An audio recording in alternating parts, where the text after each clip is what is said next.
Chapter 1 Encounter. In the land of Songlong, the howling cold winds serve a day saw harbinger of death, instilling fear in the hearts of the inhabitants and heralding the arrival of the frigid season beneath this tranquil facade. However, a fierce struggle brewed in these shadows. After millennia apart, her expressionisi, clutched diminutive ecuban herjas essa glared at te pursuers behind her botaborithesque her soft countless battles, testament to her suffering index Hauschen, yether steadfast is betrayed no hint offer and litis stain for the rechest had hunted her. As Thestendorf continued, Amalalio part with a sinistergran spoke up, lying, droppy orcub, and we might consider sparing your life foe, and we could dafriwa consto submitaf tiril, yormati is long dead I fio compli, my companion sandishal interior to my size pleasurable wuniwugri, lads? Indeed, Thebes speaks true. Echoed Themala beasts behind him, each face at wisted withere pulsive lichery. Laens to Drezelisili, Hergazegro and Jeverkolderhor, you, along with the outsiders, conspired to surpower and kill led both Theklan Ledrin Mameda Kurziauto, suffer fatorseth in death, eternally tormented. With that, Layan wasted no time in dashed towards the forest of despair. The forest, aptly named, was fraught with peril, a place where ordinary beasts could scarcely survive it was inhabited most libby-frail outcasts, forced into this treacherous realm for its survival. As the silhouette of Heliopard faded from view, poor Sunderling chasitated, one of finally voicing, is concern, boss, Sheskonateth forest twatno, thou pursuer? Horshow tad is stain fulglansot the quaking subordinate pursuer. Why would one it?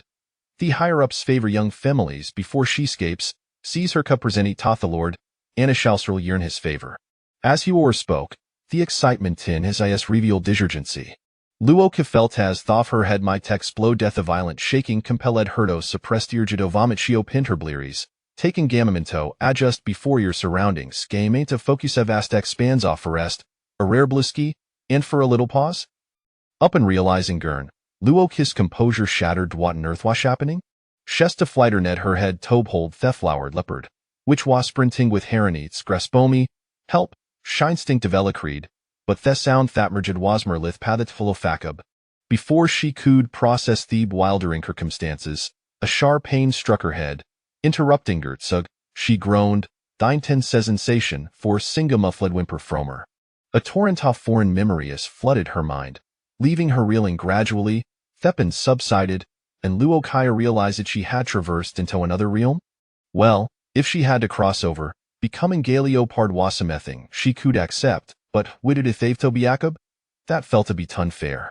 As Luo Killaman to der unfortunate fate, Charamain doblevisto thefact, Thataleopard carrying hair was on thebering cough death from Ladlas yet, driven be the stink toff motherhood, sure fused toya eldsily.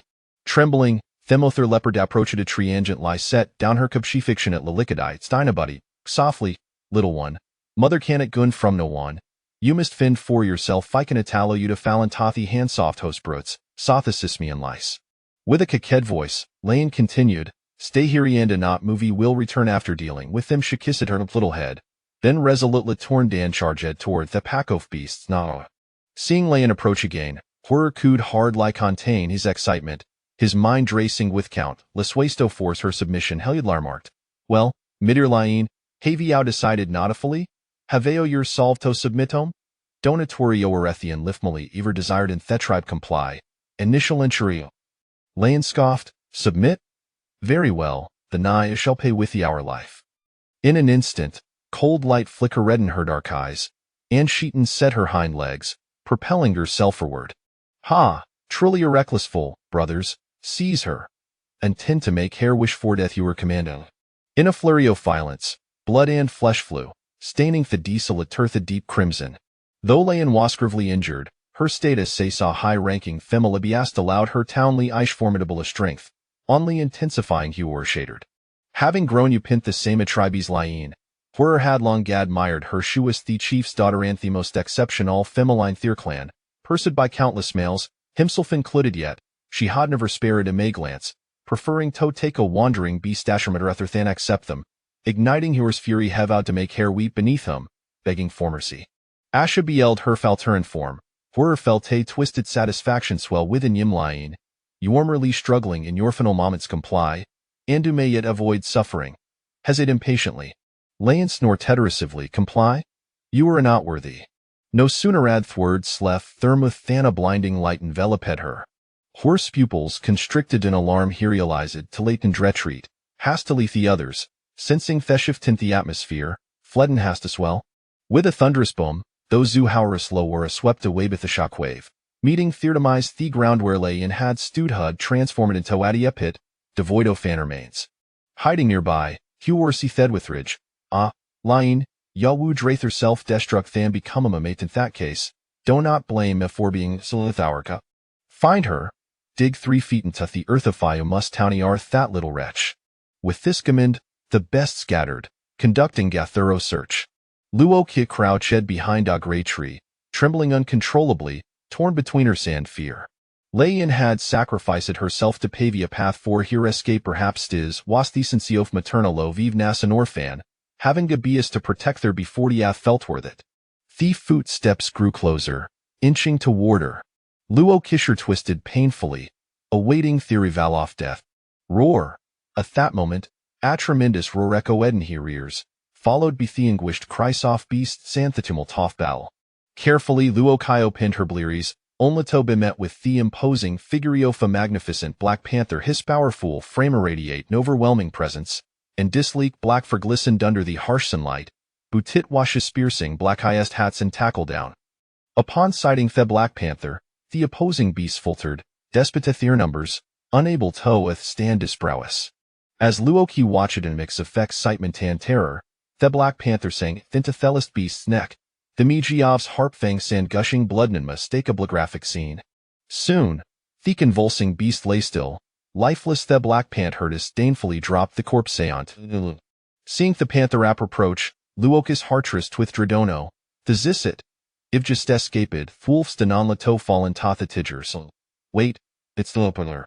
Noticing the little Malez fear, a glimmer of famousment flickered in Black Panther's eyes shed a liberate, slowed space, savoring the terror on her face. If Luo Ki had known had Black Panther's nefarious intentions, she might have attempted to confront them. Ford se caver pride thought wouldn't live feasible if she could hold their own against them. Just as Hecloceteres, bracing for fiend, footsteps ceased abruptly. That shouldn't be right hair had been sound just moments ago. Cautiously, Luo Kyo pinned an eye, only to find a massive black palming before her, followed by sturdy legs and the colossal head of Tepanther filling her vision. Startled, she recoiled in panic, stumbling into a pile of leaves, burying herself within. The sight of the little Malez frantic attempts to escape online nighteth the Black Panther's interest further, his eyes glimmering with predatory fire. Not wanting to toy with her any longer, the Black Panther stepped forward, gently extracting Luo Ki from the foliage, and with a swift bite to her neck, he dashed deeper into the forest. As their figures vanished in the underbrush, Hori emerged from the thicket, his body marred with wounds, every inch a testament to his struggle deep gash smeared his face, revealing glimpses of tegruisami white bone beneath the flesh. If Luo Ki were represent, Shwood undoubtedly recognizeth his disfigured Malise war, ho had just attempted to capture her yet. His gaze had grown even more terrifying, more sinister. Horror fixate on the direction in which Luo Ki had vanished, his skull dies glimmering, Thavanomusintant Luo Ki found herself being carried by the Black Panther, swaying precariously along Thuacia felt as though she might bejewel Tederiath the journey, was on the verge of losing her resolve, the Black Panther finally Kamito, halt before he. Entering the cave, the Panther gently laid Luo Ki down a makeshift bed of hay, then proceeded to gather several her gestones, fair exceeding her hate, tone circle her after completing this task, the Panther cast a satisfied glance at her before turning. Luo Ki laid his on Thiha for a while before regaining her senses. She propped herself upan peered outside, only to find that the Black Panther had vanished the cavuous like a pocket small at the entrance at spacious within its furnishings were simple, consisting solely of Tihamad's harristed upon and a small fire at it. Wondering how a Black Panther could possibly start a fire, Luo Ki's lids began to droop since her arrival this world. She had been perpetual tense, and the relaxation overwhelmed her, leading her to drift in Taz lumber. When Kachin returned, he was greeted by the sight of a small femulus, sprawled on themet, a handful of hay clutched in her mouth, occasionally smacking her lips in delightas he savored here imaginary feast. With a hint of expiration, Kitchen Shukashed, set down of fudu ascarying, and gently extracteth the hay from her mouth. Luoki seemed to protest in her dreams her food was pilfered. Her adorably naive de minor bra talamuro finderness to kitchen's gaze. Andy could not resist the urge to her, his affection nearly overflowing. After gazing at Luoki for a moment, Header neto tinto theed, well aware a thought a female would surely awaken hungry, hence he'd read netale. Luoki's slumber was restless, her instinct sailor tin thune familiar environment, thus, when the panthermodites approach, she instinctively awakened. The warm, damp tungaroam daver, and perhaps duetto her transformation into a panther, she found the licking gun unexpectedly pleasurable however. Azure geofangs gripped her heart, fearing that she might unwitting, Fortunately, after a brief moment, the panther withdrew, or else Luoki feared she might lose her composure entirely.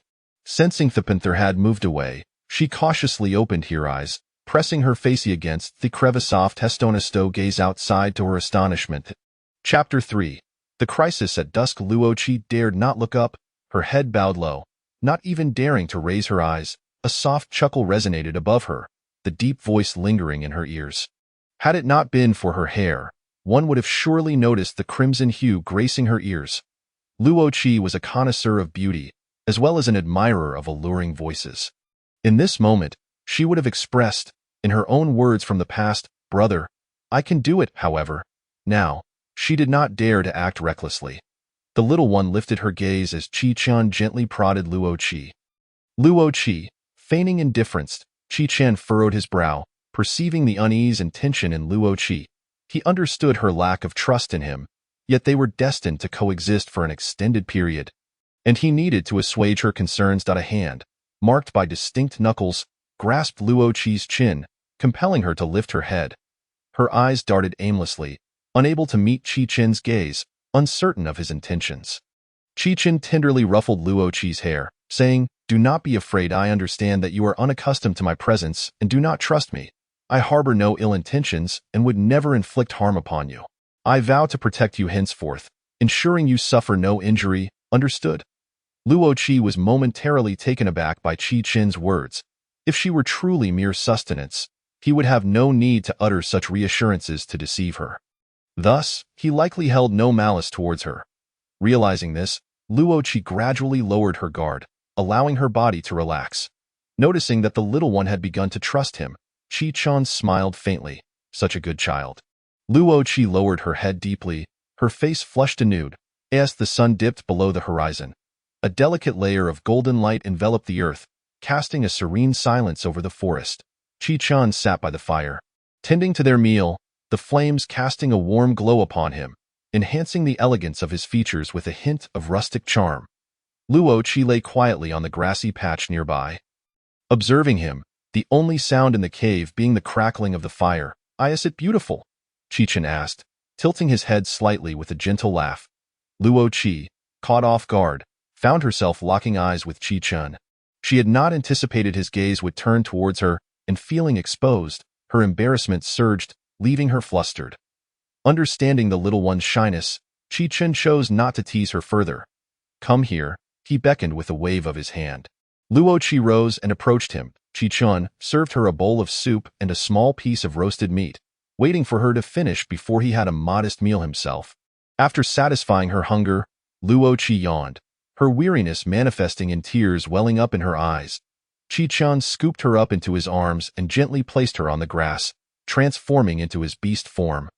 Allowing Luoki to nestle beneath him, enveloped by his thick fur, Luoki shamelessly rolled around, finding the softness of the leopard's fur quite comforting. Observing her enjoyment, Chi-chan leaned closer, exposing his belly entirely to her. Luoki was taken aback. Was he truly placing such trust in her? As drowsiness overcame her, she did not dwell on it, clutching a tuft of his fur as she drifted into slumber. In the stillness of the night, with the moonlight cascading down, a chilling wind howled outside the cave, yet within, the two beings, one large, one small, lay entwined in peaceful sleep. Time passed unnoticed until suddenly, Chi-chin's eyes snapped open. Revealing a cold glint in his dark gaze, he glanced down at the little one beneath him, rising with utmost care, fearful of awakening her from her dreams. Strange rustling sounds echoed from all directions, and a pair of eerie green eyes emerged.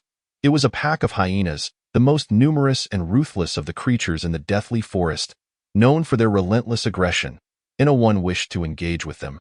Qi Qin's imposing figure stood at the mouth of the cave, shielding the delicate form within. His muscles tensed, and he crouched slightly, unleashing an overwhelming aura of power.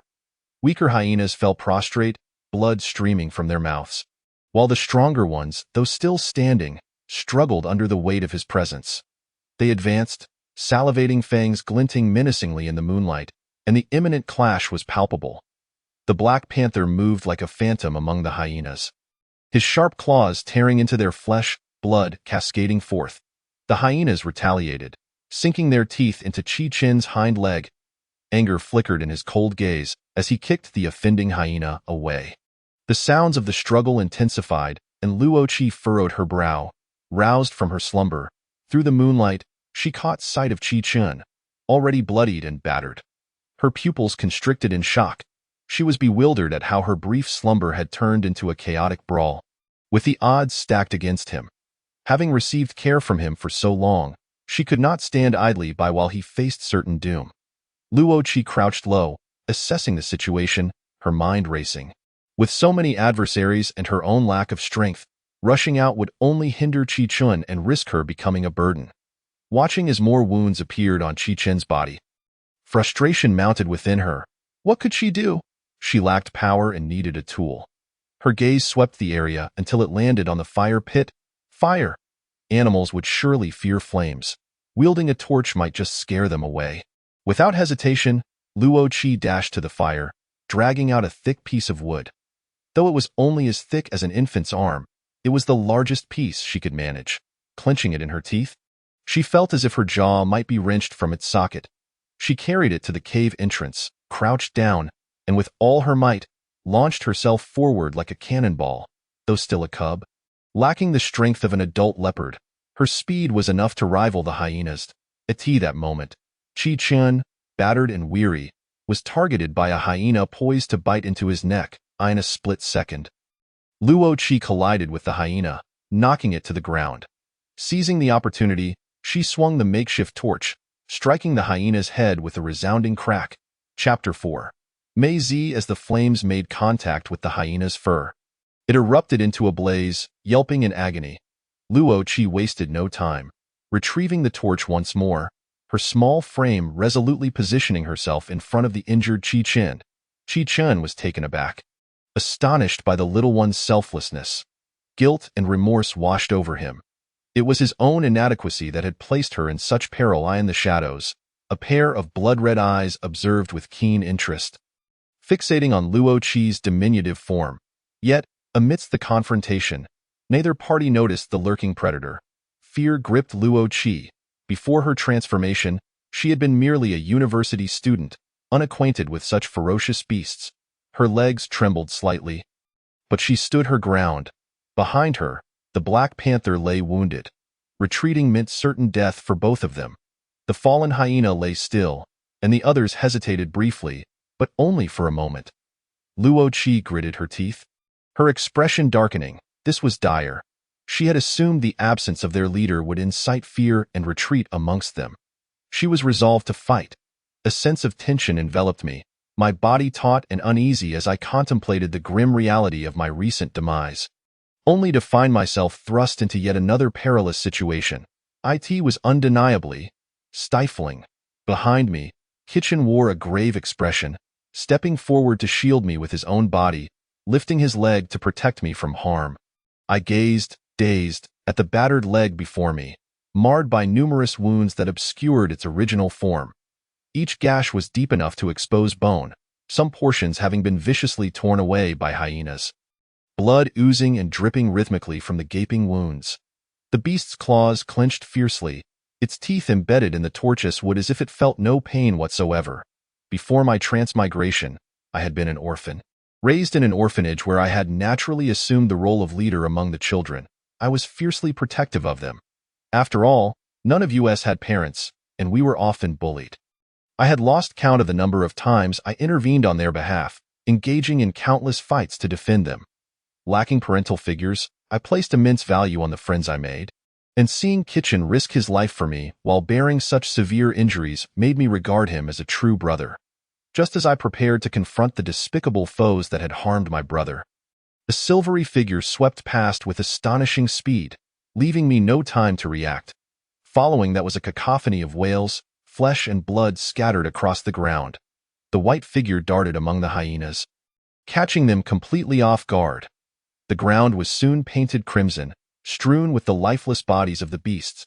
I stood in shock, my eyes riveted on the unfolding chaos, while Kitchen, equally astonished, lowered his gaze, a flicker of concern crossing his otherwise shadowy expression. Meanwhile, the beleaguered hyena pack, witnessing their companion's slaughter, quickly scattered in disarray, retreating in a panic. Those that lagged behind were swiftly dispatched by Maisie, who struck them down effortlessly. As I observed the frantic retreat of the hunting dogs, Maisie let out a disdainful scoff, turning towards me, who still bore a bewildered expression. Kitchen furrowed his brow, subtly shifting to obscure Maisie's line of sight. This small gesture did not escape Maisie's notice. As he raised an eyebrow in amusement, I inhaled deeply, striving to maintain my composure despite the uncertainty of whether this newcomer was friend or foe. I could not afford to falter. In the next moment, a man with short silver hair and blood-red eyes emerged before Kitchen and me. Unlike Kitchen's sun-kissed complexion, this man's skin was pale, so much so that I felt a pang of inadequacy as a woman. His sculpted features surpassed even those of the fairest woman, and his blood-red eyes possessed a beguiling allure, with crimson streaks at the corners that heightened his enchanting visage. "Do not be alarmed," he said, his long fingers carelessly tousling his hair. "I merely wish to discuss a matter with you. Shall we speak privately?" His blood-red gaze flicked towards me, who was still shielded beneath Kitchen. Kitchen hesitated, then reluctantly agreed. He carefully placed me on the grass, despite the pain that radiated from his wounds. Beneath the great tree at the cave's entrance, the cold wind rustled the leaves, creating a haunting melody as the two towering men faced each other, one drenched in blood and injuries, the other as pale as snow. Neither spoke, the atmosphere thick with tension. The immense pressure emanating from them filled the space between us, and I noticed Kitchen's fists trembled slightly, though he maintained a stoic facade. The pallor of his face betrayed his discomfort. Maisie let out a casual laugh, dissipating the oppressive aura. Kitchen remained silent, his gaze fixed on Maisie, also retracting his pressure. "So," Maisie began, his lips parting, "what do you think about accepting my offer? Don't be too hasty in your rejection. You should understand what the deadly forest entails. Ferocious beasts lurk everywhere, and danger abounds. Situations like today's may arise again." Maisie stepped closer, his blood-red eyes locking onto Kitchen's dark ones. His tone icy. "Do you truly believe you can protect her alone?" Maisie was an 8-star beast man, while Kitchen stood at 7 stars. It was evident that neither could single-handedly defeat a horde of hyenas like today's. Thus, accepting Maisie's assistance was undoubtedly the wisest choice for Kitchen, who I believed to be astute. As the cold wind tousled his disheveled hair, a moment of silence ensued. "Very well, I will accept you." Kitchen finally conceded. Maisie smirked, playfully flicking his hair. "Excellent." Kitchen raised his gaze. "However, I have conditions." "Speak," Maisie replied. "First, I will accept you, but if the child cannot accept you when she grows up, you must leave." "Agreed," Maisie acknowledged. "Secondly, regardless of the circumstances in the future, I require you to protect her with your life." Maisie straightened, his expression, seriousness etched into his features. "That I would do without needing your prompting." "Then I hope you honor your word," Kitchen stated. Chapter 5. 2 males and 1 female inside the cave. I lay quietly on the grassy patch, my eyes fixed on the entrance, unblinking. They had been gone for quite some time. Why hadn't they returned? Who was that silver-haired man, and why did he come to our aid? A cascade of questions swirled in my mind, leaving me little time to ponder. It was then that Kitchen and Maisie reappeared at the cave's mouth. My eyes lit up, and I leaped to my feet, rushing towards Kitchen, who opened his arms to catch me. However, suddenly, a pair of hands appeared before me, and I felt my feet leave the ground, my body uncontrollably shifting away from Kitchen, distancing me from him. Then, Maisie's captivating blood-red eyes filled my vision, his hands supporting my front legs, bringing our gazes to the same level. Anger surged within me. What was this person doing, intercepting my moment? More importantly, did I ask him to carry me? Without a second thought, I swiped a paw across Maisie's face. I was not one to submit easily. Maisie leaned back, narrowly evading my strike, surprise flickering across his features. I didn't realize this little one was so feisty. I must admit, I'm quite taken aback, he remarked with a teasing grin.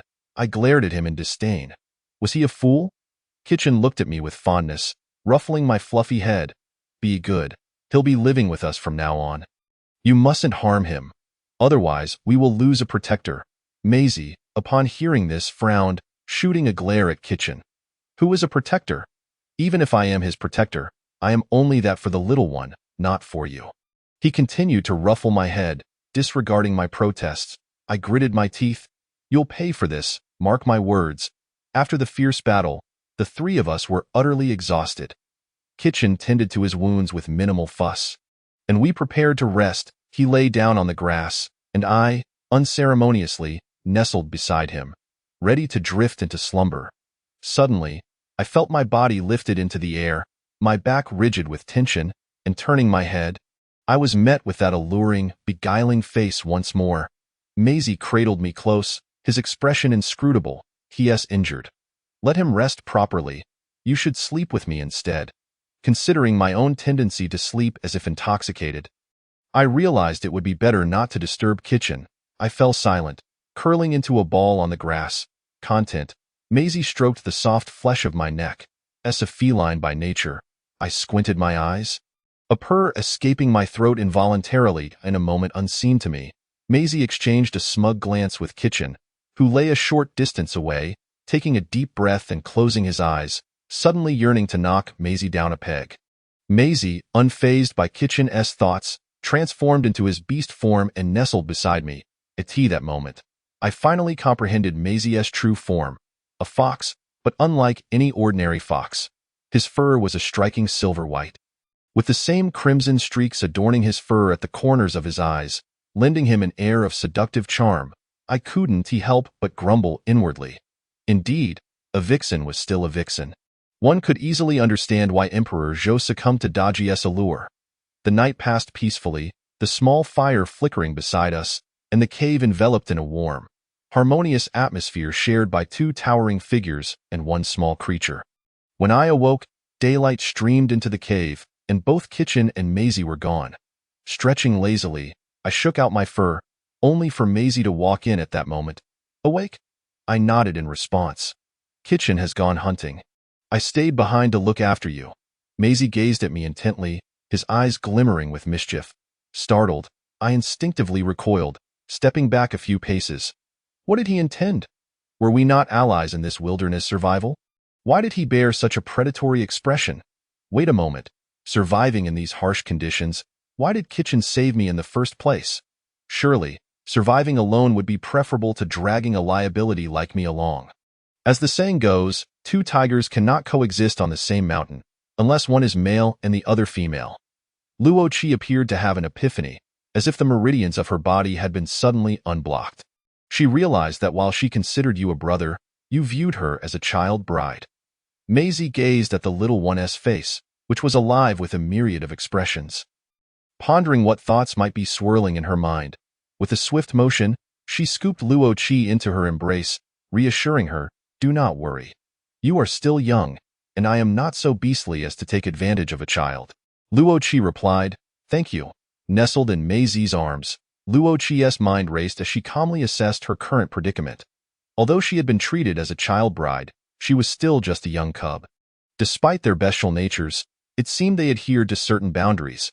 Having just traversed into this new world, she realized that survival would be impossible on her own.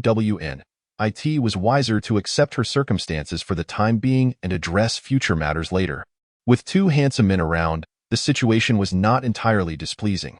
Having come to this conclusion, Luo Qi quietly rested her head on Maisie's lap, awaiting the return of Qi Chun, their primary provider. Shortly thereafter, Qi Chen returned, bearing a deer upon his shoulders. He set the deer aside and approached Luo Qi, affectionately stroking her head while offering her a fruit with his other hand. Luo Qi inspected the fruit, sniffing at it as a sweet aroma wafted through her nostrils. A child fond of sugary treats, she took a bite, and the delightful sweetness spread across her palate, causing her to squint in bliss. Maisie propped her head on her hand, observing the little creature relishing the fruit and smirking slightly. Is it truly that delectable? She certainly is a little glutton. Chapter 6. Chi-Chi Luo-Chi paid her no mind and continued munching on the fruit in her paws. The fruit was small, and she finished it in just a few bites. While she had not felt particularly hungry before, having just eaten a piece of fruit had opened her appetite. Her eyes were fixed intently on the deer meat that Chi-Chun was roasting. Once the meat was nearly cooked, Chi-Chun sprinkled some white granules onto it. Luo-Chi, observing the white granules, suddenly thought of salt.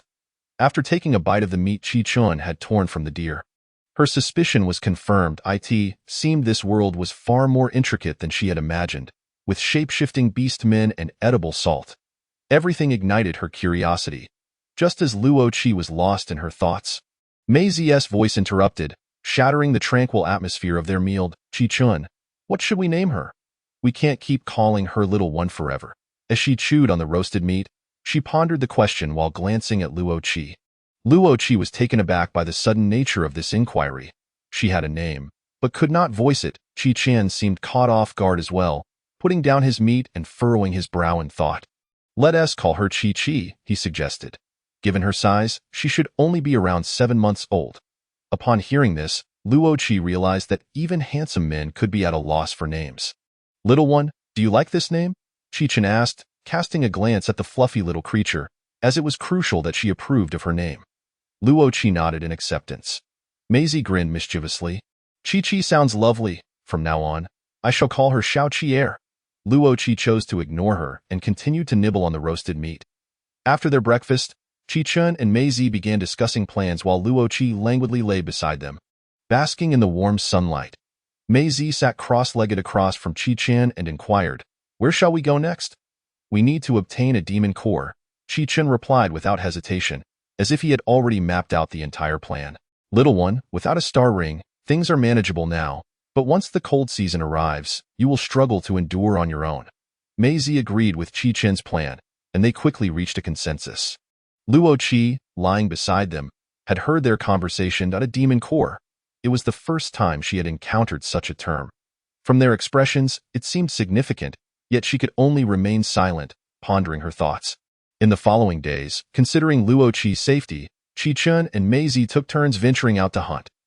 Luo-Chi noticed that, in addition to hunting enough to satisfy their daily meals, they always procured extra prey.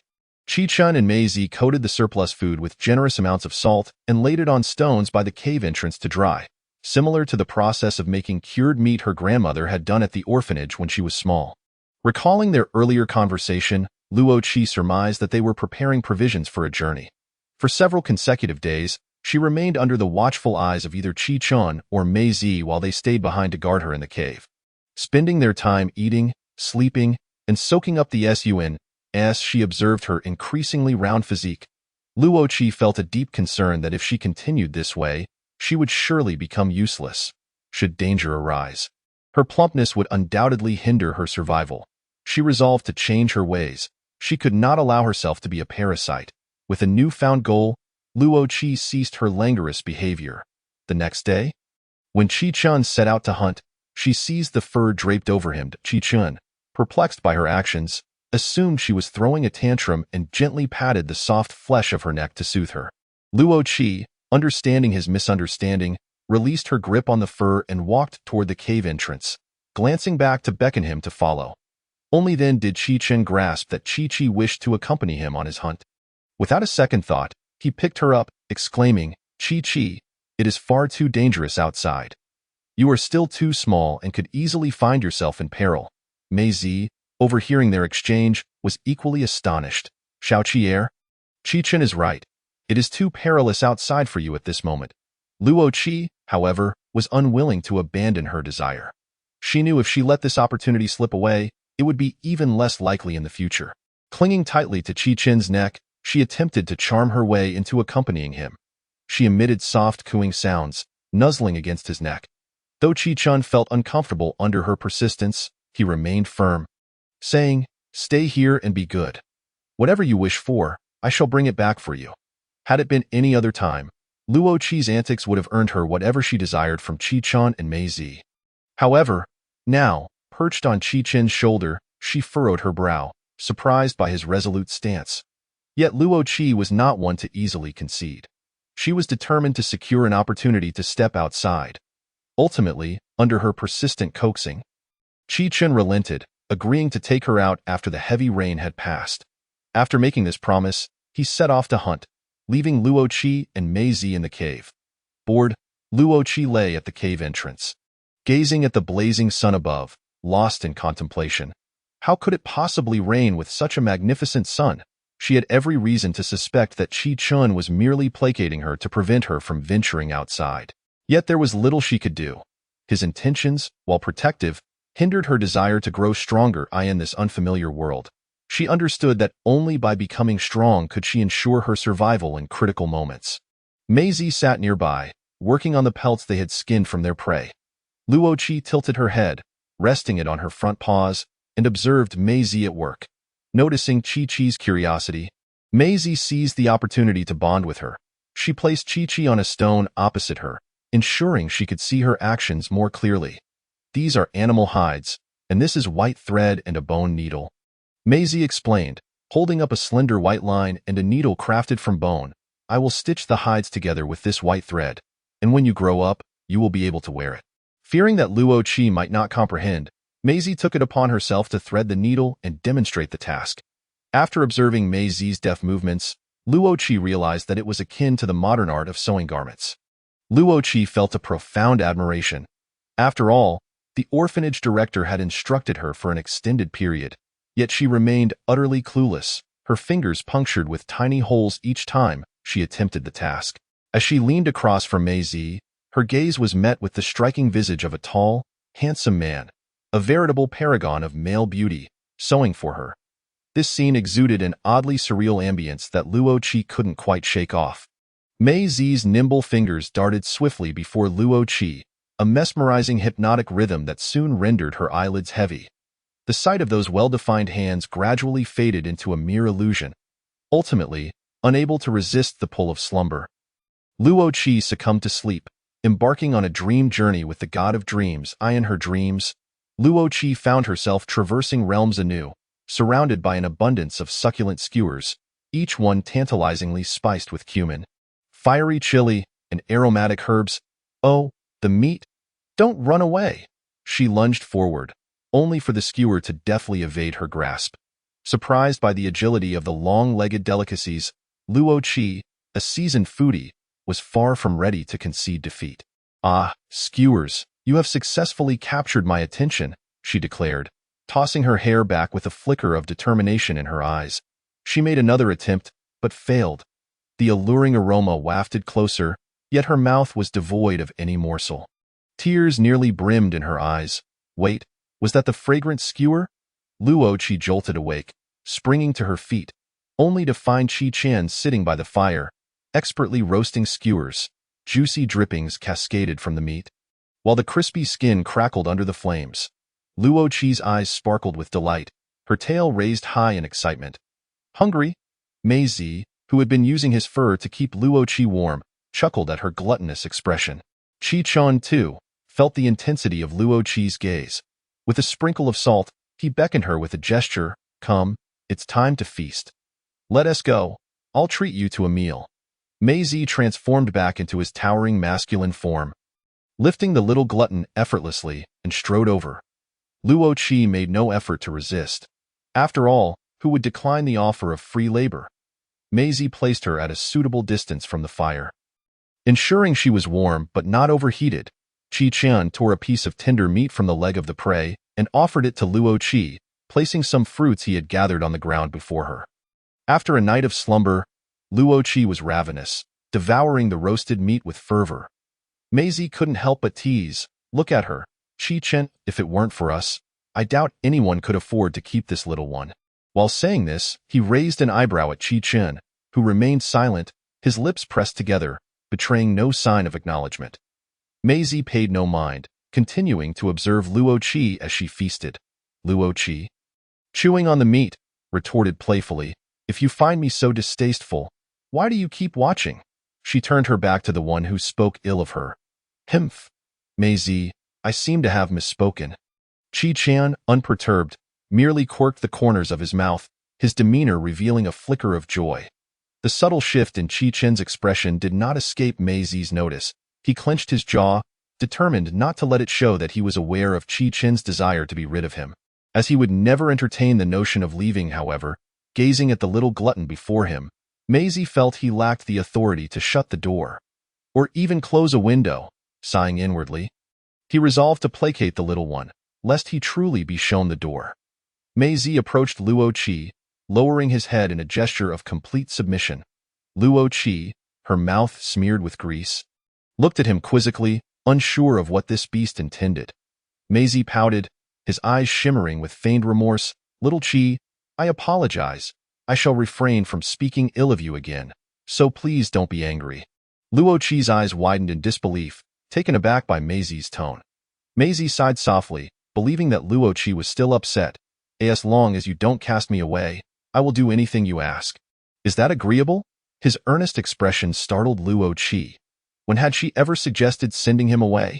In that moment, Luo Qi suddenly grasped that the dynamics of gender roles in this world were markedly different. Females possessed the authority to dismiss males at will. Although she found this notion disagreeable, it could certainly serve as an effective means to intimidate Mei. Luo Qi, the little imp, smirked mischievously, shaking her fur lightly as she feigned an air of aloofness. Ignoring Mei entirely, this time, Mei was genuinely alarmed. He feared losing the chance to care for little Qi. Qi-chan observed silently, not missing the glint of cunning in the little one's eyes. He had no intention of revealing this to Mei. He would not spoil the little one's fun, nor did he wish to miss the opportunity to witness Mei's discomfiture. That moment. Mei knelt before Luo Qi, contemplating his fate. May I take a bite from you? Consider it a form of catharsis. Luo Qi remained indifferent. Then I shall be punished with a month of not being allowed to hold you while sleeping.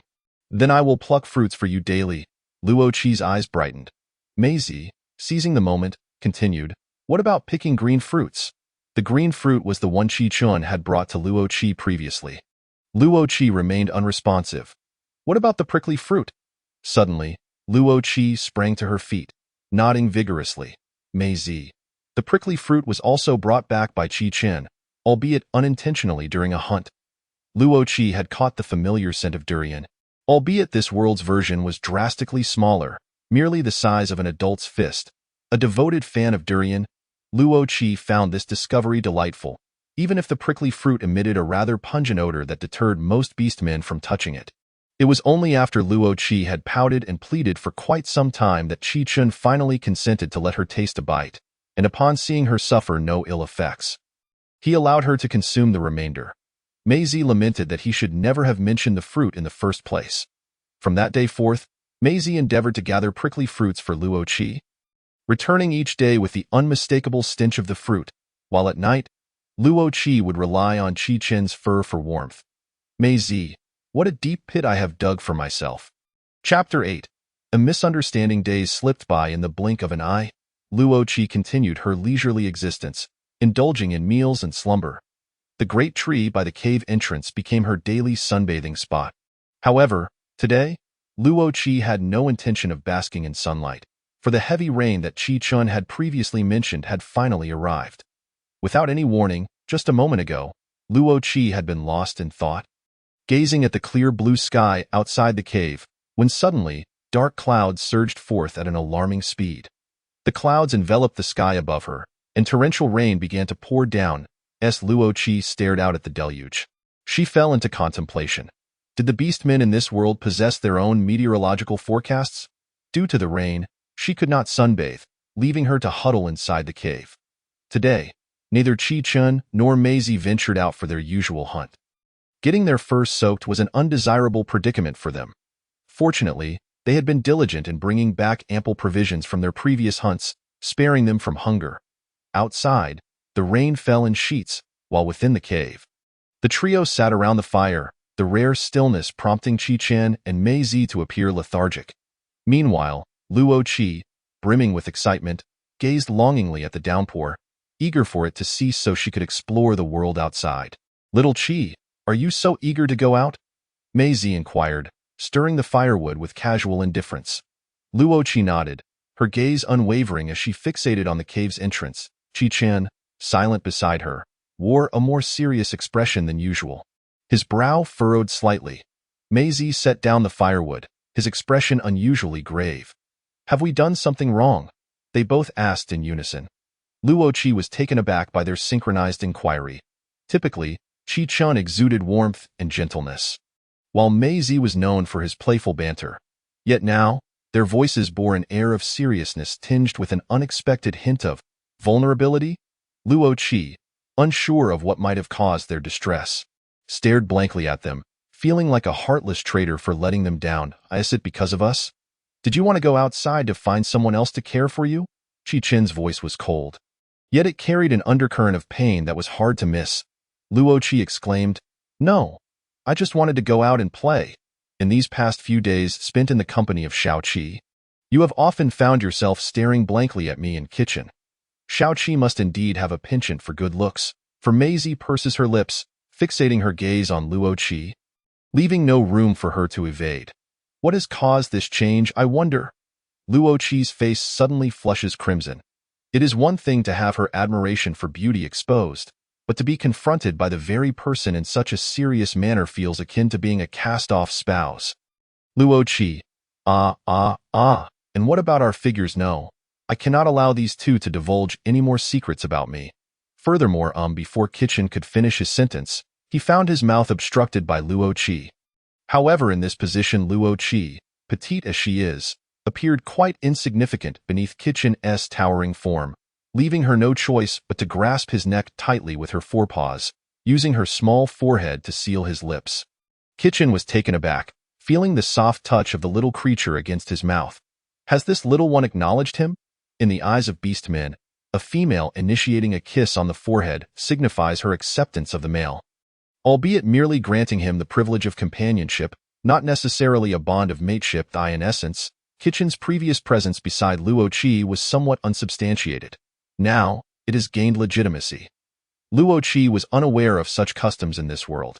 She simply had no other means to silence Kitchen. That moment, a multitude of fireworks seemed to explode within Kitchen's heart, his previously gloomy expression softening, his inky black eyes sparkling as they fixated on the little head before him.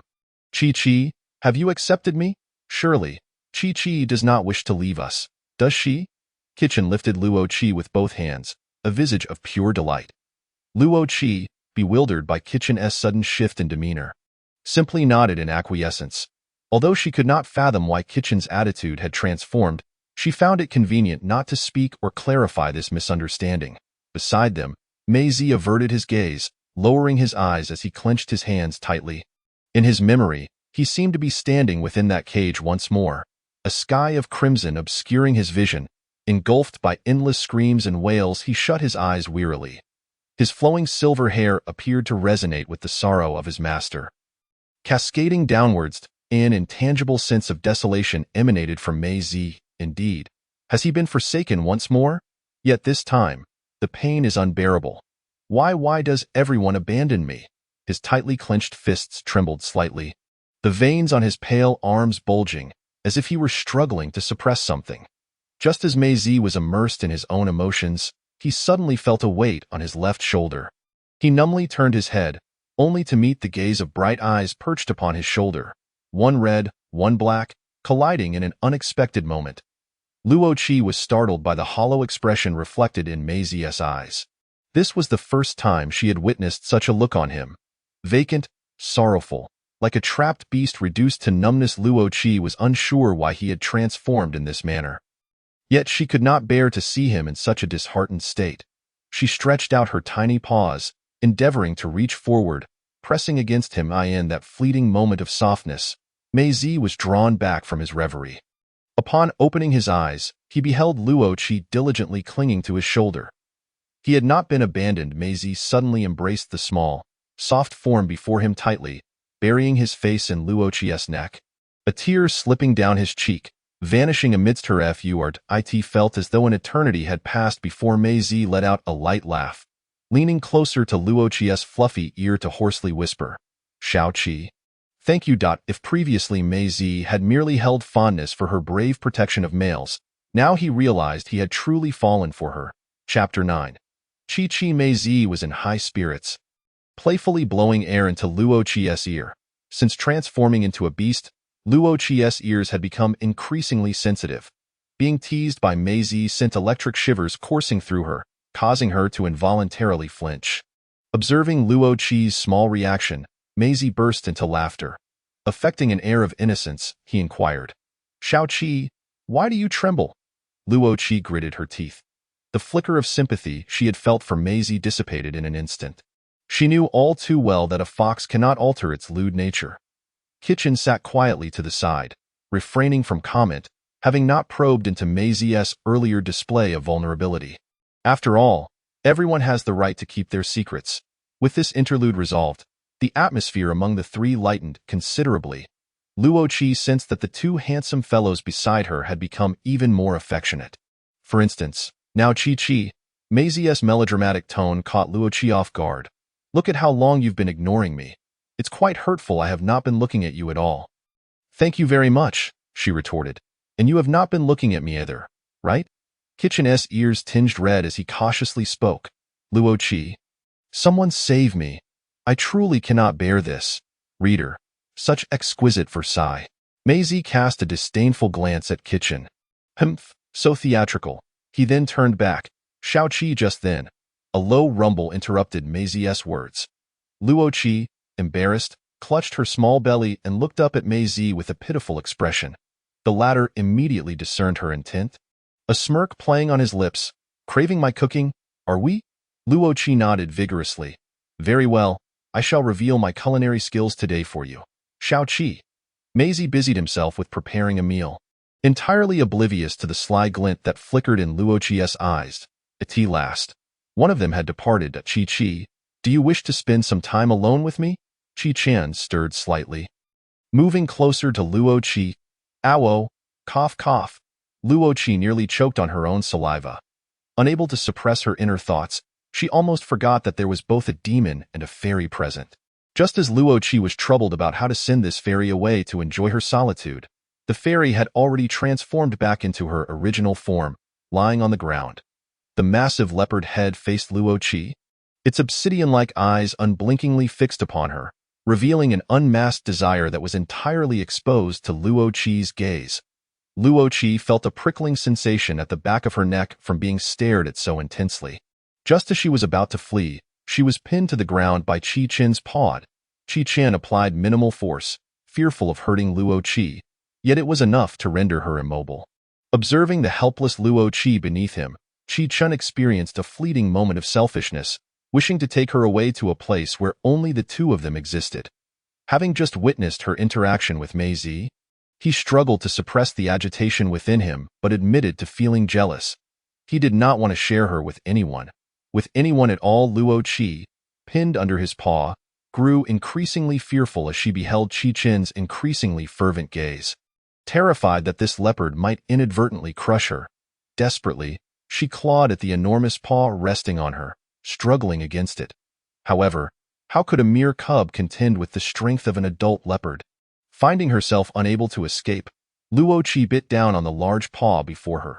A slight sting jolted Qichan out of his thoughts. Gazing at the frightened little creature beneath him, he cursed himself internally for scaring her. "I shouldn't have frightened you," he murmured, swiftly reverting to his human form. He gently lifted Luo Qi in one arm, while the other comforted her, whispering apologies. "I am sorry for scaring you. I shouldn't have selfishly thought of taking you away and putting you in danger." As Qichan silently reflected on the latter part of his thoughts, he pondered the perilous state of the world inhabited by beast men, where resources were scarce and the competition among males for females was fierce. If he were to venture out with Luo Qi alone, they would undoubtedly attract the attention of unscrupulous beastmen. In that scenario, what could he do to protect her? His own demise mattered little, but what of Luo Qi? How could she face such a cruel world alone? Would she be bullied, or even reduced to a breeding tool for others? The mere thought of this sent a chill through his veins, freezing his blood in fear. He was terrified, utterly terrified. Chapter 10. Gift. Luo Qi quietly nestled against Qichan's shoulder, oblivious to the reason for his sudden change in demeanor. She dared not move, fearing she might provoke him, for she was dealing with an adult leopard, as the hand caressing her back gradually stilled.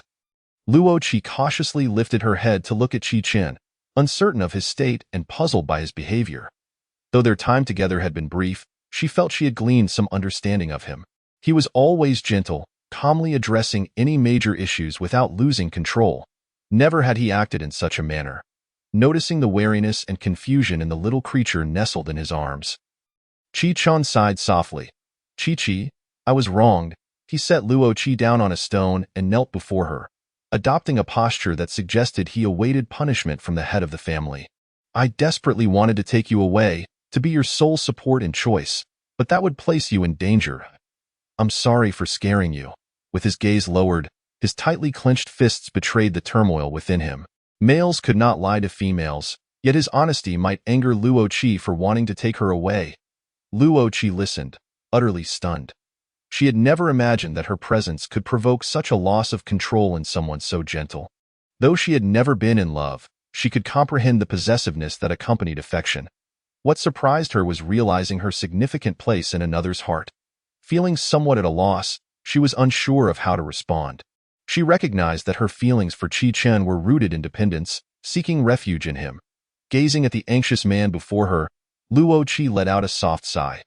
Although she couldn't respond now, perhaps in the future, slowly, she rose from the stone, extending her paw to gently ruffle Qi Chen's short hair in an attempt to comfort him. Qi Chen, with his eyes cast downward, kept his peripheral gaze on Luo Qi, initially fearing she intended to dismiss him but was taken aback when the emotional roller coaster left a thin sheen of sweat on Qi Chen's back, his chest heaving as if he were gasping for air.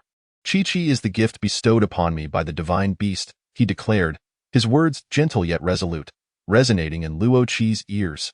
Taken by surprise by Qi Chen's sudden confession, Luo Qi trembled, lowering her head bashfully as her paw atop his head shifted slightly. Qi Chen seized the opportunity, grasping her retreating paw and squeezing it gently, while his other hand held her small head steady, his eyes locked onto hers, leaving no room for evasion. "I swear to the beast god that I will protect you throughout this life." "Qi, do you believe me?" Luo Qi's gaze flickered, and in a moment of panic, she nodded. The fervent intensity in his eyes stripped away any semblance of the gentle older brother she had known, igniting a warmth within her. Just as Luo Qi struggled to rise, a light cough interrupted. "Hey, Qi Chen, that's not fair. While I was away, you charmed little Qi so smoothly. And why did you swear an oath without including me?" Maisie entered with the completed meal, witnessing Qi Chen pledging his oath to Luo Qi, while she had yet to make any promises to the little one, feeling as though Qi Chen had stolen a march on her. Startled, Luo Qi withdrew her paw, blushing and curling into a ball, feigning unconsciousness. Maisie, however, had no intention of letting her off easily. She shoved Qi Chen aside and knelt before Luo Qi, declaring, "I also swear to the divine beast that I will protect you in this life and serve you well." "Little Qi," her voice trailed off, tinged with a playful allure. "Luo Qi, how sweet, thank you." The fluff ball before her remained motionless, but a flicker of mischief crossed Maisie's eyes as she extended her finger down Luo Qi's back. "Down, down." Sensing the tremors beneath her fingertips, Maisie smirked, leaning closer to Luo Qi's ear, whispering, "Little Qi, are you still unwilling to acknowledge me?" "Luo Qi, you old lecher, I?" A sudden caress on her tail sent Luo Qi jumping up, a wave of pleasure coursing through her, leaving her dazed and disoriented. Maisie twirled her fingers, intrigued by Luo Qi's reaction. Gritting her teeth, Luo Qi gazed at the man before her, whose smile was imbued with mischief. "Humph, as a modern woman from the 21st century, having watched countless action romance films, I know how to handle this." With that, Luo Qi charged forward, climbing onto Maisie's back, determined to retaliate. After igniting the spark, she fled in a flash. Maisie, slightly breathless, felt the shift within her, rolling her eyes in resignation. What a troublesome fairy. Meanwhile, Qi Chen, who had been observing, could no longer contain his laughter, his lips curling up. Maisie nonchalantly rolled her eyes. "If you want to laugh, go ahead. Just don't choke on it, Qi Chen." "Ha ha ha. Maisie, how rude." Chapter 11. The rain stops due to the little one's hunger. Qi-Chen and Mei-Zi did not delay for long. After the three finished their meal, the moment Luo Qi had longed for arrived. The rain ceased. Just as the torrential downpour had caught everyone off guard. The storm dissipated in an instant. One moment, thunder roared and rain poured. The next, the world seemed to be paused, with no rain or thunder remaining. Only the darkened sky and the damp air, bearing witness to the recent rainfall. Luo Qi observed with indifference, having grown numb to it all. She felt that even if the heavens opened up once more, she could remain unperturbed, leisurely enjoying her surroundings and falling into a peaceful slumber. After all, being able to eat was a blessing. Forget it. As a struggling science student, I've absorbed so little knowledge. I might as well conserve it. No need to make things difficult for myself. The air after the rain was refreshingly crisp, mingling with a faint earthy scent that was intoxicating. Her small head remained still, eyes wide and unblinking as she gazed outside, unable to contain her excitement and curiosity. Usually, Mei-Zi and Qi-Chen kept a close watch on her, never allowing her to venture outside, fearful of any mishaps. Now, however, Luo Qi had grown weary of being confined within the cave, eagerly yearning to play in the great outdoors. Observing the little one's eager expression, Qi-Chen sighed in resignation. All right, let us go outside. The sudden lift of her body caused Luo Qi to tense up momentarily, but upon hearing Qi-Chen's gentle voice, she relaxed. Her petite form was enveloped in Qi-Chen's strong arms, her little head resting upon his firm muscles. Mei-Zi trailed behind Qi-Chen with a basket, rolling her eyes at his possessive behavior. As the dark clouds dispersed, warm sunlight cascaded down, making Luo Qi's golden fur shimmer brilliantly. Upon exiting the cave, Luo Qi truly beheld the wonders of this world. Towering trees reaching dozens of meters high and an array of flora that dwarfed her previous impressions. Everything here was irresistibly captivating to Luo Qi, and unwilling to merely observe, she began to struggle, signaling Qi-Chen to set her down so she could walk on her own. Qi-Chen said nothing, obediently placing Luo Qi on the ground, allowing her to traverse the uneven path, stepping deep and shallow as she pleased. Mei-Zi followed closely behind, her gaze fixed on the wobbly little creature to ensure her safety, offering minimal interference. Through their interactions over the past few days, both Qi-Chen and Mei-Zi had come to understand that their little one was quite unique. She did not, like other females, seek to cling to the males, nor did she wish to remain forever in a position of protection. Thus, they decided to grant her the opportunity to grow within their protective sphere, until she could stand beside them as an equal. Luo Qi wandered about, her eyes darting with excitement, akin to Lu Lao Lao entering the Grandview Garden.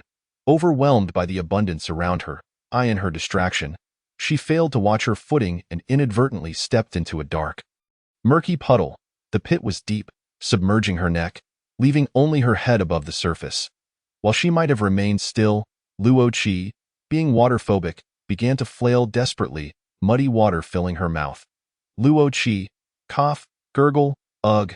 The unusual sounds drew the attention of Qi-Chen and Mei-Zi, who were foraging for fruits. They turned to see a creature resembling a muddy monkey floundering in the water. An indescribable sight. Qi-Chen was the first to react, swiftly gripping Luo Qi by the nape of her neck, rescuing her from the muddy depths. As Luo Qi gasped for air, her violent coughing echoed. It felt as if she might expel her very lungs. Ignoring the mud caked on her, Qi-Chen quickly placed a hand on her small chest, soothing her. Not far off, Mei-Zi approached anxiously, gently patting her to alleviate her discomfort. With their assistance, Luo Qi gradually calmed down, though her eyes glistened with tears, the corners slightly reddened as if she had been wronged. Despite being covered in muck, her clear eyes sparkled like spring water, unwittingly captivating those around her. Though her coughing subsided, the gritty taste of mud lingered, triggering spasms in her stomach, leading to an inevitable retch. Luo Qi could no longer contain herself and vomited. The fleeting moment of lightheartedness between Qi-Chen and Mei-Zi was instantly replaced by panic. Chapter 12. The fish bite. Two individuals who had never cared for young ones found themselves in a flurry of confusion, unsure of how to ease the little one's discomfort. Mei-Zi held Luo Qi in one arm while gently helping her breathe. Qi-Chen stood beside them, his furrowed brow revealing his own turmoil despite his outward calmness. "What should we do, Qi-Chen?" Mei-Zi asked, her voice tinged with worried. "It should be fine. She just inhaled some mud," he reassured her. "Are you reliable? Perhaps we should seek a shaman in the tribe. I'm merely nauseous." "Not dying," Luo Qi protested. Sensing Kitchen's hesitation, she quickly shook her head, signaling that she was all right. Mei Zi, however, remained skeptical. "Little Qi, we should still have you checked." Luo Qi shook her head vigorously once more. "But you're uncomfortable." Luo Qi maintained her stance, shaking her head again. "All right." Seeing the unwillingness on her face, Kitchen relented, gently taking her from Mei Zi's arms. "Shall we give you a bath?" A glimmer of eagerness sparkled in Luo Qi's eyes. As if to say, "Take me there." Kitchen and Mei Zi exchanged glances, stifling their laughter. Knowing the little one loved to be pampered, they couldn't help but find her current appearance amusing.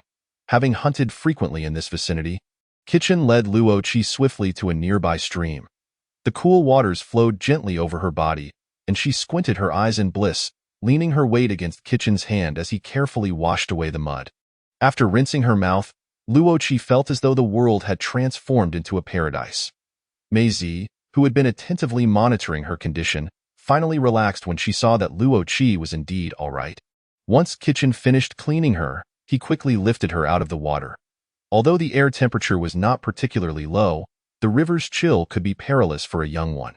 He hastily retrieved a clean piece of beast hide from his space, wrapping Luo Qi snugly to absorb the moisture. Luo Qi lay on the dry hide, and Mei Zi sniffed the air, saying, "The scent has been washed away." Kitchen leaned in closer, confirming, "Indeed, it's faint."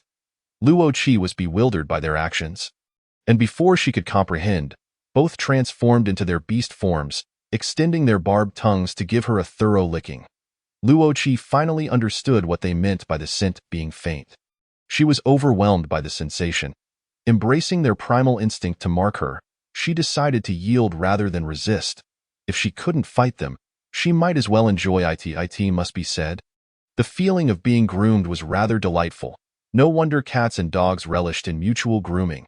Observing her enjoyment, Kitchen and Mei Zi licked her even more fervently, their rough tongues finding all the spots that brought her comfort, her neck, belly, and paws.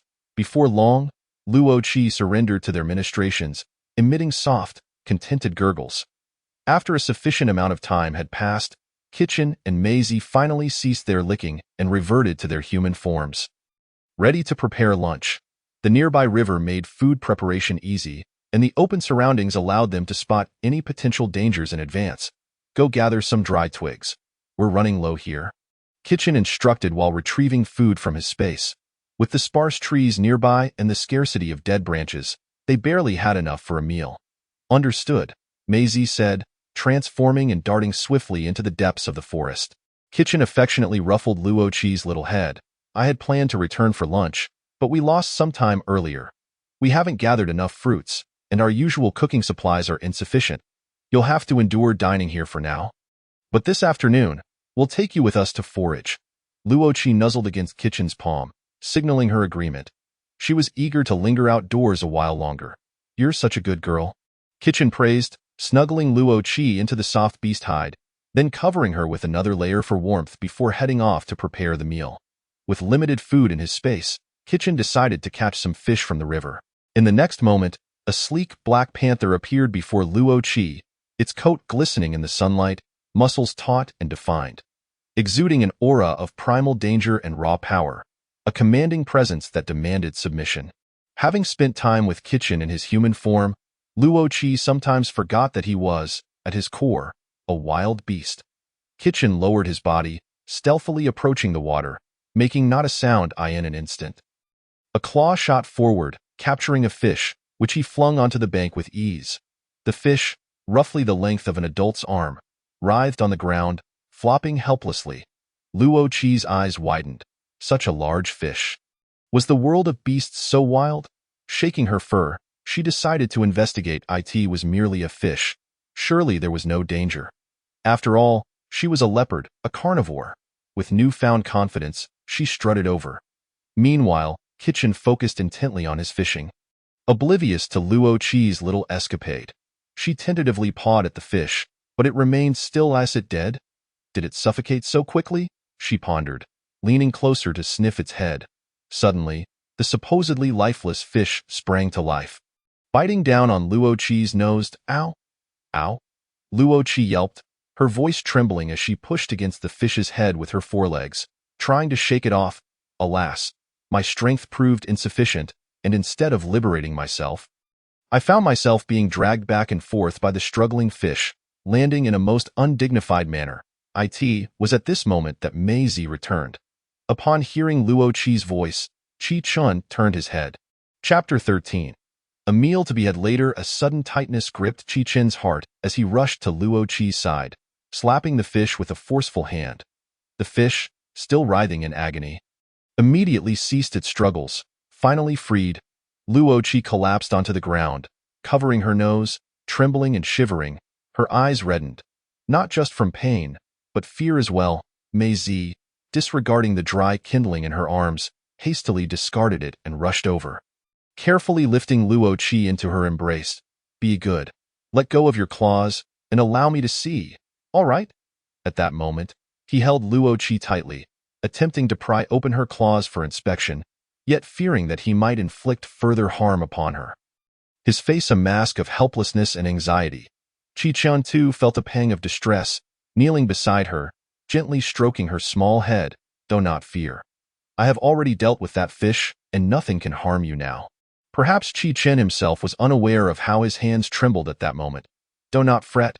Shao Qiyard, it is all that wretched fish's fault. I shall prepare a soup from it soon to avenge you." "Shall I? Qi, it is my fault. Punish me, please." Luo Qi sniffled, her eyes still glistening with tears, as she lifted her head from Mei Zi's embrace and nuzzled Qi Chen. "I am fine. Do not blame yourself." Qi Chen, filled with guilt, wished to say more, but Luo Qi interrupted him, leaping from Mei Zi's arms and dashing towards the fish that Qi Chen had just dispatched. With great effort, her small frame struggled to drag the fish toward the fire. Qi Chen and Mei Zi were momentarily taken aback. Seeing their stunned expressions, Luo Qi puffed out her chest, her tiny paws firmly pressing down on the fish's head, her intentions clear. Mei Zi could not help but laugh. "Qi, you truly are a greedy little cat." He squatted before her, lowering his voice playfully. "It seems I was correct. Others truly cannot afford to raise you." Luo Qi's ears turned an adorable shade of red, trembling like little airplane wings. Not wishing to tease her further, Mei Zi picked up the fish and strolled to the riverside to prepare it. Qi Chun, still concerned about Luo Qi's nose, gently lifted her, pinching her small chin, furrowing his brow in careful observation. The warmth of his breath lightly brushed against Luo Qi's face, stirring her soft fur and causing an itch that made her instinctively recoil. "Do not move," Qi Chen commanded, his hand firmly resting on the back of her head, preventing her retreat. "Be good. It will be over soon." His voice, though deep, held a gentle firmness that was unlike his usual softness. This was the first time Luo Qi had witnessed such a side of Qi Chen, a presence that was impossible to refuse. And no longer struggling, she obediently closed her eyes, enduring the ticklish sensation as Qi Chen examined her. Moments later, he released his hold. "All done. It seems there is nothing serious." Qi Chen's hand, which had restrained Luo Qi, now gently stroked her head in a gesture of reassurance. Luo Qi exhaled a sigh of relief. "Phew, finally done." If it had continued, I might not have been able to bear it. Meanwhile, Mei Zi had gathered the kindling he had carelessly discarded earlier and kindled a fire. He deftly scaled the fish, removed its entrails, skewered it on a branch, and prepared it for roasting. All actions fluid and seamless. Luo Qi watched in awe, marveling at the survival skills of this handsome beast man. Due to the earlier mishap, Qi Chen had only managed to catch one fish, certainly insufficient for the three of them. Thus, he resolved to catch a few more. Before setting out, however, he tucked Luo Qi back into the fur and sternly warned her not to venture out again. All right, I understand. You go catch more fish." With a resigned smile, Qi Chen instructed, "Lie still and do not catch cold. I will return soon." Yes, receiving Luo Qi's response, Qi Chen took 2 steps back before transforming into his beast form and leaping into the water. Left on the shore, Luo Qi wriggled under the fur, enveloping herself completely, leaving only her eyes visible. She alternated her gaze between the leopard and the handsome man roasting fish, feeling utterly content. "Luo Qi, I declare." This moment right now is the pinnacle of my life. Ha ha ha ha. Before long, the enticing aroma of the roasting fish wafted through the air, stirring the greedy cravings in Luo Qi's belly, causing it to grumble. Qi Chun soon emerged from the water, having caught enough fish, and transformed back into his human form. His slender fingers nonchalantly retrieved a piece of fur from his space and tied it around his waist. When Luo Qi caught sight of him, she was met with a captivating scene.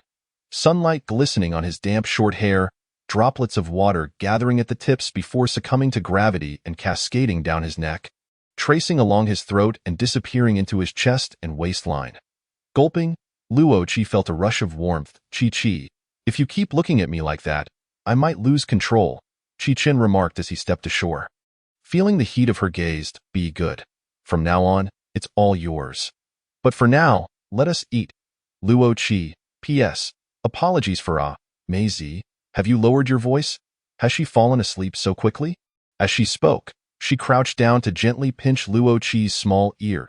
Qi Chun swiftly swatted away Mei Zi's hand, his expression one of disapproval as he remarked, she is still young. Sleep is essential for her growth. Do not disturb her. Mei Zi shrugged, choosing to remain silent. The two transformed into their beast forms, lying protectively beside Luo Qi. Mei Zi, positioned on the right, raised her fluffy, bushy tail and draped it over Luo Qi. After covering her, she couldn't resist casting a triumphant glance at Qi Chen before closing her eyes to rest. Qi Chun easily discerned the pride in Mei Zi's eyes, but paid it no mind, gently placing his own tail over Luo Qi's small POW in her dream. Luo Qi longed to return to the modern world, to her own bed, where she could snuggle her plush toys and drift into slumber. Accompanied by the gentle sound of a babbling brook, the silver and black figures on the bank embraced the golden fluffiness as they gradually succumbed to sleep. Chapter 15. Rongzhan. As the cold season approached, the weather steadily transitioned from cool to cold. Fortunately, with two large warm companions, Luo Qi slept soundly until she naturally awoke, feeling utterly refreshed.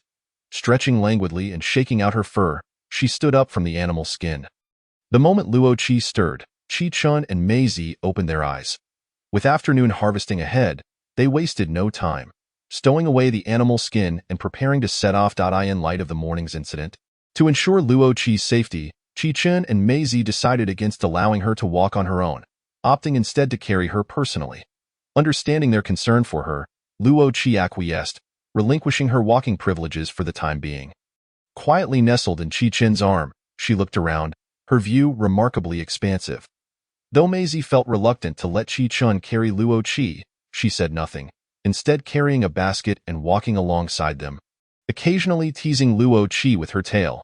The fluffy tail resembled a massive cat toy, awakening Luo Qi's feline instincts. On Qi Chen's embrace, she bounced about playfully, nearly causing him to lose his grip on her several times. The trio tumbled joyfully deeper into the forest. Not long after their departure, an unexpected visitor appeared at the resting water source, a gray wolf.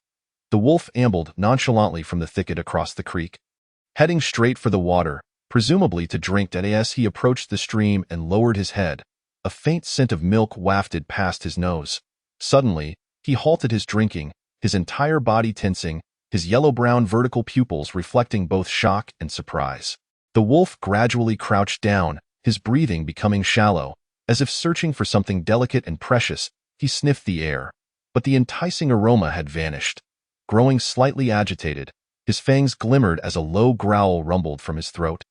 Just then, a gentle breeze carried the milky scent back to him, transforming his previously frantic gaze into one of wide-eyed excitement. The wolf stood upright, eyes closed, neck extended, straining to capture the fragrance in the air. In the next moment, his eyes shot open, locking onto the spot across the river where Luo Qi and her companions were resting. Rongzhan decisively leapt into the river and swam towards the opposite bank. The water flowed gently, and in no time, he reached the shore. Upon reaching dry land, he disregarded the water clinging to his fur, lowering his head to sniff around, particularly in the area where Luo Qi had napped. Each whiff of the rich milky aroma ignited a burst of excitement in his mind. His tail, already raised high and swaying, and his twitching ears were clear indicators of his exhilaration. Resolutely, Rongzhan howled to the heavens. And soon after, the rustling of movement echoed through the forest. A pack of gray wolves came rushing in, their powerful muscles and sharp fangs showcasing their ferocity and bloodlust. They quickly encircled the leading wolf. Bowing in submission, awaiting his command, a thunderous roar from the alpha wolf issued orders to them, and they responded with low growls, swiftly disappearing into the woods. The surroundings fell eerily quiet, leaving only Rong Zhan standing still, watching the direction from which Luo Qi and her companions had departed. Meanwhile, Qi Chun and the others were diligently answering Luo Qi's questions, completely unaware of the unfolding events after their departure. Ah, this is a stone fruit, which grows underground. As food becomes scarce during the cold season, beastmen rely on this fruit to survive. It is a crucial food source in winter. Luo Qi sniffed and scratched at the skin, exclaiming, "Oh, isn't this a potato? Ah, and this is a red fruit. Eating it warms the mouth and body, making it a staple for beastmen to store during the cold season." Luo Qi's eyes widened as she listened, recognizing it as a chili pepper. In a wonder she had failed to identify it. The species in this beast world differed vastly from what she had encountered before. Who could have imagined that this red, square, bumpy object would be a chili pepper? Ah, this is hollow grass. Oh, scallions. Ah, this is wood fruit. Oh, ginger. This is... Qi Chun explained to Luo Qi all the items they had gathered along the way, and she seized the opportunity to learn extensively. Though they currently resided in a beast world, Luo Qi discovered that many familiar foods could still be found here, albeit in vastly altered forms and sizes, making them hard for her to recognize at first glance. Moreover, Qi Chun and Mei Zi were well acquainted with the culinary uses of these ingredients, which bore little difference from their previous methods. This knowledge brought a sliver of comfort to Luo Qi, easing her anxiety in this foreign realm and allowing her to feel less constrained in front of Qi Chun and Mei Zi. Both Qi Chun and Mei Zi sensed the shift in Luo Qi's demeanor. The barrier that had existed between them seemed to be gradually dissolving, filling them with immense joy. They silently noted to themselves that they should take the little one out more often to satisfy her curiosity. As the sun dipped lower in the sky, the trio had spent the entire afternoon exploring. Mei Zi's basket brimmed with an assortment of food, even leaving a small portion in their storage space. There was no need to gather so much, but both of them tacitly understood that they wanted Luo Qi to have an enjoyable experience. Indeed, Luo Qi was diligently learning, but prolonged focus proved taxing for her young mind, causing her little head to droop. Qi Chun instantly noticed her weariness, halting their progress and patiently waiting. In the next moment, Luo Qi tilted her head and fell asleep. "How can we stop? Shoo, she's asleep." Qi Chun turned around, cradling Luo Qi in his arms, interrupting Mei Zi's words. Mei Zi instinctively pressed her lips together, softly commenting, "After such a long outing, she must be quite tired." "Yes, let's head back," Qi Chun replied. Mei Zi agreed, saying, "All right, I'll carry her. You can move faster than I can. Just be careful," Qi Chun cautioned as he gently transferred Luo Qi into Mei Zi's arms. In the next instant, a powerful black panther appeared before them. Qi Chun exchanged a glance with Mei Zi, who settled onto the panther's back while securely holding Luo Qi, ensuring the little one wouldn't be buffeted by the wind. Once everything was in place, Qi Chun swiftly set off towards the cave. As a member of the leopard clan, Qi Chun possessed a decisive advantage in speed over other races, especially as a 7-star tier beastman. His explosive power and endurance far surpassed that of ordinary leopard kin. Mei Zi, perched upon the black panther, tightened her grip to maintain her balance. At that moment, one thought consumed her mind. This Black Panther is formidable, although he was only 1 tier below her. Given time, he would undoubtedly become a strong competitor. Chapter 16. Preparing to go to Luobo City. Qi Chun's speed was remarkable, and soon they arrived at the cave entrance. Mei Zi, cradling Luo Qi, stepped inside and gently placed her on the animal skin. Qi Chun transformed back into his human form and began preparing a fire to cook dinner. Mei Zi emerged from the cave and remarked, "We have nearly gathered everything we need. Which city do you plan to go to?" "To the nearest one, Luobo City. With the cold season approaching, we must obtain the demon core as quickly as possible." Qi Chun replied without hesitation. "Luobo City?" Mei Zi furrowed her brow, repeating the name that it's a low-tier city, and with Xiao Qi's current state, she is bound to attract unwanted attention. The tone subtly conveyed disapproval. On the continent of Songlong, There exist numerous tribes that, after millennia of evolution, have merged and splintered, forming larger and more formidable entities known as cities. These cities are classified into superior, intermediate, and inferior categories based on the number of orcs, the abundance of resources, and their combat prowess. Females on the Songlong continent are exceedingly rare, particularly in the inferior cities where they are even scarcer. At times, an inferior city may not harbor a single female. Due to their rarity, whether in a city or a tribe, females are arranged to have prospective mates assigned to protect them from foreign interference from a very young age. Females are precious. Yet for males, the juvenile females are even more valuable, for in the prolonged companionship and growth, habits may weigh more heavily in the heart than mere affection, rooting themselves deeper. Affection can be fickle, but habits are often inextricable. Those who accompany one in childhood may very well be the companions in the future. Kitchen remained long in silence, offering no response to Maisie. The flickering orange-yellow flames cast their glow upon the two, failing to warm the oppressive atmosphere, rendering it even more desolate. "Do speak, would you?" Maisie, arms crossed, could not resist breaking the silence. "Do you wish for Chi-Chi to perish?" Kitchen retorted. A hush fell. No one wished for Luo Chi-Chi to die, nor for anyone to uncover her existence. Seemingly unwilling to prolong this gloom, Kitchen spoke soothingly. Luobwa City is an inferior city. There should not be any high-ranking beasts present, even if there were. With our combined abilities, we can ensure Chi-Chi's safety. Maisie sighed, lazily leaning against a rock. "Indeed, with our prowess, I doubt any fool would dare approach." Her tone was light-hearted, yet the true nature of their ease was clear to both Maisie and Kitchen. "I'll check if Xiao Chi-Chi has awoken." Maisie straightened and headed towards the cave. Upon entering, she found Luo Chi-Chi still sprawled on the beast's skin, her posture unchanged. Maisie approached and crouched slowly, gazing at her. So small, her breaths delicate and rhythmic, her frail form exuding an aura of vulnerability. Maisie had never anticipated encountering such a treasure. Upon their first meeting, she was wise and astute, unlike any other female. Yet as their relationship developed, Maisie discovered her to be somewhat daft, a little fool who would fall into mud puddles while walking. Her presence was akin to the first ray of sunlight piercing through the darkness of his existence, dazzling yet enticing.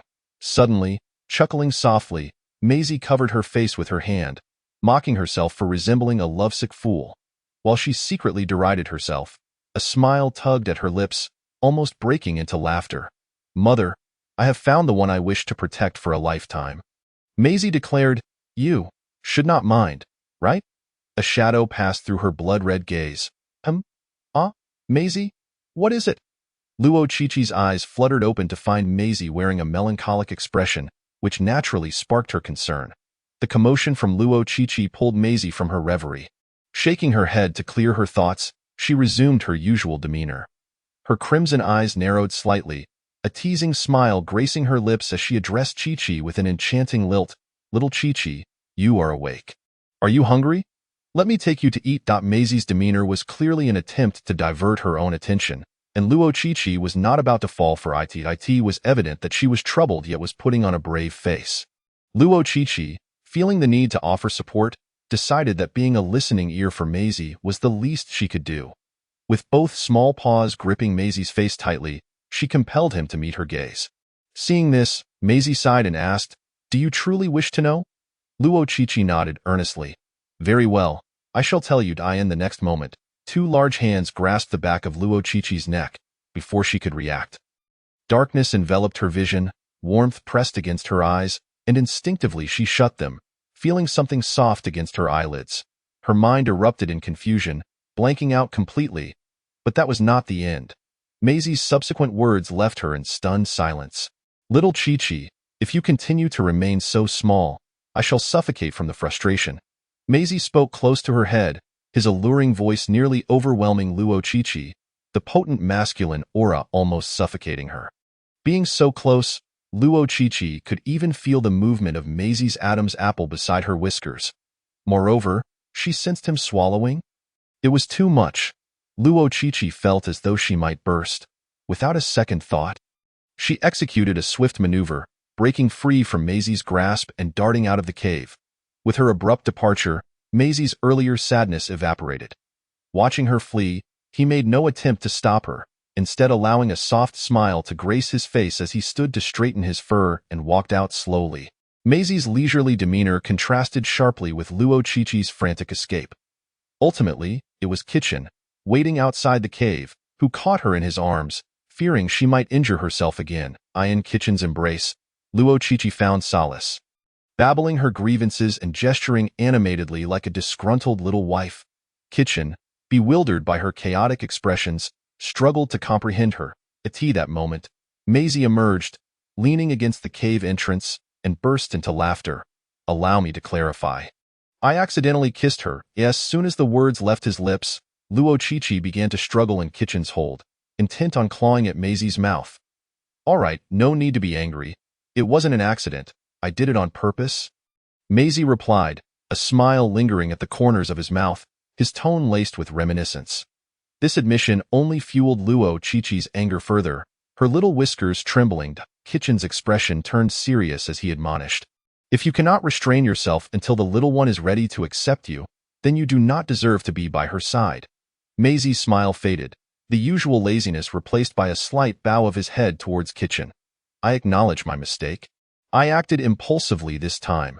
Chapter 17. The intruder. "I vow it shall not happen again. I swear it upon the beast god." Maisie raised his arm, performing an ancient gesture. Upon witnessing Maisie's earnest demeanor, Qichin refrained from further admonishment, instead turning to Luo Qiqi, his gaze inquiring her thoughts, for his forgiveness did not equate to hers. She must follow her own feelings. Maisie stood to the side, his expression filled with anticipation as he awaited Luo Qiqi's response. Luo Qiqi, taken aback, had not anticipated that, given Qichin's demeanor, they would seek her opinion, considering she was but a child in their eyes. However, recognizing their respect for her, she resolved to be candid. With agility, she leapt from Qichin's embrace. Standing tall and straight, lifting her head to glare at Maisie, signaling him to approach. Maisie complied. Luo Qiqi raised her front paws, indicating for him to crouch down, and he did so. Suddenly, a gust of wind swept through, sending a shiver through the air. Qichin, Maisie, Luo Qiqi. The three were momentarily stunned. Luo Qiqi awkwardly raised her paw, wishing she could dig a hole to hide in. Yet, Maisie was quicker on the uptake, leaning closer to Luo Qiqi's paw, allowing her to slap his face. He fell back dramatically in response. "Ouch, that hurts. Little Qiqi, please forgive me." Maisie exaggeratedly prostrated himself, deliberately exposing his foxtail and ears. Feigning tears, his eyes glistening.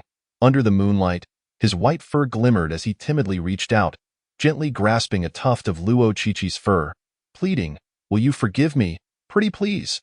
He gazed up at her with an expression of pitiful innocence.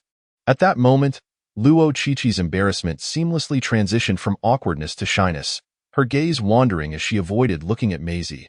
Her ears felt as if they were on fire, her paws firmly gripping the ground. Not wishing to witness Maisie's charming demeanor further, she let out a muffled sound and scurried away, effectively signaling her forgiveness. "Let us go. No more pretending. It is time to eat." Qichin extended his hand towards Maisie. With a grateful nod, Maisie rose, declaring sincerely, "Thank you." According to the customs of the beast realm, his previous transgressions should not have been pardoned. Had Qichin insisted on expelling him, given Luo Qiqi's reliance on Qichin, he would have had no chance. "You need not thank me. Qiqi still holds affection for you. Even if I did not assist you, she would not truly cast you away." Qichin smiled faintly as the three of them quickly gathered around the campfire, preparing to dine. Having gathered an abundance of ingredients today, Qichin prepared an exceptionally lavish dinner. Luo Qi indulged heartily, her little belly round and full, letting out several satisfied burps. Qichin, meanwhile, attended to Luo Qi, only allowing himself a modest meal once she was completely satiated. Lying beside them, Luo Qi felt a tinge of embarrassment. She had previously expressed her ability to feed herself, but both Qichin and Maisie had sternly refused, insisting that she was still a cub in need of care. Leaving her protests futile, Luo Qi often felt that Qichin and Maisie were somewhat overzealous in their attentiveness.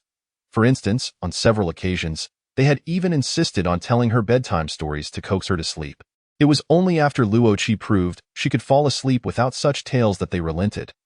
They were undeniably novice caretakers, or rather, inexperienced prospective husbands. Qichin and Maisie ate swiftly, finishing their meal in no time. Maisie stayed behind to tidy up, while Qichin cradled Luo Qi as they made their way back to the cave for rest.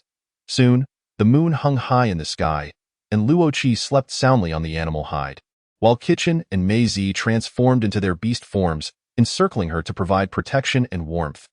After a considerable time, both Qichin and Maisie abruptly opened their eyes, sensing something amiss. They glanced at Luo Qi, who remained deep in slumber, showing no signs of waking, and breathed a quiet sigh of relief. Exchanging a glance, they stepped outside. Standing at the cave's entrance, one black and one white, their piercing gazes fixed on the shadows. The forest was dark, yet their night vision and hearing were exceptional, allowing them to ascertain that an intruder had appeared at the edge of their territory. A common gray wolf without the ability to transform. The wolf lingered at the periphery, neither advancing nor retreating, and Qichin and Maisie were uncertain of its intentions. If it remained compliant, they would not interfere, but should it dare to cross boundaries, it would only have itself to blame for its demise. A leopard, a fox, and a wolf stood poised in the night, locked in a tense standoff. As time passed, the gray wolf, perhaps feeling intimidated, began to retreat slowly, eventually whimpering with its head down as it dashed away. With the wolf's departure, the tense standoff came to an end. Qichin and Maisie shifted back to their human forms. Maisie spoke first. Why would a mere gray wolf, lacking the ability to transform, foolishly provoke us?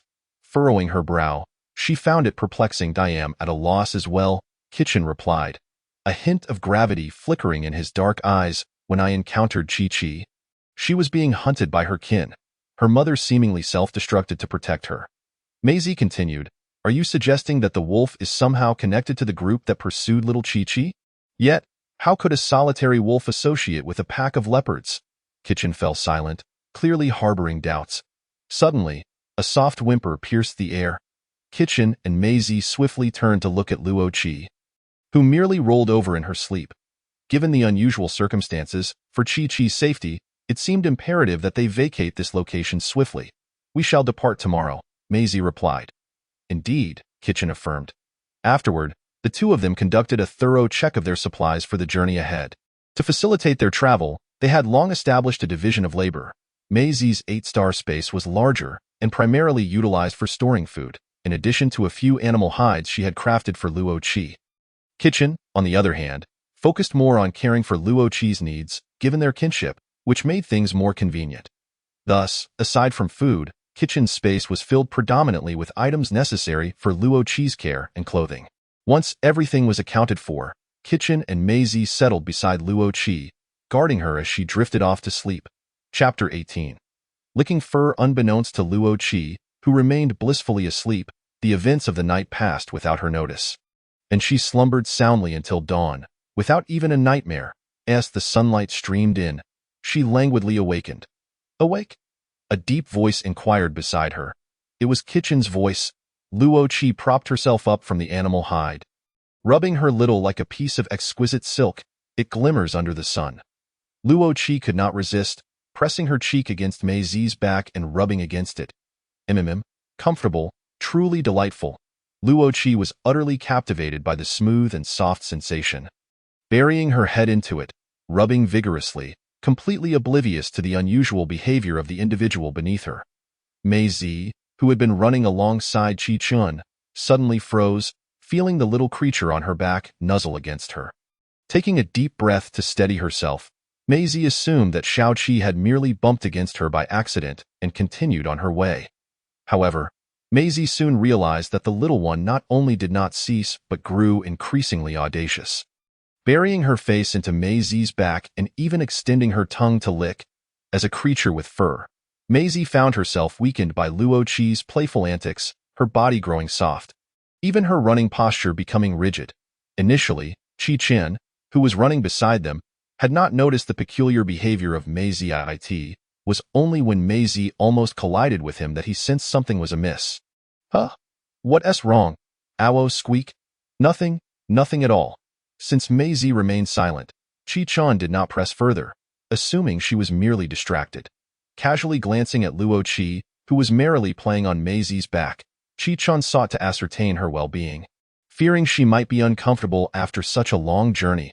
However, upon seeing her joyful antics, he understood Meizi's earlier oddity. Yet, witnessing Luo Qi's delight, he chose to overlook it, assuming that Meizi likely did not want him to intervene.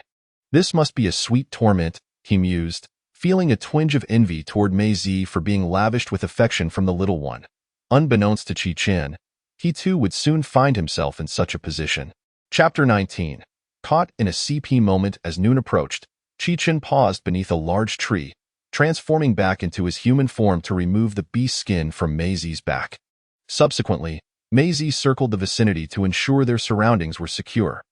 After a bumpy journey, Luo Qi lay on the beast skin Chi-chan had prepared, her expression weary. In contrast, Chi-chan and Meizi appeared invigorated, with only a slight sheen of perspiration betraying their half-day of relentless running. Luo Qi sighed inwardly. This stamina is monstrous. While she lamented her own lack of endurance, Chi-chan was already assuming the role of a nurturing partner. No, husband. With pots, pans, and all necessary ingredients at hand, he was ready to commence cooking. Meizi casually handed over the game they had caught earlier to Chi-chan, then collected dry twigs to start a fire. Through their prolonged cohabitation, a unique rapport had developed between Chi-chan and Meizi. A mere glance was sufficient for them to understand each other. Luo Qi watched quietly from the side, her mind racing with countless scenarios, her thoughts swirling like a whirlwind. As an avid reader, Luo Qi mused, perhaps I should indulge in a brief fantasy. Images flashed through her mind. Muscular bodies intertwined, tearful crimson eyes, fingers forcibly entwined, and pristine white sheets, each frame igniting a blush and quickening her heartbeat. That moment, as Chi-chan busied himself with cooking and Meizi tended to the fire, they suddenly felt a piercing gaze that sent chills down their spines. Turning in unison, they found Luo Qi regarding them with an innocent yet knowing look. Meizi remarked, is Shaoqi perhaps dazed from the journey? Chi-chan added, what is that look? Upon realizing she had been caught in her thoughts, Luo Qi felt a surge of anxiety, her tiny paws gripping the beast's skin beneath her, her ears transforming into airplane wings. However, recalling that her musings had merely been in her mind, she calmed herself, awkwardly diverting her gaze in an attempt to feign sleep. Yet Chi-chan was not inclined to let Luo Qi slip away so easily. Chi, look up. His deep voice, laced with an undeniable seriousness, made it hard for Luo Qi to ignore. Reluctantly, she raised her head, meeting his dark eyes. In that moment of connection, Luo Qi felt her mind go blank, her gaze hazy, only to snap back to reality the next second. The fleeting days left her puzzled, yet her body felt no discomfort. Still caught in her confusion, she failed to notice Chi-chan's face fluctuating between red and white. Chi! His voice, tinged with annoyance and exasperation, startled Luo Qi, causing her to flinch. Looking up, she found Chi-chan's expression far from his usual gentleness. With wide eyes, Luo Qi felt her body stiffen, uncertain of what had transpired. Yet a faint sense of foreboding stirred within her. Observing the little one's fright, Meizi admonished Chi-chan, why shout so suddenly? You frightened her. Chi-chan glanced at Meizi, who seemed oblivious to the situation, and nearly burst into laughter from frustration. With a graceful wave of his long fingers before Meizi's eyes, he urged, you see for yourself. Meizi's eyes widened as memories flooded back into her mind, mirroring Luo Qi's astonishment. Like a startled cat whose tail had been stepped on, she sprang up, her blood-red eyes fixed intently on Luo Qi, brimming with a mix of resentment and longing. Luo Qi, caught under the silent scrutiny of both, remained frozen in place, bewildered. Taking a deep breath, Chi-chan locked his gaze onto Luo Qi's eyes and spoke first. Chi, I have been preoccupied with our journey lately and have overlooked your emotional needs. That is my fault. However, my preference lies with females, not males. I desire you. Do you understand? I too prefer females, and that includes you. Meizi swiftly interjected, anxious to prevent any misunderstanding. At that moment, clarity dawned upon Luo Qi. She finally grasped the situation. Yet, it should not have been possible. How could they have known her thoughts? Her expression inadvertently revealed her inner turmoil. Though Chi-Chun was irritated, he gently clarified, I am a 7-star beast man. Awakened with special abilities. My eyes can read and even alter memories. Reading memories? Does that mean my crossing over has been exposed?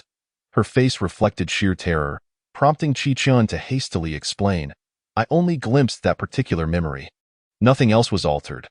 Feeling somewhat relieved yet not entirely at ease, Luo Qi was soon beset by embarrassment and indignation as Chi-Chun continued. Moving forward, I will strive to meet your emotional needs and ensure you never feel as you did just now. He emphasized the last 2 words, I will too. Maisie added, her breath fragrant as she lifted Luo Qi's chin, leaning in to whisper, and I'll do it well on a future day. Luo Qi would come to understand just how adept Maisie truly was. Ultimately, the matter was laid to rest after Chi-Chun and Maisie took turns professing their feelings. Although the situation had calmed, it left a significant impact on both, instilling a resolve to behave appropriately and prevent the little one from harboring any misguided thoughts. Luo Qi, feeling dejected atop the beast's skin, remained unaware of the challenges that lay ahead. With this minor interlude resolved, Maisie resumed her task of tending the fire, while Chi-Chun busied himself with cooking. Before long, the tantalizing aroma of roasted meat wafted through the air, drawing Luo Qi from her despondency. Her eyes fixated on the sizzling meat, barely able to contain her salivation. Seeing her gluttonous expression, Chi-Chun could not help but chuckle. Just a little longer, it will be ready soon. Moments later, the meat was perfectly cooked, its crisp exterior yielding to tender, juicy flesh within. Setting aside the finest cut for Luo Qi, they watched her devour it with delight before finally attending to their own hunger. As they tore into the roasted meat, Maisie remarked, after our long run, we should have evaded those wolves by now. Rest assured, they are merely ordinary wolves and lack the prowess to pose a significant threat, Chi-Chun reassured her. I should have just dealt with them all at once. It would have spared us this rush. Why did you oppose my plan to eliminate them back then? In truth, when Maisie had first spotted the pack of wolves trailing them, she had broached the idea of exterminating them with Chi-Chun, but he had declined, leading her to refrain from bringing it up again. Seated beside Luo Qi, Chi-Chun placed a bowl of cooled soup at her side, gently patting her head before turning his attention back to Maisie. While those wolves may be ordinary beasts, their movements are highly coordinated. I suspect there is a higher power orchestrating them. Though we are unaware of their motives, caution is prudent, particularly since we have Chi-Chi with us. Maisie nodded in agreement, acknowledging, your analysis is sound. Beside him, Luo Qi nodded in agreement, her gesture eliciting a hearty laugh from Maisie. She merely considered the little one to be imitating her actions. After all, in her eyes, the child was still a mere infant, surely unable to grasp the conversation she and Chi-Chun had just shared. Luo Qi shot a discreet glance at Maisie, choosing to ignore him as she continued to eat her meal. Only Chi-Chun, seated nearby, cast a deep look at Luo Qi, a flicker of contemplation passing through his dark eyes, leaving one to wonder what occupied his thoughts. After finishing their lunch, and with ample daylight remaining, the trio decided not to linger any longer. They tidied up and resumed their journey. This time, Luo Qi found herself tied to Chi-Chun's back. Internally, Chi-Chun felt a surge of excitement, envisioning the moment the little one might groom him. Yet he maintained a stoic facade. As they walked a distance, the back remained still, prompting Chi-Chun to feel a tinge of confusion. Turning his head, he discovered the child had tightly shut her eyes, peacefully asleep against him. The little one typically rested after lunch, but Chi-Chun hadn't anticipated she would fall asleep so swiftly. Perhaps the journey had truly exhausted her this morning, he mused, shaking his head in resignation, instinctively slowing his pace and running more steadily. However, it wasn't long before the little one began to stir restlessly on his back. Chi-Chun was well aware that the child was not a placid sleeper, likely due to a lack of adequate rest during their travels. Compared to her usual behavior, today she was particularly fidgety, nearly tumbling off his back several times. Reluctantly, Chi-Chun halted, allowing Maisie to lift Luo Qi from his back and securely tie her to his abdomen, ensuring her safety regardless of her antics. In her dreams, Luo Qi sensed a change in the hide beneath her, now softer and warmer. Yet, the texture was uneven, with little bumps disturbing her serene slumber. Half awake, she reached out with her tiny paw to smooth it out. But to no avail. Frustrated, she opened her mouth and bit down, attempting to tear away the uncomfortable hide. Chi-Chun jolted, barely managing to maintain his animal form. Just as he began to catch his breath, a sudden petrifying sensation rippled from the Moon Rebirth tribe, startling him and causing his tail to stiffen. The sharp teeth, not yet fully matured, posed no threat to him. Rather, the sensation was a peculiar mix of discomfort and tingling. As if a current flowed through his limbs, after a while, the little one gradually quieted, ceasing her bites but occasionally brushing against him, which only heightened Chi-Chin's discomfort. Beneath him lay the female he had chosen, and though she was still young, the primal instincts within him surged stronger with each passing moment. He struggled to suppress the turmoil within, redirecting his attention to the path ahead. As the cold season approached, temperatures began to drop. Luo Qi, on the verge of deep slumber, instinctively sought warmth. Unfortunately, the heating system in their abode proved troublesome. It would retreat whenever she drew closer. Ultimately, she secured a firm grip on it, finally allowing herself to rest comfortably as the system began to heat up and envelop her in warmth. Chapter 21. The elegance of the female leopard Chi-Chan remained tense, nearly losing his human form. His dark eyes glowed crimson, and a thin sheen of sweat coated his brow. After a long afternoon of travel, they finally discovered a rocky wall just as the sun began to set. Maisie promptly used her sharp claws to excavate a temporary dwelling. Chi-Chan transitioned back into human form, veins bulging on his forehead, yet he meticulously laid down a layer of hide before placing Luo Qi down gently. He then swiftly exited the cave. "Hey, where are you going?" Maisie inquired, observing his hurried departure. "I'll be back shortly," Chi-Chun replied, not looking back. Once outside the cave, he transformed into a black panther, anxiously searching for something nearby. Suddenly, a pond appeared before him. It was as if a desert wanderer had stumbled upon a water source. He dove in headfirst. 1 minute, 3 minutes, 10 minutes. After a considerable time, splashing sounds broke the silence, and his labored breaths echoed distinctly in the stillness. His raven-black hair had become thoroughly drenched, droplets cascading down his perfectly sculpted jawline. Chi-Chun tilted his head back, eyes closed, as the water flowed over him. The hardness below had become engorged and sore, with small scratches visible upon closer inspection. The water's touch brought a slight sting, unpleasant yet magnified in his heightened sensitivity. Leaning against the bank, he propped himself up, casting a glance at his chest, chuckling softly before closing his eyes to quell the heat within. As time trickled by, Chi-Chun finally subdued the desires raging within him, running his long fingers through his still dripping hair before shaking it out. He rose from the water, retrieving a clean hide from his space to don before preparing to return the way he came. Meanwhile, Maisie was in a frenzy outside the cave, attempting to kindle a fire for cooking. After nearly burning the meat for the umpteenth time, she couldn't help but grumble. "Where on earth has that wretched panther gone? When Chi-Chi wakes up, I'll certainly have words with him." "I am back," Chi-Chin's voice rang out just as Maisie finished her lament. "Where have you been?" "It's been ages," she snapped, her teeth clenched. Chi-Chin's ears flushed slightly as he replied awkwardly. "Cough. I was just patrolling the area." "Fine. Find out my soup," Maisie exclaimed, abandoning her meat to check on her simmering broth. Fortunately, it had not burned, and she let out a sigh of relief. "Bring Chi-Chi to eat?" she instructed, setting the pot aside. "Understood," Chi-Chun said with a deep breath, heading towards the cave entrance. Though the cave was small, it was spacious enough for three to rest comfortably, and Maisie had smoothed out the jagged edges to prevent any accidental harm to the little one. Luo Qi lay nestled at the back of the cave, beside a small fire pit to keep her warm. The flickering flames cast shadows upon her face, rendering it mysterious. Her growing form already hinted at the elegance of a female leopard. Chi-Chun stood transfixed within the cave, previously unaware of the little one's changes. Now, he found himself completely captivated. For Maisie, a member of the Fire Fox clan, such a sight may not elicit the same reaction.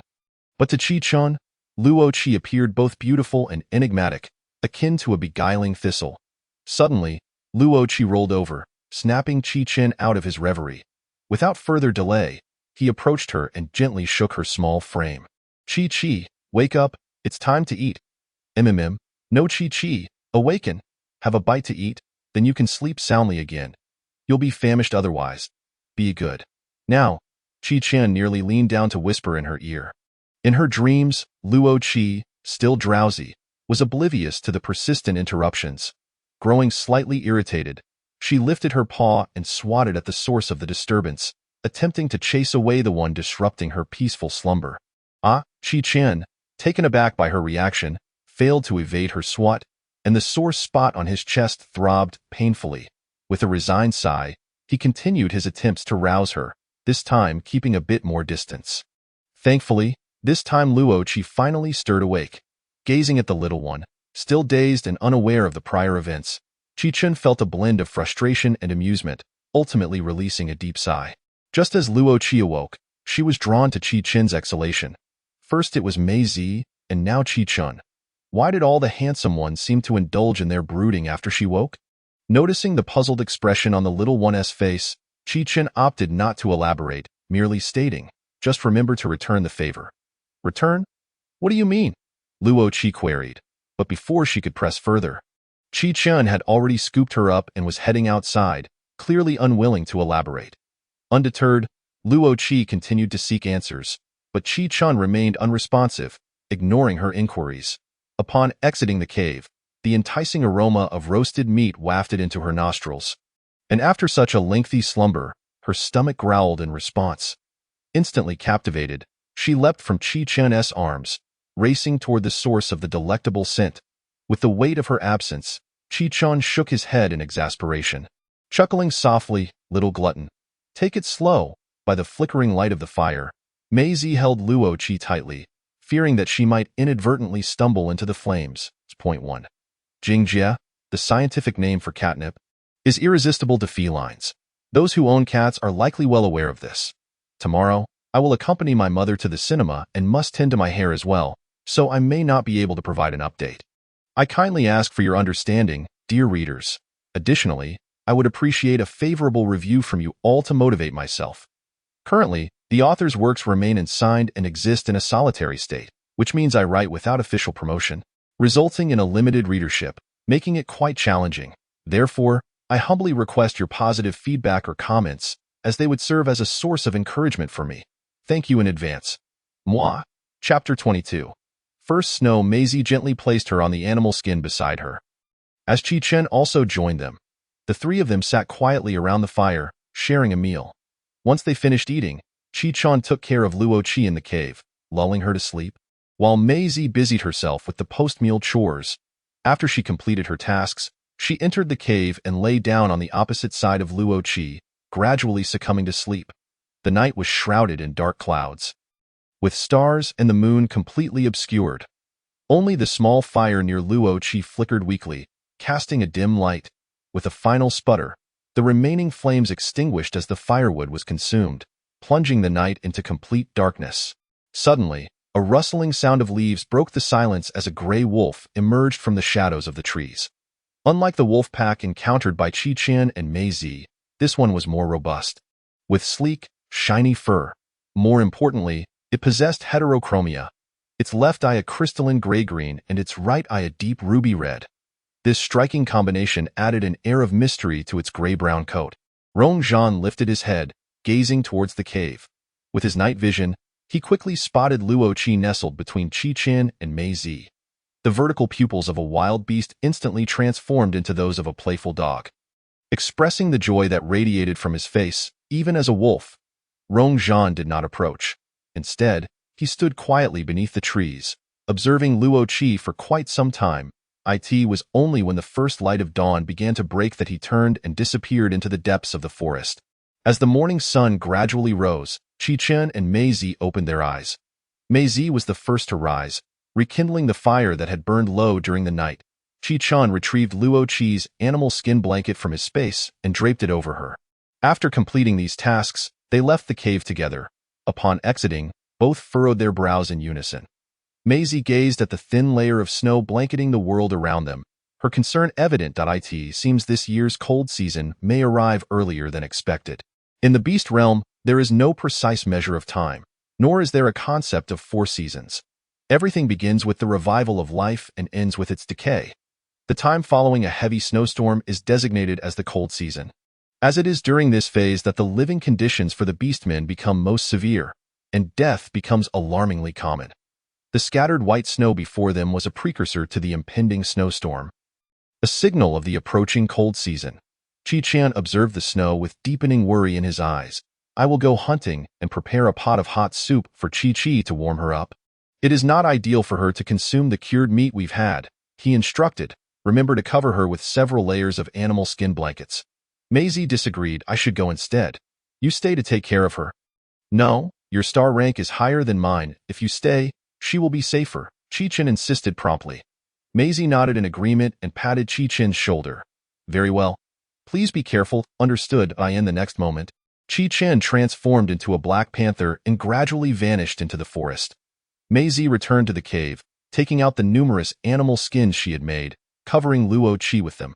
She added more firewood to the flames, feeling a sense of relief as the temperature in the cave began to rise. Glancing at the sleeping visage of the little one, Maisie stepped outside quietly to prepare breakfast. Luo Qi was awakened from her dreams, not by sound, but by the warmth enveloping her. Upon waking, she noticed the 5 or 6 layers of animal skin blankets covering her, as well as the large fire nearby. Luo Qi was puzzled by how cold she must have seemed to warrant such an abundance of blankets. However, the moment she emerged from the layers of animal skin, she was met with a robust sneeze. Achoo! Why is it suddenly so cold? Maisie, hearing the commotion, hurriedly set down the firewood and rushed into the cave. Achoo! Achoo! As Maisie entered, she witnessed the little one sneezing repeatedly, shivering slightly in the cold. Maisie quickly dashed over and enveloped her in a warm embrace, expressing her concern. Why didn't you call for me upon waking? You must always let me know, understood? Understood. Luo Qi nodded obediently, assuring her that she would remember this. Seeing her so compliant, Maisie refrained from saying more and retrieved the animal skin she had previously made for the little one, dressing her in it. Luo Qi, indeed feeling quite cold, did not resist as she was dressed in the animal skin. It was only after Maisie carried her out of the cave that she realized the outside was blanketed in white. So it snowed. No wonder it's so chilly. Maisie needed to roast meat, so she set Luo Qi down beside the fire, allowing her to entertain herself. Having grown up in the north, Luo Qi fondly remembered the heavy snows of her childhood, leading her to delight in playing with snow. Yet, she was acutely aware that over the years, snowfall had become increasingly scarce in her hometown. By the time she grew up, it had almost ceased altogether. Now, witnessing the delicate layer of snow beneath her paws, she could hardly contain her excitement. She spread her paws wide and began to stomp around, leaving a flurry of plum blossom-shaped imprints in the thin white snow. In her exuberance, she even rolled around in the snow. Maisie, while roasting meat, kept a watchful eye on Luo Qi, surmising that this was likely the little one's first encounter with snow. Hence her overwhelming enthusiasm. With a subtle smile, she allowed Luo Qi to continue her playful antics, focusing on her task. Once Luo Qi grew tired from her frolic, she recalled how she used to roll snowballs as a child. Carefully, she controlled her forepaws, rolling a snowball with great caution. At this moment, all of Luo Qi's attention was fixated on the snowball beneath her, which grew larger with each roll. However, she unwittingly wandered farther from Maisie, oblivious to the fact that she had approached a nearby thicket. Suddenly, with a loud thump, Luo Qi's focus was jolted away from her snowball. Before her stood a massive snowball, having collided with the one she had been rolling. Eyes wide with surprise, she took a few steps back to better assess the enormous snowball before her. It was nearly twice her size and appeared dirty and uneven. Frowning in disapproval, she wondered who had made such an unsightly creation. Determined to bypass the large snowball, Luo Qi attempted to maneuver around it, only to find that it too moved left. Startled, she glanced around, realizing she was alone. With a sigh of relief, she shrugged it off and continued to the right. Meanwhile, Rong Zhan lay hidden behind the thicket, using his paw to gently push the large snowball to the right. This time, Luo Qi froze in place, completely terrified. Was there a ghost? After all, she had already crossed over. Perhaps a ghost was indeed possible. Her hind legs tensed, poised for flight. Chapter 23. Encounter with Rong Zhan, concealed in the thicket, sensed the little female's fear and realized he might have startled her. He pushed the large snowball aside and stepped forward, intending to apologize, as he wished to be her beast husband and could not afford to frighten her, wanting to leave a favorable impression. With an air he deemed charming, Rong Zhan stood before the little female, lowering his head to meet her wide-eyed gaze. 1 second. 2 seconds. Rong Zhan felt an inexplicable atmosphere between him and the little female. As if pink bubbles surrounded them, the little female gazed at him with wide eyes, perhaps finding him appealing as well. Humph, he was certainly far better than that Black Panther and the Fire Fox. As Rong Zhan indulged in his daydreams, he completely forgot his intention to apologize. Luo Qi, taken aback by the sudden appearance of this massive creature, was momentarily stunned. However, within seconds, she regained her composure. A direct confrontation would be futile. Her only option was to run. In an instant, Luo Qi executed a swift retreat, darting away with remarkable speed. Rong Zhan was taken aback. Just a moment ago, the little female had seemed intrigued, and now she was fleeing. He quickly pursued her. With the wind whistling past her ears, Luo Qi felt as though she had reached her limits in speed. However, how could a juvenile female possibly compete with an adult male? Rong Zhan swiftly caught up with Luo Qi in just a few leaps. The faint sound of her breath brushed against Luo Qi's back. She dared not turn around or pause, pressing on with a stubborn resolve. Rong Zhan intended to intercept the small female but was apprehensive about inadvertently harming her with his strength, so he could only pursue her at a measured pace. Roar! Rong Zhan attempted to call out gently, hoping to coax the small female to halt. Awoo! Luo Qi believed the massive wolf behind her must have been incensed by her actions, and as she ran, she cried out for Mei Zi, yearning for his timely arrival before she fell prey to the wolf's jaws. Mei Zi, still tending to the roasting meat, heard Luo Qi's desperate call and abruptly lifted his head, scanning the surroundings, only to find that the little one had long since vanished from sight. A sense of foreboding washed over Mei Zi. Awo. Once again, Luo Qi's cries echoed from not far off. In an instant, a silvery white fire fox dashed toward Luo Qi's direction. Caught off guard, Rong Zhan was suddenly knocked over by Mei Zi as he sprinted, the impact resonating with a loud thud as his wolf body collided with the ground, rolling amidst the dirt and snow, resulting in a disheveled appearance. In the mere seconds that Rong Zhan was down, Mei Zi quickly shielded Luo Qi behind him. The violent collision left Rong Zhan momentarily dazed. But he soon regained his senses, shaking off the debris and standing defiantly against Mei Zi. The wolf and fox exchanged glances for just a fleeting second. Rong Zhan wished to engage in a meaningful conversation with the fire fox opposite him. Yet Mei Zi offered no opportunity for dialogue, his sharp teeth lunging toward Rong Zhan's neck. Rong Zhan was taken aback by the ferocity of Mei Zi's initial attack. However, as a 9th-tier beastman, he deftly evaded the strike. Mei Zi, upon first sighting Rong Zhan, recognized him as a 9-star beastman. She knew her odds of winning alone were slim, and she had to hold out until Qi Chun returned to ensure the little one's safety. Meanwhile, Luo Qi instinctively concealed herself during their skirmish, feeling inadequate to assist and fearing she might inadvertently become a pawn in the wolf's threat against Mei Zi. After much deliberation, Luo Qi resolved to continue hiding. Elsewhere, Qi Chan, out hunting, found himself encircled by a pack of gray wolves, those that had previously stalked them, numbering in the dozens. They surrounded Qi Chen, having thought they had evaded them, only to discover the wolves were relentless. After a moment of tense standoff, Qi Chun, unwilling to waste time, tensed his hind legs and initiated the attack. Since they sought their demise, he would ensure they met their end here. The gray wolves, aware of their disadvantage, refrained from a direct confrontation, instead leveraging their numbers to harass Qi Chun. As Qi Chun advanced, some wolves interfered from behind. During the fray, Qi Chun inevitably sustained minor injuries, mere scrapes, while the pack suffered grievously under his assault. Yet they continued to charge forward, seemingly frenzied. Gradually, Qi Chun sensed something amiss.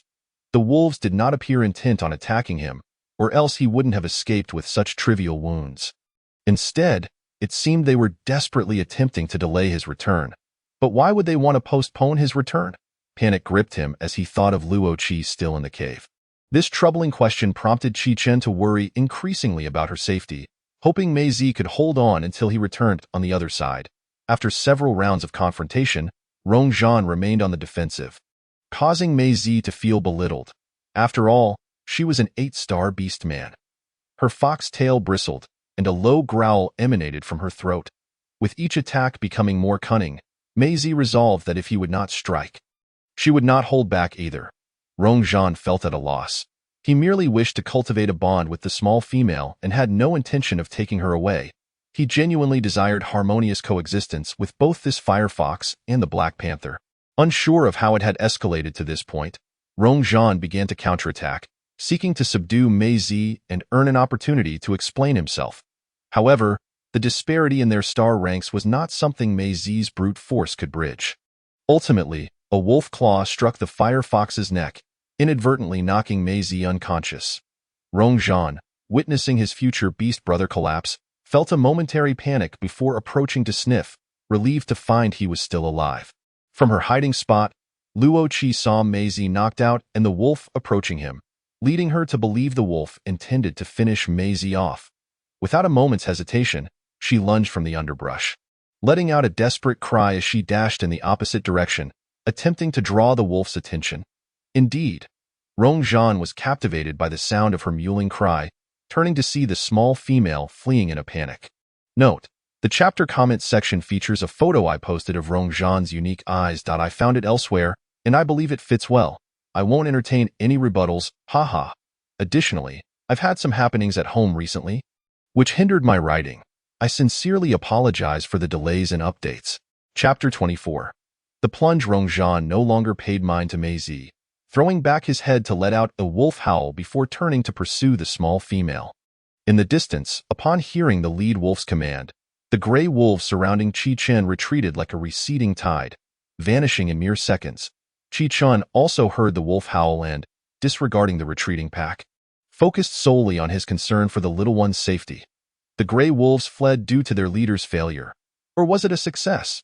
Qi Chen dared not ponder further, unleashing the full speed of an adult Black Panther as he darted through the forest.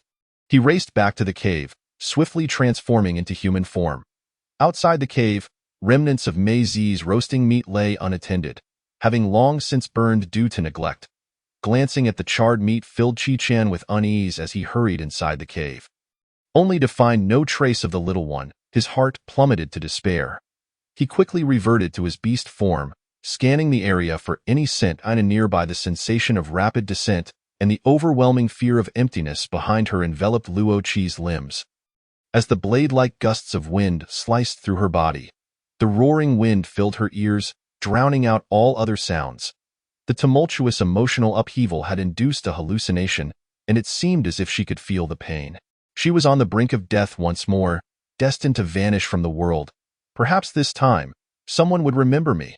The light before her gradually succumbed to darkness, her consciousness began to wane, and ultimately, Luo Qi lost her senses in those fleeting seconds of falling.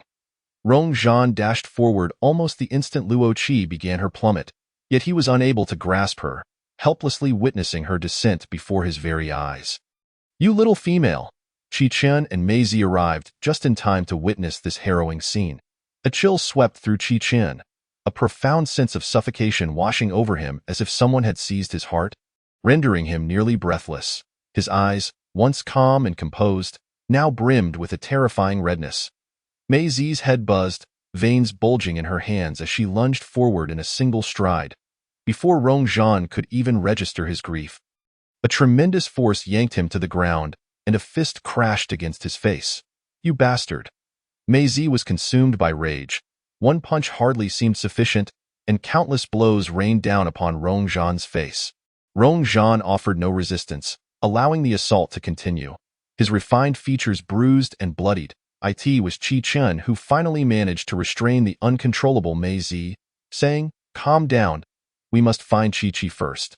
Regardless of the outcome, we need to either see her alive or find her remains." Coughing up blood, Rong Zhan, still lying on the ground, added, "I will go too. I can control the wolf pack to search. Their speed will be advantageous." Upon hearing Rong Zhan's words, Qi Chen's simmering anger surged once more, and he seized Rong Zhan by the throat, his expression dark, eyes filled with malice. "You had better pray that Qi is unharmed." or I will ensure that your neck is twisted and broken inch by inch. Thus, the more I write, the more I feel my writing is lacking. As a seasoned reader of 6 or 7 years, I deeply realize that reading extensively does not equate to writing well. I once thought that by merely absorbing a bit of web literature and accumulating some tropes, I could write proficiently. But upon starting to write, I discovered that it is far from that. Exceptional prose in web literature is truly rare. Most of what I have encountered possesses rather ordinary writing styles. Thus, I feel my own writing is subpar, somewhat superficial, lacking a strong sense of imagery and failing to provide readers with deeper expressions. At times, I find myself feeling quite embarrassed and disconnected while reading my own work. Just a little rambling. I won't abandon this project. I know that if I don't persist in writing, I will never achieve any growth. Rest assured. Chapter 25. Dapa Chi-chun released Rongzhan, ignoring him as he rose to find a path down to the cliff's base. Mei-zi, equally disinclined to see him, followed Chi-chen. Rongzhan coughed a few times, struggling to stand, wiped the blood from the corner of his mouth, and after signaling the wolf pack, he trailed behind Chi-chen and Mei-zi at a distance. Meanwhile, Dapa cautiously moved the little female, who had fallen onto his back, to the ground, gently sniffing her. He glanced up at the cliff before looking down at the little female beside him. Without hesitation, he picked her up and dashed away into the distance. With the assistance of the wolf pack, Chi-chun and Mei-zi swiftly located the spot where Luo Qi had fallen, yet her figure was nowhere to be found. Chi-chun breathed a sigh of relief. As long as they did not find the little one's corpse, there was still hope. Rest assured, little Qi must have been rescued. Mei-zi reassured him, patting Chi-chen's shoulder. Chi-chun cast a deep gaze at the place where Luo Qi had fallen. Indeed, our immediate priority is to locate Chi-chi. Upon hearing that the little female was unharmed, Rongzhan genuinely felt a surge of joy. It is truly wonderful that the little female is alive, but she may have sustained serious injuries. I will join you in searching for her. Absolutely not, both of them replied in unison. Chi-chen approached Rongzhan, his deep-set eyes icy. I cannot permit someone who has harmed Chi-chi to remain near her. In that instant, Rongzhan sensed a wave of intense hostility, his instinct for self-preservation triggering a subtle transformation. His rounded pupils shifted into sharp, slitted irises. Chi-chan tensed, readying himself for combat. Rongzhan struggled to suppress his instincts. If he wished to stay close to the little female, he could not afford to provoke them further. He had erred, and their attitude was indeed justified. As he contemplated this, he worked to calm himself, his sharp irises gradually softening, losing their aggressive edge. Chi-chun regarded him with surprise, a thoughtful expression flickering in his eyes as his fingers moved slightly. Mei-zi, standing nearby, observed the exchange with a cold gaze, sneering before stepping forward and swiftly gripping Rongzhan's throat. As a 9-star beast man, Rongzhan immediately sensed Mei-zi's movement, yet he made no attempt to evade it. The tightening pressure made it difficult for him to breathe, and his instincts urged him to shift into his beast form. His eyes, one a ruby red and the other a vivid green, conveyed an intense internal struggle, contrasting sharply as crimson veins spidered through the green. Seeing that he offered no resistance, Mei-zi could not help but find it amusing. You truly are capable of enduring. His mind clouded and ears ringing, Rongzhan could barely comprehend what was being said to him, nor did he have the strength to listen. The ongoing oxygen deprivation made him acutely aware that his bodily state was rapidly declining. Yet the remnants of his rationality kept urging him to suppress his transformation. 7. Chi-chi, I am truly sorry. I have hurt you. I will consider this life as my final gift of apology to you. As he sensed his life ebbing away, he silently reflected. Mei-zi, Chi-chun called her name. You can let go now. Mei-zi cast a glance at the nearly unconscious figure in her grip and, without hesitation, released him. The unique abilities of beastmen were often ineffective against those of a higher star rank, unless the opponent was severely injured or weakened. Chi-chun had subtly signaled Mei-zi earlier, and she understood his intent immediately. As a 9-star beastman, if he bore no ill will, he could serve as a protector on the little one's path to growth. Mei-zi had prepared herself for a battle to the death. Yet she was taken aback by Rongzhan's restraint. He showed no signs of retaliation. What did you see? Nothing particularly special. He indeed harbors no malice towards Chi-chi. Then why did I nearly have a heart attack when I first saw the little one? Upon hearing Mei Zi's comment, Chi-chan could not help but rub his forehead. He witnessed Chi-chi's fondness for snowballs and intended to gift her a larger one. However, this foolish creature presented himself in beast form before her. How could she not be frightened? What followed was as you observed. Later, when she saw you fall, she likely feared that this wolf would harm you, so she used herself as bait to draw it away. Ah, Chi-chan. It seems I hold greater importance in little Chi's heart. She was willing to risk her life to protect me. Mei Zi provocatively crossed his arms, a triumphant smile playing on his lips. His foxtail swaying excitedly behind him. Chi-chan shot him an exasperated glance. That is only because you are too weak. She still needs to protect you. We should check on him quickly. Chi-chan squatted beside Rongzhan, ignoring Mei Zi. Mei Zi understood Chi-chan's intentions and did not divert his gaze from Rongzhan, who lay on the ground. Hey, are you all right? As a 9-star beast man, if you cannot withstand this level of injury, you have no right to remain by her side. Rongzhan felt a bit dazed, questioning if he had misheard. What did you just say? Mei Zi tilted his head, shrugging his shoulders nonchalantly. If you didn't hear me, just pretend I didn't say anything. And no sooner had he finished speaking than Rongzhan sprang to his feet with a start. I heard you. That's wonderful. I also have a little female beast now. Ah, this is fantastic. With his face still bruised from Mei Zi's earlier assault, he danced about, an absurd sight, as if he might howl like a wolf at any moment. Chi-chan stared vacantly into space, the sounds of Rongzhan's ecstatic exclamations filling his ears, and in that moment, he felt profound doubt about his decision. Mei Zi closed his eyes and covered his ears. Ignorance is bliss. After all, I believe you should pause for a moment. I still have 2 conditions to propose. You can listen to them before deciding whether to stay or leave. Chi-chan stood up, interrupting Rongzhan's exuberance. Rongzhan reined in his excitement, gazing at Chi-chan eagerly. Speak. I will agree to anything. First, you may join us, but if the little one cannot accept you when she grows up, you must leave. This is only natural.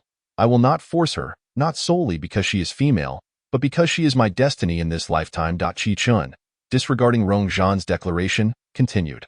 Secondly, irrespective of what circumstances may arise in the future, I demand that you protect her with your life. Rongzhan raised his right hand, placing it over his heart, and with utmost seriousness declared, I swear by the celestial wolf god that I shall ensure her safety for this lifetime. The celestial wolf god is the embodiment of faith for all wolf clans. Legend has it that he is the mightiest among wolves, unmatched in strength. Yet his name remains a mystery. All that is known is that he had a companion, a delicate female who met her demise at the hands of the beast god. He took her lifeless body to a distant, towering peak, his limbs battered and bloodied, yet he did not pause, tirelessly journeying day and night. After several days at dawn, illuminated by the first rays of sunlight, he reached the summit, collapsing beside the now skeletal remains of his beloved. This tale has been passed down through generations, with the wolf clan viewing their unwavering devotion to their partners as a continuation of the celestial wolf goddess legacy, a source of pride for all wolves. Mei Zi leaned casually against the side, stating, I hope you keep your word, or else. He paused, gazing intently at Rongzhan, his smile enchanting and ghostly. I may not be able to defeat you alone, but with that leopard's aid, we will surely tear you apart. Rongzhan observed his laughter, an involuntary chill racing down his spine, and nodded vigorously. Once everything was settled, Chi-chan spoke. Next, we must expedite our search for Chi-chi. The young female is exceedingly precious. Chi-chi should be safe for now, but we cannot dismiss the possibility of hidden motives, and she may have sustained severe injuries. Rongzhan immediately responded, I will enlist my wolf pack to assist. We shall find Chi-chi without delay. Given that the young female fell from such a height, Dappa maintained a steady jog, striving to minimize any jarring movements. Although he had detected no scent of blood, indicating the absence of external wounds, internal injuries could not be ruled out, especially since the young female remained unconscious. After a considerable distance, the landscape opened up, revealing a cavern. In the next moment, a muscular man appeared. His handsome and upright figure, robust physique, and well-defined muscles, especially his block-like chest and abs, presenting a striking sight, broad-shouldered and narrow-waisted, like an impenetrable wall. Note: The text continues with Dappa's care for the young female, the dynamics of their interaction, and the unfolding story. Please let me know if you would like me to continue translating further sections. Dappa, the male beast, had captured the little female before, and as he was hunting, he found her and took her away. If he did that, he would lose her forever. Luochi nodded in response to him. Unaware of Dappa's convoluted thoughts, Luochi only considered that he had saved her. Out of politeness, she could not simply leave without a word. Seeing the little female nod, Dappa wasted no time, swiftly transformed into a lion, and sprinted into the distance. Chapter 26. A meeting of four. Dappa soon returned from his hunt and hurried to check on the little female in the cave. Seeing her still lying obediently in the same spot, he felt a wave of relief wash over him. He smiled at her, saying, "I'm back? Wow, you've worked hard," she replied, as he observed the little female's adorable demeanor. Dappa couldn't help but affectionately ruffle her head. Luochi couldn't suppress her thoughts, wondering how this handsome man seemed so fond of her head. However, it didn't matter. He had saved her life, and it was only right for her to play the role of a little pet for a few days as a form of gratitude. Dappa was aware that the little female was still hungry, so he promptly began to prepare a fire for cooking. He had hunted a spotted deer and, using his powerful claws, meticulously skinned the creature, peeling the hide away from its body with care. Luochi watched intently, her perception of muscular men shifting dramatically. Who knew that a strong man could be so delicate? As her mind wandered, she took in the rugged style of the cave around her. Unbeknownst to Luochi, Dappa intended to use the deer hide to craft a leather garment for her, as well as to display his capabilities, an instinctual behavior of male beastmen when in the presence of a female. Before long, under Dappa's careful efforts, a complete deer hide was laid out. He set the hide aside gently and began roasting the meat, using two sharp branches to pierce through the deer's body. With astonishing strength, he lifted it effortlessly to another branch and began to turn it over the flames. Luochi was left in awe, her mouth agape, as she witnessed him handle the entire deer with such ease. This was indeed impressive. Previously, whether it was Kitchen or Maisie, they would cut the meat into chunks before cooking. This was her first time witnessing such a wild method of roasting a whole deer. Meanwhile, with the addition of the wolf pack, Kitchen and his companions quickly tracked down Luochi's whereabouts, following the trail until they arrived at Dappa's cave. As soon as Kitchen stepped inside, he spotted Luochi devouring the food voraciously. Chi-Chi, Luochi, who had been eating, instantly looked up and saw Kitchen and the others outside the cave. Woo! Without a thought for her greasy face, she dashed towards Kitchen, leaping into his arms, her lips smeared with oil. "Oh, you are the 9th level demon core. In addition to its ability to upgrade orcs like any other demon core, possesses a unique function that allows it to conceal one's aura." Upon hearing this, Kitchen, who was preparing to leave, paused momentarily, turned his head, furrowing his brow with a hint of skepticism in his eyes. Beside him, Rongzhan could hardly hide his disdain, rolling his eyes and sneering, "Humph, I see you're just a 9-star orc like me. You claim to have a 9th level demon core? Well, I could claim the same." Rongzhan's mockery was not unwarranted. A 9th level demon beast corresponds to the 12th star tier of orcs. How could a 9-star orc possibly triumph over a 12-star orc, let alone kill one? Maisie, lurking in the shadows, remained silent, her eyes betraying a mix of amusement and intrigue as she observed Dappa. Noticing their disbelief, Dappa flipped his palm, revealing a translucent white crystal that materialized in his hand. Upon seeing the white demon core, Rongzhan's jaw dropped in astonishment, his gaze fixated on it as he stammered, This, you really have a 9th level demon core?" Luochi, nestled in Kitchen's arms, also craned her neck to glimpse the irregular crystal. Is this truly a demon core? Both Kitchen and Maisie had not anticipated that the orc before them would genuinely produce a 9th level demon core. A fleeting moment of shock passed before the two quickly composed their expressions. Dappa, undeterred by the reactions around him, fixed his golden eyes firmly on Kitchen and inquired, "Can we sit down and discuss matters properly now?" Through their brief interaction, Dappa had discerned that this leopard clan orc was the one with the authority in their group. "Very well," Kitchen replied, not declining the proposition. The two parties sat facing each other. Dappa spoke first, "The little one does not yet possess a star ring. I believe you will head to the nearest city." "Luobwa City." Your strength is formidable. However, with the multitude of orcs in Luobwa City, venturing there without adequate preparation poses significant risks. Kitchen remained silent, patiently awaiting Dappa's terms. Dappa continued, the 9th level demon core serves as a safeguard for Chi-Chi. And I possess 2 9th level demon cores. As soon as the words left his mouth, another white crystal appeared in Dappa's hand. Rongzhan was once again rendered speechless, stammering, You. At this moment, Kitchen's internal turmoil mirrored Rongzhan's astonishment. Although he maintained a facade of calm, his dark eyes lowered slightly, the strands of hair on his forehead partially obscuring his gaze. How can I ascertain the origins of these 2 9th level demon cores? Lifting his head, Kitchen's icy stare bore directly into Dappa. Dappa felt as though he were being choked, cold sweat trickling down his back. He had not anticipated that a 7-star orc could exude such a powerful aura. After steadying himself, Dappa offered a sheepish smile, unconsciously rubbing his ear and sheepishly admitting, These 2 9th level demon cores weren't exactly hunted by me. I would say I merely picked them up. Upon hearing this explanation, Maisie let out a derisive laugh. Picked them up? Rongzhan, not convinced, leapt to his feet, exclaiming loudly, Why didn't you let me go out to pick one up too? I really did pick them up. I've always had remarkable luck, Dappa hastily clarified. I previously visited a lower-tier city, and while I was training there, I stumbled upon 2 9th level demon beasts fighting, and I seized the opportunity. As Dappa's voice dwindled.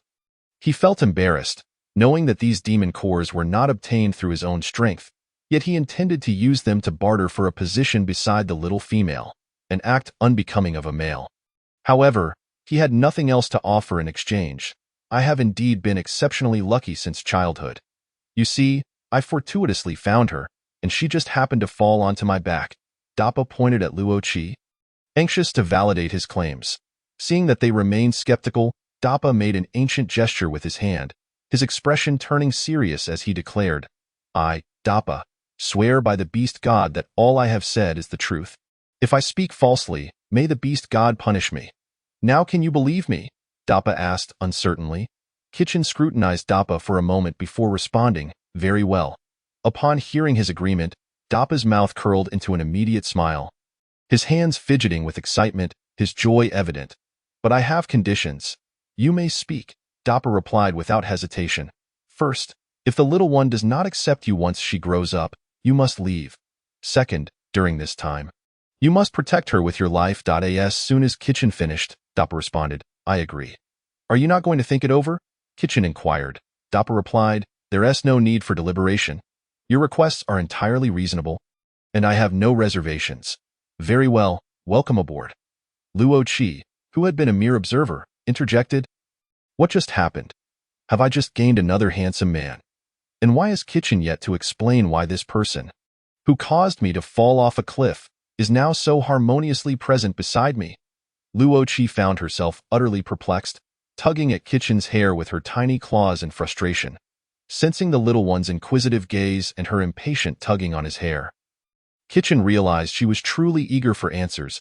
He gently stroked her back, his deep voice gradually explaining everything that had transpired.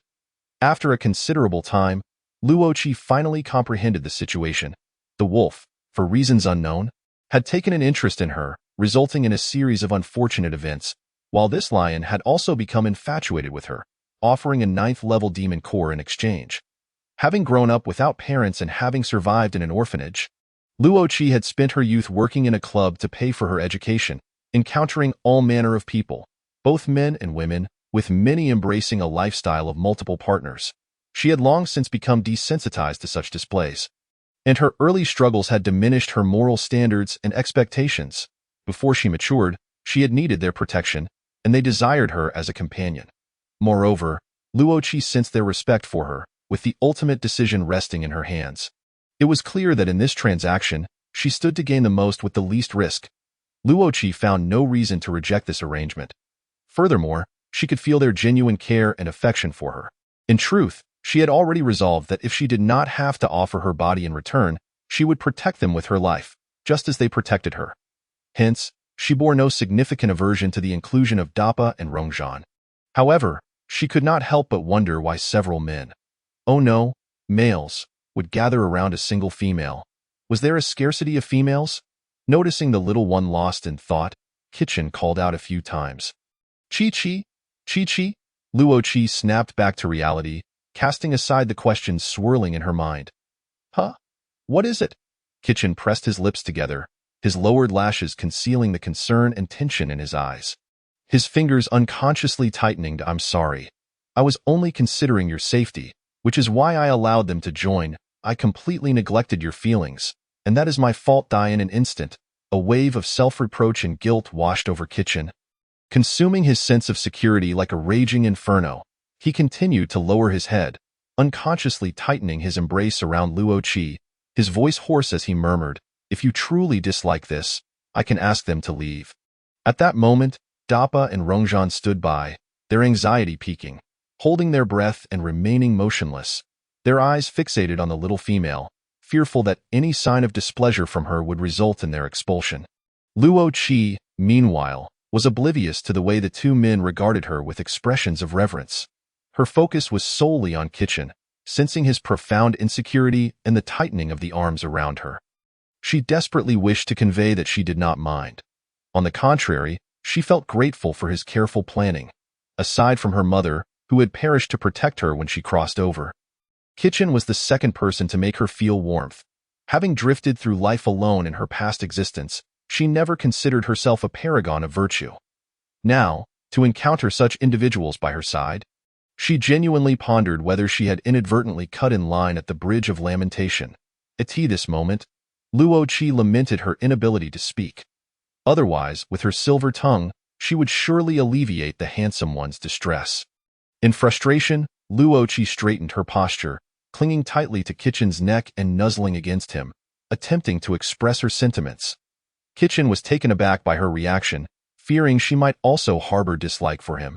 A glimmer of starlight flickered in his deep eyes, and he returned to his warm, approachable demeanor, a faint smile gracing his lips. Dappa and Rongzhan, feeling the sudden relief wash over them, exhaled deeply, seeing that the little female had accepted him. Rongzhan no longer acted like an outsider, lifting Luo Qi from Kitchen's arms and showering her with affection. Finally, Luo Qi could no longer tolerate it and gave him a playful shove. Buffed. Maisie could not help but laugh derisively. She snatched Luo Qi from Rongzhan's arms, declaring, "Since everything has been resolved, Chi-Chi is tired. I'll take her to rest." Kitchen followed closely behind, stating, "I will go as well." "And me," Dappa chimed in, "I want to go too." Rongzhan and Dappa followed closely into the cave, but by the time they arrived, there was no space left beside Luo Qi, and her figure was nowhere to be seen. Kitchen and Maisie formed a tight perimeter on either side, leaving the two with no choice but to find a random spot to sleep. Upon hearing the sounds of their slumber, Maisie discreetly opened her eyes, a glimmer of cunning flickering in their depths. Although Kitchen kept his eyes shut, the restless flicking of his tail betrayed his thoughts. All four of them were asleep in their beast forms. The cave was spacious, yet it could hardly accommodate so many. Kitchen and Maisie nestled deep inside with Luo Qi, while Rongzhan positioned himself closer to the entrance. As the master of the cave, Dappa had the worst fate, serving as a windbreak at the cave's mouth. The five beasts gradually succumbed to a tranquil slumber in the stillness of the night. As dawn's light poured in, the thin layer of snow on the ground had long melted, forming small puddles. Luo Qi remained asleep, while Kitchen and the others had already risen early to prepare breakfast. With Rongzhan and Dappa joining in, each hunting expedition allowed two individuals to stay back and guard and care for Luo Qi, while the other two ventured out to hunt for food. As the newest members, Rongzhan and Dappa naturally took on the first hunting task, leaving Kitchen and Maisie behind in the cave. Shortly after their departure, Luo Qi awoke. The moment she opened her eyes, she glanced around, finding, as expected, no one beside her. She couldn't help but sigh internally, lamenting, "What wonderful men!" She also scolded herself for becoming such a sloth. "You're awake?" At that moment, Kitchen stepped into the cave. P.S. I humbly request the reader's kind reviews, encouragement for updates, and gifts. I successfully signed a contract yesterday and, in my excitement, immediately changed the cover, which I designed myself. I wonder if everyone likes it. It's quite minimalist, a style I personally prefer. As a novice, I hope everyone can leave comments so I can identify my shortcomings and improve. Your support is greatly appreciated. Shouting at the top of my lungs. This chapter is 4,000 words long. I've been typing since the afternoon for nearly 4 hours, and now my head is spinning. Please forgive this beginner for struggling with such a lengthy text. Cherish it, dear readers. Sob, sob, sob. Chapter 28. Awakened. Kitchen's deep voice resonated. Rongzhan and Dappa have gone hunting and will return shortly. You should eat some fruit to tide you over. With a flick of his wrist, a plump, red fruit appeared between his slender fingers. Luoqi wasted no time. Grasping the fruit with her tiny paws and began to nibble eagerly. It was succulent and crisp, the juice spilling from her mouth and adorning her little whiskers. Quivering with her movements, Kitchen watched the little creature before him, a faint smile tugging at the corners of his lips. Eat slowly. No one is going to snatch it away from you. He extended a finger to wipe the juice from her mouth.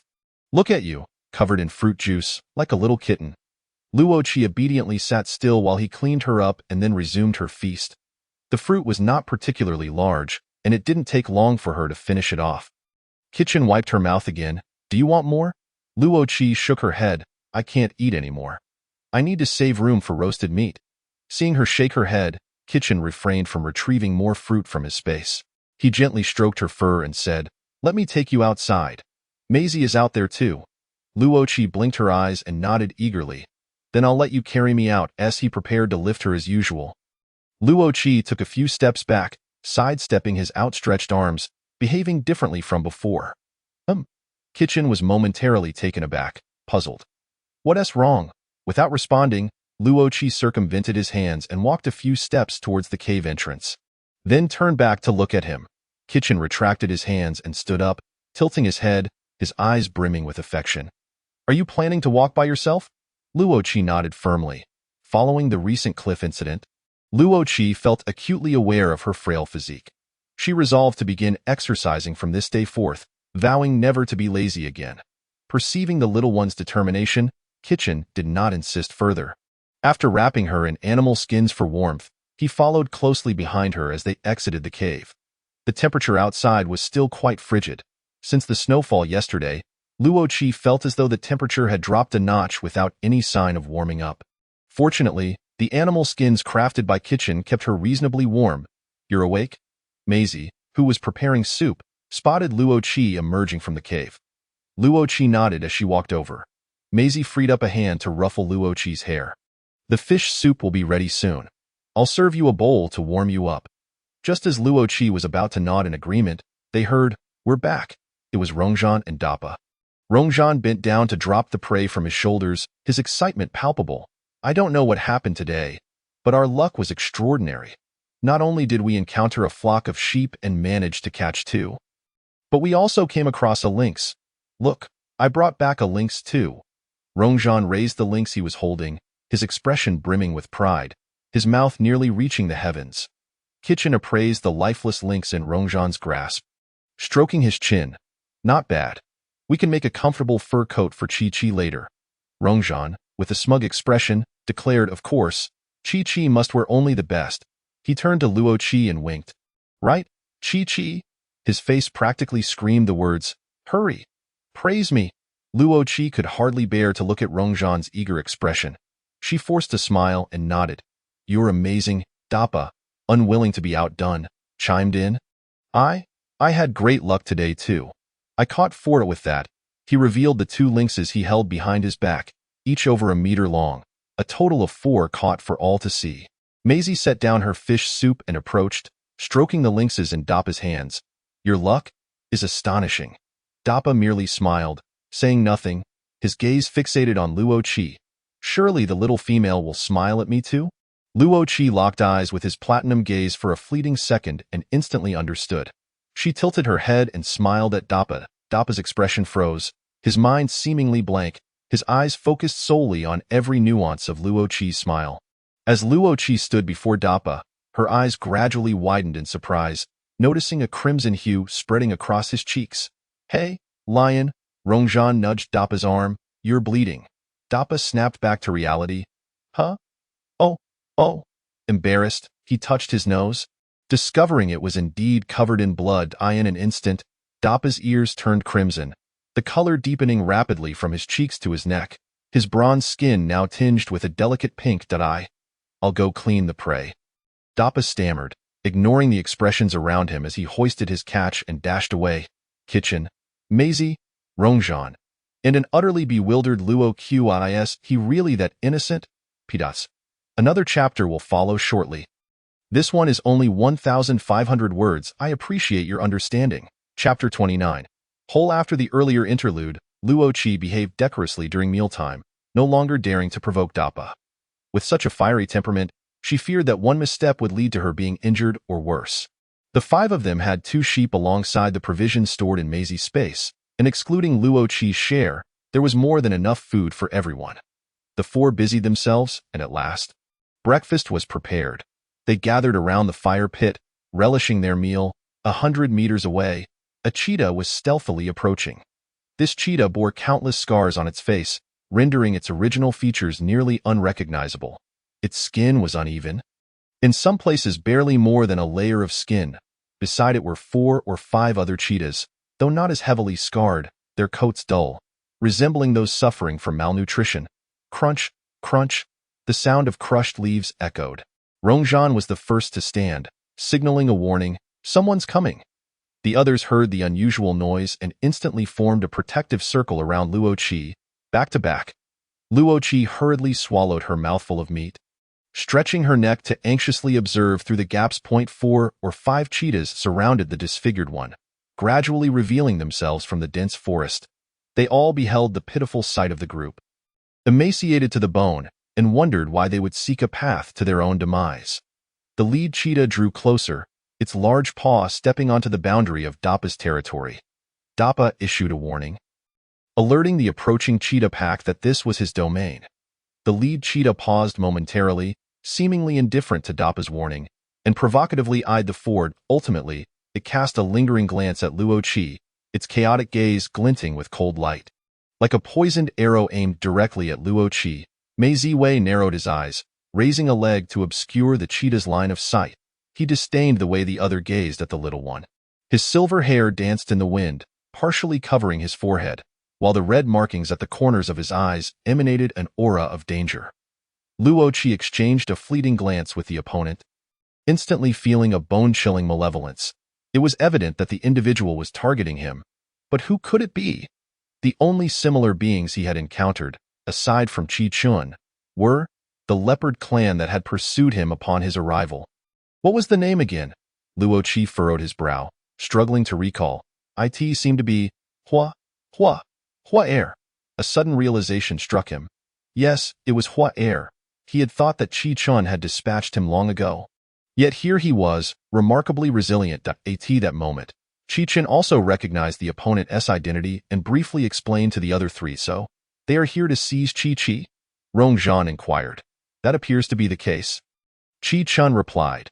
Rongzhan smirked, his thin lips curving upward as he crossed his arms, chuckling lightly. They truly overestimate themselves. Although he spoke with derision, his unique eyes revealed an unwavering resolve. He would not allow anyone to harm even a single hair on Qi. Hua Air bared his fangs, emitting a low growl. The other frail cheetahs responded with their own subdued roars. Who will go? Qi Chun asked. A team with such little strength doesn't require all 4 of us. I'll go first to deal with this rabble. With that, a lithe gray wolf sprang forward.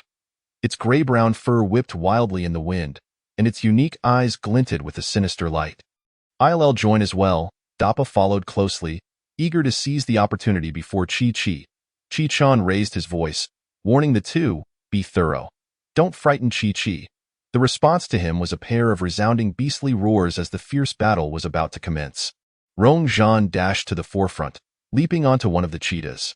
His sharp fangs sank deep into flesh with a sickening crunch, crimson blood gushing forth and splattering onto his unique eyes. The crimson mist enveloped his vision. Oh no, I've overexerted myself. I hope it doesn't reach Qi. Dappa was far more cautious than Rongzhan, firmly pinning down the enemy beneath him.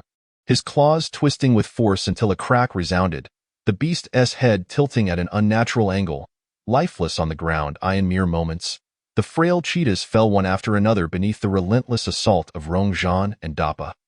Among the scattered corpses, Only Hua Er remained.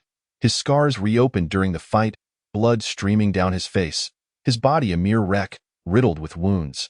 Even if he survived this, life would be a struggle. Qi Qian stepped forward, his voice laced with malice.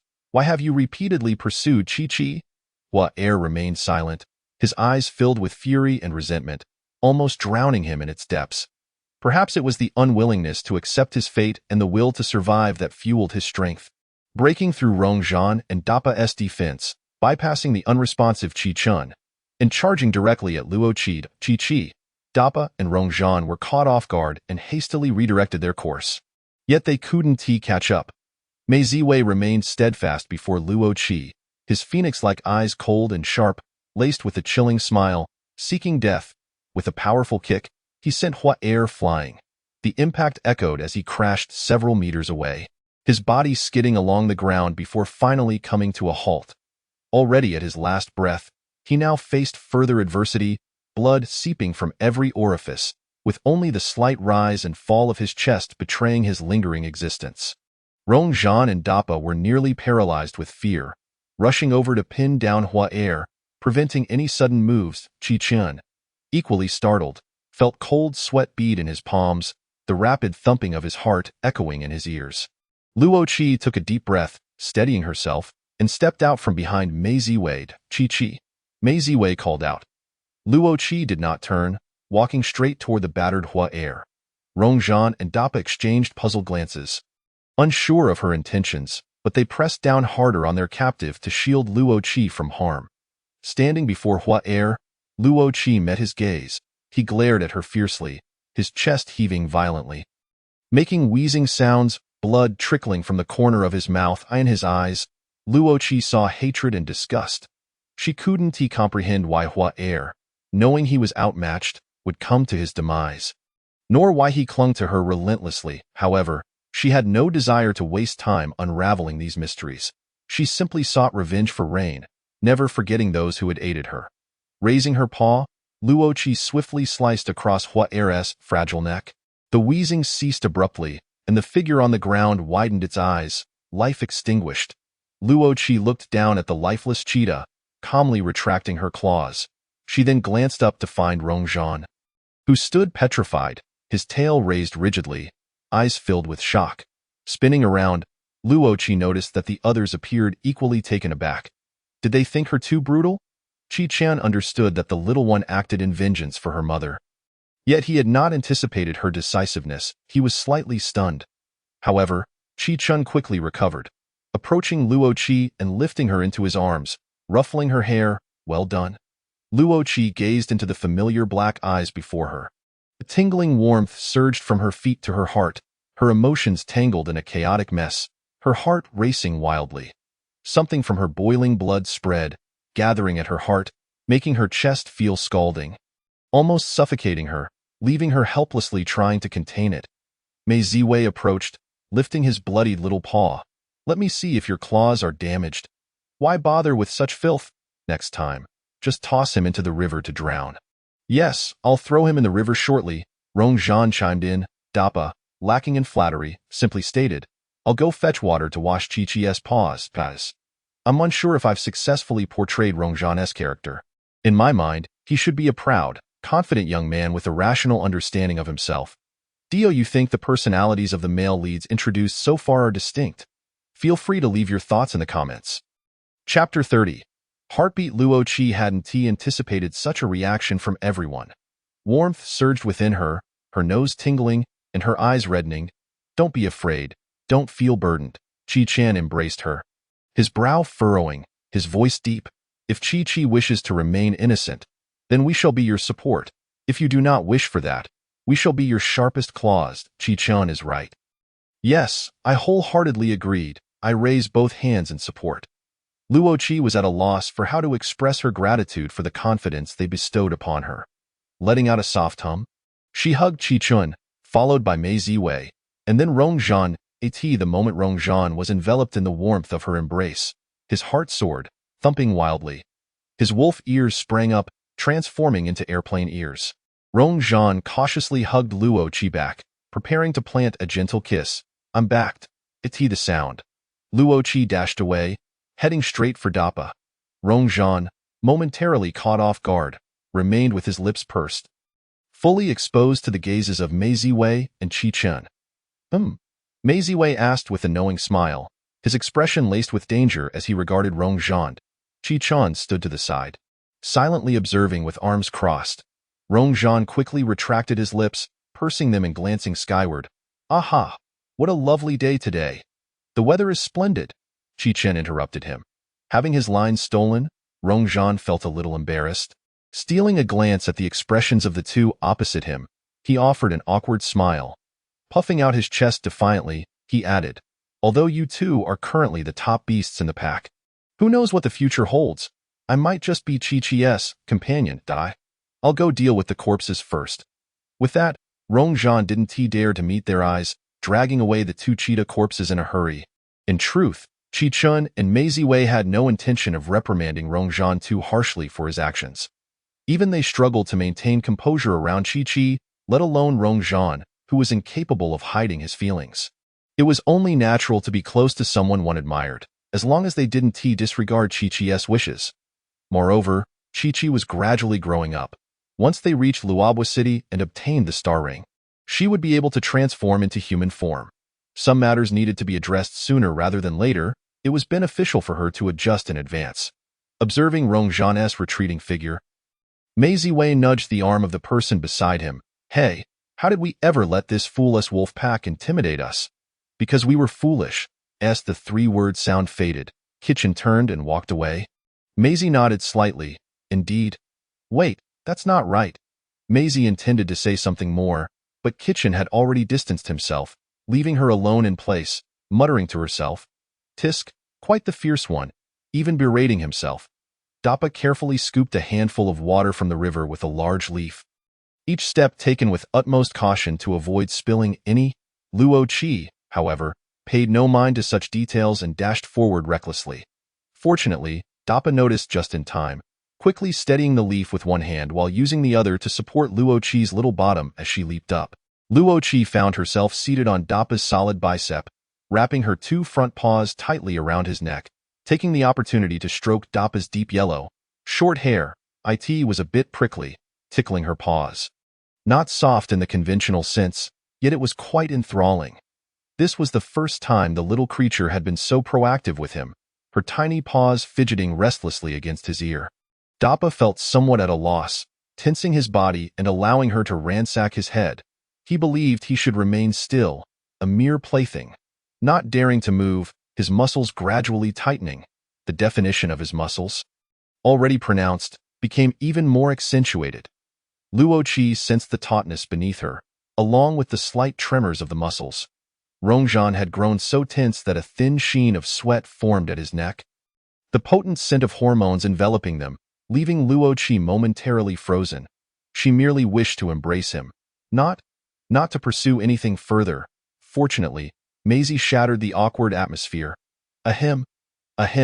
It seemed Maisie had appeared beside them unnoticed. Let me wash Chi-Chi's paws. Dappa, unprepared for this interruption and completely focused on the little creature perched on his arm, was startled by Maisie's voice. His arm jerked, causing Luo Qi to jolt slightly. Huh? Oh, all right. Dappa's mind momentarily short-circuited. He remained in a daze even as Maisie took Luo Qi from his grasp. Water. Oh, right. Dappa held the leaf aloft, revealing a handful of clear water. Maisie gently held Luo Qi's tiny paws, proceeding to wash them. As Dappa watched Maisie clean the little one's paws, his mind replayed the previous moments, the soft touch of her hair, the gentle breaths by his ear, and the uniquely delicate body that contrasted with his own. Suddenly, a droplet of bright red blood plopped onto Luo Qi's nearly clean paws. Startled, she looked up to see Dappa with a nosebleed.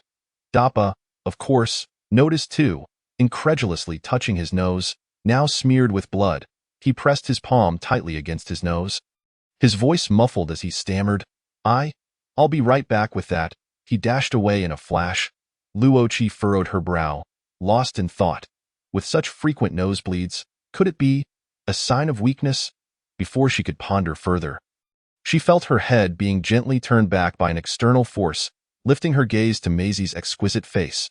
Maisie, pinching Luo Qi's chin, leaned in momentarily, their noses almost touching. So, little Qi, your charm is indeed remarkable. I can hardly wait to see you transform. Luo Qi attempted to ignore the heavy sensation of breath against her face. Transform?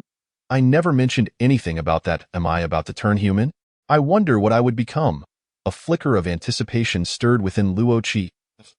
The previous chapter's battle scene seemed rather lackluster. That segment was supposed to be the climax, yet my writing seemed unable to keep pace, failing to support such grandeur. Now, between Luo Qi and the male lead, it can be considered a hymn, an ambiguous phase. There will be another chapter tonight, dear readers. There should be several more chapters of the vehicle, so please be patient. I will remind everyone when the time comes that I've left a code in the scarf. You can enter to take a look. Chapter 31. The City of Beasts. Luo Qi's gaze lacked focus. Clearly lost in thought, Maisie's brows furrowed slightly, his alluring eyes narrowing dangerously as he tightened his grip on Luo Qi's chin. Hiss! The strength of his grip was surprising. A sharp pain shot through her jaw, causing Luo Qi to gasp, her eyes instantly moistening. Her brown eyes glimmered with tears, long lashes dampened. Maisie studied her closely, noting that he hadn't applied much force, yet the little creature appeared on the verge of tears. This expression of hers, teetering between crying and composure, only accentuated Luo Qi's fragility and innocence, stirring a desire within him to tease her further. However, he knew he must not rush things, suppressing his impulses. Maisie pressed a chaste kiss upon her brow. Let us take you home with that. He lifted Luo Qi into his arms, cradling her against him as they made their way back. Luo Qi nestled in Maisie's embrace, internally berated this fox for his erratic behavior. After being pinched, she felt unfairly taken advantage of, and the more she thought about it, the angrier she became. Upon nearing the cave entrance, the feeling of being cheated intensified. She grasped Maisie's shoulder and suddenly stood up from his hold, casting a pointed gaze at his rosy lips. Maisie regarded her actions with confusion. What's wrong? Her response came in the form of a sharp sting on his lips.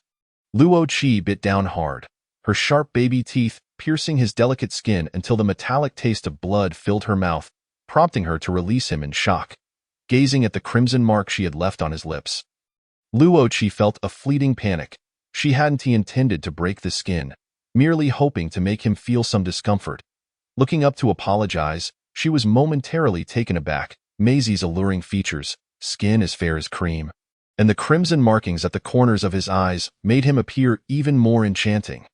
The blood only accentuated the fullness of his lips, contrasting beautifully with his blood-red pupils, rendering him almost otherworldly. Are you satisfied? His sultry voice resonated, tugging at the strings of Luo Qi's heart, sending shivers through her. Why so silent, Qi? His masculine presence loomed closer, leaving her with barely an inch between them. The air thickened with his scent, an undeniable pressure that made Luo Qi feel as though she could scarcely breathe. Instinctively, she wanted to flee. Maisie, sensing her intent, seized the nape of her neck, pinching her in a way that felt dangerously possessive. Remember, Qi, if you flirt, you must take responsibility. With that, he released his hold. His words lingered in Luo Qi's ears, igniting a flurry of inappropriate thoughts within her. In an instant, chaotic images flooded her mind, her ears flushing with heat, her tail curling in embarrassment. What are you thinking?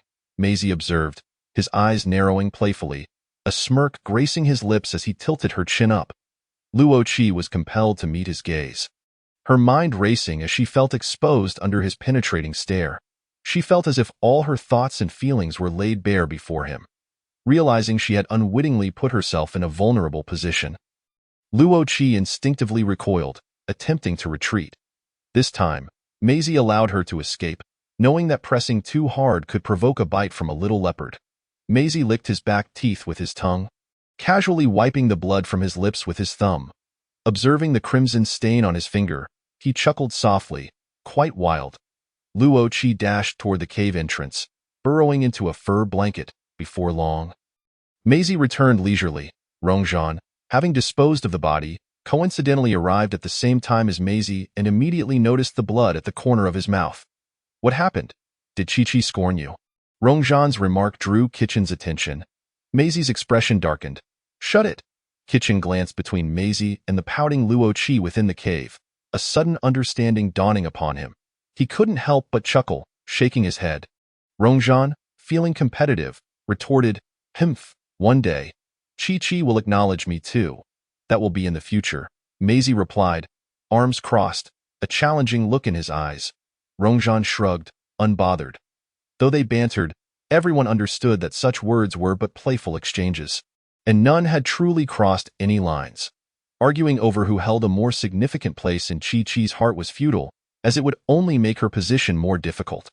Just as Kitchen had been the first to encounter Qi, he would always hold a special place in her heart, reminiscent of a fledgling's attachment. Yet Kitchen had never sought to monopolize her affections. If he had sought exclusivity, the others would have had no chance. After a brief, friendly discussion, Rongzhan recalled something. "I saw a person with this hanging from their neck while dealing with the body." Rongzhan lifted his hand, revealing a beast's tooth that had been strung with a thin cord. Kitchen approached, taking the tooth to examine it. "This cord is unique to the City of Beasts." "Baisho City?" Rongzhan picked up the rope and glanced at it again. It indeed appeared to be an item from Baisho City. It seems this group is likely connected to Baisho City. Upon hearing the name Baisho City, Maisie paused momentarily, a chilling glint flashing in her eyes, and her aura shifted to one of gloom. Kitchen immediately sensed something was amiss with Maisie and inquired, "What's wrong?" Hearing Kitchen's question, Rongzhan also turned to look at Maisie. "It's nothing," Maisie replied coolly, her voice betraying no emotion, clearly reluctant to elaborate. Kitchen perceived her reticence and refrained from pressing further, acknowledging that everyone has the right to keep their secrets. "Regardless, you have Qi now, and we are all together. There's nothing insurmountable," Rongzhan said, playfully punching Maisie's shoulder in a show of camaraderie.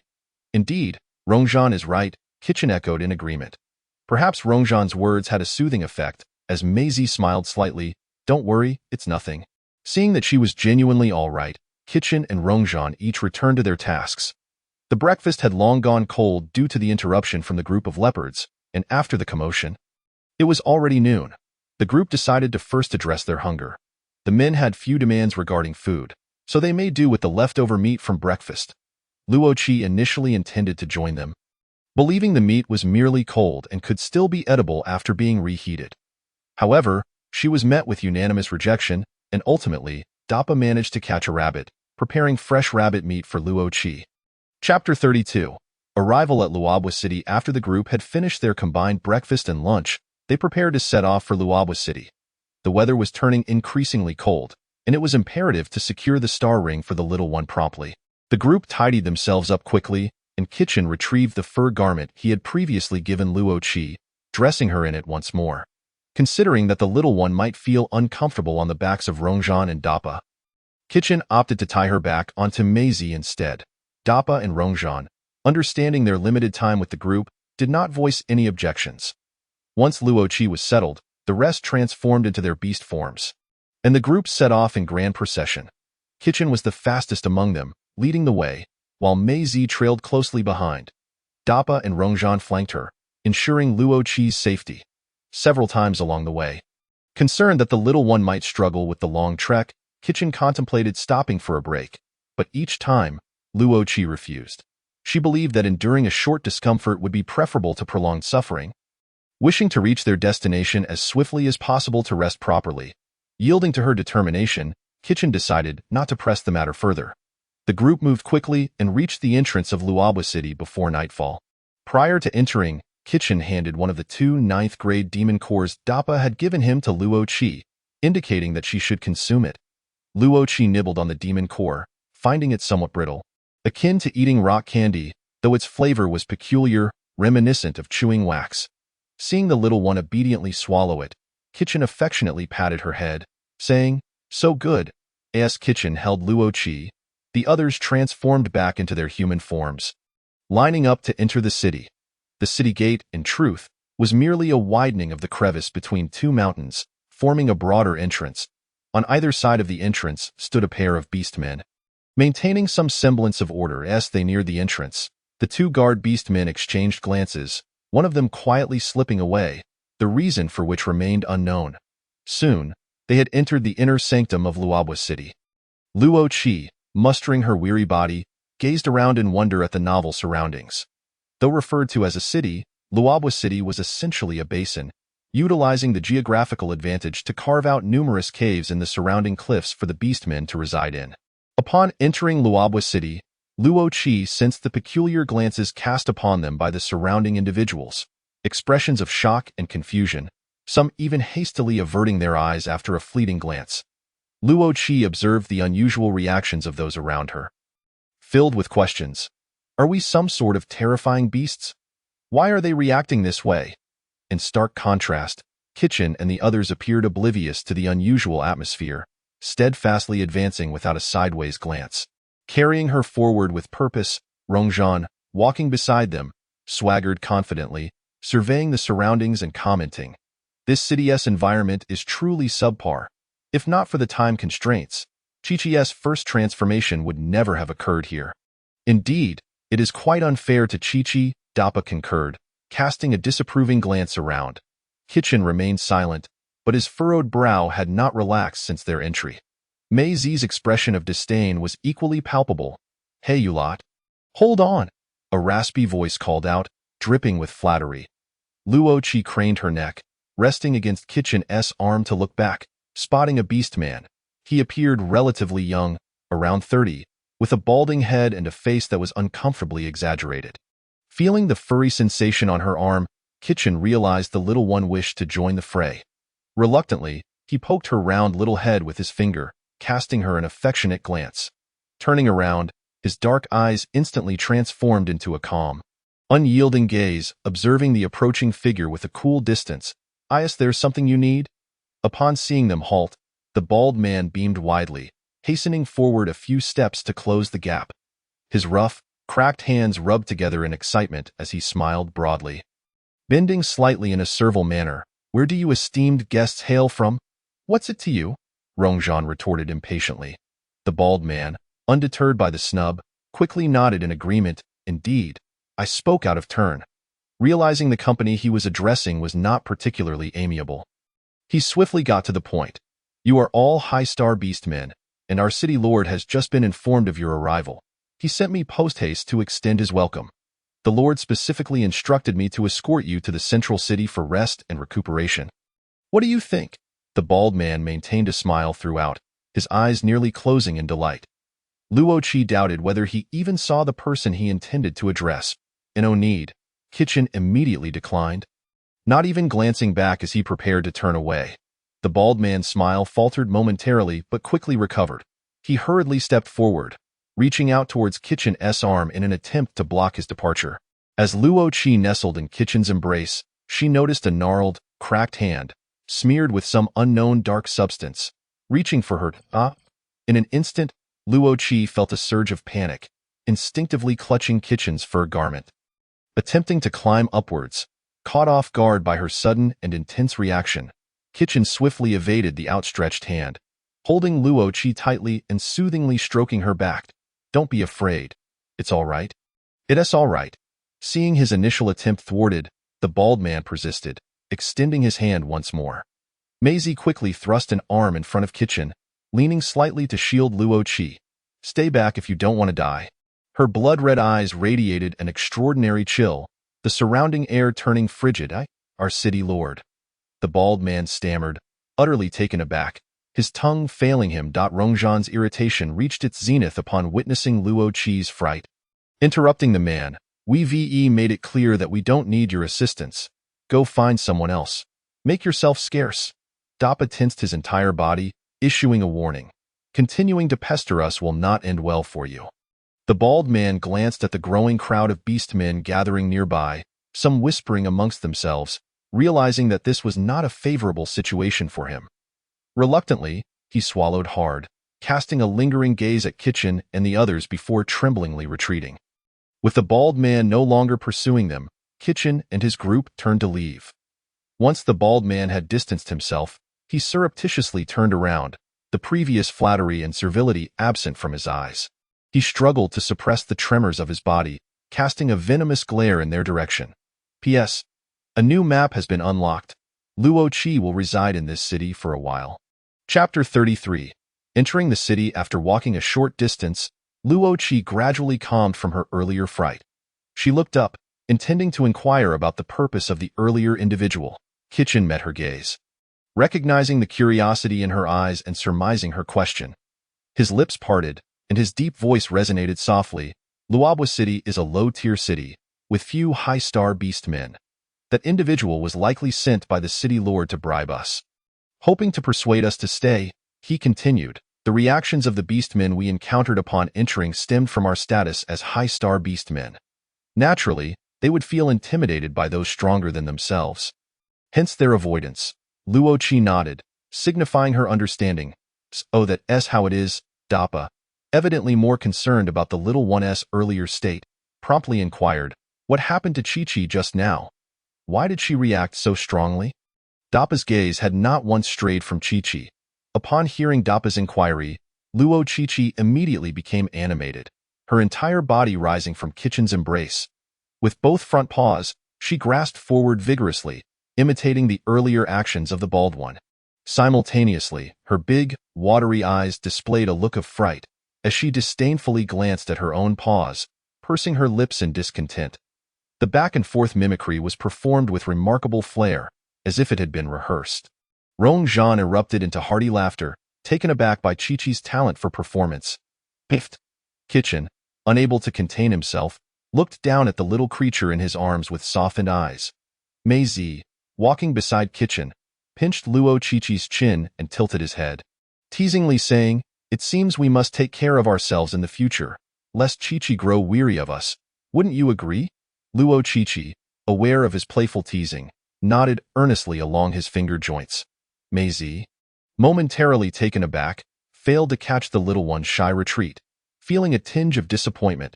As his fingers trailed down her chin to grasp the soft flesh around her neck, he gently kneaded and caressed her.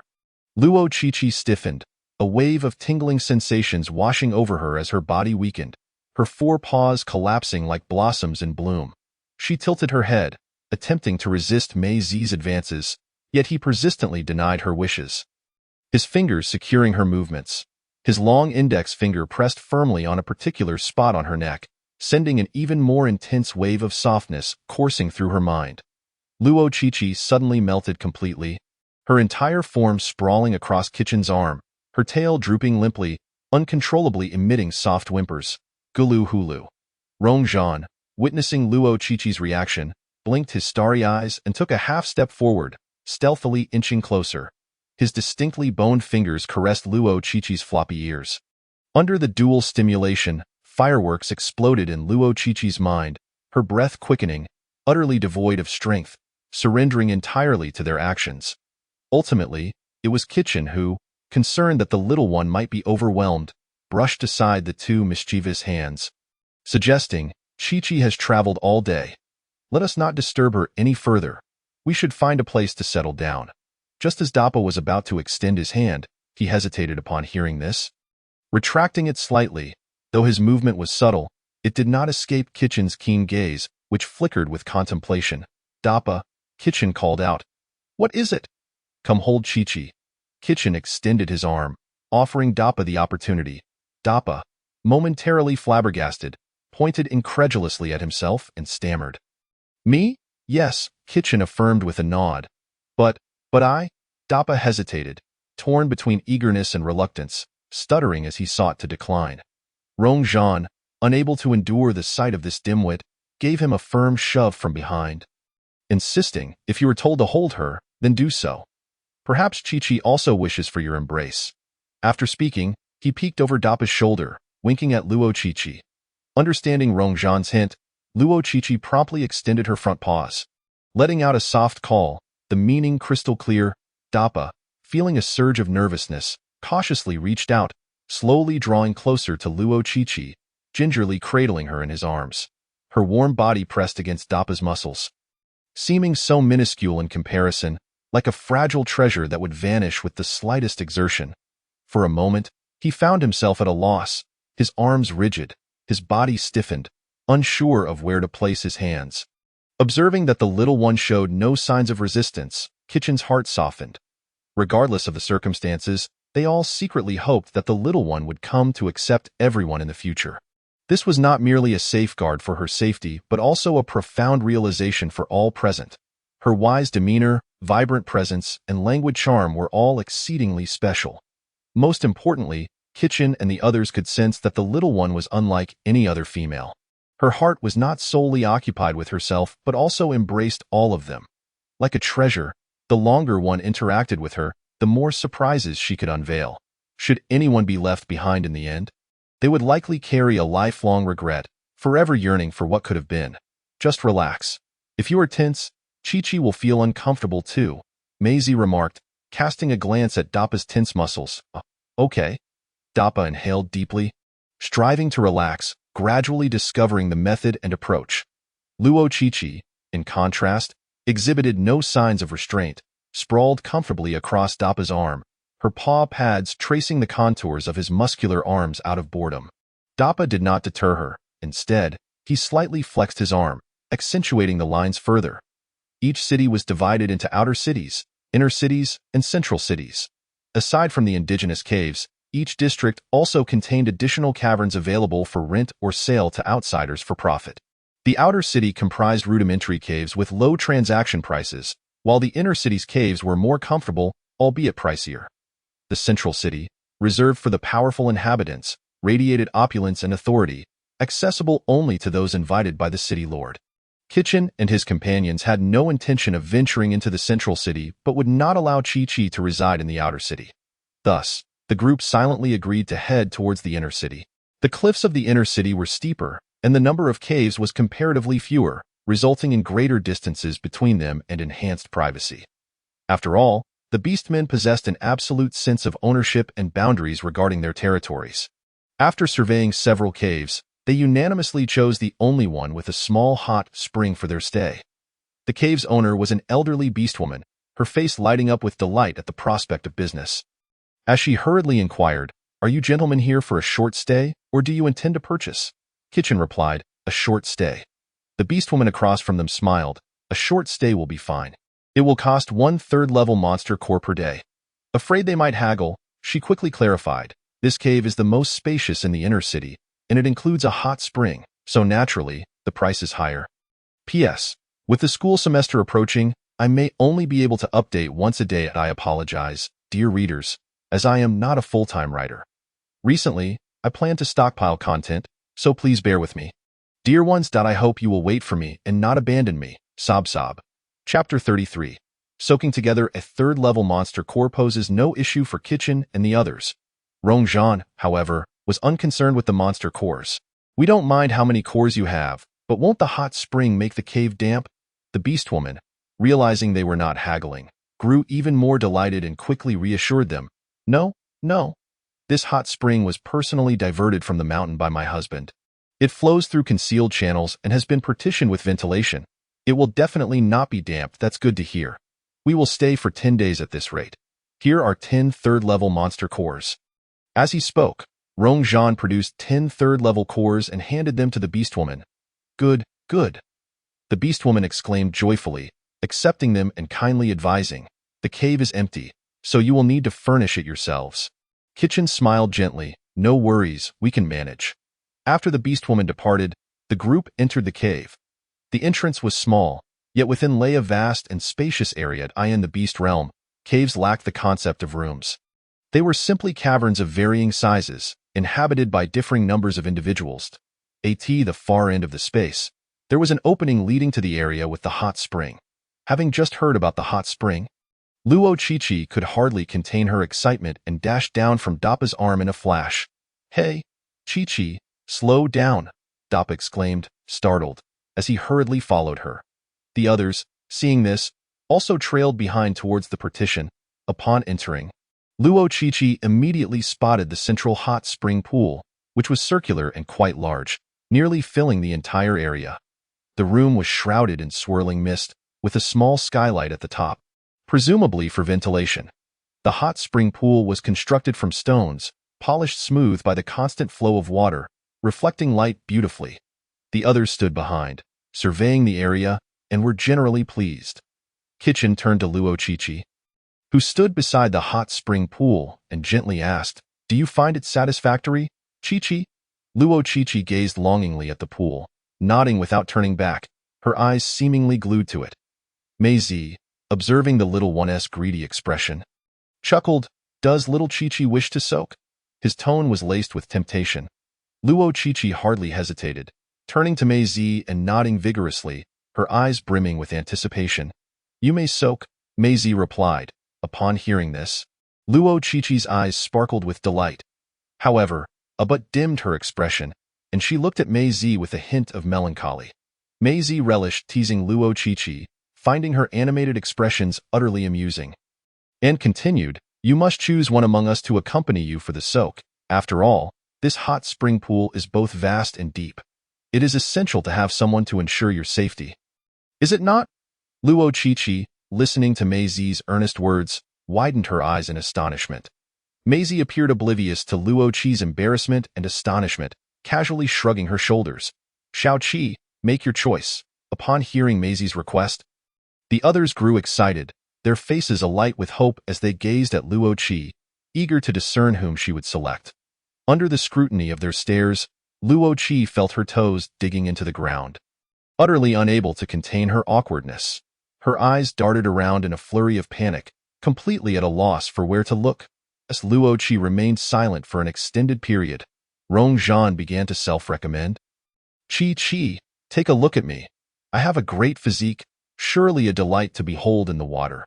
His voice was laced with urgency, almost as if he were about to strip to prove his point.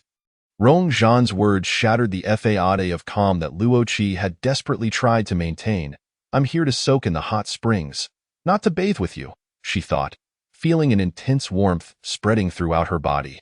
With her head bowed, she could feel her ears tingling with a faint blush, her tail curling protectively in front of her, while her front paws anxiously tapped against her tail.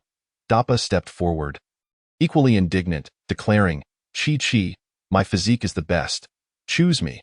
Kitchen, standing nearby, casually cleared his throat. "Shao-Chi, have you made your choice yet?" Mei-Zi's voice rang clear in Luo Chi's ears, leaving her unable to feign ignorance. Reluctantly, trembling, she raised her small paw and pointed at Kitchen. Opting for Kitchen felt like the safer bet. Once the little creature made her choice, the other three fell silent, while Kitchen wore a smug expression. Unable to restrain the upward curl of his lips, Mei-Zi's gaze deepened, a flicker of barely perceptible contemplation crossing her features. "Since Shao-Chi has made her choice, let us dine first, after our meal. We shall bathe together." Upon hearing that she could escape this environment, Luo Chi paid no heed to the subtle discord in Mei-Zi's tone and hurriedly exited the compartment. Meanwhile, Kitchen, standing to the side, sensed something amiss and cast a sidelong glance at Mei-Zi, his eyes betraying his confusion. However, Mei-Zi offered no explanation, merely bestowing upon him an enigmatic smile. Kitchen was left perplexed as to her intentions. Before long, Kitchen and Mei-Zi returned from their hunting expedition, Mei-Zi carrying a wooden basin meticulously carved from a single piece of wood. Luo Chi wondered what purpose the wooden tub served. Dappa and the others had already built a fire and prepared soup. As Mei-Zi and Kitchen tended to their catch, Dappa and Rong Zhan took charge of grilling the meat. With everyone working together, the meal was swiftly prepared. Exhausted and famished, Luo Chi paid little attention to the wooden tub and began to devour her food ravenously. After the meal, they tidied up the cave, with the four of them pooling their animal skins to cover nearly half of the cavern's floor. With everything in place, it was time to enjoy the hot springs.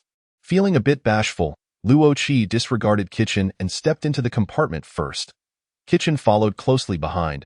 Just as he was about to enter, Mei-Zi extended her hand to block his path. Luo Chi stood by the hot spring, waiting for quite some time, yet Kitchen did not come in. She hesitated to enter alone, as the pool was indeed quite deep. With no other option, she continued to wait for Kitchen to join her. After a while, he finally entered, and Luo Chi eagerly anticipated his embrace to carry her into the water. However, she failed to notice the peculiar expression on Kitchen's face. Instead of being swept into the pool by Kitchen, she was startled to see Mei-Zi, Rong Zhan, and Dappa emerging behind him. Her eyes widened, her mind momentarily blank. Mei-Zi, seemingly oblivious to Luo Chi's astonishment, feigned innocence as she declared, This is Xiao Qi's first time at the hot springs. As your prospective beast husbands, we cannot miss any of your first experiences, so we have unanimously decided to accompany you." Kitchen nodded in agreement. "Isn't that right?" he said, casually nudging Kitchen's arm as if they were good friends. Recalling their earlier friendly conversation outside the compartment, Kitchen couldn't help but roll his eyes. He had suspected that this cunning fox would not allow him and Luo Qi a moment alone in the hot springs. It turned out they were simply waiting for this moment. "See," Kitchen agrees. "We will surely ensure that Xiao Qi has a delightful evening," Maisie added, feigning ignorance to Kitchen's eye roll, wearing a smug expression. Rong Zhan and Dappa remained silent behind them. Having witnessed Maisie obstructing Kitchen earlier, they had approached and, upon hearing Maisie's words, had conferred with Kitchen before joining in. Fully aware of their audacity, the two dare not act out of line. Opting instead to remain quiet, Luo Qi stood at the edge of the hot spring, utterly incredulous. "Not to miss my first hot spring experience, and together." What a shameless statement. Just moments ago, she had been urged to select a companion, and now it seemed she had unwittingly chosen a trio instead. Was their reasoning so blatantly contradictory? The audacity was astounding. Observing the little one's expressions oscillating between shock and disdain, Maisie could easily surmise that these were not flattering thoughts. A glint of mischief sparkled in her eyes as she waved the wooden basin, saying, "Xiao Qi, I've prepared this for you. It can hold water, allowing you to sit and soak in the hot springs." Upon hearing this, Luo Qi's eyes widened once more, filled with disbelief and annoyance. It was astonishing that Maisie had thought to use a wooden tub to assist her in bathing. The annoyance stemmed from the realization that from the very beginning, when she had chosen someone to accompany her, Maisie had set her up for this predicament. Kitchen also came to the same conclusion, understanding that from the moment Maisie had suggested Luo Qi select someone to accompany her, a trap had been laid. The pretense of choosing someone to protect her from the depths of the water was merely a ruse for amusement, designed to see which unfortunate soul would be drawn into this escapade. Given Luo Qi's dependence on him, Maisie had likely anticipated that he would be that unsuspecting victim. Maisie's gaze lingered momentarily on Kitchen's unreadable expression before a smug smile graced her lips, her demeanor radiating schadenfreude. She turned, lifting her wooden basin, and headed toward the hot spring. Kitchen's frustration mounted as he pondered the situation, nearly grinding his teeth in exasperation. Unable to bear it any longer, he kicked out his leg in a fit of irritation. With a resounding splash, Maisie felt a sudden force collide with her from behind, sending her careening forward. Her foot slipped, and with a loud splash, she plunged into the hot spring, sending a massive wave of water cascading around her. Rong Zhan exclaimed. Dappa gasped. Luo Qi watched in awe, mentally giving Kitchen a thumbs up, her eyes brimming with admiration. Moments later, Maisie resurfaced, her silver hair glistening with droplets of water. A single wayward droplet traced its path down her slender brow, swirling around her collarbone before reluctantly falling into the crystal-clear water below. Unbeknownst to Luo Qi, Maisie had shed her outer layer of beast skin, revealing a sculpted physique that, while not as wild as Dappa's, exuded an undeniable aura of masculinity. Her long fingers swept through her damp silver locks, and without the veil of stray strands, her pale skin and striking blood-red eyes became even more pronounced, lending her an unexpected wildness. Luo Qi found herself captivated, astonished to discover this side of Maisie, who usually radiated confidence and fierceness. The contrast was staggering. Emerging from the water, Maisie appeared unfazed by Kitchen's earlier kick, her demeanor serene as she turned her attention to the entranced Luo Qi. "Xiao Qi, come down. I've filled the wooden tub with water for you." Her voice was melodic, inviting, as she lifted the basin to demonstrate. Luo Qi could hardly believe her eyes. Not only had Maisie lost her clothing, but the tub was now filled to the brim as well. In summary, every action had been meticulously calculated. However, the wooden tub, though simple, appeared quite suitable. Noticing the little one's rapt gaze fixed on the wooden basin, Kitchen remained silent. He swiftly shed his own beast skin, leaving only a single piece to cover his modesty. With a determined motion, he scooped Luo Qi into his arms and stepped into the water, gently placing her in the wooden tub that Maisie had prepared before drawing her closer to himself. Seated at the farthest corner from Maisie, Luo Qi found herself fully ensnared within her own realm, while Meizi remained oblivious to the fact that Luo Qi had been whisked away. Although Meizi wished to voice something, Qichun had no intention of acknowledging her. His fingers, distinct and knotted, gently clutched the edge of the wooden tub as he leaned back against the warm springs, his eyes closed. With a slight shrug, Meizi ceased her attempts at conversation, leaning against the edge of the spring with her eyes shut as well. Dappa and Rongzhan swiftly discarded their animal skins, leaving only a single piece draped around their waists, hastily immersing themselves in the water, both closing their eyes in the available space. The group luxuriated in the springs. Enveloped in an atmosphere of peculiar tension, I in the epicenter of this event, Luo Qi shed her initial shyness and surprise, quickly growing bold in her admiration of the beauty around her, unable to conquer. She chose to indulge. Unable to resist, she opted to revel. This was Luo Qi's consistent principle of conduct. Moreover, with an abundance of free, top-tier male models at her disposal, when else would she seize the opportunity?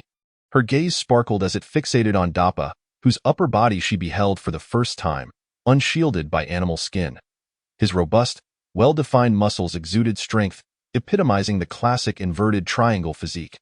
The breadth of his shoulders and the size of his chest led Luo Qi to believe he could easily fell a man with a single punch. In comparison to the other three, Dappa's sun-kissed skin appeared even more audacious and primal. With his eyes closed, Dappa's senses heightened, and he instantly felt the intensity of the little one's gaze sweeping over him. Inch by inch, from top to bottom, as if seared by the scrutiny. From Luo Qi's perspective, she noticed no sign of Dappa's nervousness. Instead, it seemed as though his muscles had expanded further, the veins on his neck pulsing rhythmically. Chapter 35. A new male lead emerges after a considerable time. Luo Qi finally diverted her gaze from Dappa.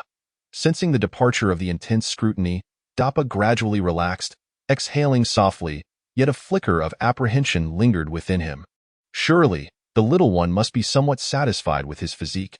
He should have struck a more appealing pose for her. Eyes shut, golden lashes quivered as he wrestled with his recent display in silence. Meanwhile, Rongzhan had already sensed the weight of Luo Qi's gaze upon him. A surge of delight welled within him as he raised his chin high, arms stretched back, fully exposing himself to her penetrating stare. The curve of his lips threatened to betray his smugness. Surely, Qi would find me to her liking, he thought, a playful smirk dancing on his lips. Cautiously, he opened his right eye, narrowing it into a slit, intending to stealthily gauge her reaction. At the same moment, Luo Qi lifted her gaze and immediately spotted Rongzhan, their eyes locking onto one another in a moment of shared surprise. Rongzhan jumped slightly, instinctively shutting his eyes, pretending he had not been caught peeking. Externally composed, his heart raced like a drum. She didn't see me.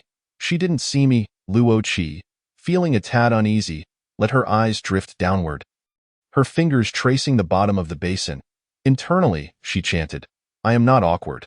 It is others who are awkward, I am not awkward. It is others who are awkward, I am. No, I am awkward. The more she sought to dismiss the prior eye contact, the more it burrowed into her mind, repeating in a relentless loop. Her ears burned as her gaze unconsciously flicked back to Rongzhan, finding him with his eyes tightly shut, a sigh of relief escaping her lips. Following her earlier embarrassment, Luo Qi dared not fixate on anyone else, hastily casting a glance at Meizi, who sat directly across from her. Just as she prepared to lower her head, a pair of silvery white fox ears sprang into her view, followed closely by a damp tail, still glistening with moisture. The tail, under its owner's control, flicked playfully, its tousled fur regaining its fluffiness. Another slight shake, this time softer, seemed less about shedding water and more an invisible provocation. The tip of the tail swayed gently, a striking contrast against the fluffy expanse, like a colossal cat teaser, instinctively drawing Luo Qi's attention. A mischievous smile graced Meizi's lips as she remained with her eyes closed, while Luo Qi became utterly captivated.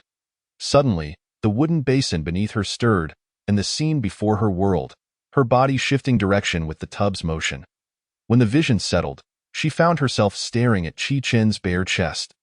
Having turned the tub, Meizi's fox ears twitched at the sound of splashing water, prompting her to slowly open her eyes and gaze across the way. Chi-chun, sensing her awakening, also opened his eyes. And they faced one another, neither willing to yield. However, they both shared a silent agreement not to let Luo Qi perceive their subtle contest for her affection, as such matters would inevitably arise with only one little one to vie for. Dappa and Rong Zhan kept their eyes closed, yet both acutely felt the unspoken tension between them.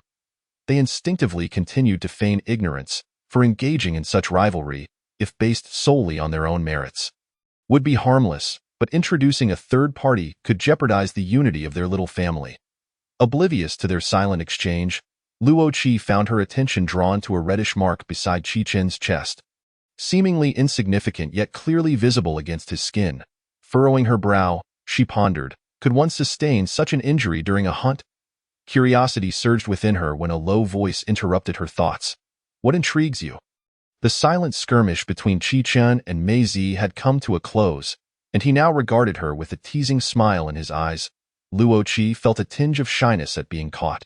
Yet her curiosity eclipsed her embarrassment as she lifted her gaze to meet his, nodding with eager anticipation. Chi-chen, noting the clarity in her eyes devoid of any hint of flirtation, felt an overwhelming desire to shatter this calm facade. Yearning to see her cheeks flushed, her eyes shimmering with uncertainty in his presence. Leaning closer, he whispered softly, his fingers grazing the nape of her neck. It was Chi-Chi who caused this, his voice, though soft, resonated like thunder in Luo Qi's ears, causing her cheeks to flush instantly. She recognized that Chi-chen had more to say, but an inexplicable urge to flee overwhelmed her. Yet, Chi-chen was not about to grant her such an escape. He tightened his grip at her nape, halting her retreat. Beneath the gentle touch, he felt her pulse quicken, a rhythm that exhilarated him. His lips parted slowly, a deep timbre escaping. Chi-Chi is quite the restless sleeper, tossing and turning upon me, leaving me swollen and reddened. Alas, she was blissfully unaware, deep in slumber, oblivious to her own handiwork. Boom! Luo Qi's mind imploded. She had completely forgotten her previous indiscretions. Had she truly succumbed to such primal urges in her dreams? Was she so lost in slumber that she had acted so brazenly? Doubts clouded her mind. Yet the undeniable evidence on Chi-chen's body spoke volumes. Luo Qi's thoughts spiraled into chaos, her inner turmoil uncontainable. Observing the little one fidgeting in his grasp, Chi-chen felt an indescribable fullness within him, a bittersweet ache, as her emotions tugged at his heartstrings. He resolved that in this lifetime, he would surely surrender to this little creature. Gently caressing her back, a soft smile graced his lips. Do not fret, Chi-Chi. Just remember to be responsible to me. Luo Qi lowered her head, her mind ablaze, unable to suppress her thoughts. Meanwhile, the bald figure banished by Chi-chen and the others stood at the entrance of a towering cave, his voice dripping with respect and flattery. Lord City Master, those individuals did not accept your invitation, and their demeanor was quite contemptuous. The man referred to as the City Master sat upon a crude, expansive stone, his pallid complexion exuding an air of frailty. Chapter 36. The City Master, the man's slender frame gave off an impression of delicate illness. The pale white fingers, upon closer inspection, revealed the faint blue veins beneath. The features were profound, as if sculpted by an artisan's blade, with thin, sensual lips and deep violet eyes that exuded a chilling calmness, seemingly unfathomable. The spine arched rigidly, and long, ebony hair cascaded down, bestowing an air of austere allure upon the individual. Opposite the man sat a female figure, broad-shouldered and plump, her features bearing a slight resemblance to the city lord beside her. Bai Yu's elongated eyes fixated intently on the man across from her, her posture swaying in a feigned delicacy, attempting to capture his attention. Yet, the man remained oblivious, his fingers idly rubbing the stone bowl, not sparing a glance at that moment. The city lord, seated in a position of authority, raised his voice inquiring, "Is the entire party refusing?" His tone carried an unmistakable weight of command. "Yes," replied the bald-headed man outside the cave. "And what of the cub?" came the authoritative voice. The city lord, growing impatient, interjected, "Speak quickly. If you dawdle, I shall cast you into the beast god's realm to feed the monsters." Yes, The bald-headed man nodded fervently, pleading, "My lord, you know they are high-ranking beast men, and I am but a 2-star beast man. I was overwhelmed with fear at the time, and it seems I did not catch a whiff of the cub's scent."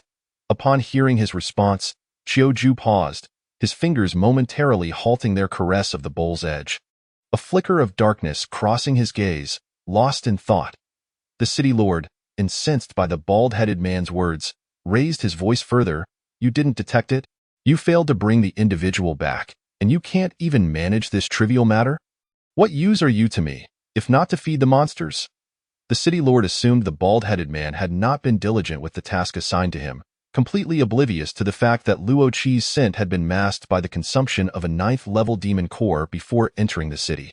The pressure of a 4-star aura bore down on the bald-headed man, nearly unbalancing him, cold sweat trickling down his back as his legs trembled. With a thud, he collapsed to the ground. "See, city lord.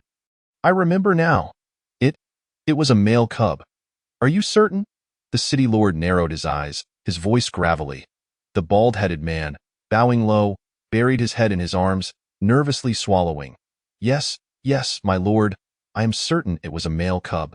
The city lord stroked his chin thoughtfully, his brow furrowing. He waved dismissively towards the cave entrance. "You may leave." The bald-headed man remained on his knees, recalling the humiliation inflicted upon him by the earlier individuals. "And dared to speak. My lord, those individuals rejected your grace, and I believe. Enough. Depart at once, you disgraceful fool." The city lord, weary of his incessant prattle, cut him off. The bald-headed man gritted his teeth, forcing out a response. "Understood." As the city lord watched him retreat, he muttered a curse under his breath. "Fool. If a high-ranking beastman's resources could be easily acquired, then I might as well relinquish my title as city lord. To seek revenge after a single failure is utterly foolish." It must be said that the city lord's ability to ascend to his position did indeed reflect a degree of resilience and cunning. At that moment, he regretted sending the bald-headed man, as it had only led to a cascade of troubles. Outside the cave, the bald-headed man distinctly heard the curse, his expression darkening as he clenched his fists and hurried away. Within the cave, the city lord relinquished the sharp edge of his previous demeanor, adopting a more humble posture as he turned to the man beside him, speaking with respect. "Lord Chiu, it is indeed an honor to have you temporarily reside in Luobo City. I shall provide you with the finest accommodations and my daughter." A coarse female voice abruptly interrupted, eagerly exclaiming, "Chiu, I am the sole female in Luobo City, and I have yet to take a mate. Should you stay, my companionship is yours to claim, and my father is the city lord. You shall not be lacking in anything." Her tone was laced with an air of haughty pride, yet the subtle gestures and the longing in her eyes rendered her arrogance both ludicrous and pitiable. The city lord, listening to his daughter's tone, felt a tightening in his chest and chastised her. "Baya, you must show some respect. You ought to address Lord Chiu appropriately." "My lord," Chiu interjected with a gentle smile, his voice calm as he interrupted the city lord's reprimand. "I am merely here for a temporary stay." As the city lord observed the man across from him smiling, an unsettling chill swept over him. Upon closer inspection, the dark violet gaze bore no trace of warmth, instilling a deep sense of foreboding. The palpable sense of danger made his voice tremble. I have overstepped my bounds, father," Baya exclaimed. Her father had previously warned her to ensure the presence of the 12-star beast man, and now he seemed to waver. Before she could voice her thoughts, the city lord grasped her wrist firmly. Chiu paid no heed to their exchange, a low, eerie chuckle escaping his throat. "I shall temporarily intrude upon the city lord." His words placed him in a position of humility, if one could overlook the chilling indifference in his tone. The city lord quickly responded, "No, I would not dare."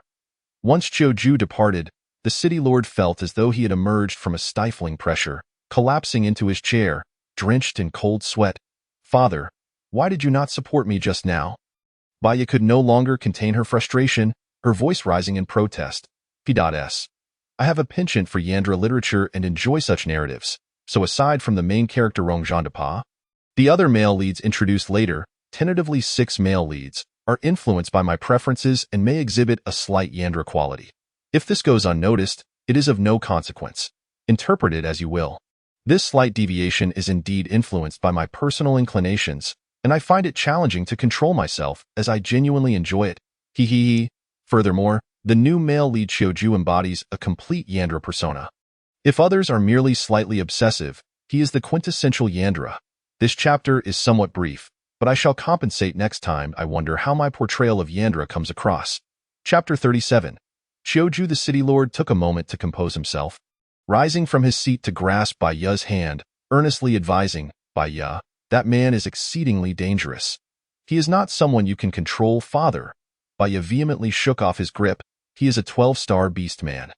Does Luoba City not require such high-ranking individuals?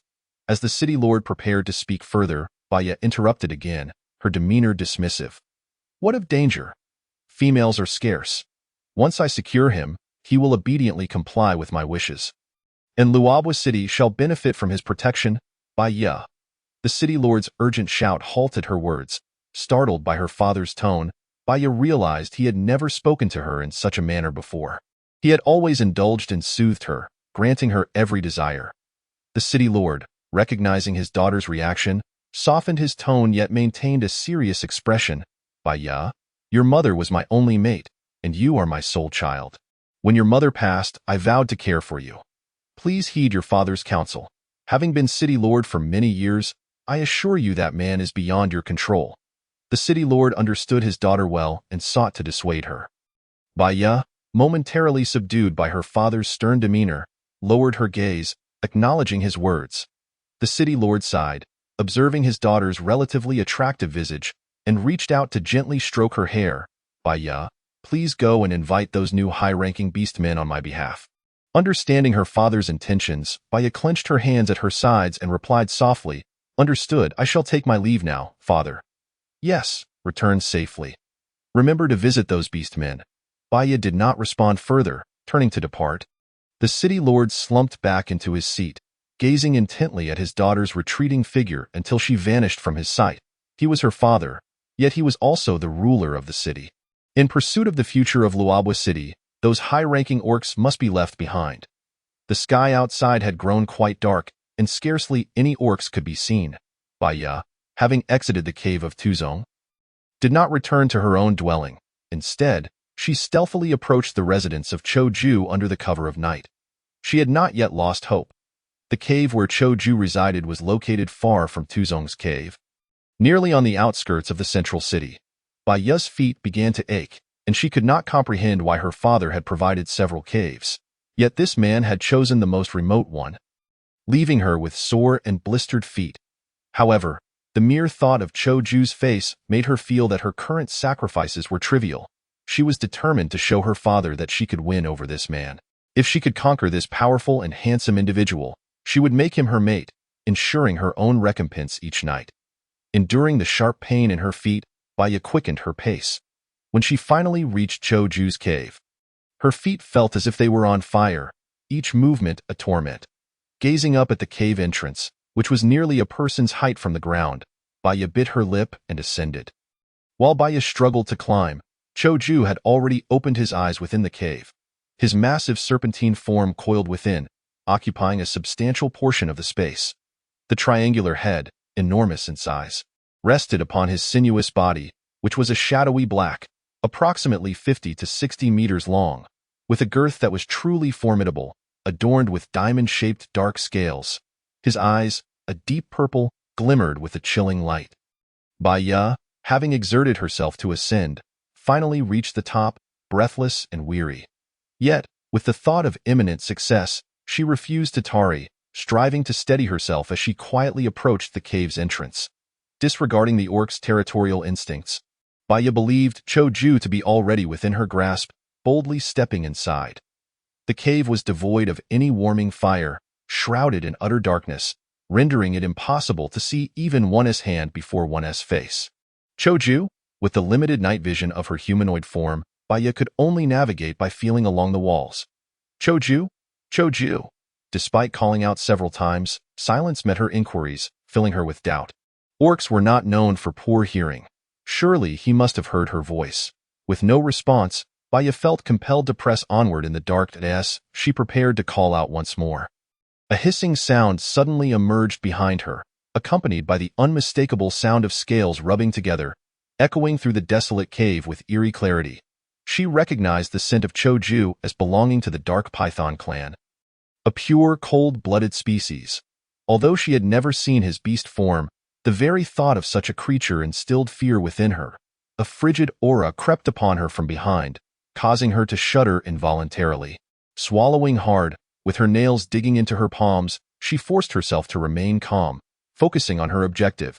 A drop of cold sweat trickled down as she turned around. The first thing she noticed was the serpentine tail dangling inside the cave. Its thick, conical tip hanging low, the dense black scales glinting with a dim, cold light. Baya's breaths became rapid and uneven with anxiety. Slowly lifting her gaze, she was met with the sight of the colossal serpent coiled above the cave entrance. The dark purple slit-pupiled eyes sparkled with a malevolent, otherworldly light, evoking an inexplicable sense of dread and terror. Baya's pupils constricted sharply, her thick lips turning pale as she trembled, almost unable to speak. Choju loomed at the entrance, looking down upon her like a god of death, surveying the lives of mere ants, exuding a powerful and captivating presence. His lazy tail flicked against the ground, the sound echoing in Baya's ears, leaving her with an unsettling impression that it was counting down her final moments. That moment, a strong sense of regret surged within Baya. Choju, sure. A low, melodious voice suddenly resonated with an ominous undertone. Baya, overly tense, was unaware of when Choju had transformed his upper body into human form and now stood before her. Cough, before Baya could utter another word. An icy hand seized her throat. Despite his seemingly frail appearance, Choju effortlessly lifted the stout Baya with one hand, compelling her to rise onto her toes to ease her discomfort. Choju's pale lips curled slightly, releasing a deep, mocking chuckle.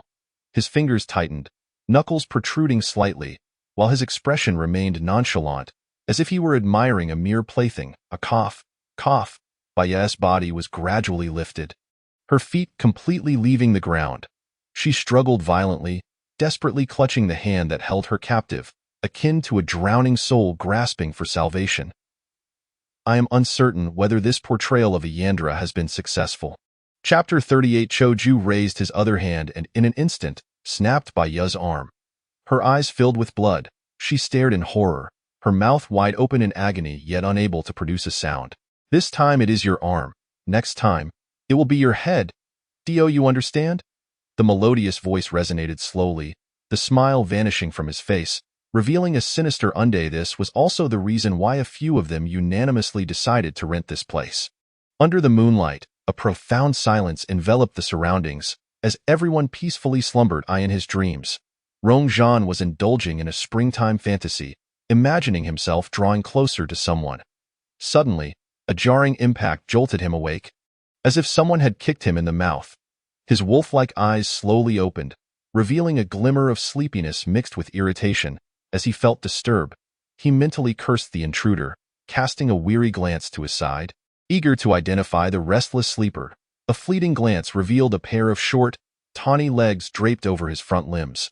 Rongzhan's previously irritable gaze transformed into one of affection, his eyes sparkling with delight. Chi-Chi was nestled beside him in her dreams. Surely, she must adore him, he thought smugly. The large wolf head inched closer, contentedly resting against Luo Qi's leg.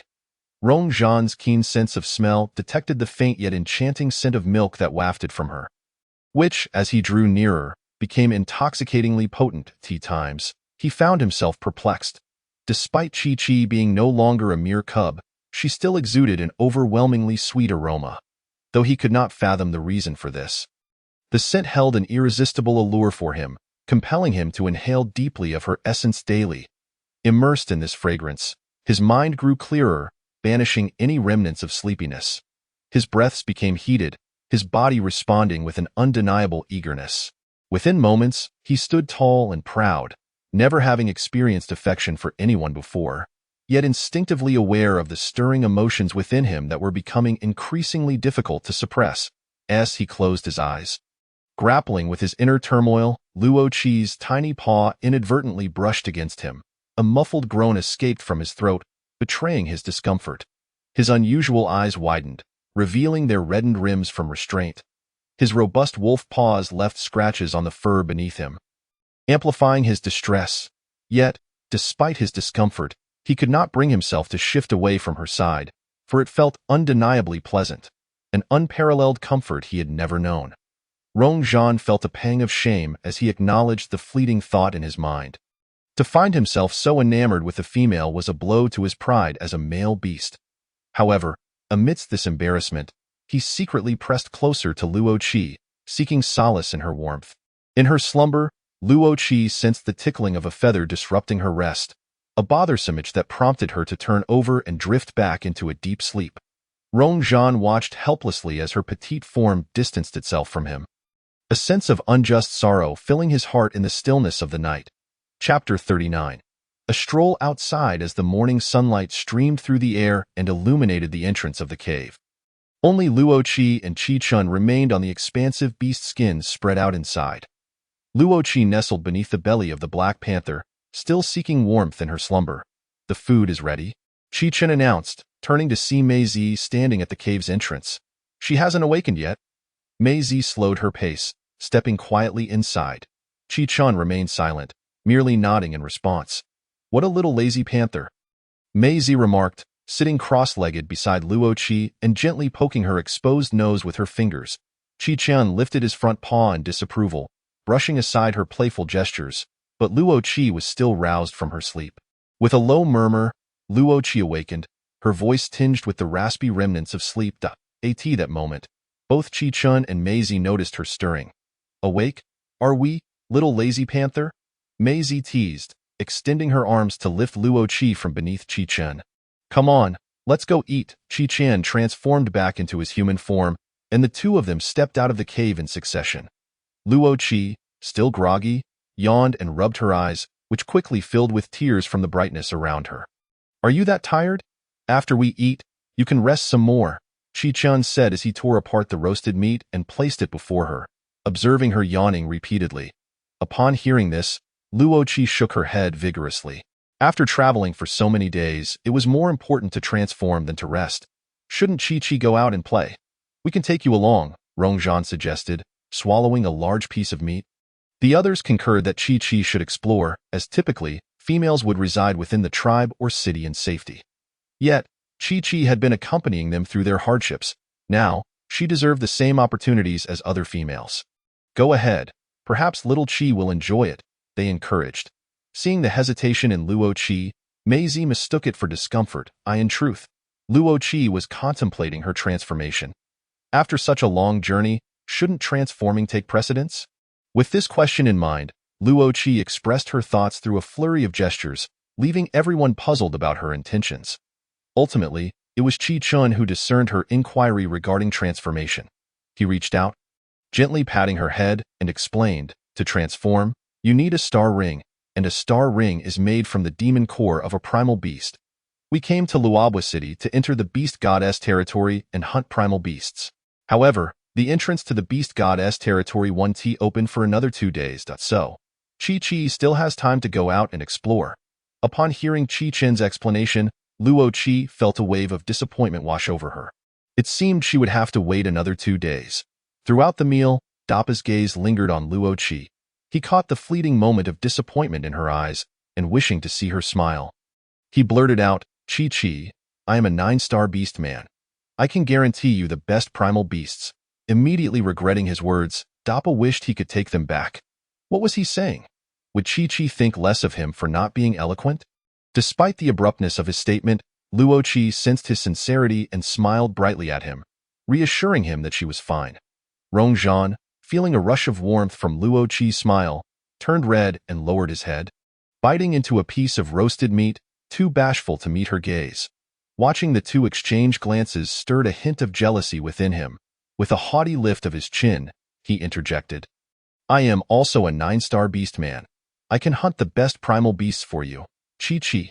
Luo Qi nodded in acknowledgement, indicating she understood. Rong Zhan, encouraged by her response, stood even taller. He imagined if he had a tail, it would be proudly waving in the air. "Do you want to go out and play for a bit?" Chen asked, tearing off another small piece of roasted meat and placing it in front of Luo Qi. Since she couldn't transform yet, they might as well enjoy some time outdoors. Luo Qi eagerly nodded, her excitement palpable. Having traversed into this world, she had only ever seen trees and forests. She had yet to behold anything else.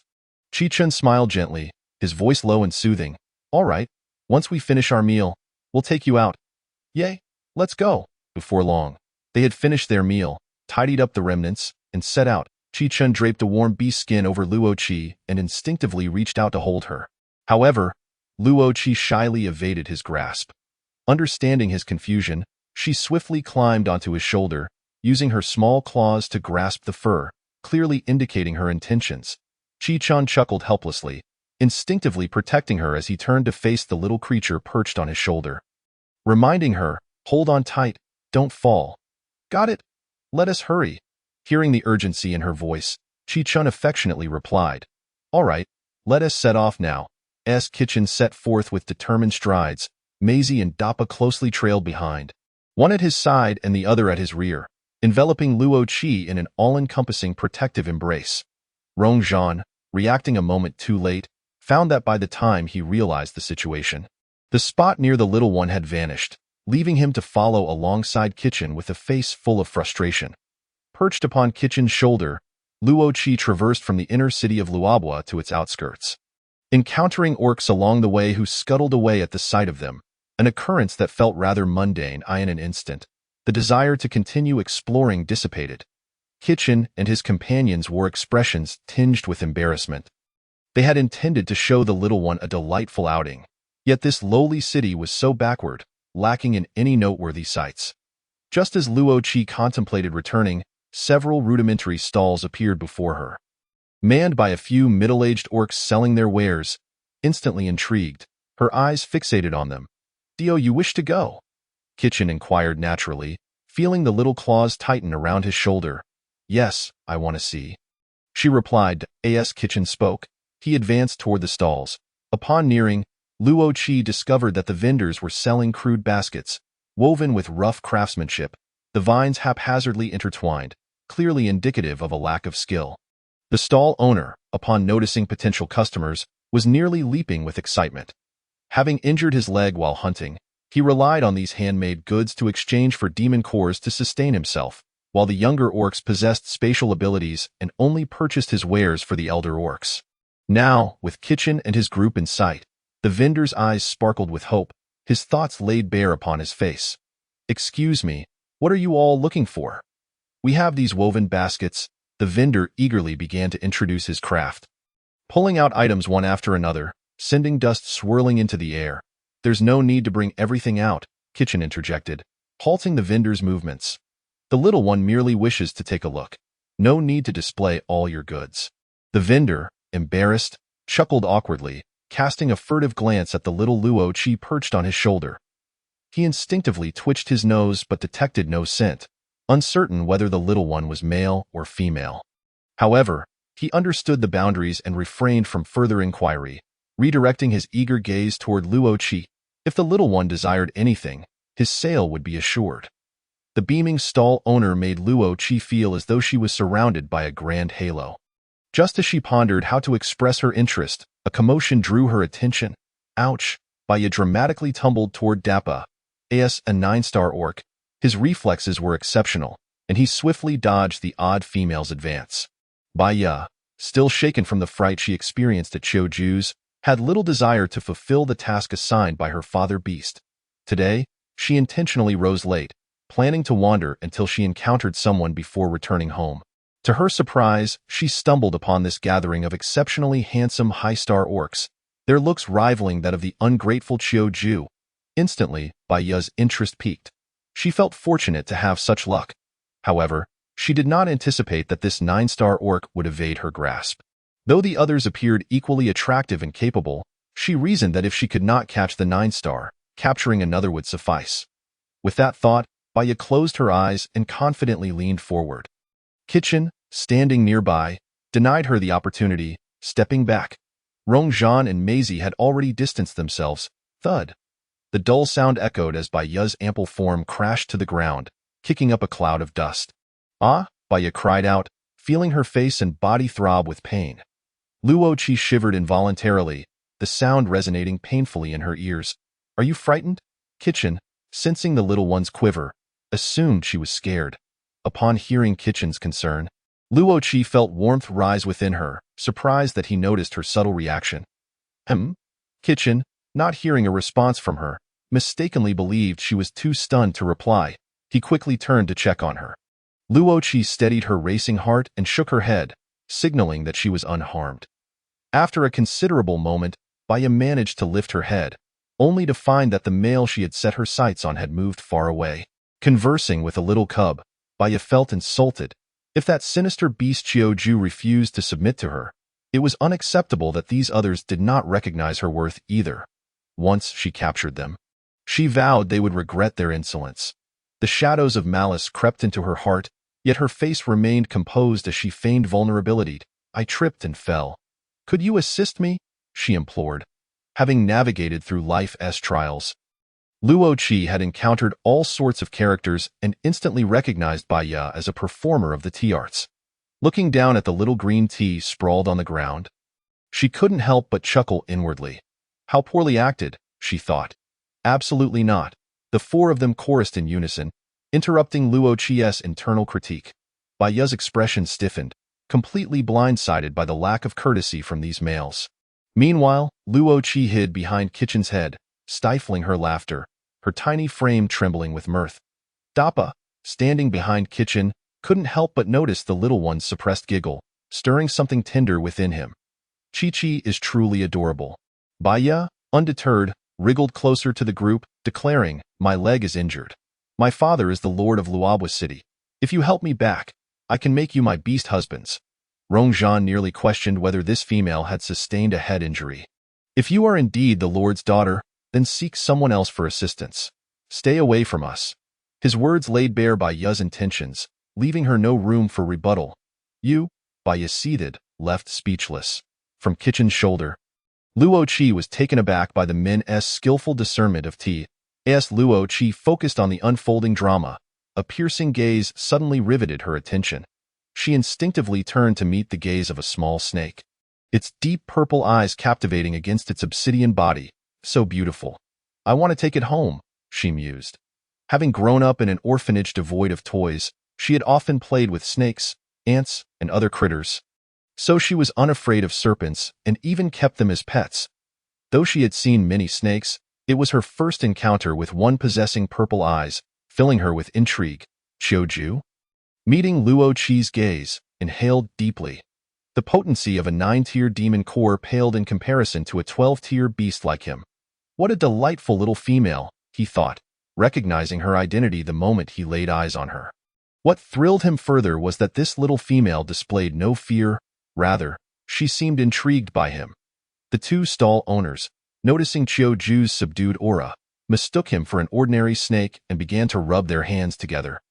Contemplating capturing it for a meal, Qiuju, however, sensed the approaching footsteps and feigned ignorance, waiting to seize an opportunity. Just as a rough hand reached for him, Luo Qi sprang into action, leaping from Kitchen's shoulder and dashing forward. Seeing the little form racing towards him, Qiuju knew his gamble had paid off. His dark purple eyes shimmered with possessive longing as he softly murmured, I've got you now, little female. Luo Qi dashed forward, seizing the small snake with her teeth and executing a swift turn, kicking the outstretched hand away. The sudden turn of events left the would-be captor feeling cheated as the small leopard snatched away his prize. Naturally, the beast man was unwilling to relinquish his catch and lunged at Luo Qi. Chi-Chi! Little Chi-Chi! Kitchen and the others called out in alarm, rushing forward. Luo Qi, however, was not one to be easily subdued in that instant. As the beast man extended his claws, she skillfully maneuvered her small form and speed, slipping through the gaps and darting away in the opposite direction. Relieved to see Luo Qi unscathed, Kitchen and his companions exhaled a sigh of relief. In quick succession, Kitchen and Maisie dealt swift blows to the beast man, while another, who had intended to seize Luo Qi, shrank back, opting to cower in the corner. An ordinary beast man hardly warranted the combined efforts of 4 individuals. Meanwhile, Dappa and Rong Zhan were frantically searching for Luo Qi in the direction she had fled. Chi, Chi. On the other side, Luo Qi dashed along, seeking refuge in a narrow cave concealed by a thicket. The cave was cramped, and any sudden movement could reveal her presence. Thus, she dared not let her guard down before Qi-chan and the others found her. Her amber eyes were fixed intently on the cave's entrance, ears perked up, vigilant to catch even the faintest rustle of leaves or whisper of wind. Completely absorbed in her surroundings, Luo Qi momentarily forgot about the small snake she had snatched, still clutched in her mouth. The exertion from her frantic run left her breathless, her lips parted, and her tongue quivering within her mouth. The soft, warm sensation against her body made Qiuju feel as if his very soul trembled. His entire being melted into Luo Qi's grasp. Though he had always favored chilly environments, he found this warmth to be a delightful experience. Yet, he felt it was insufficient. Far from enough, he craved more. In a place unseen by Luo Qi, his tail stealthily lifted, brushing against her furry back, gliding down. It subtly slipped past her lower abdomen, making a full circle before returning. Then, with sudden force, it tightened. It constricted powerfully around Luo Qi's waist. Awu! Engrossed in observing the outside world, Luo Qi was caught off guard by this sudden strength, tumbling to the ground. Her limbs splayed in the it was only then that she remembered the creature still in her mouth. Could a mere little snake possess such power? After all, Luo Qi had been meticulously nurtured by Qi Chun and his companions. Although not yet fully grown, it was hard to believe this petite serpent could bring her down. Moreover, in that fleeting moment of falling, she couldn't shake the feeling, perhaps it was just an illusion, that the little snake had cushioned her fall. Thus, Luo Qi felt that despite the tumble, she wasn't hurt at all. These thoughts flitted through Luo Qi's mind in a mere second, but she did not dwell on them. Her foremost priority was to rise. Having adapted to this form for some time, she had developed a certain instinct akin to that of a beast. And she felt an overwhelming sense of vulnerability with her belly exposed. Luo Qi straightened her body, but to no avail. She remained on her back, however. Through her recent struggle, she had truly grasped the strength of the little snake before her. She had underestimated it. Unwilling to concede, Luo Qi kicked her legs wildly, attempting to dislodge Qiuju. He quickly discerned her intentions, skillfully maneuvering his body to evade her flailing limbs with ease. After a while, Luo Qi, panting heavily, felt her limbs growing weak.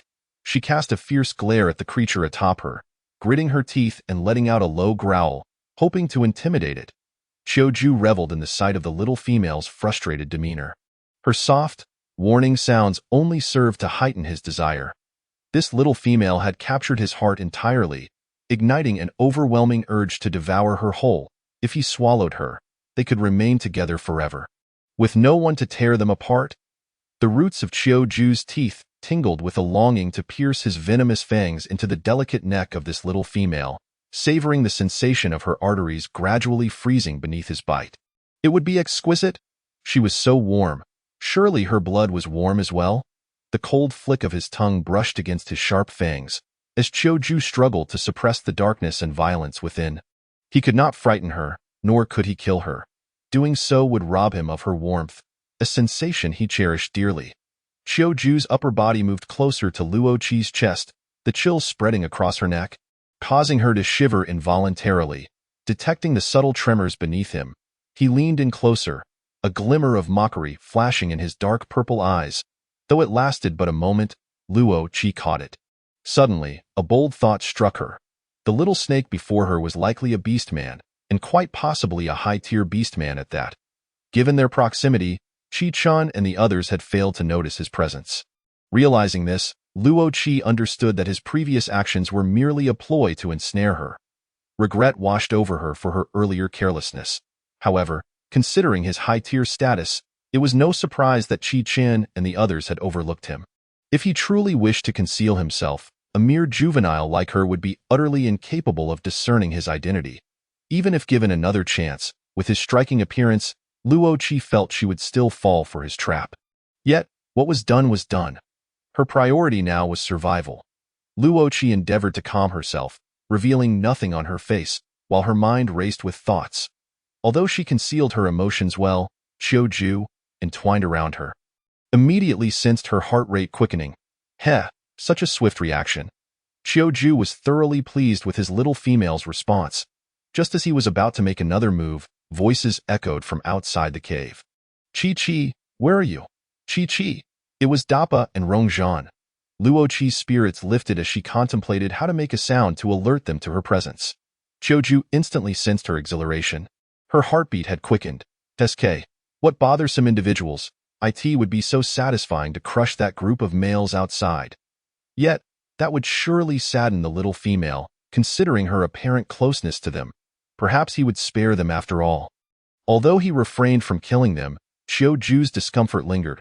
He was not one to suffer in silence.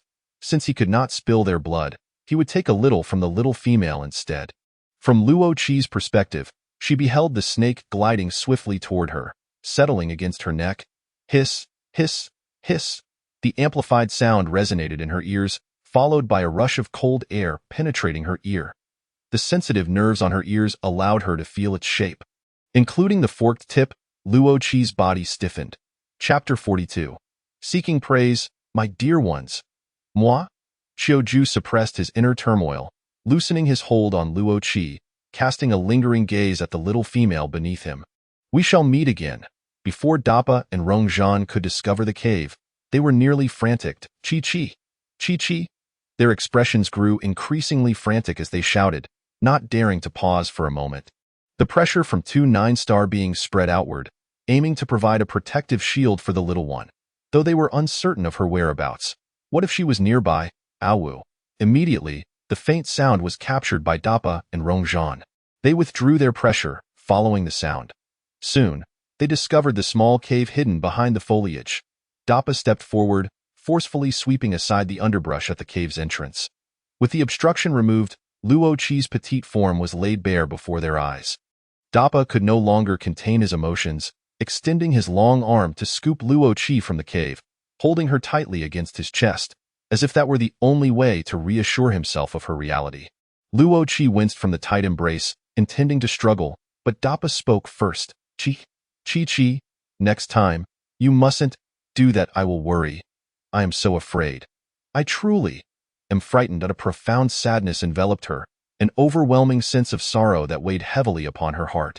Dappa's words were fragmented and laced with a slight rasp, making it difficult for Luo Qi to comprehend fully, yet she could surmise that she had frightened him considerably. She struggled slightly, wishing to convey that she was unharmed and that he need not worry. However, Dappa only tightened his embrace, pressing against her with a fervor that left no room for AI or it. Was then that Luo Qi heard the sound of his stifled sobs, followed by the realization that something warm was dampening her back, drop after drop. Ultimately, Dappa buried his face in her back, weeping quietly. Luo Qi was taken aback. In her memory, Dappa had always been reserved. Aside from his occasional shyness in her presence, he typically lingered quietly in the background. Speaking little, she had never witnessed such a display of emotional turmoil from him before. Now, this composed man was openly weeping upon her, disregarding any semblance of dignity. In that moment, Luo Qi suddenly understood that her significance in their hearts far exceeded her previous assumptions. She had never before felt such an intense sense of being needed. In the past, she had felt inconsequential, an optional presence, as if she ought to be unnoticed in the eyes of others. The rawness of such direct emotion left her somewhat bewildered, accompanied by an unease she had desperately tried to ignore. Unsure of how to respond, she tentatively wrapped her arms around Dappa, offering him comfort while simultaneously seeking solace for herself. After a brief period, Dappa gradually regained his composure, slightly embarrassed as he lifted his head from her shoulder and spoke in a hoarse voice. I'm sorry, Qi. I'm sorry for messing up your hair. Dappa felt a flutter of anxiety within. He was aware that the little one would not be angry, yet he could not shake the inexplicable tension. To Luo Qi, the sight of this muscular man, his eyes rimmed with red, golden lashes adorned with tears, and a gaze brimming with moisture, apologizing so delicately to her was strikingly poignant. Luo Qi grasped at her fleeting thoughts, striving to focus on Dappa's words, and vigorously shook her head to signal that she bore no ill will. Seeing her response ease some of Dappa's anxiety, but he could not help but recall the embarrassment of his earlier breakdown. His muscles tensed with nervousness, and a flush of pink began to creep across his bronze skin. His platinum eyes darting about, unwilling to meet the gaze of the little one in his arms. Yet, Luo Qi was determined to challenge his avoidance, her eyes unwaveringly fixed on his, intrigued by his flustered demeanor, which presented a delightful contrast to his usual self. Finally, it was Rong Zhan who could no longer bear the scene. "Once you're done, let me hold her for a moment." With that, he effortlessly took Luo Qi into his own embrace, swiftly alleviating Dapa's discomfort. Rong Zhan instinctively retrieved some animal hide from their supplies, wrapping it around Luo Qi's damp form. Throughout, he remained silent, recognizing the importance of preserving dignity, especially considering the likelihood that they would become brothers, perhaps even family, in the future. As Rong Zhan tended to his own body, Luo Qi attempted to communicate her recent encounter with the high-ranking beastmen through gestures. As expected, neither Rong Zhan nor Dapa comprehended her signals. Luo Qi realized that conveying her thoughts solely through gestures was a formidable challenge, yet she held on to a glimmer of hope that they might understand. Ultimately, it became evident that she had overestimated her ability to communicate effectively. After several attempts, and noting their continued confusion, she surrendered her efforts and settled into Rong Zhan's embrace, relishing the comfort of his ministrations. After a while, as her fur began to dry, Qi Chen and Maisie arrived. Qi Chen took Luo Qi from Rong Zhan's hold, his brow furrowed with visible concern. "Qi, are you all right?" Luo Qi shook her head. "Are you hurt?" Once again, she shook her head. Then, Maisie reached out, firmly grasping Luo Qi's front legs and lifting her entirely off the ground with a serious demeanor. "What you say doesn't matter. Let me see, little Qi, you've been such a handful today. So reckless. What if you got hurt?" "No, I must give you a thorough examination." Maisie chattered on as she meticulously turned Luo Qi this way and that, leaving no inch unchecked. Initially, Luo Qi wished to resist. For although she remained a leopard, she still valued her privacy. However, concerning the issue of physical health, Kitchen and Maisie are in complete agreement, and Luo Qi has always lacked the authority to refute this. Ultimately, Luo Qi chose to give in. Yes, she simply surrendered without a care, allowing herself to be thoroughly examined by Maisie from head to toe. Only after Kitchen and Maisie confirmed that Luo Qi bore no injuries did they finally release the tension that had been weighing on their hearts. Luo Qi thought this would be the end of it, but to her surprise, a 5-person meeting awaited her. In the end, Luo Qi was subjected to a round of ideological education by the several men surrounding her, and she assured each of them that she would not behave that way again, thus concluding the discussion. There is still one more chapter. Dear ones, do not stay up late, and please leave a 5-star review. Thank you. Chapter 43. The little green snake having resolved everything, Kitchen noticed that Luo Qi was not particularly interested in the things within the city of Lubaching. Thus, the group came to an agreement to take the little one out of the city for some fun. Luo Qi expressed her desire to leave the city as well, and seeing that the little one concurred, the group set off in high spirits. As for the scheming Baya, she had long been forgotten by everyone. Or rather, no one cared at all. As the weather gradually turned cold, most of the flowers and plants on the ground had withered, and the leaves on the trees began to turn yellow. Despite the air of desolation, it presented a unique kind of beauty, especially with some leaves in the process of wilting, transitioning from green to yellow, coexisting harmoniously on a single leaf. Luo Qi had always loved collecting such leaves during her childhood. Kitchen and the others specifically sought out an open area where Luo Qi could play freely. To avoid any mishaps, Dapa and Rong Zhan planned to inspect the area thoroughly. It was nearing noon, and they intended to hunt a bit before returning. Luo Qi had not been able to frolic for quite some time. Perhaps it was her nature, or maybe she had simply been stifled for too long. Now, faced with such a vast expanse of open space, she instantly became animated. With a burst of energy, she dashed off, reveling in the joy of running and leaping across the ground. When particularly exhilarated, she would even roll around in the grass. Upon witnessing the little one's delight, Kitchen and Maisie also felt their spirits lift. Both transformed into their beastly forms, playfully chasing and frolicking alongside Luo Qi. Luo Qi was even more elated, truly resembling a lively cub, occasionally teasing Kitchen and Maisie. The two allowed her to playfully torment them, responding to her provocations, deliberately igniting her inner instincts as a leopard. At that moment, Luo Qi fully immersed herself in the persona of a leopard. When Kitchen responded, she instinctively pursued and pounced on him.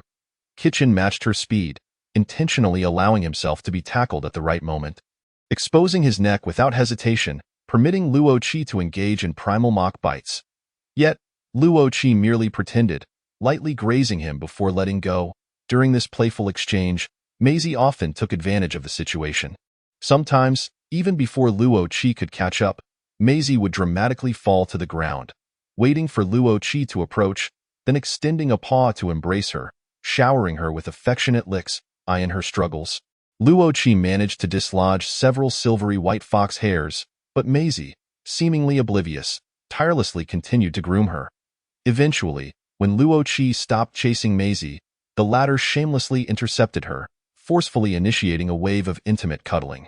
Finally, feeling overwhelmed, Luo Qi dove into Kitchen's embrace, seeking refuge beneath his beastly form, thinking to herself, "Humph, let us see how you can torment me now." Kitchen, caught off guard by Luo Qi's sudden collision, stiffened momentarily. Maisie fell silent, her crimson eyes glinting with a knowing look as she glanced at Kitchen, then flicked her fluffy tail and turned to prepare a meal. Seeing Maisie leave, Luo Qi's inner excitement manifested in her movements. Completely forgetting that she was currently nestled beneath the Black Panther, Kitchen tried to suppress himself, yet he still underestimated his instincts. A sudden surge of primal desire coursed through him, causing Luo Qi to shiver. At that moment, Luo Qi was still unaware of what was happening. She merely felt uncomfortable and instinctively kicked out with her hind leg, inadvertently striking back. Simultaneously, Kitchen emitted a restrained groan. Luo Qi's body froze in place. If she did not understand what was happening now, it would truly be an act of ignorance. Her mind went blank, yet clarity dawned upon her. She and the others were not of the same kind. But with Kitchen, they shared a kinship. This meant that there was no. While Luo Qi's mind remained active, her body hesitated to move, fearing that the beast behind her might unleash its primal instincts, endangering her little life. This was undeniably inappropriate. Kitchen, unable to contain himself, instinctively bit down on the nape of the little one beneath him. As for everything else, he resolutely remained still, terrified of startling her or causing her harm. Throughout it all, Luo Qi felt nothing uncomfortable aside from the grip on her neck, remaining blissfully unaware of the gravity of the situation. Eventually, after what felt like an eternity, Kitchen finally calmed down, promptly reverting to his human form and lifting Luo Qi from the ground, his expression devoid of emotion, as though nothing had transpired. Out of course, if one overlooked the redness in his eyes and the sweat glistening on his face. Luo Qi nestled obediently in Kitchen's arms, adhering to a principle of submissiveness.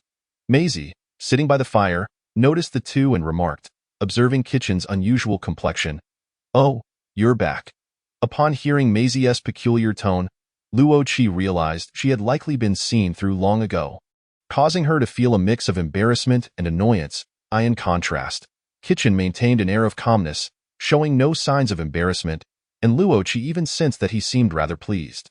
The several beasts around her appeared increasingly at ease in her presence, no longer treating her as a mere cub in this regard. Luo Qi pondered this, a vague sense of apprehension creeping in, along with an urge to flee. Previously, she believed their relationship was merely one of mutual benefit, devoid of emotional ties, allowing her to approach everything with a rational mindset and an indifferent demeanor. However, things were different now. Their increasingly unabashed and overt emotions left Luo Qi feeling bewildered. She had only encountered superficial flings and fleeting romances. She had never witnessed such genuine feelings, nor had she experienced them herself. Unsure of how to navigate this new territory, she felt an instinctual urge to protect herself from the unknown, retreating and evading.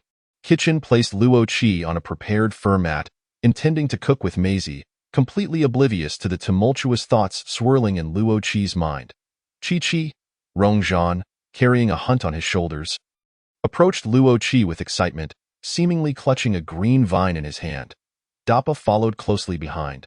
"Look what I brought back for you," he exclaimed, raising his hand to reveal a small blue snake before Luo Qi's eyes. Chi-Chi, I thought about it all the way here. I didn't understand what you were trying to convey before, but now I do. Were you hoping to catch that previous snake? I'm sorry. I didn't comprehend it then, but I brought you another one, and I specifically chose a beautiful one because I know you like pretty things.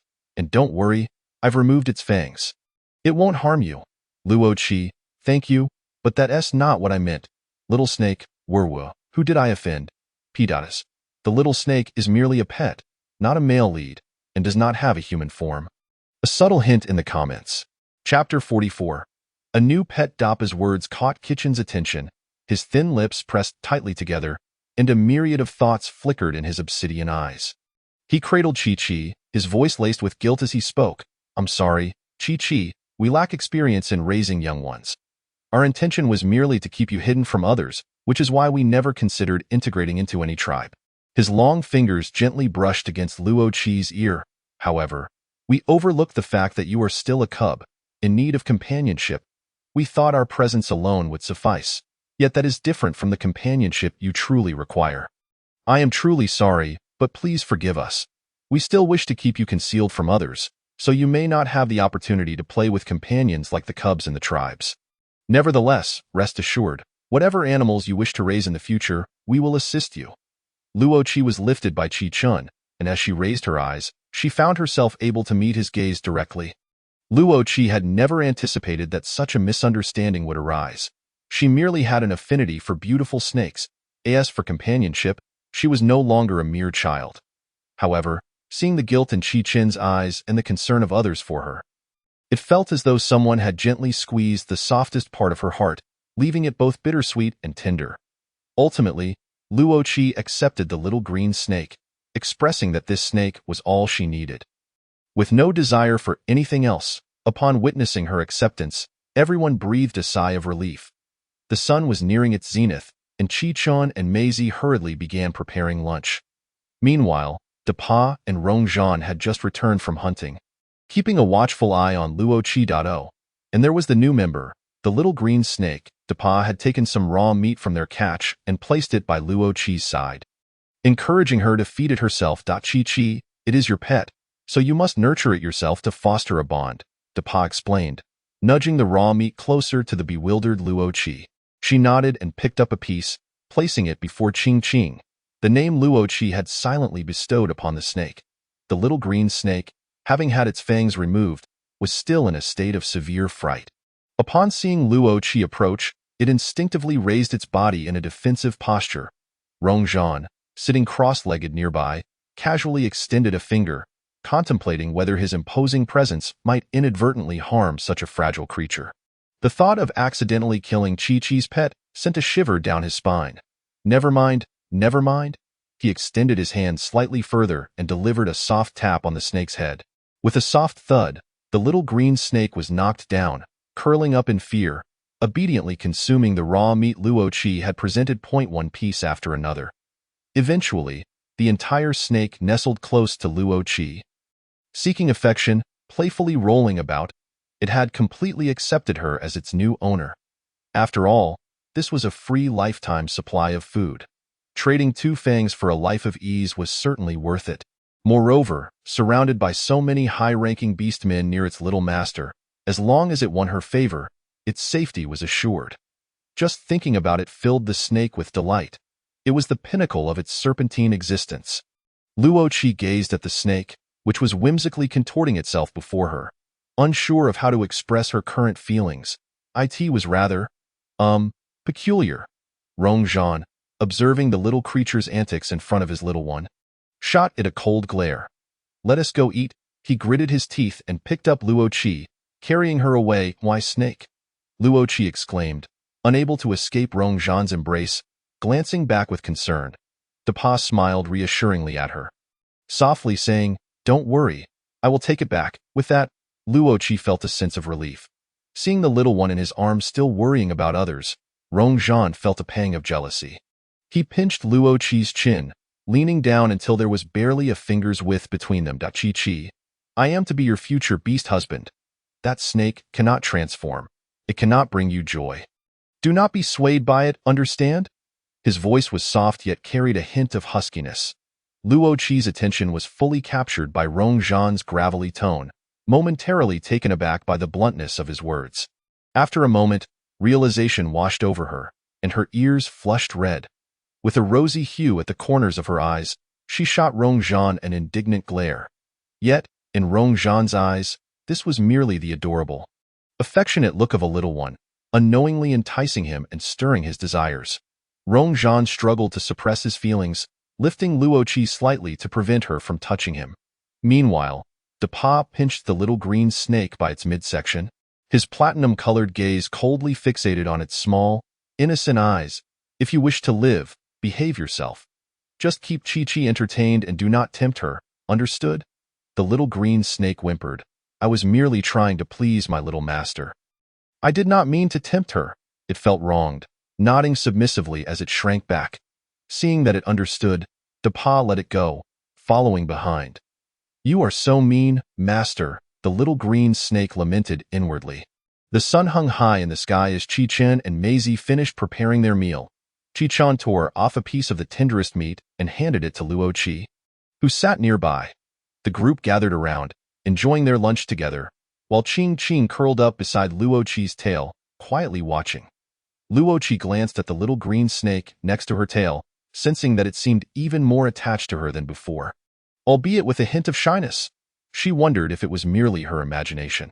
After the meal, the group had no intention of returning just yet. They wished to help Luo Qi hone her hunting skills, especially with the Beast God territory just 2 days away. Their abilities were formidable, capable of protecting Qiqi, but one can never be too careful. Even the slightest error could be catastrophic. Luo Qi agreed with their proposal, displaying an eager attitude. She had long sought to enhance her own strength, but had been too preoccupied with travel, and her youth had hindered her from finding the right time and opportunity. This proposal aligned perfectly with her aspirations. In Chapter 45, an unexpected visitor arrived at midnight. Both Qichen and Luo Qi belonged to the leopard clan, so the task of demonstrating hunting techniques fell to Qichen, while the others focused on driving away nearby large predators, leaving only smaller animals like rabbits for the little one to practice on. After Qichen demonstrated, Luo Qi decided to give it a try herself. She selected a small rabbit grazing in its nest, crouching low, her petite frame completely concealed by the grass. A perfect hiding spot. Qichen crouched beside her. In contrast to her small stature, he resembled a mountain. His muscular back slightly protruding above the grass, not as well hidden.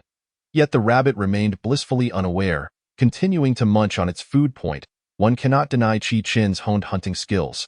Luo Qi felt a deep admiration for him. Further solidifying her desire to grow stronger, she steeled herself, her golden brown eyes gradually filling with determination. With a primal instinct coursing through her, Luo Qi fixed her gaze on the unsuspecting prey, waiting for the opportune moment. Suddenly, the sound of grass rustling broke the silence as she sprang into action. Following Qichen's taught running technique, Luo Qi dashed forward. The rabbit, sensing danger, dropped its food and bolted in the opposite direction. Despite the rabbit's speed, it could not match that of a leopard. Luo Qi quickly closed the distance, leaping forward with her claws outstretched, ready to deliver the final blow. Rabbits may lack combat prowess, but their instincts for danger are exceptional. The moment Luo Qi lunged, the rabbit veered away, leaving her to miss her mark. Skidding to a halt, dust billowed around her as she pivoted and continued the pursuit. Meanwhile, Qichen maintained a safe distance behind her, ever vigilant. In the end, Luo Qi succeeded. Her sharp fangs struck true, piercing the rabbit's neck without hesitation. Triumphant, Luo Qi proudly presented her catch to Qichen, who transformed back into his human form, gently cradling her petite frame and removing the spoils from her mouth. He tenderly wiped the blood from her lips, praising her. Qiqi, you are remarkable, even more so than I expected. The others, having assumed human form as well, gathered around. Qiqi is incredible. You're far better than I was at your age. Luo Qi caught Rong Zhan's eye, aware of his exaggeration, yet unable to suppress her delight. Dapa chimed in, Qiqi, capturing your first prey so effortlessly is truly impressive. Luo Qi beamed, her neck held high, radiating pride. Poof. Maisie, unable to contain herself, burst into laughter at the adorable sight of the little one. Qiqi, how can you be so cute? He could not help but desire to ravage her. Maisie refrained from uttering the latter part of her thought, yet her hand mimicked the unspoken action. Her fair fingers pinched the soft flesh at Luo Qi's neck, grinding it delicately. A soft, mewling sound escaped Luo Qi's throat, and her body succumbed, growing limp. Each time, she yearned to resist, but her body's instincts proved insurmountable. Maisie delighted in witnessing the little creature beneath her palm, her expression dazed and her form utterly powerless. Just at this level of softness, one could only wonder what might transpire in the future. With Maisie setting the tone, the others endeavored to attend to Luo Qi as well, caressing her paw pads, the tip of her tail, and her ears. They all adeptly sought to ensure the little one experienced the utmost comfort. Luo Qi could not discern whose hands were upon her. She merely felt her mind grow vacant, utterly incapable of thought. Her body was soft and unresponsive, enveloped in silence, her pupils dilated, obscuring all vision. It felt as though something had severed her from reality, leaving only an amplified sense, and the wandering fingers. After a considerable duration, Luo Qi was finally released, sprawling languidly in Qi Chen's embrace, taking a long while to regain her clarity. However, she bore the marks of their exertions, her ears blushing crimson, breath uneven, and the tips of her nose and eyes glistening with moisture, presenting a visage of one who had suffered greatly. Yet, Maisie remained unsatisfied. Pressing further, "How does Qi feel? Comfortable? Is my technique superior, or theirs?" Luo Qi, flushed with shame and indignation, averted her gaze, burying her face into Qi Chen's arm, feigning unconsciousness. "Well then, does Qi wish to continue training?" "It is still early." Fortunately, Qi Chen adeptly diverted the conversation, alleviating Luo Qi's predicament. Maisie, unfazed by Luo Qi's reticence, seamlessly bypassed the inquiry, sparing her any discomfort. Subsequently, the group accompanied Luo Qi in her training. She proved to be quite tenacious, returning from several sessions with only minor errors, consistently achieving commendable results. However, during this process, she could not entirely escape injury. Though minor scrapes, the men grew anxious, eager to intervene in Luo Qi's training. Yet, she firmly rebuffed their attempts. Faced with their inability to persuade the little one, the men resigned themselves to accompany her, doing their utmost to protect her without hindering her progress. After half a day of training, Luo Qi made significant strides in stealth, biting, and pursuit, showcasing remarkable talent. Her endurance was commendable. Despite her injuries, she refused to relent, standing in stark contrast to the lethargic females they had encountered previously.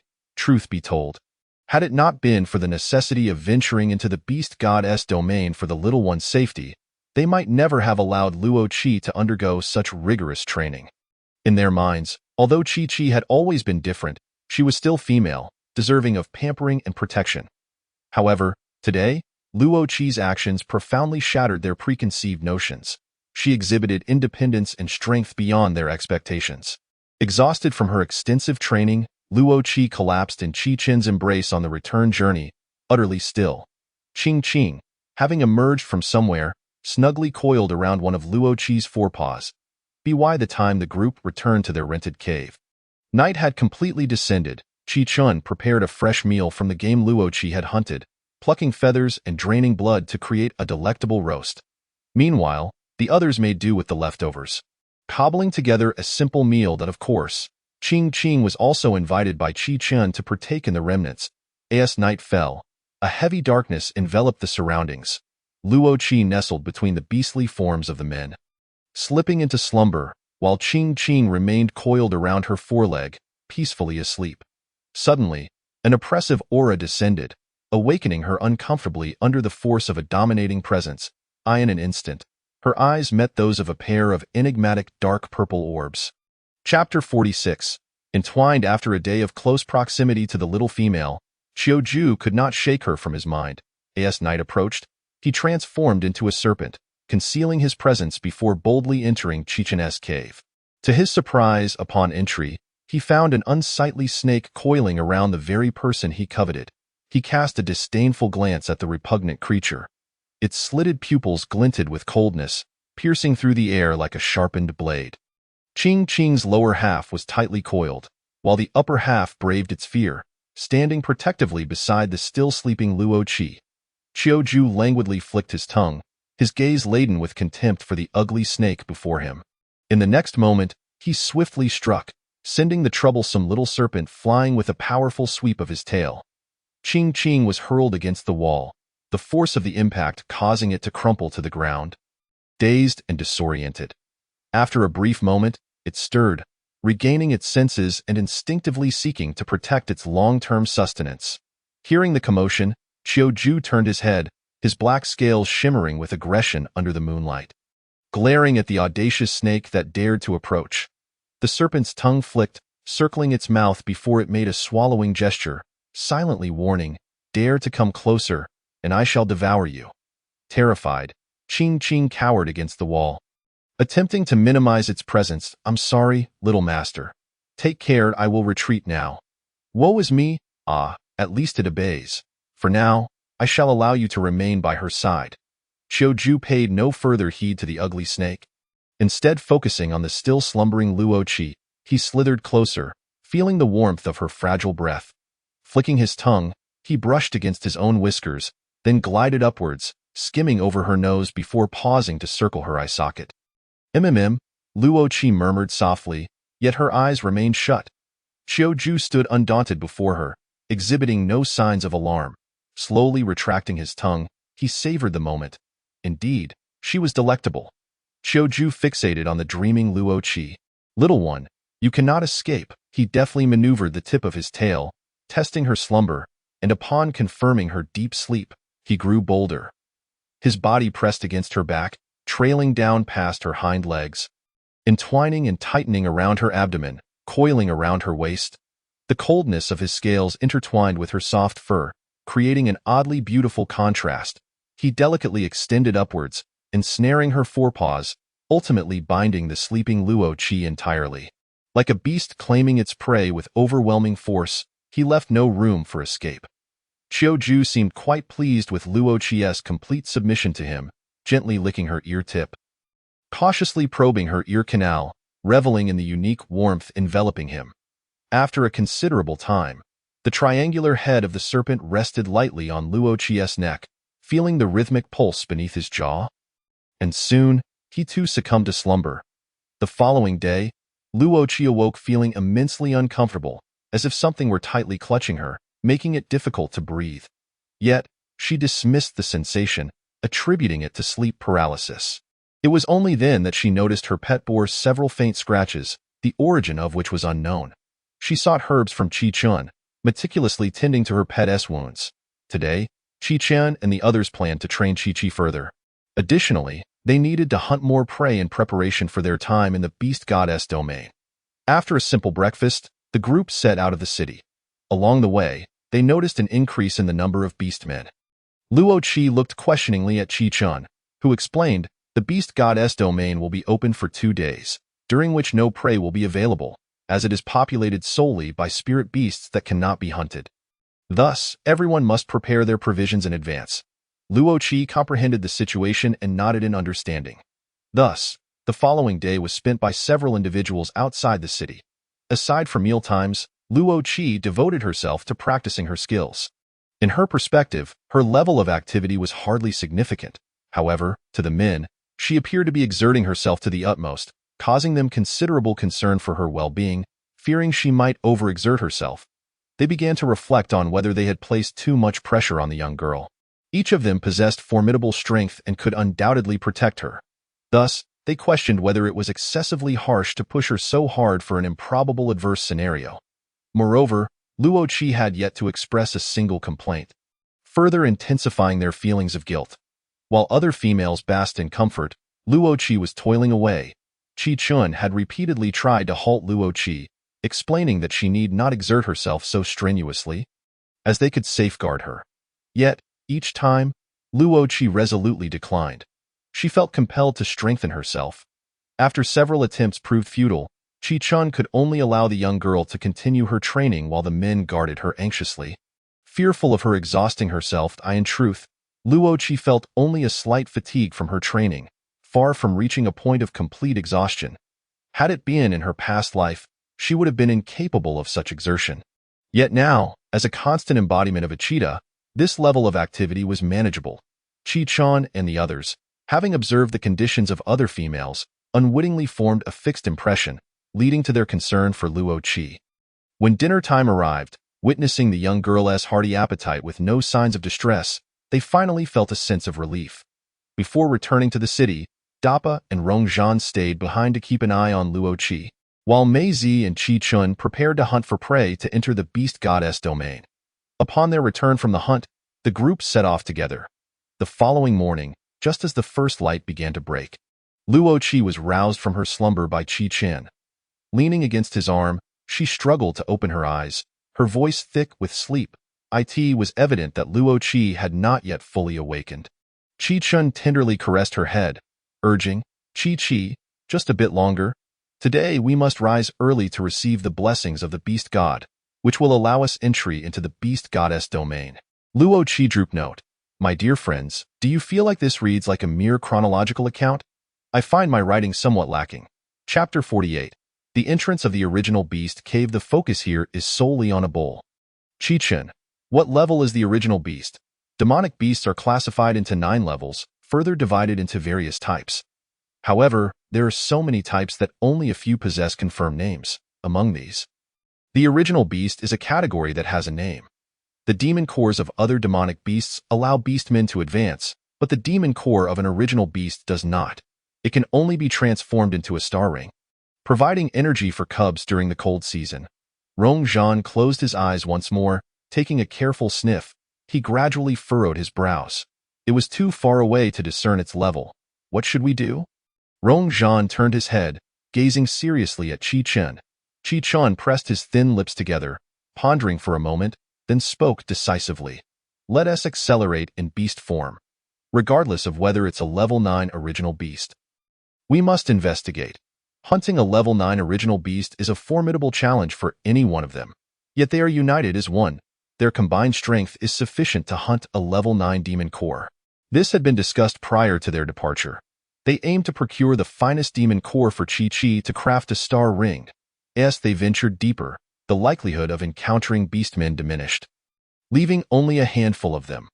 Luo Qi perched upon Qi Chen's beast form, flanked by Mei Zi and Dappa, while Rong Zhan forged ahead, scouting the path. The surroundings were eerily silent, save for the crunching of withered leaves beneath their feet. A chilling, murderous atmosphere enveloped them. Perhaps influenced by this strange ambience, Luo Qi felt as though she were being watched, reminiscent of the dream she had last night. Her entire being ensnared by that gaze, an overwhelming sense of oppression and violation. She glanced at the individuals around her, but they appeared oblivious to that gaze, heightening her vigilance. Taking a deep breath, Luo Qi steeled herself and swiftly turned around. Apart from the endless trees and vines, there was nothing. Could it be that she was mistaken? This thought sent a pang of unease through her. Qi Chen remained focused on their journey but still allocated a sliver of attention to the little one on his back. The little one's unusual behavior immediately caught Qi Chen's notice. The Black Panther's sturdy limbs came to a halt, its massive head turning to fixate on Luo Qi, silently inquiring. Through long-term companionship, Luo Qi had come to deeply understand Qi Chen's acute sensitivity to her emotions. At this moment, without needing to deliberate, Luo Qi knew Qi Chen was inquiring about her well-being. She shook her head at Qi Chen, opting not to disclose her earlier discomfort. It was best not to burden them further. And perhaps it was indeed her sensitivity at play. After ensuring there were no issues with the little one, Qi Chen resumed their journey. Once they moved on, Qiuju emerged from behind a tree. His lower half, a robust serpentine tail, coiled together, and his pale hand rested against the trunk. His shadowy gaze was fixed intently on the diminishing figure ahead. A low, eerie chuckle rumbled from his throat, revealing his heightened alertness. We shall meet again soon. Qi. This was the name he had overheard previously. His serpent tongue flicked out slightly, rendering the final name in Qiuju's voice all the more tender. With a final sidelong glance at the beast's skin-clad figure 100 meters away, a bloodthirsty disdain flickered in his dark purple eyes. 100 meters away, the bald-headed beastman crouched behind a tree. His beast skin already tattered and worn, blood dripped incessantly, pooling around him. The severe wound on his abdomen was visibly grave, yet he seemed unperturbed, carelessly applying a handful of sticky, decayed leaves, likely herbs, a mere 3-star. He ought not to be within the inner sanctum of the beast god's domain. However, in pursuit of revenge against those damned beastmen, he was compelled to take risks. Fortuitously, thanks to those few, he had managed to survive until now, albeit he could only follow from a distance due to their overwhelming strength, inevitably exposing him to the attacks of demonic beasts. Clutching the beast lure incense tightly, the bald-headed beastman cautiously glanced behind him. The shadowy figure of the underworld snake beastman had vanished from sight. He was aware that this beastman was a favored guest of the city lord. A 12-star beastman. With a tight clench of his jaw, he vowed to kill those beastmen as for the underworld snake. Perhaps it merely accompanied them. But, if it were not the case, then he would not hesitate to employ ruthless measures. The dark thoughts expanded endlessly within him, the desire for revenge consuming all rationality. Qi-Chen and the others hastened their pace, finally arriving at the mouth of a cave by afternoon. They halted at a considerable distance. Yet Luo Qi's keen eyesight allowed her to spot the cave entrance immediately. Luo Qi speculated that it must be the original beast they had spoken of. The entrance was quite small. Hardly half the size of Qi-Chun's beast form, the original beast only this small. Based on previous discussions, Luo Qi had envisioned the original beast as a colossal entity, immensely powerful. Could it be that this original beast is still a juvenile? The next moment, Rong Zhan's words shattered Luo Qi's thoughts. It is a level 9 original beast, Rong Zhan asserted with certainty. The others displayed expressions of delight, evidently having detected the scent of the level 9 original beast. Only Luo Qi remained perplexed. Are you serious? Following this, an even more absurd occurrence transpired. Rather than immediately dragging the original beast out for a thorough beating, Qi-Chun and the others began to set up camp at a distance. Yes, that's precisely what they did. Luo Qi watched in disbelief as they retrieved pots, pans, and even roasted meat from their spatial storage. Soon after, they kindled a fire and began to roast meat. Luo Qi thought, is this not akin to presenting a target to the enemy? Rest assured, the original beast will not emerge. Qi hasn't eaten all day. Let us provide her with a hearty meal now. Qi-Chun gently placed Luo Qi on a beast skin mat, affectionately ruffling her hair as he offered a brief explanation. Note, I might have reached a bottleneck in my writing lately. I constantly doubt the quality of my content, feeling it falls short. I am so anxious. I apologize for bringing negative emotions to you all, but apart from you, I know not whom else to confide in. Chapter 49. Battling the original beast. Luo Qi's mindset shifted rapidly. Since Qi-Chen assured her that all was well, she decided to relax. After all, she was quite hungry and it was time to satisfy her appetite. The group divided their tasks efficiently, and soon enough, the meal was prepared. Qi-Chen was tending to the soup, while Mei Zi came over to scoop Luo Qi up for some roasted meat. Usually, it was Qi-Chen who handled these duties. But this time Mei Zi seized the opportunity. Mei Zi pinched the tips of Luo Qi's ears, preparing to cradle her in her arms and personally feed her. Poor Qi, having to consume these not-so-fresh morsels. All the food was from yesterday's hunt. Although it hadn't spoiled after a day, it couldn't compare to freshly hunted fare. Luo Qi vigorously shook her head, indicating that she truly didn't mind. Mei Zi burst into laughter at this, and the next moment, Luo Qi found herself suspended in mid-air, hoisted by Mei Zi's hands gripping her front legs. Mei Zi planted a kiss on Luo Qi's cheek, exclaiming, Qi, how can you be so adorable? You're so wonderful that I almost want to steal you away. As soon as Mei Zi spoke, she was met with the glowering gazes of the others. Darn fox, don't even think about abducting Qi. While others remained silent, their expressions spoke volumes. Rong Zhan, though aware that Mei Zi was likely jesting, could not afford to take any chances regarding Qi. Beastmen, especially those of high star levels, are independent beings, revered yet also beloved. Thus, it was inevitable that they would not submit to anyone. Deep down, they all understood that if not for Qi, they would not be gathered in such a manner. Even if not openly hostile, they would remain indifferent, never sitting together in such a harmonious manner. Mei Zi casually smiled. I would indeed like to steal her. Do you think you're all that easy to deal with? Her clever retort shattered the previous tension, restoring normalcy. Qi-Chen remained focused on the meat soup before him, while Dapa prepared to add wood to the fire. Meanwhile, Rong Zhan, who was roasting the meat, retorted, "Of course, my 9-star prowess is entirely earned through my own battles. If you wish to take Chi-Chi, you cannot escape my watchful eyes." With a haughty tilt of his neck, he exuded an air of pride. Yet Maisie paid him no mind. Propping her chin on her hand, she smirked, uttering a single phrase that left Rong Zhan momentarily speechless. Rong Zhan was momentarily taken aback, unable to comprehend the situation. A sharp, acrid odor wafted through the air, prompting Rong Zhan to instinctively twitch his nose. In the next instant, he exaggeratedly cried out in alarm, "My barbecue!" Following this, he descended into a flurry of frantic activity. In stark contrast, Maisie wore a broad smile, visibly reveling in the moment. With deft hands, she tore off a piece of already grilled meat and offered it to Luo Qi.77. "Enjoy your meal."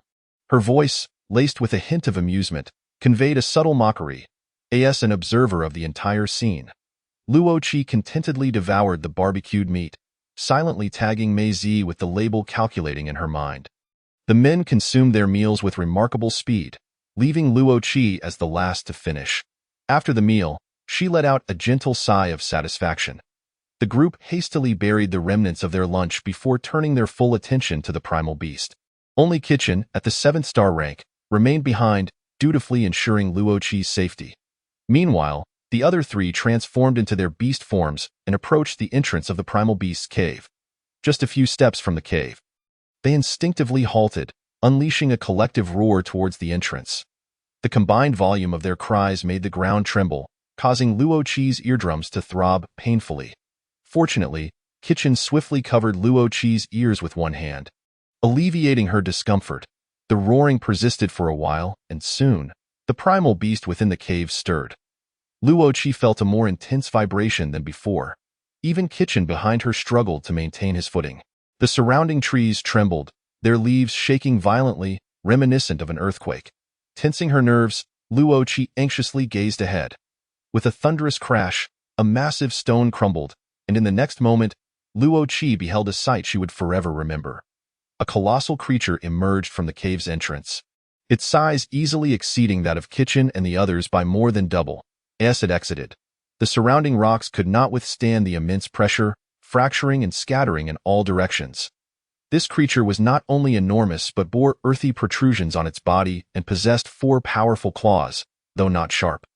They resembled armor, suggesting incredible hardness. Indeed, Rong Zhan's subsequent strike would soon confirm Luo Qi's suspicions. As the primal beast emerged, the 3 beasts outside the cave seemed to have anticipated its arrival, swiftly retreating to avoid the debris. Rong Zhan was the first to initiate the attack. As a formidable wolf, he took a few steps back before launching himself forward, his sharp claws striking fiercely against the primal beast. However, as he landed, he merely left a shallow scratch on the beast's tough hide. Disturbed from its tranquility, the primal beast was further enraged by Rong Zhan's actions and raised its powerful paw to swat him away. Luo Qi, witnessing the primal beast's movements from afar, held her breath in a moment of dread, anxiety coursing through her for Rong Zhan's safety. Sensing the tension in her body, Kitchen gently squeezed her back, reassuring her, "Don't worry, Rong Zhan will be fine." As events unfolded, Kitchen's words proved true. As a 9-star beastman, Rong Zhan deftly sensed the primal beast's intentions. He skillfully redirected the beast's momentum, planting a foot against its outstretched claw and flipping in midair to land safely on the ground. Seeing Rong Zhan unharmed, Luo Qi felt a weight lift from her heart. Maisie and Dappa exchanged glances, recognizing that Rong Zhan had effectively drawn the beast's attention, allowing them valuable time to observe and identify its weaknesses. They soon discovered that the primal beast's vulnerability lay in its eyes. When one of its claws retaliated, the other instinctively shielded its gaze. Though the moment was fleeting, it did not escape Dappa and Maisie's keen observation. In a synchronized effort, Dappa drew the beast's focus while Maisie nimbly scaled the primal beast's back. Just as their plan seemed to be progressing smoothly, the primal beast quickly caught on. Creatures are instinctively attuned to their vital points. Despite Dappa's best efforts to divert the beast's attention, it discerned Maisie's stealthy approach. With a swift motion, it unfurled its claw and aimed a powerful swipe at her. For Maisie, an 8-star being, Facing a 9-star primal beast was a daunting challenge. Lacking the finesse of Rongzhan, she instinctively curled into a protective ball to absorb the impact, enduring a blow that sent her crashing to the ground. Blood spilling from her lips despite her defensive efforts. Luo Qi's heart sank as she beheld the blood staining Mei Zi's silvery fur, her eyes stinging with tears that blurred her vision. The sight of Mei Zi in distress ignited a tempest of emotions within her. Had her life truly been worth the peril she now faced? The love and care she had always received seemed suddenly magnified, and she realized how deeply she had underestimated their feelings for her. Tears cascaded down her cheeks, each drop scorching as they landed on Qichen's arm. Without hesitation, he lifted Luo Qi into his embrace. Her sorrow laid bare before him. Her eyes were red and swollen, glistening with unshed tears. 77. This was the first time Qichen had witnessed such torment on Luo Qi's face, and even his composed demeanor faltered. His warm fingers gently brushed against her cheek, attempting to wipe away her tears, yet her sobs only intensified in desperation. He replaced his fingers with his lips, tenderly lapping up each salty droplet, offering silent comfort. After what felt like an eternity, Luo Qi gradually regained her composure, her small frame trembling as she stifled her cries. "Are you feeling better now?" he asked softly.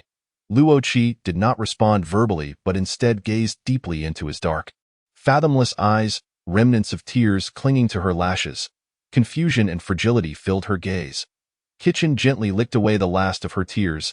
Leaning close to her ear, he sighed, "Though I feel a twinge of jealousy seeing you cry for another male. I am nevertheless glad you are beginning to understand our affection for you. I know you have been avoiding this matter, but I hope you will attempt to open yourself to us from this moment on. I, along with the others, will willingly bow to your world. I shall defy my nature and my instincts to love you forever. And that includes them as well."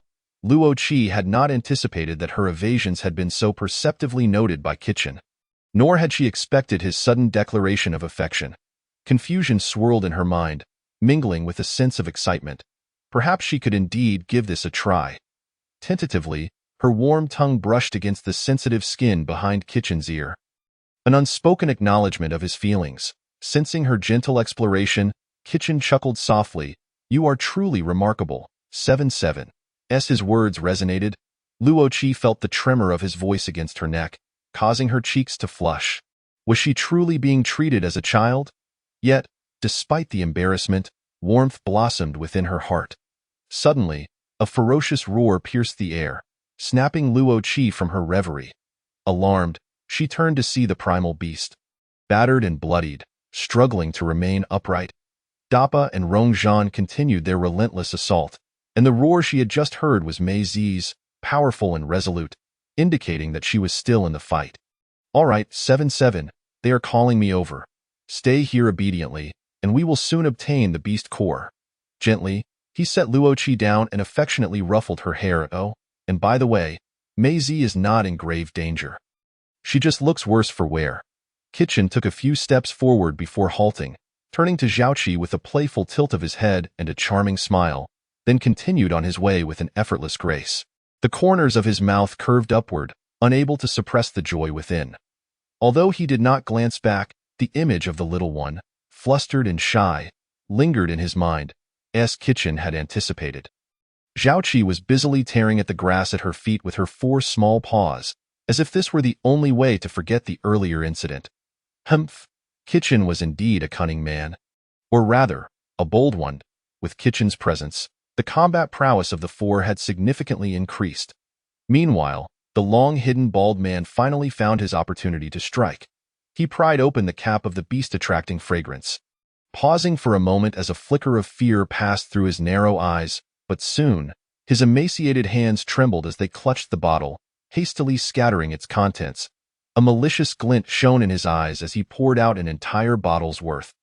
Discarding it carelessly before rushing back, oblivious to the ground beneath him, he stumbled and fell, landing hard. Gritting his teeth against the pain, he staggered to his feet, dragging one leg as he fled in his panic. He failed to notice that the beast-attracting fragrance had also stained his pelt. After he had run far away, Qiu Ju leaned against a tree, calmly retracting his tail. He turned back towards Qichen, sensing that success was imminent. However, In that fleeting moment, chaos erupted. Out of nowhere, a level 9 demon beast charged forth, its long tail adorned with barbs and sharp teeth bared, drooling repulsively as it soaked the ground beneath. This level 9 beast seemed to have lost all reason, rampaging wildly, and upon spotting Kitchen and the others, it surged towards them with reckless abandon. Its tail swept through the air, and while Dappa and Rongzhan narrowly dodged, Kitchen and Maisie were not as fortunate. Though they attempted to evade at the first moment, the force of the tail still grazed them, leaving bloody gashes. Flesh was torn, and crimson droplets trickled down their wounds, staining the ground a deep red. The glaring wounds on Maisie's silvery fur appeared even more gruesome than Kitchen's. Zhao barely opened her mouth to cry out when a pair of icy hands covered her mouth. A rustling sound echoed as something brushed against the ground, followed by a cold body pressing against Zhao back. Chapter 51. Zheng Fu and Sanner without a moment's thought. Zhao bit down with all her might. Yet, the owner of the hand did not flinch, even letting out a chuckle close to her ear. The stranger's breath was chillingly close. A man's cold voice resonated from behind, exuding an unsettling aura. What shocked Zhao even more was his uncanny ability to accurately call her name. Tensing up, Zhao extended her claws, ready to strike at any moment. Her dark purple eyes narrowed, capturing the slightest movements of the little creature before her. Qiu silently tugged at the corners of his slightly pallid lips, his lowered eyelids concealing the sickness in his gaze. "Do not be alarmed. Qi, we have met before, and you even saved me then. I am delighted to encounter you again and wish to express my gratitude in person." As the man spoke, Zhao was forcefully turned around to face him. The massive, coiling snake tail invaded her line of sight. With its tapered end almost brushing against her soft belly, she wanted to retreat, but the man offered her no opportunity to do so. Zhao dared not provoke him, and with no alternative, she suppressed her fear and the chill coursing through her body. Lifting her gaze, the man's lower body was serpentine, while his upper half was human, devoid of any beast skin. His exposed skin was pale, distinctly different from Maisie's whiteness. His was ghostly, with exquisitely chiseled features and a perfectly straight nose. Every detail seemed almost unreal. His thin lips held an unusual hue, while his inky black hair cascaded straight down, with a few strands resting on his chest. Fringes of hair brushed against his sword-like brows but did not obscure his dark purple eyes, which added an air of gloom to his otherwise pallid visage. The moment Zhao locked eyes with those peculiar orbs, she realized the man's true identity. He was that snake. Qiu was keenly observant of Zhao expression, noting that she seemed to recall something. "Qiu is my name, and I am also your future companion," he declared, his voice low yet serious, introducing himself while outlining Zhao role in his domain. Hearing Qiu's authoritative tone, Zhao couldn't help but chuckle in disbelief, rolling her eyes in response. Qiu appeared unfazed by her gesture, as if he hadn't noticed it at all.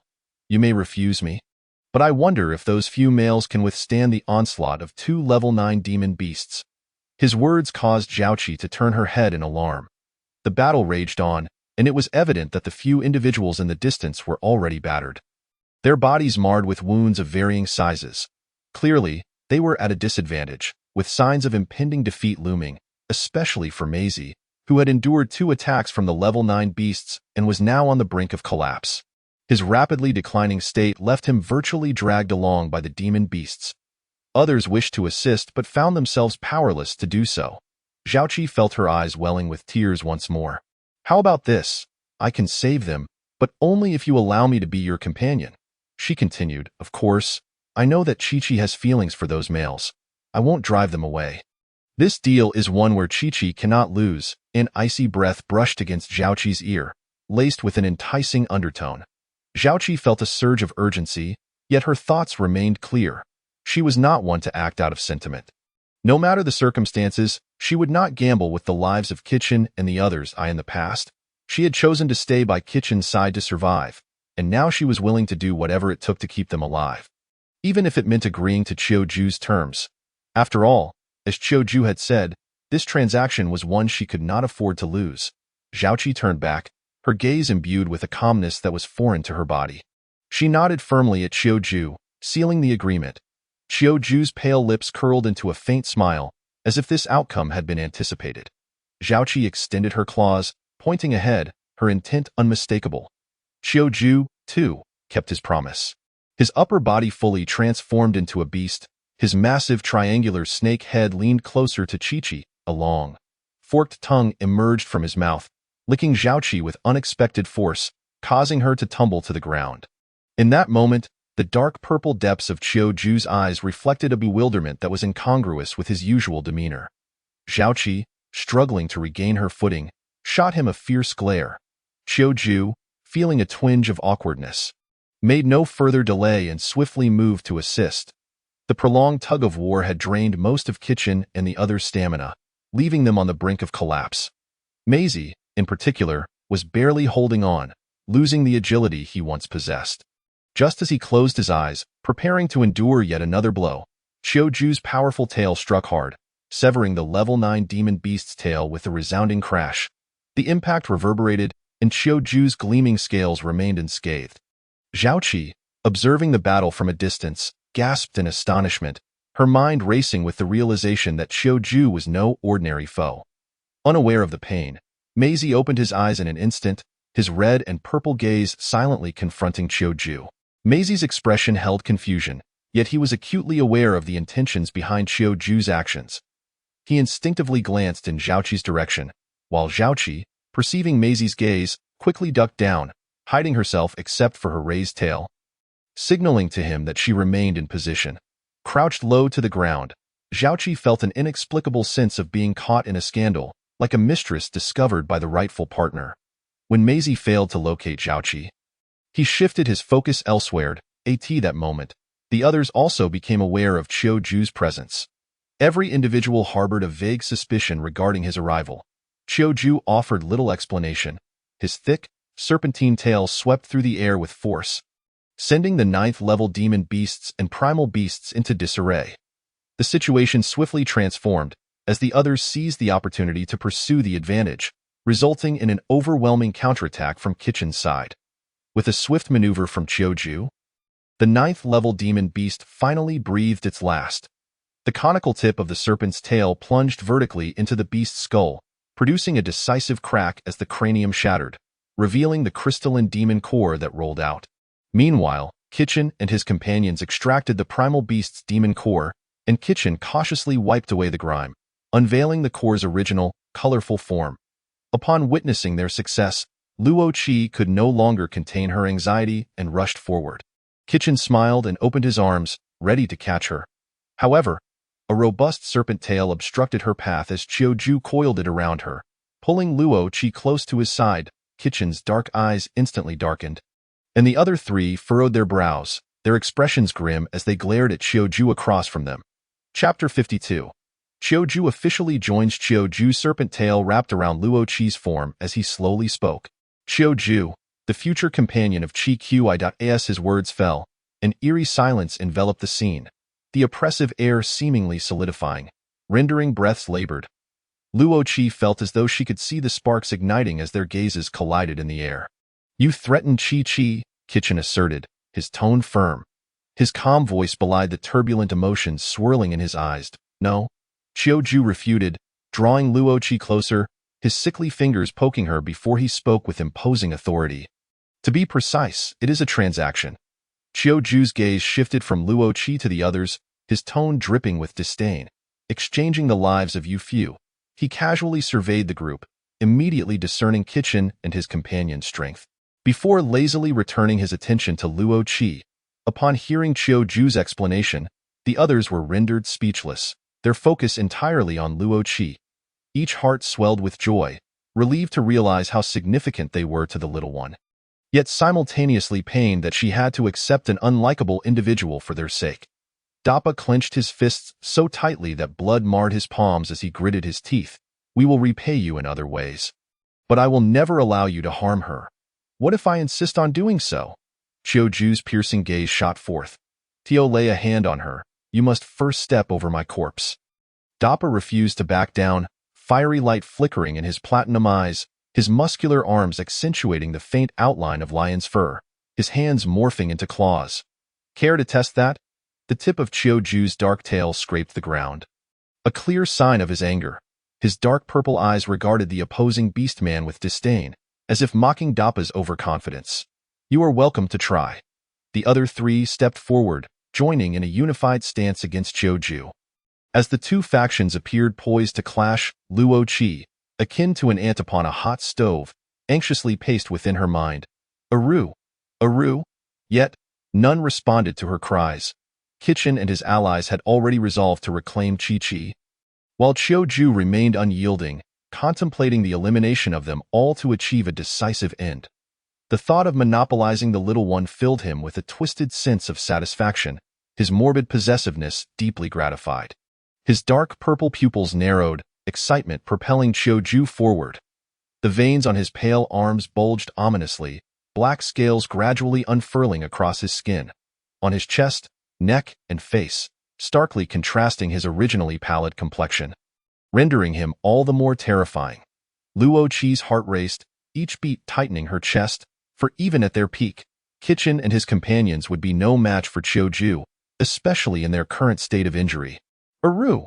She desperately sought to avert the impending conflict. Be calm, Qi.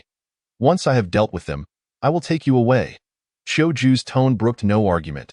Maisie furrowed her brow, interjecting, you shall not. But her words were interrupted as blood surged forth from her mouth, a result of her injuries. Ultimately, she succumbed to unconsciousness, collapsing to the ground. Aru. Maisie, Luo Qi, disregarding her own peril, struggled free from Qiuju's grasp and rushed toward Maisie. Upon hearing Luo Qi's voice, Maisie wished to open her eyes, to glimpse her, but no matter how hard she tried, her eyelids felt as though they bore the weight of 1,000 pounds. Refusing to part, ultimately, her senses dulled, and she fell into a deep unconsciousness. The others were startled by Maisie's sudden collapse and hastily carried her into the cave where the former leader had stayed. The chaos momentarily subsided due to Maisie's fainting. Within the cave, they spread a beast hide, gently laying Maisie upon it. Only then did they fully observe the multitude of wounds marring her body. Rong Zhan squatted down, letting out a disdainful huff. Stupid fox, just dragging us down. His words were laced with annoyance, yet his hands remained relentless, frantically applying herbs from his space onto Maisie's wounds. Dappa and Qichin mirrored his actions, hastily administering treatment. Luo Qi, unsure how to assist, could only watch anxiously from the sidelines. It's futile. It's not just external wounds. She's been poisoned. Qiuju lounged against the cave entrance, his voice cold. Not just her, but you as well, he gestured dismissively at Qichin. Rong Zhan, who had been furious from the start, was now seething with rage, unable to contain his temper. Stop trying to intimidate us. Qiuju idly rubbed his fingers together, recalling that the tail of the 9th-level demon beast was venomous, and their clan, the Dark Serpents, excelled in toxins. Believe it or not, I don't care, Dado, just a reminder. The one lying on the ground also includes you. He pointed at Qichin, continuing, your wounds must already be turning purple. Give it some time, and I should be able to eliminate 2 competitors. The moment Qiuju's words fell, Luo Qi dashed to Maisie's side, forcefully tearing away the beast hide. It's purple. Undeterred, she boldly peeled back Qichin's hide as well, confirming her fears. He was indeed poisoned. Luo Qi collapsed against Qichin's legs, tears streaming down her face uncontrollably, as if a dam had burst. Qi, I am fine. Qichin raised his hand to wipe away her tears, wishing to comfort her. However, Luo Qi slapped his hand away, her tear-filled eyes ablaze with fury. Fine, fine. Only death constitutes a problem, right? Qichin was momentarily taken aback by Luo Qi's outburst.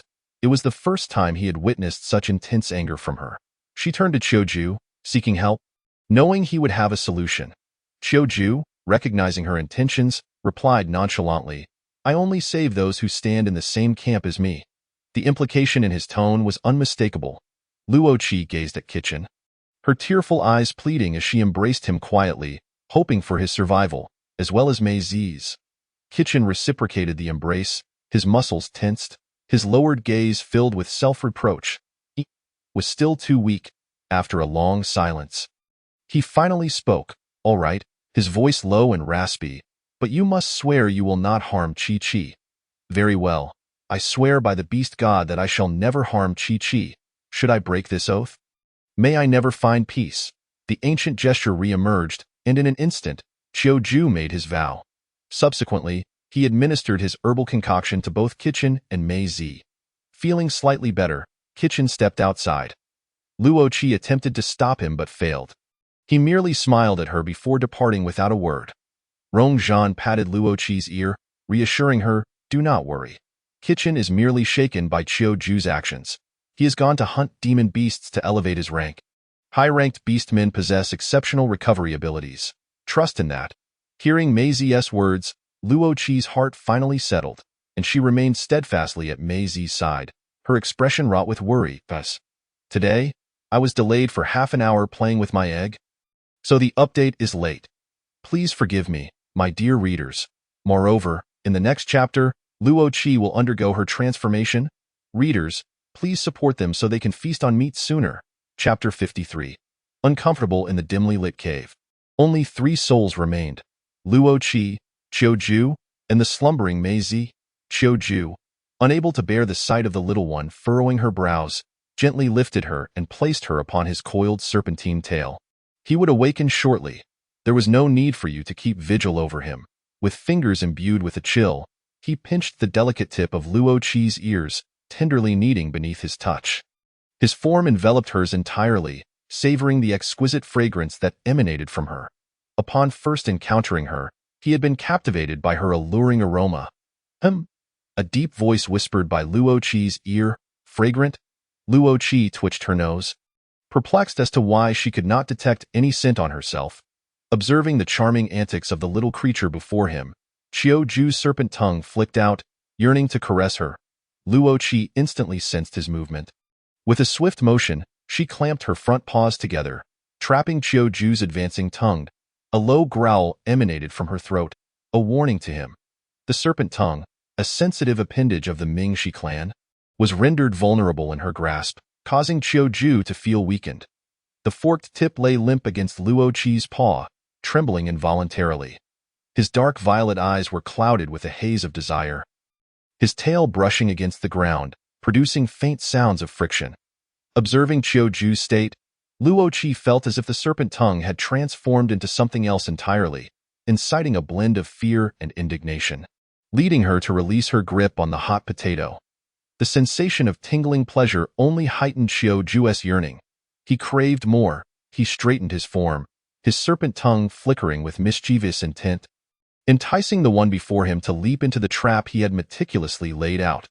The effect of a teasing cat toy was once again at play with Luo Qi, her gaze irresistibly drawn to Chiu-Ju's serpent tongue. As Chiu-Ju moved quickly, Luo Qi's eyes mirrored his pace. When he slowed, so did she. Chiu-Ju had become the master of all that unfolded, just as he intended to once more place his serpent tongue within her reach.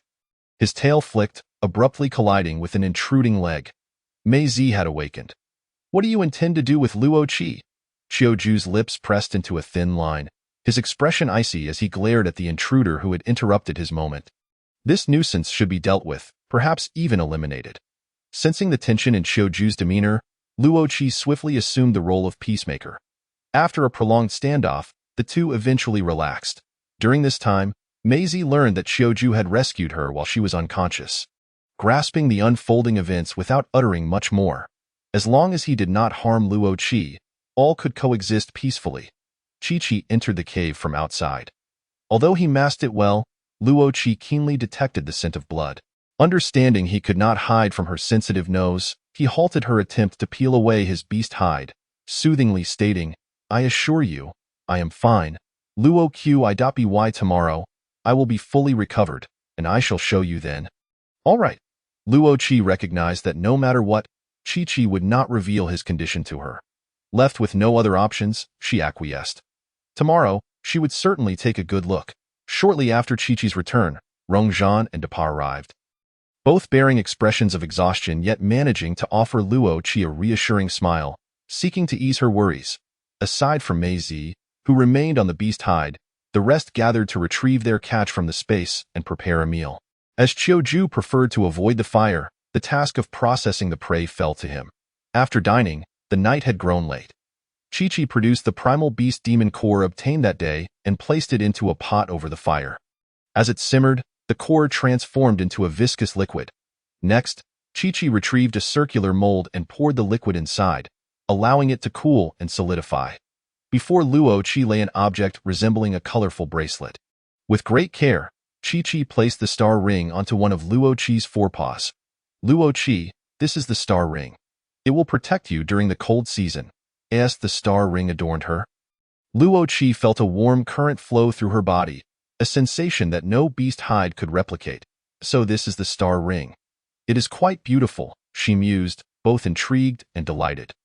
Having resolved the most pressing matter, the group transformed into their beast forms to sleep within the cave, which, thanks to the presence of a 9th-tier primal beast, was spacious enough to accommodate them all. After a night of peaceful dreams, Luo Qi awoke to the bright light of day. The others had ventured out to hunt or enhance their abilities, leaving behind only Qiu Ju, the strongest among them, to safeguard Luo Qi. Upon opening her eyes, she found herself clutching a robust tail, her entire form pressed against it. Embarrassed, she attempted to retract her limbs. Awake! Luo Qi's slight movement startled Qiu Ju, who had been resting against the wall. The sound of his voice sent her hastily retreating from his presence. But as she did, an unnameable fire ignited within her, a heat that consumed her entirely. In agony, Luo Qi curled up, striving to suppress her unusual sensations, but her efforts only exacerbated the intensity of her discomfort.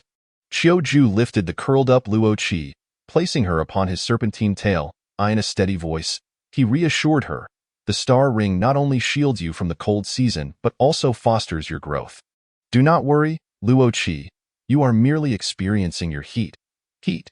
Yes, you began to experience it last night. In the midst of her slumber, an enchanting fragrance had ensnared the attention of several men, awakening them as they transformed into their human forms. None had anticipated that Luo Qi would enter heat so swiftly. Typically, it commenced the day after donning the star ring. While Luo Qi suffered in her dreams, the men were equally tormented by her intoxicating aroma. To alleviate her distress, Chi-Chi tenderly caressed the sensitive areas of her body. Throughout the night, the men took turns tending to her. Whenever one grew weary, another would step in, persisting until dawn broke, returning to the present. Luo Qi's mind had become a foggy haze, yet the overwhelming heat swiftly extinguished her will. She pressed against the cold surface beneath her, yet it was insufficient, far from enough. Only when Qiu Ju grasped the soft flesh of her neck and the tip of her tail did she find a semblance of relief. His icy fingers trailed delicately along her spine, prompting an involuntary sound from Luo Qi. Yet, shame washed over her at the sound, and she desperately clamped her mouth shut. Qiu Ju, equally affected by her scent, found himself in discomfort, beads of sweat forming on his typically cold visage. Concerned for the little one, he urged in a hoarse voice, Luo Qi, please, make a sound. Apologies, dear readers. I miscalculated, and in the next chapter, Luo Qi will surely transform, and I am truly sorry. Chapter 54. Untitled. Luo Qi could not decipher Qiu Ju's words, her willpower entirely surrendered to a state of delirium. The heat coursing through her body surged in waves, showing no signs of abating. Rather, it intensified. Qiu Ju endeavored to soothe her, his voice growing increasingly hoarse. Luo Qi, do not stifle yourself. Yet, the little creature remained resolutely silent. In desperation, Qiu Ju exerted a gentle pressure on the tip of Luo Qi's tail. A slight pain mingled with pleasure shot up her spine. Under the deliberate stimulation, Luo Qi found it impossible to maintain her silence. A soft whimper escaped her lips. Amidst her haze, the sound of her own embarrassment echoed back to her, prompting her to bite down on something to stifle her voice. Without a second thought, she turned and sank her teeth into whatever was before her. Ouch! The rigid scales brought forth a jolt of pain. Tears welling in her eyes. In that moment, her consciousness flickered back to clarity. She gazed down at the spot she had bitten. What should have been smooth scales now bulged significantly, as if something were about to break free. Luo Qi stared intently, her reasoning clouded by the heat. In a moment of reckless impulse, she pressed down with her claws, attempting to flatten the protrusion. With all her might, she compressed it, and the bulge receded slightly. An indescribable sensation caused Chiu-Ju to arch his back, colliding with the hard wall behind him. His jaw tightened, a bead of sweat cascading down his neck, hastening the descent of that droplet. Plop! Unaware of Chiu-Ju's predicament, Luo Qi remained fixated on her actions, ready to press down once more. Luo Qi. Chiu-Ju restrained his desires, extending his hand to intercept Luo Qi's small claw just as it was about to descend once more. At that moment, Luo Qi's mind was still in a state of disarray. She craned her neck, her bewildered eyes gazing at the hand that obstructed her. Observing the little creature before him, Chiu-Ju sighed in resignation. Lifting her body and allowing her to rest against his shoulder, his long fingers gently caressed Luo Qi's head, the weighty sound of his breathing falling like a heavy mist. Qi, behave. From that moment on, Luo Qi completely surrendered under the icy touch of Chiu-Ju's fingers, blissfully narrowing her eyes. Whenever Chiu-Ju departed for even a brief moment, her little tail would wrap back around, playfully gripping his fingertips. Unwilling to let him leave. With a light chuckle, Chiu-Ju mused, if only Qi could be this warm and affectionate upon waking. Luo Qi, unable to comprehend his words, merely craved the previous sensation of comfort. Chiu-Ju, ever willing to indulge her, gently continued his ministrations. After a considerable time, Luo Qi's consciousness gradually returned, though her body still felt feverish. Qi-Chen and Mei-Zi eventually returned from outside, each laden with numerous animal pelts. Freshly hunted, as evidenced by the blood still staining them. The group piled their spoils beside the cave entrance, and after a brief cleaning of themselves, they stepped inside. Rong Zhan was the first to enter.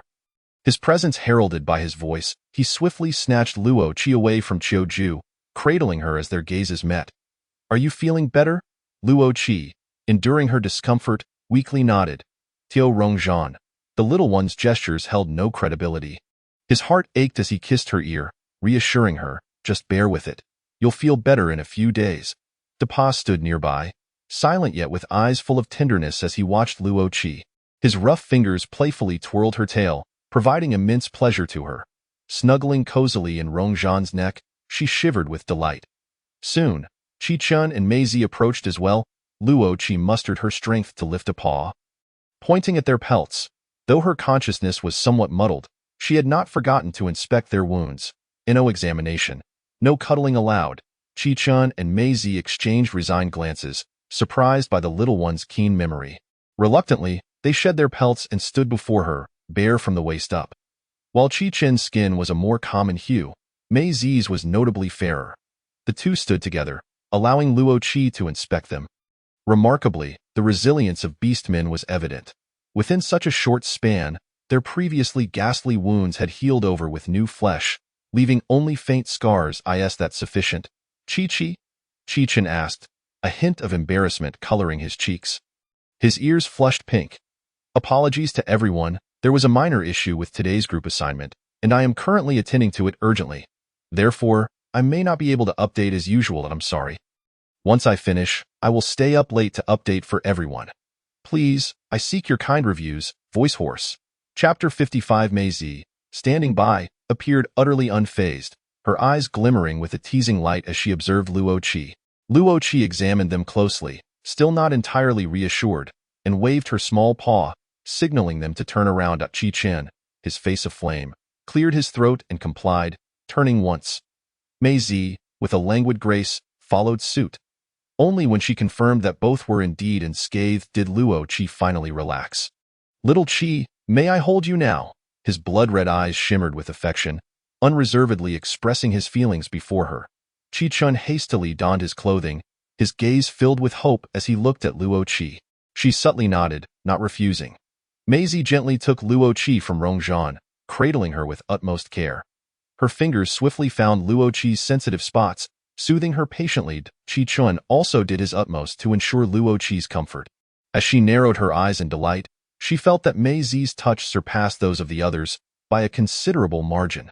The escalating warmth within her body became increasingly intense, and she shook her head in an attempt to dispel such errant thoughts. Subsequently, they decided to take turns caring for Qi, while the others meticulously processed the animal pelts at the cave entrance. Luo Qi glanced at the pelts, noting their various types. Although thin, they were merely covered with a light layer of fur. Uncertain of their purpose, she lacked the energy to ponder such matters. It wasn't until the sun reached its zenith that they finally completed the processing of the pelts. Lunchtime arrived, and the men began to prepare the meal. Having woken late and endured considerable distress that morning, Luo Qi's stomach protested vehemently due to hunger. In the spacious cave, intermittent growls echoed, prompting the men to steal anxious glances at Luo Qi. Their expressions grave and urgent, as if fearing she might starve at any moment. This compelled them to hasten their preparations. Meanwhile, Luo Qi longed to sink into the earth and hide away, utterly embarrassed. Finally, amidst the flurry of activity, lunch was ready. Luo Qi devoured her meal ravenously, prompting Qi Chen to frown disapprovingly. Qi, slow down. Don't choke. Ironically, as Qi Chen's warning trailed off, Luo Qi indeed began to choke. Cough, cough, cough. Qi, little Qi. The men rushed to her side, their faces pale with alarm. Luo Qi struggled to breathe, her neck instinctively arching upwards, her eyes reddening. The men, terrified, patted her back frantically, yet to no avail, as her gaze began to lose focus. Dapa, in a panic, began to stammer, Qi, please don't scare me, you. In the midst of their despair, Qiuju swiftly scooped Luo Qi into his arms, unhesitatingly inserting a finger into her mouth. His long finger ventured into her throat, cautiously probing. Though he appeared calm, the tip of his tail was rigid with tension. The others, too, felt the sweat bead in their palms, fully aware of the perilous sharpness of Beastman's nails and the fragility of Luo Qi's throat. A single misstep could not only fail to dislodge the obstruction but could also cause irreparable harm to her. With utmost concentration, Qiuju endeavored to remain composed, gradually advancing. Just as Luo Qi was on the verge of collapse, his fingers finally brushed against the foreign object lodged in her throat. Applying a slight pressure, he curled his finger and pulled. The friction between her throat and the obstruction elicited a sharp pain, causing Luo Qi to writhe instinctively. Rong Zhan, quick to react, restrained her movements, his voice trembling with a husky urgency. Qi, darling, just hold on, please. I beg you to endure, by the end. His voice bore a hint of a quiver, revealing his profound fear. Fortunately, Qiuju's grip remained steady, and with a swift motion, he successfully extracted the object lodged in Luo Qi's throat, blood trickling from the abrasion it had caused. As the foreign object was removed, a collective sigh of relief swept through the group. Air rushed back into Luo Qi's lungs, and she collapsed limply into Rong Zhan's embrace, her mind swirling in darkness. Qi Chen, his lips pressed into a thin line, placed a hand gently on her back, soothing her. The others remained silent, quietly supporting her recovery. After a considerable duration, Luo Qi finally felt herself returning to a semblance of normalcy. Are you all right? Qiuju's voice, usually dark and brooding, now held a tinge of anger. Luo Qi instinctively recoiled, sensing his displeasure. Qiuju, perceptive to her intent, grasped the nape of her neck firmly. Seeking help, Luo Qi glanced at Qi Chen and the others, but they wore serious expressions, evidently unwilling to come to her aid. With one hand supporting Luo Qi's rear and the other gently caressing her neck, Qiuju's thumb rubbed along her throat, his pale lips moving as he spoke, the chill in his tone unmistakable. When will Qi learn not to hurt herself? Anger seeped from his dark purple eyes, and the moment their gazes locked, Luo Qi shrank back, silenced by fear. Unbeknownst to her, the fingers resting against her throat trembled slightly. Qiuju, too, was frightened. Ultimately, Luo Qi endured the reprimands from all, even receiving a light smack on her rear from Qi Chen. Though it was not painful, the humiliation was profound. Luo Qi had intended to charm her way out, yet Qi Chen's demeanor was unwavering, leaving no room for negotiation. You were far too careless this time, and you must learn a lesson. Otherwise, you will never remember. Thus, under the watchful eyes of the crowd, Luo Qi was punished with a smack on the backside. A group of onlookers stared intently until the punishment concluded, leaving Luo Qi utterly humiliated. However, it was indeed a lesson learned. During the subsequent meal, she no longer dared to devour her food ravenously. She chewed her morsels thoroughly before swallowing, after finishing her meal. Chi-Chun and the others, as per their usual routine, ventured out to enhance their skills, leaving only Chiu-Ju and Luo-Chi alone in the cave. At this moment, Luo-Chi's physical discomfort had mostly subsided, and her spirits had lifted considerably. As she regained her composure, her memories of the morning spent with Chiu-Ju began to resurface vividly, each frame imprinted in her mind, impossible to forget. With her eyes closed, pretending to doze, Luo-Chi hoped that Chiu-Ju would not bring up the events of the morning, as it would be too embarrassing. Chiu-Ju, indeed, refrained from mentioning it. He leaned against the wall, his tail curled around Luo-Chi, who was also feigning sleep. With her keen senses, Luo-Chi's accelerated heartbeat reached Chiu-Ju's ears. After a few contemplative moments, he deduced the reason behind the little one's unusual heartbeat. A subtle smile graced his lips as he maintained his silence. Today, Chi-Chun and the others returned quite early, well before dusk. Mei-Zi, now a 9th-tier warrior, was brimming with excitement. Upon encountering Chi-Chun, who had also ascended to the 9th tier at the cave entrance, he exclaimed in astonishment, "Have you lost your mind? In just a day and a half, you've jumped 2 star levels. Are you trying to push yourself to the brink? Did Chiu-Ju's situation spur you on?" Chi-Chun nodded slightly, acknowledging the implication before making his way into the cave. Indeed, Mei-Zi's words trailed off. If Chi-Chun was reckless, he was no less so himself. Yet for beastmen, reaching the 9th star tier was a significant milestone, and advancing further was exceedingly challenging. Thus, Dapa and Rongzhan remained at the 9th tier as well. With a sigh, he followed suit into the cave. The earlier return of the men meant that dinner was served earlier, too. Luo-Chi, lying on the ground, took a whiff of herself and noted that after a day of exertion, she had worked up quite a sweat. Feeling rather unclean, she poked Chi-Chun, gesturing her desire for a bath. Chi-Chun readily agreed. Dapa remarked, "I discovered a hot spring nearby during my outing today." "That sounds wonderful. Let us hurry." Luo-Chi could hardly bear her own discomfort.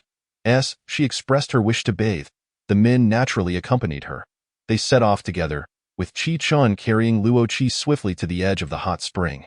Without hesitation, Luo-Chi dashed to the water's edge, only to be momentarily stunned by her reflection in the water. In this dimly lit chapter, Luo-Chi realized that her body had grown considerably. She recalled that Chiu-Ju had mentioned the star ring could aid in her growth, but at the time, she had been too distressed to pay attention. It turned out she had grown overnight. The previous wooden tub had become too small, prompting Mei-Zi to fashion a larger one, albeit temporarily, yet it was still crafted with care and polished smooth. Once Luo-Chi was placed in the tub, the men joined her in the water. Chiu-Ju was unaccustomed to using human legs, and since the tub could not accommodate his tail, most of it lay sprawled on the shore. Luo-Chi was intrigued to see a serpent enjoying the hot spring. "I merely dislike this temperature. It's not unbearable." Chiu-Ju discerned Luo-Chi's thoughts immediately.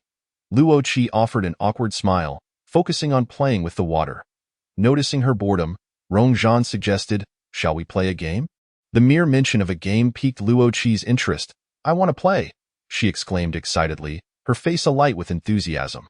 Rongzhan promptly explained the rules. Each person would take turns pushing Luo-Chi, along with the tub, across the water's surface. The objective was to be swift and precise. Upon hearing the rules, Luo-Chi was momentarily stunned, finding the game rather childish. However, her sentiments quickly shifted as Chi-Chun and the others, with their formidable strength, propelled the tub with astonishing speed. Seated inside, Luo-Chi felt as though she were experiencing a thrilling water park ride. Her excitement soared, and she became increasingly animated within the tub, leading to an unfortunate turn of events. The tub, unable to withstand her movements, capsized, tossing her into the water. In an instant, her ears and nose were submerged, rendering her unable to breathe. Luo-Chi had no mental preparation for such a predicament. Instinctively, she opened her mouth to gasp for air, only to swallow water instead. "Chi-Chi!" The men panicked. Beneath the water, Luo-Chi could not suppress her expletives. "Damn it, in my past life, I nearly died from writing papers all night. Now I'm drowning while playing in water, without even taking human form." Just as she felt her survival was slipping away, a sharp, excruciating pain coursed through her body, akin to cramping and dislocation. Luo-Chi attempted to scream, but her throat was filled with water, rendering her voiceless. The violent upheaval of her body overwhelmed her senses. At that moment, she felt a familiar chill wash over her waist and abdomen, forcefully pulling her from the depths. Coughing and spluttering, Luo Qi resurfaced. Almost previously, she had only been cradled in her beast form, but this time it was her human shape. Qi Chan held her close, his heart brimming with a sense of fulfillment as her soft, delicate body nestled against his neck. His steps trembled, unable to conceal the joy and happiness radiating from his face. He gently placed Luo Qi back in the hot spring, allowing her to lean against the pool's edge to continue soaking. Mindful that it was her desire to bathe and wishing to ensure her comfort, from the moment she had nestled in Qi Chen's embrace, Luo Qi had felt the weight of countless gazes upon her. And even now, the intensity of these stares caused her to feel a wave of embarrassment, as if her toes were attempting to dig into the ground.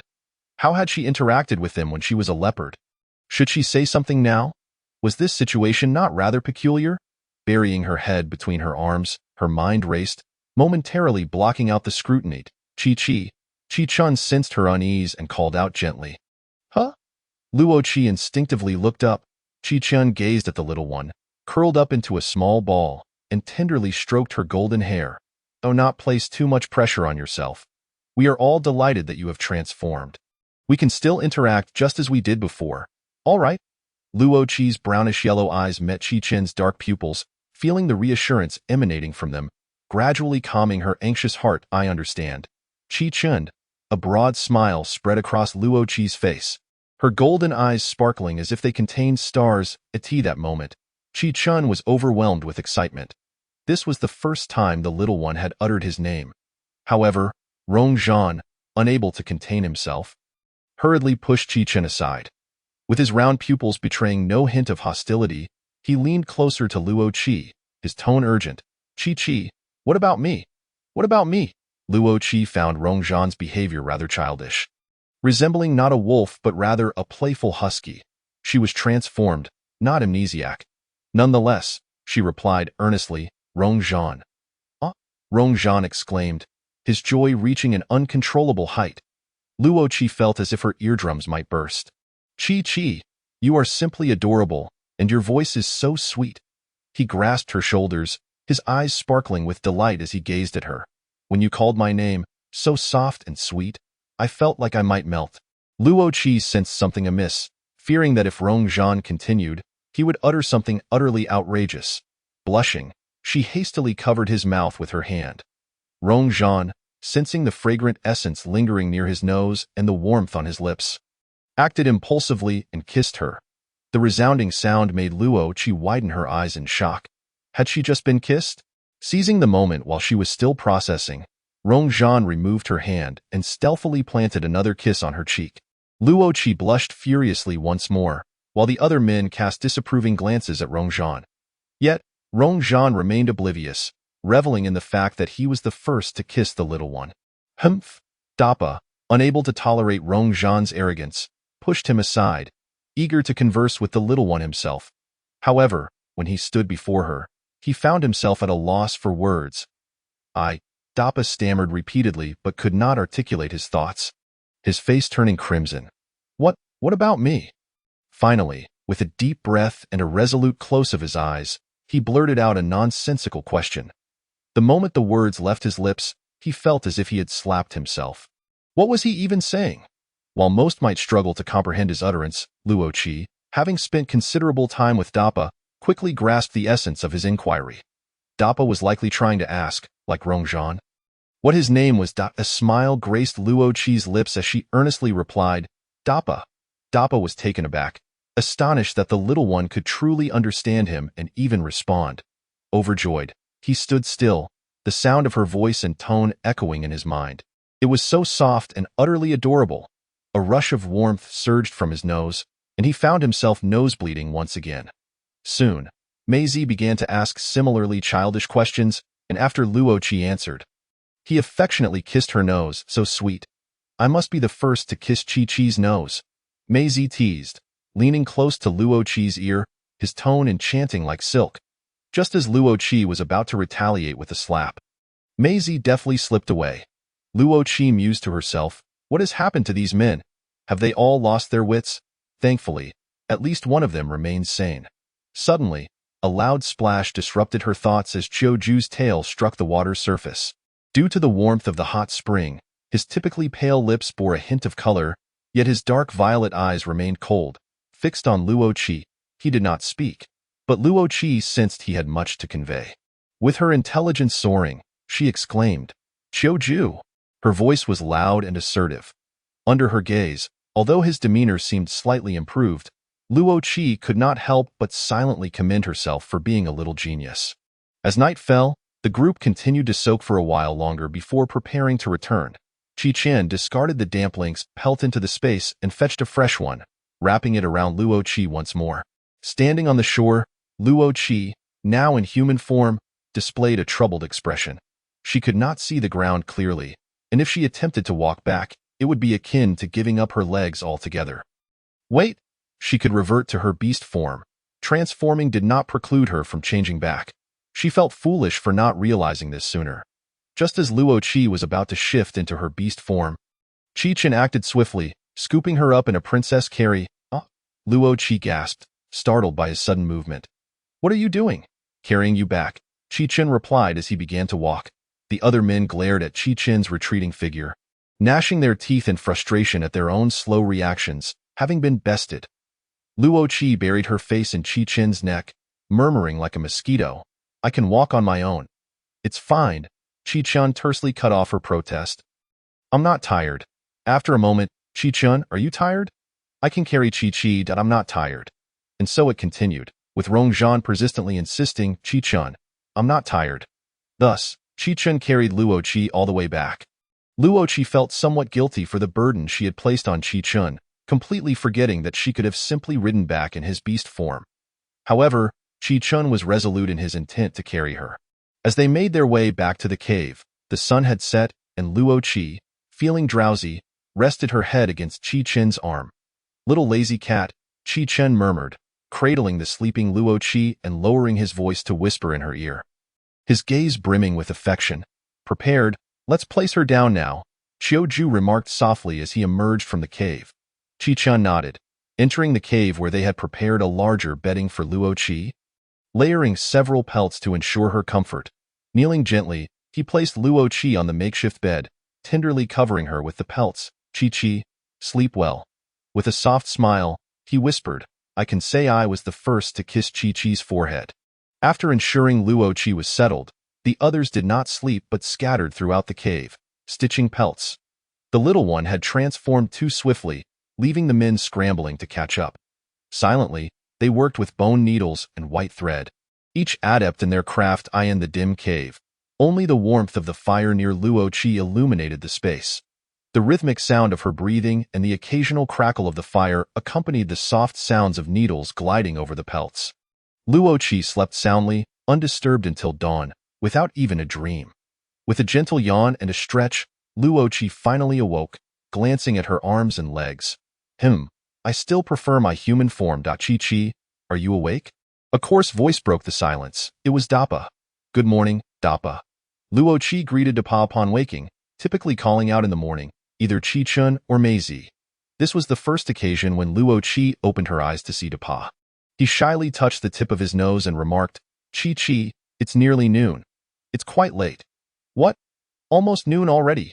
Luo Qi was surprised, as she thought she had gone to bed early the previous night. How could she have slept so deeply that she lost track of time? Dapa crouched down, his robust arms gently tousling Luo Qi's golden-haired. Qi, transforming can be exhausting. It's perfectly fine to sleep a little longer. Suddenly, an idea struck Luo Qi. Wait, have we been here in the Beast Goddess land for nearly 2 days? Dapa nodded, noting that it would soon be time to leave. Qi Chen and the others are already packing. Thus, your lunch may have to wait until we exit the Beast Goddess land. It's all right. Lunch can wait. Let us hurry outside before we miss our chance, Luo Qi exclaimed, eager to emerge from the furs.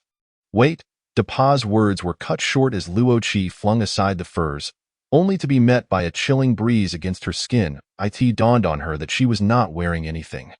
With a loud clap, Luo Qi's face flushed crimson as she hastily wrapped herself back in the furs. Oh no, how embarrassing. Dapa didn't he see that, did he?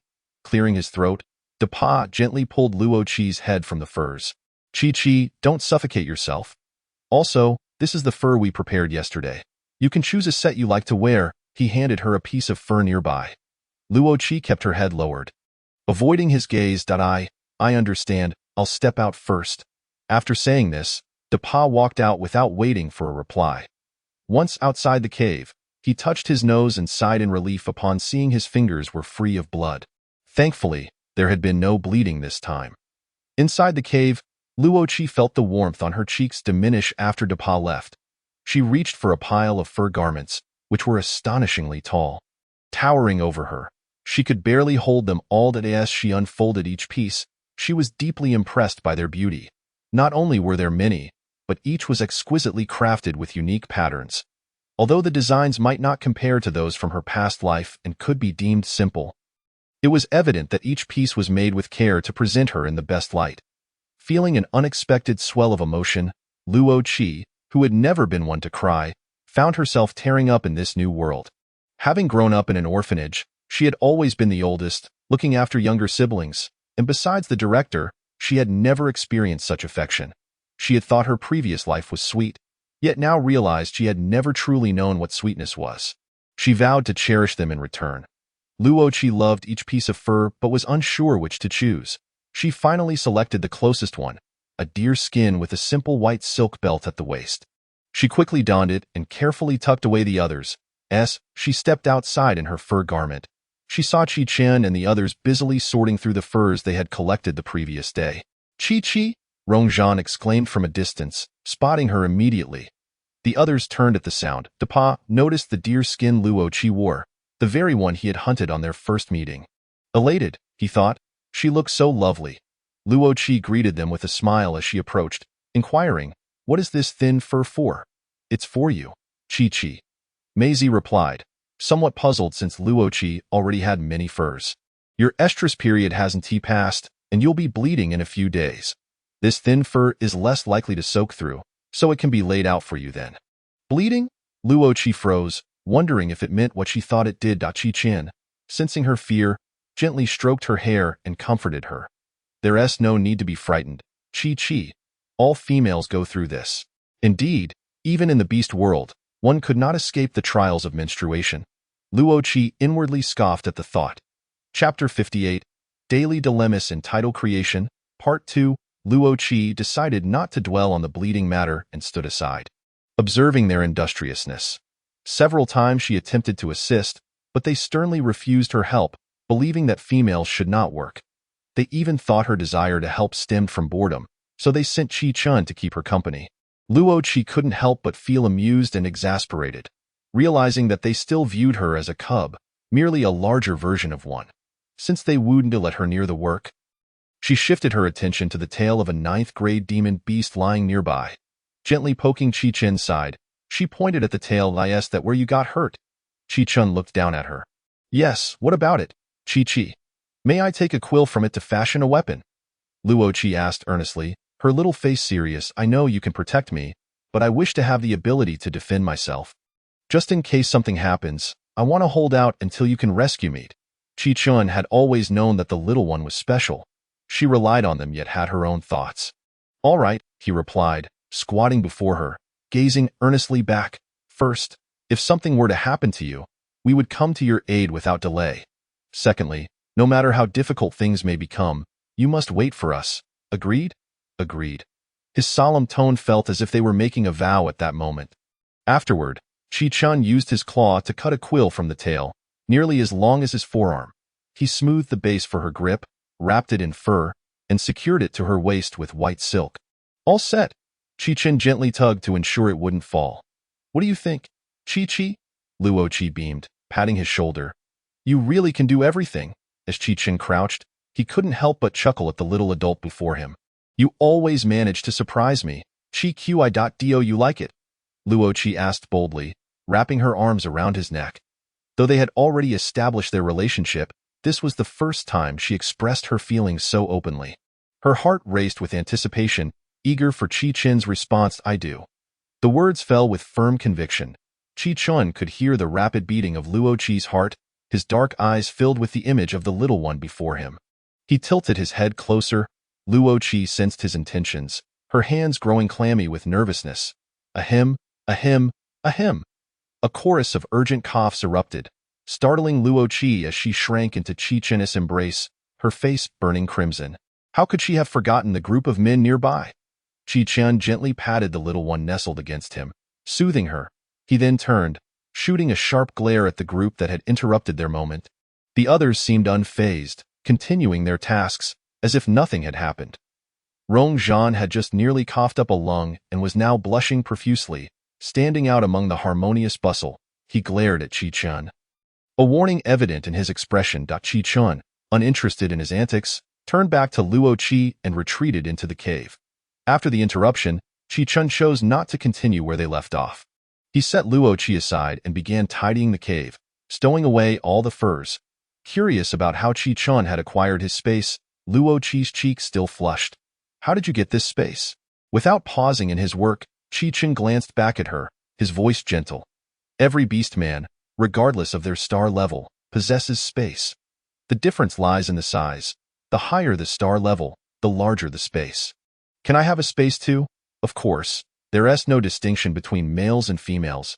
As long as you attain a star level, you will have a space. Resolving a significant inner doubt, Luo Chi felt much happier. While wandering around the cave, she noticed that the walls were adorned with an array of unique stones, their surfaces smooth and reflective, and intriguingly, they were also transparent. What are these, Chi Chun? She inquired, pointing at the stones. Chi Chun looked up at the stones she indicated and replied, those are the food for the 9th level primal beasts. When they are young, they burrow into mountains abundant with these stones and feast upon them. Luo Chi expressed her astonishment. At first, the cave entrance was so small, yet the 9th level primal beast is so large. It couldn't have stayed in there all this time, could it? It hasn't come out? Chi Chen clarified, but what if all the food in this area is consumed? Luo Chi pressed. Then it would starve. Chi Chen answered, starve? Luo Chi raised her voice, doubting her ears, and repeated the question. Chi Chen nodded affirmatively, confirming that she had heard correctly. 9th level demon beasts rarely exit their dens. That is why we were able to cook at the cave entrance initially. If it weren't for Mei Zi and the others shouting at the entrance, provoking it, it wouldn't have emerged. Luo Chi was utterly astonished. Such a formidable 9th level demon beast was actually a severe sloth. How utterly deceptive appearances can be. Then is this beast close to starving? Luo Chi questioned, gazing at the dwindling stones within the mountain. Not at all, Chi Chen replied, and then, with one hand clawed, he plunged his fingers into the mountain. As he tightened his grip, the section of the mountain he selected shattered instantaneously, revealing an abundance of those very stones within. Following Chi Chen's gesture, Luo Chi approached and indeed discovered more of the stones. May I take one back with me? I wish to place it in our cave. It feels so monotonous at home. Upon hearing the word home, Chi Chen excitedly scooped up Luo Chi, exclaiming, has Chi Chi truly come to regard that place as home? Of course, I adore it there. Luo Chi replied. Her words were interrupted as Chi Chen's handsome face suddenly drew near, their noses brushing together. The warmth of his breath enveloped Luo Chi, causing her ears to flush. Chi Chen, with immense willpower, halted just a finger's breadth from her delicate lips, his gaze fixated intently on a voice raspy with desire. He asked, is it permissible? Luo Chi understood precisely what he was asking but found herself at a loss for words. Her cheeks reddening as she gripped the beast's skin beneath her, her eyes darting. Noticing her bashfulness, Chi Chen discerned that there was no rejection in her demeanor. Before everything began, he gently curved his lips, assuring himself that Chi Chi would cherish this moment. In the next heartbeat, Luo Chi's lips were captured. Chapter 59. Untitled Draft. The leopard, while hunting, always exhibits great patience toward its prey. Chi Chen did not rush in. His cool lips brushed lightly against hers, occasionally pecking softly. He attended to every part of her lips, from the corners to the peak, careful not to frighten her, wishing to leave a good impression for her first time. He was soothing the little one, waiting for her to fully relax and trust him completely. Under Chi Chen's persistent tenderness, Luo Chi gradually eased into the moment. The leopard seized the opportunity, skillfully prying open her lips. The coolness of his intrusion melding with her warmth, greedily claiming his prize. Each movement was fervent, as if he intended to consume her entirely. Luo Qi found herself overwhelmed, instinctively trying to retreat. Yet, the leopard, having captured its prey, would not allow her to escape. Qi Chen lifted Luo Qi effortlessly, his other hand supporting the nape of her neck, cutting off her last route of retreat. His agile tongue brushed lightly over her upper palate, exploring thoroughly, losing the gentleness he usually possessed. Luo Qi, overwhelmed by the intensity of this new sensation, melted into Qi Chen's embrace, involuntarily arching her neck, succumbing to the rapture. Qi Chen felt it was still insufficient. Far from enough. His invading tongue entwined with Luo Qi's, inviting her to join in their dance. Luo Qi was unversed in this, swept along by his lead, feeling her senses heighten, as her brain quickly approached a state of oxygen deprivation. She struggled to breathe, her hands weakly grasping at Qi Chen's beast-skinned. Qi Chen continued his fervent exploration. Just as Luo Qi felt herself on the brink of losing consciousness, Qi Chen finally released her. Tantalizing thread lingered between them, laden with unspoken desires. As the kiss ended, Luo Qi kept her eyes tightly shut, instinctively holding her breath, her face flushed crimson. Qi Chen held her close, gently patting her back. His voice husky, "Qi, breathe." Only then did Luo Qi snap her eyes open, feeling as if all her strength had been drained in an instant, her fingers slipping weakly, her head nestling against Qi Chen's neck. Gasping for air, the men outside had heard her labored breaths from afar, and upon entering, they were met with a scene that spoke volumes. Though lacking practical experience, they were not oblivious and quickly deduced what had transpired.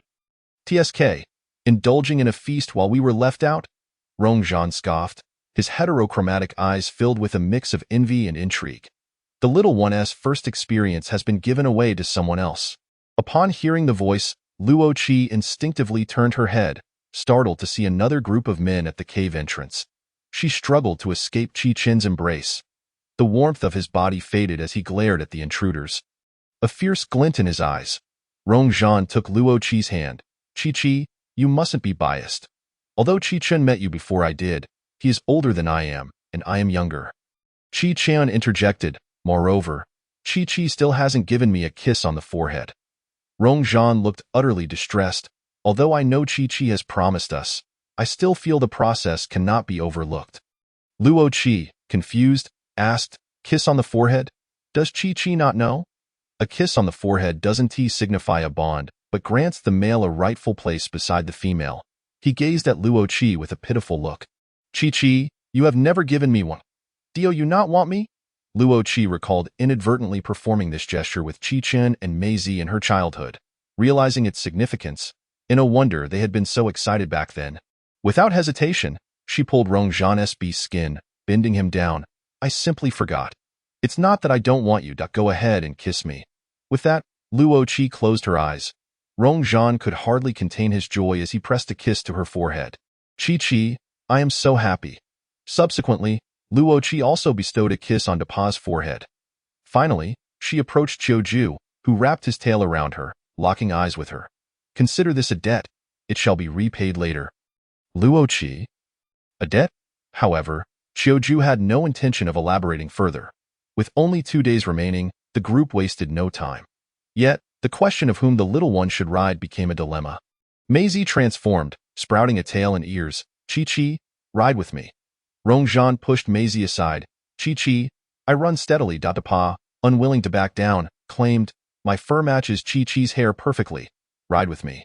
Luo Qi felt overwhelmed, caught in a battlefield of affections. Ultimately, she decided that each would have a turn, ensuring fairness. Qiu, his gaze lowered, suggested, "Let Qi ride with them." "I am too cold. Do you have beast skin?" Luo Qi suddenly inquired, catching Qiu off guard. He responded earnestly, "Yes."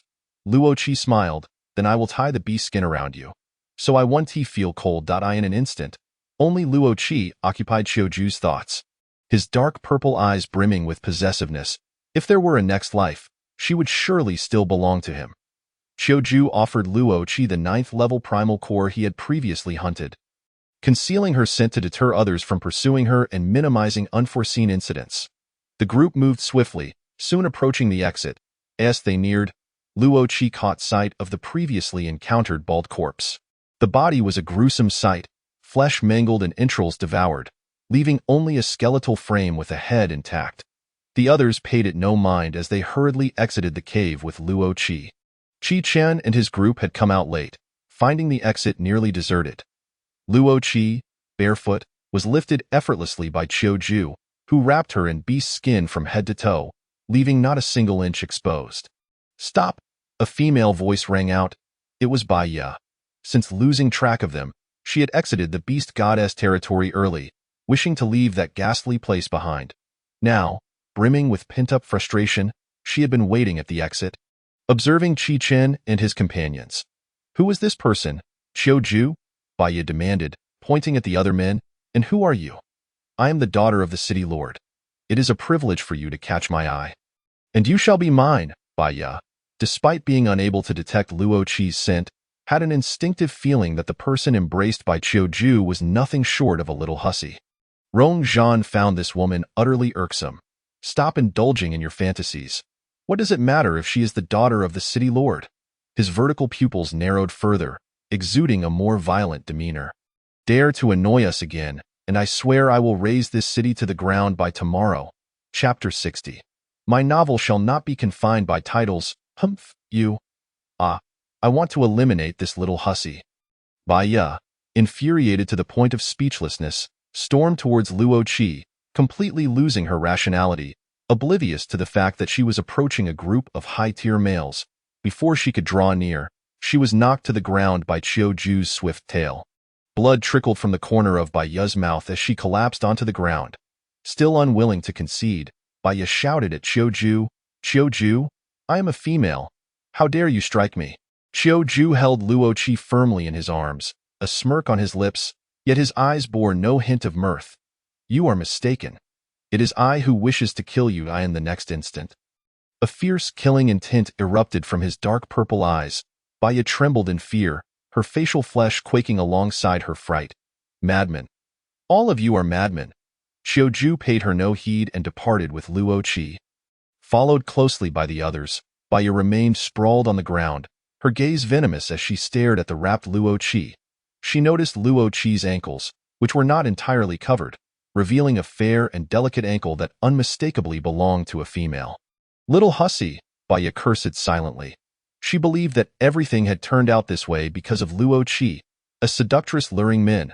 She vowed to make her pay dearly. Limping, she rose and headed towards the cave of Tu Zong. Having joined, Qiu Ju did not return to his previous cave but followed Qi Chen and the others back to theirs. Upon entering the cave, Luo Qi eagerly leaped down from Qiu Ju's arms. "Qing Qing, are you still there?" The little snake, curled up and sleeping within the cave, opened its beady eyes upon hearing Luo Qi's call. "The little master has returned." It immediately wriggled its body and rushed out. "Qing Qing!" Luo Qi exclaimed excitedly upon seeing the little snake emerge. She had left it at home when going to the beast goddess territory, fearing it might run away. Luo Qi affectionately scooped up the little snake, gently caressing its scales. "Qing Qing, Werwu, little master, you have finally returned. You have no idea, without you, I could not eat or sleep well, and I've lost weight. Werwu." Luo Qi lifted Qing Qing, spinning it around in her hand. You've gained weight. It seems you finished all the food I left for you." Qiu Ju followed closely behind Luo Qi and saw her cuddling that foolish snake. The little one broke free just to see this foolish snake. Qiu Ju knew that the snake could not transform, yet a strong sense of rivalry arose within him, not wanting to see the little one embrace another snake. Hiss, hiss, hiss. The elongated tongue of the snake flicked out, issuing a warning sound towards Qing Qing. Only then did Qing Qing, nestled in Luo Qi's embrace, lift its head and notice Qiu Ju behind them. Recognizing a familiar scent, it pondered for a moment, and suddenly recalled that foul snake that coiled around the little master that night. Qing Qing tightly wrapped itself around Luo Qi's arm, vigilantly watching Qiu Ju, determined to protect its little master this time. Qiu Ju observed the little snake's actions with a scoff in his heart, thinking it foolish. His pale lips parted slightly, revealing sharp, venomous fangs that emerged gradually. The long tongue flicked towards Qing Qing, startling it so much that it retreated into Luo Qi's embrace. Woo-woo, little master, I'm scared. Instinct ingrained within him made Xiaoju stand tall, feeling a sense of accomplishment in scaring off a rival. However, realizing how childish he was being, he regrettably withdrew his fangs. I've truly been spending too much time with that fool Rongzhan. Why true form is the most beautiful. That snake is merely a substitute. As he thought of this, he sneered lightly, realizing that even that substitute was no longer present.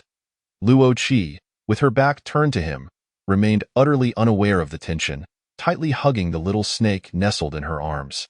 With her soft hands, she gently pinched its small head, gazing into its eyes with concern. Qing Qing, what's wrong? Qing Qing forcefully twisted away from Luo Qi's grasp, retreating back into its shell. Little master, please don't paw at me. Let me hide for a moment. Luo Qi, oblivious to the underlying issue, simply thought it missed her too much. Running to find Qi Chen, she intended to use the stone she had brought back from the original beast's cave to create a nest for Qing Qing. Hoping to soothe it, upon their return, the others immediately set out to hunt, leaving only Qi Chen and Xiaoju to tidy up the cave. Qi Chen retrieved the stone from his space and placed it in Luo Qi's hands. Speaking softly, do you need help? Luo Qi smiled and shook her head. No, I can manage on my own. Qi Chen gently ruffled her golden hair. All right, just call me if you need anything.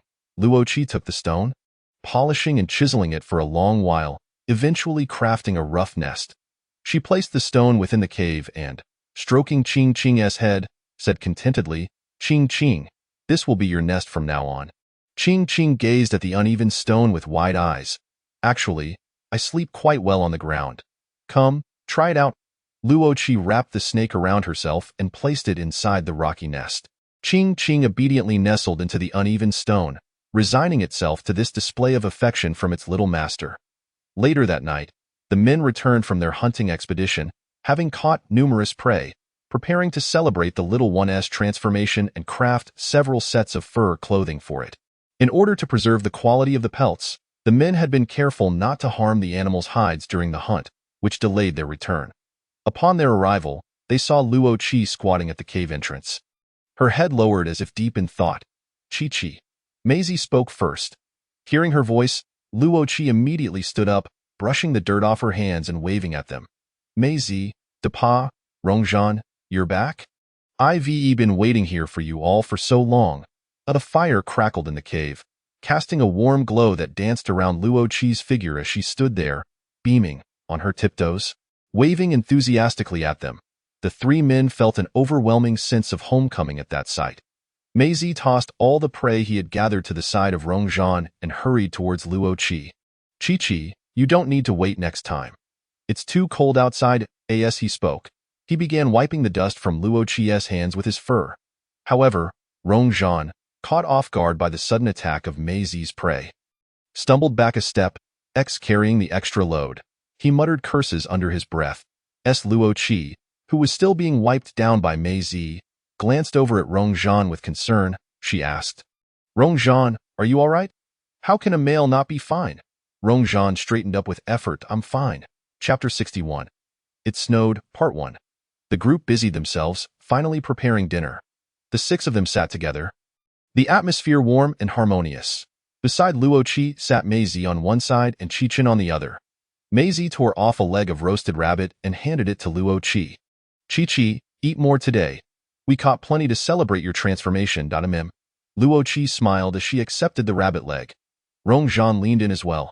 Qi, and this is roasted lamb, your favorite. Luo Qi smiled again as she took it. The others joined in. Qi, eat this, it's delicious. Qi, this one too. Before long, Luo Qi's bowl was piled high, with more in her hands, staring at the mountain of roasted meat that far exceeded her appetite. She pondered, will I burst if I eat all of this? To avoid conflict, Luo Qi fairly sampled a bit from each offering. Ultimately, unable to consume any more, all that remained was devoured by the others. During the meal, Rongzhan was quite the chatterbox, engaging Luo Qi in conversation, while Qi Chen and Maisie also participated. Dapa and Xiaoju remained silent, barely uttering 2 words throughout. Luo Qi enjoyed the meal immensely. But by the time they finished, it was quite late, and she was yawning incessantly. Noticing her fatigue, Qi Chun, unable to bear the thought of her staying up longer, picked her up and laid her down on a fur blanket. As soon as Luo Qi lay down, she fell asleep in an instant. Qi Chun tenderly brushed aside the hair from her face, leaning down to plant a gentle kiss on her forehead. Sweet dreams, Chi-Chi, he covered her with furs and quietly stepped outside.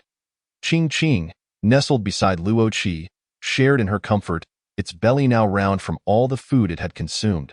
At this moment, they were all curled up in their new nest, indulging in slumber and digesting their meals. With the little one absent, several men swiftly consumed the remaining food, tidied up briefly, and then entered the cave, transforming into their beast forms and encircling Luo Qi as they settled down to sleep. Ever since the little one had taken a human form, the men had noticed her apparent fondness for it. She would sleep in human shape every night, which greatly facilitated their ability to keep her close. For instance, at present, two tails encircled Luo Qi's wrists, a fluffy white tail belonging to Mei Zi on the left, and a robust leopard tail from Qi Chun on the right. At her ankles were Dapa and Rongzhan. With Dapa on the left and Rongzhan on the right, Qiuju nestled his snake head against Luo Qi's hair as he slept. The little one had never been a quiet sleeper, so their hold on her was not tight. With a mere movement, she could easily break free.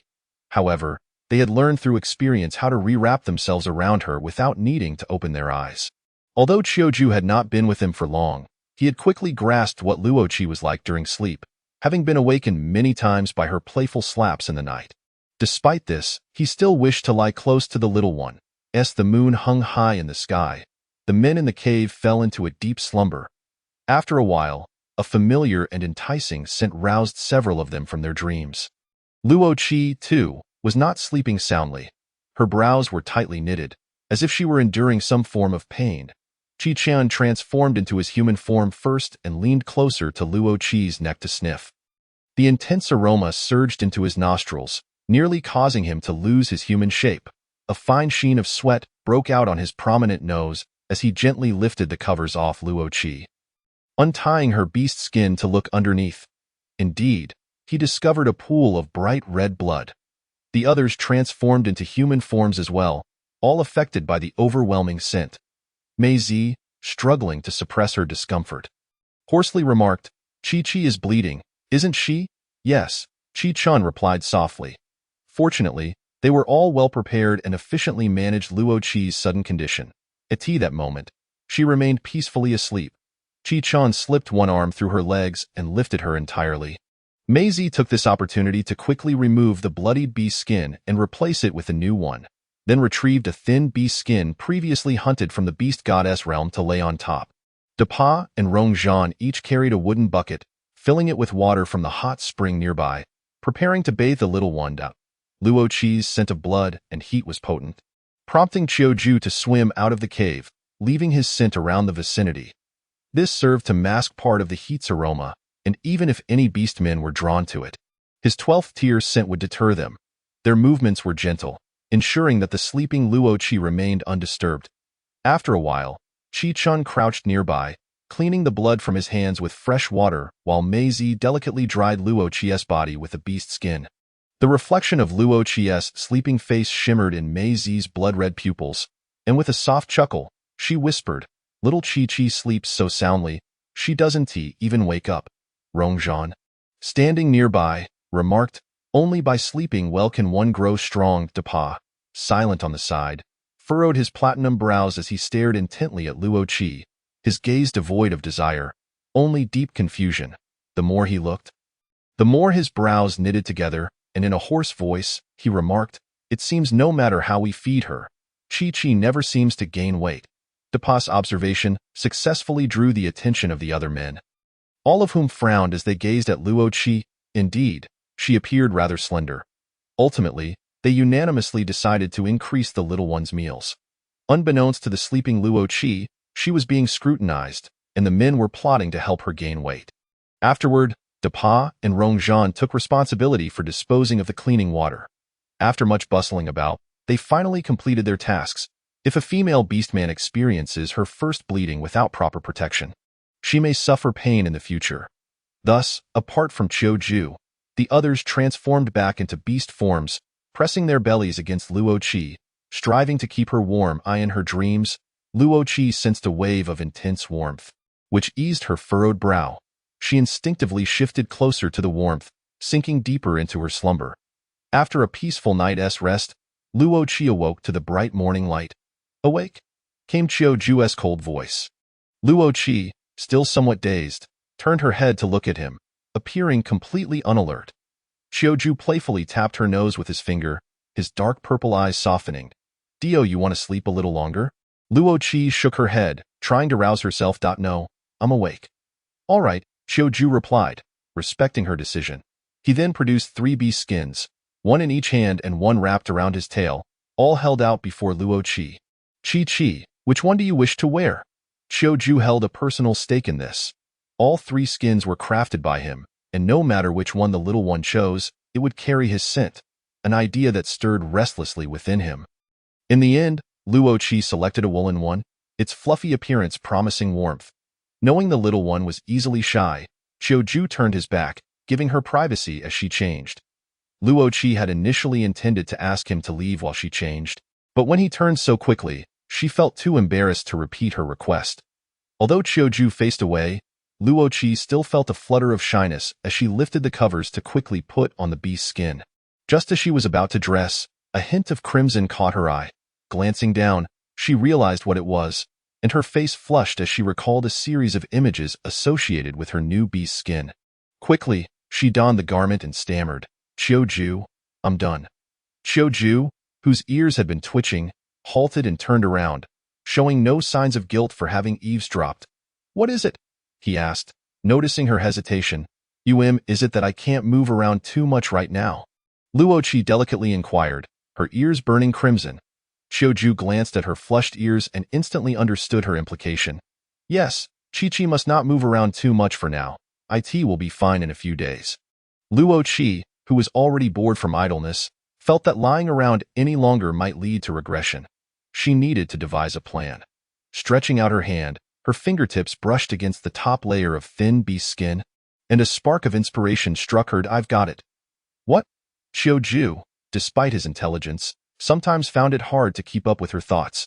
Without explanation, Luo Qi seized Chiu's hand, her eyes gleaming with hope. Chiu, do you have any of that thin beast skin in your space? Chiu subtly withdrew his hand, concerned about chilling her. Yes, we hunted plenty before. Everyone has a bit in their space. Just in case for you. Then bring it out. I'll make a beast skin outfit, and I won't have to worry about bleeding anymore. Chiu quickly retrieved the beast skins from his space. Luo Qi randomly selected a piece, measuring it against herself, then transformed her claws into a beast shape to cut it accordingly. Luo Qi lacked sewing skills, so she entrusted the beast skin to Chiu, instructing him on how to stitch it together. Chiu worked swiftly, and before long, a small pair of pants materialized in his hands. What is this? He inquired, having never encountered such a peculiar beast skin before. Luo Qi, blushing, took the item from his grasp and explained, if I wear this, I want to be restricted in my movements. You need to turn around quickly. Once Chiu had his back turned, Luo Qi hurriedly donned the beast skin. All right, you can turn back now. Chiu observed the unchanged beast skin on the outside and inquired, Qi, where did you put the previous beast skin? Luo Qi nervously pinched the corner of the outer skin, her cheeks aflame. I am wearing it underneath. She hastily dropped her hand. Although it was fleeting, Chiu managed to catch a glimpse of her unusual method of wearing it. The clever approach intrigued him, yet he wondered how Qi could create such garments, so different from those of the other females. However, he refrained from probing further. As long as Qi was by his side, that was enough. Chiu prepared a simple roasted meat breakfast for Luo Qi, ensuring she finished her meal. Afterward, he set about crafting the remaining beast skins into similar shapes, mirroring Luo Qi's earlier method. One hand held a bone needle and white thread, while the other grasped a triangular piece of beast skin, his icy profile etched with seriousness. The beastmen had little concept of such private items. Leaving Luo Qi, sitting nearby, feeling rather awkward, to distract herself from her embarrassment, she sought to change the subject. What about Qi-chun and the others? They have gone hunting. The cold season has arrived, Chiu replied. The cold season has arrived. Luo Qi, brimming with excitement, sprang to her feet. Qiu lifted his gaze. Though his demeanor remained as cold as ever, the depths of his eyes were filled with tenderness. This must be the first time for Qi to experience the winter season, allowing her to stand at the cave's entrance and gaze outside, albeit unable to venture forth. And no sooner had Qiu's words settled than Luo Qi dashed to the cave's mouth. A glance revealed a sky blanketed in swirling snow, drifting gracefully as if it had been falling for quite some time, carpeting the ground with a thick layer of white. Everything was cloaked in purity, enveloped in a serene silence. Luo Qi was beside herself with joy, eager to lean out, only to feel a powerful force encircle her waist. Qiu's robust tail coiled around her midsection, deliberately avoiding her exposed skin. Pulling her back to his side, Qi, you are being naughty. We agreed you wouldn't go outside. The cold flicker of his serpent tongue brushed against Luo Qi's ear, each encounter grazing her delicate earlobe, causing her to shiver with sensitivity. I understand. I won't go out. Please let me down. As Qiu observed the flustered little rabbit ensnared by his tail, her fair complexion contrasted beautifully with his dark scales. Creating an unexpected harmony, he swallowed hard, his voice gravelly as he spoke. It seems I must teach Qi a lesson. Otherwise, she shall never remember. Luo Qi sensed an undercurrent of danger. Qiu, she murmured. Pressed tightly against him, leaving no gap between them, Bai Ti felt entirely different from her encounters with Qi Chen. The slender coils wrapped around her, encircling her again and again, guiding her forward with complete control and possession. The forked tip resembled a delicate brush, capable of reaching every nook and cranny. Luo Qi was exceedingly ticklish, attempting to suppress her instinct to wriggle away, which only served to heighten Qiu's excitement. He mistook her reactions for playful banter. An overwhelming aura descended upon them, overpowering her fragile defenses. Luo Qi could hardly withstand the onslaught. Qiu withdrew momentarily, extending a cool fingertip to wipe away the remnants of her defenses at the corner of her mouth. Qi, you are indeed quite sweet. His unsteady breath mingled with the warmth radiating from Luo Qi. Flushed with embarrassment, Luo Qi swatted at his tail, insisting, don't say that. Reluctantly, Qiu ceased his teasing, loosening his grip while his gaze brimmed with a satisfied affection. Very well, I shall refrain from commenting. Recalling her recent display of vulnerability, Luo Qi wished she could vanish into the earth, utterly unable to meet the man across from her, as her eyes wandered. They fell upon Qing, nestled in the corner, peeking out with wide eyes. Upon being spotted, Qing quickly ducked back. You didn't see me. You didn't see me. Luo Qi couldn't help but think this serpent must have gained sentience. Qing, she called. What should I do? My little master is calling me. After a moment's thought, she decided to feign death and no food for you at lunch. Seeing Qing remain motionless, Luo Qi unleashed her ultimate weapon. What? I can't go without food. In an instant, Qing sprang from its hiding spot. Ultimately, Luo Qi playfully coiled around Qing.as for the character of Qing. It possesses a touch of anthropomorphism, which I hope everyone can embrace. Chapter 63. The curtain. As noon approached, Qi Chen and the others returned, braving the heavy snowfall. Qi Chen, you're back? Luo Qi exclaimed, rushing from the cave upon hearing their footsteps. Qi Chen deftly dodged Luo Qi's embrace, smiling wryly as he shook his head. Qi, I'm cold. I wouldn't want to chill you. Luo Qi pouted. All right then. The group had brought back an abundance of game. More than usual. After preparing lunch, they gathered to eat.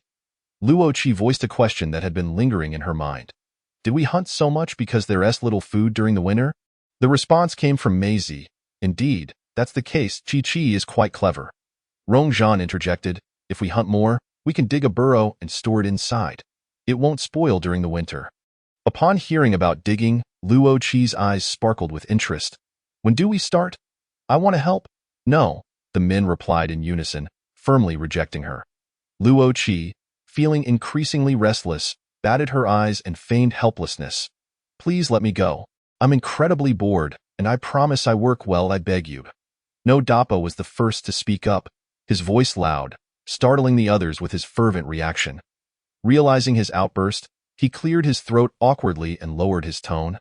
Yet his stance remained resolute. Chi, you're still bleeding. You can't afford to catch a chill, that's out of the question. The others aligned with Dappa's sentiments. Luo Qi was thoroughly defeated. After lunch, the snowfall intensified, accumulating a thick layer at the cave's entrance. Luo Qi, desperate for some amusement, suggested they go out to clear the snow. However, Xiaoju swiftly swept his tail, effortlessly clearing the entrance of all snow. Now, Chi, you needn't worry about shoveling snow, he said with a smirk, a sentiment that felt like a dagger to her heart. Due to the weather, Chi-chun and the others couldn't venture out to hunt. The animal skin blankets in the cave were vast, and the men busied themselves sewing new hides for Luo Qi while she lay idly. Sighing inwardly, Luo Qi mused that even days of lounging could be tedious. Rong Zhan added more firewood to the hearth, causing the flames to blaze brighter, warming the entire cave. Qing Qing had long retreated to the snow outside, finding the interior too warm. Luo Qi was comfortable, yet she worried about Xiaoju. Xiaoju, are you all right? Xiaoju set down the bone needle and stroked her head. I'm fine. This temperature won't harm me. Then you don't hibernate? She observed how Qing Qing always curled up in the corner to sleep, assuming it might be nearing hibernation. Xiaoju replied, the 12-star level Dark Serpent does not require hibernation. Luo Qi nodded in understanding. Thus, she resumed her idle lounging. When boredom struck, one often seeks something to occupy themselves. However, with the men controlling her every move, Luo Qi was left with no choice but to provoke them. Laying back among the men, her feet began to fidget restlessly, playfully kicking one and then the other. Despite her mischief, the men indulged her, moving closer to facilitate her antics. Luo Qi thought, people often possess a rebellious spirit. The men's calm demeanor only fueled her desire to witness their reactions to her mischief. So, she escalated her antics, darting around and even turning Qi-chen's hair into a disheveled mess. The others either braided their hair or ended up with equally chaotic hairstyles. Yet, the men treated her as a playful cub, with Maisie even pulling her close for a kiss, saying, good girl, I'll play with you later. Luo Qi was utterly disarmed, reclining on the animal skins, staring at the cave's ceiling, a thought flashing through her mind. This must be what they call limitless devotion to a wife. Meanwhile, in Tu Zong's cave, a bald head was notably absent. Where has that bald one been? We haven't seen him for days. Tu Zong slammed his palm on the stone table, clearly agitated. A trembling subordinate crouched on the ground. Stammering, I don't know. Tu Zong, frustrated, rubbed his brow. Forget him. What about the high-tier beast men? Has Baya dealt with them? They're still in the cave, and Baya hasn't dealt with them. It seems she has even angered them. The quaking figure replied in terror. What? Tu Zong's anger escalated. One of the beast men said if Baya bothers them again, he will raze Luobwa City to the ground. Upon hearing this, Tu Zong fell silent, but his fury intensified. After a long pause, he spoke in a dark tone, just a few high-tier beast men. How dare they bully us? Tu Zong took a moment to compose himself, rubbing his brow in annoyance. Then closed his eyes and asked, have we received any news from Baisho City recently? Yes, they are still demanding 3 level 9 demon beasts. Tu Zong's frown deepened. You, he pointed at the quaking subordinate, go fetch Baya for me. Yes, yes. The subordinate scrambled away. In the cave. A sudden gust of frigid wind swept in, carrying snowflakes that swirled into the cave. The others swiftly shielded Luo Qi, ensuring she felt not a hint of the chill. Once the cold passed, Luo Qi gazed at the entrance, a brilliant idea blossoming in her mind. Qi-chun. I have a great idea. Qi-chun, cradling her in his arms, asked playfully, what clever notion is brewing in that little head of yours? Qi-chi, we could stitch the animal skins together, creating a large curtain to hang at the entrance to block the wind. Qi-chen contemplated for a moment before nodding. That's a splendid idea. Maisie looked at Luo Qi, a glimmer of amusement in his eyes. Qi-chi is truly clever. Dappa affectionately ruffled Luo Qi's golden hair. Then let us proceed with Qi-chi's plan. Rong Zhan remarked that the ever-idle Luo Qi had finally found something to occupy her time. She instructed them to bring out all the animal hides, sorting the less aesthetically pleasing ones together. Subsequently, Luo Qi directed them to stitch the unattractive hides together using white silk. The hides were quite large, and even with several people working collaboratively, it took them quite a while to complete the sewing. Once they finished, Luo Qi wished to join them outside, but undoubtedly, no one agreed. Rong Zhan, tugging at a corner of the hide, reassured her, "Don't worry, Chi-Chi, we can manage just fine on our own." Luo Qi replied, "I merely wanted to go out and have some fun." Chapter 64. I am apologizing to you. The men effortlessly hung the animal hides, leaving Luo Qi once again bereft of any opportunity for leisure. After hanging the hides, the men began sewing animal skin clothes for Luo Qi. Sighing for the 20th time while reclining on the hide blanket, she lamented, "Chi-Chi, dear, we will finish soon," Kitchen said, diligently working with a bone needle. Luo Qi responded with a slight her feet swinging idly. Her gaze gradually fixated on her own feet. She reasoned that while she may not be going out now, she would certainly have to do so in the future. However, one cannot remain barefoot indefinitely. Scanning the feet of several men, she noticed they too were always barefoot. An idea suddenly sprouted in Luo Qi's mind. She could make some shoes. She would create a pair for each of them as a gift. Resolutely, she selected 6 hides from their collection and proceeded to measure their sizes. Then, she used her own claws to cut the leather. The men, oblivious to her intentions, thought she was merely amusing herself and allowed her to play. After much toil, 6 hides were cut, leaving only the stitching to be done. Luo Qi was reluctant to seek the men as assistance, believing that a gift should be crafted with her own hands. Thus, she began to observe the men, wandering between them to learn their sewing techniques. The men assumed she had grown tired of the hides and found new amusement.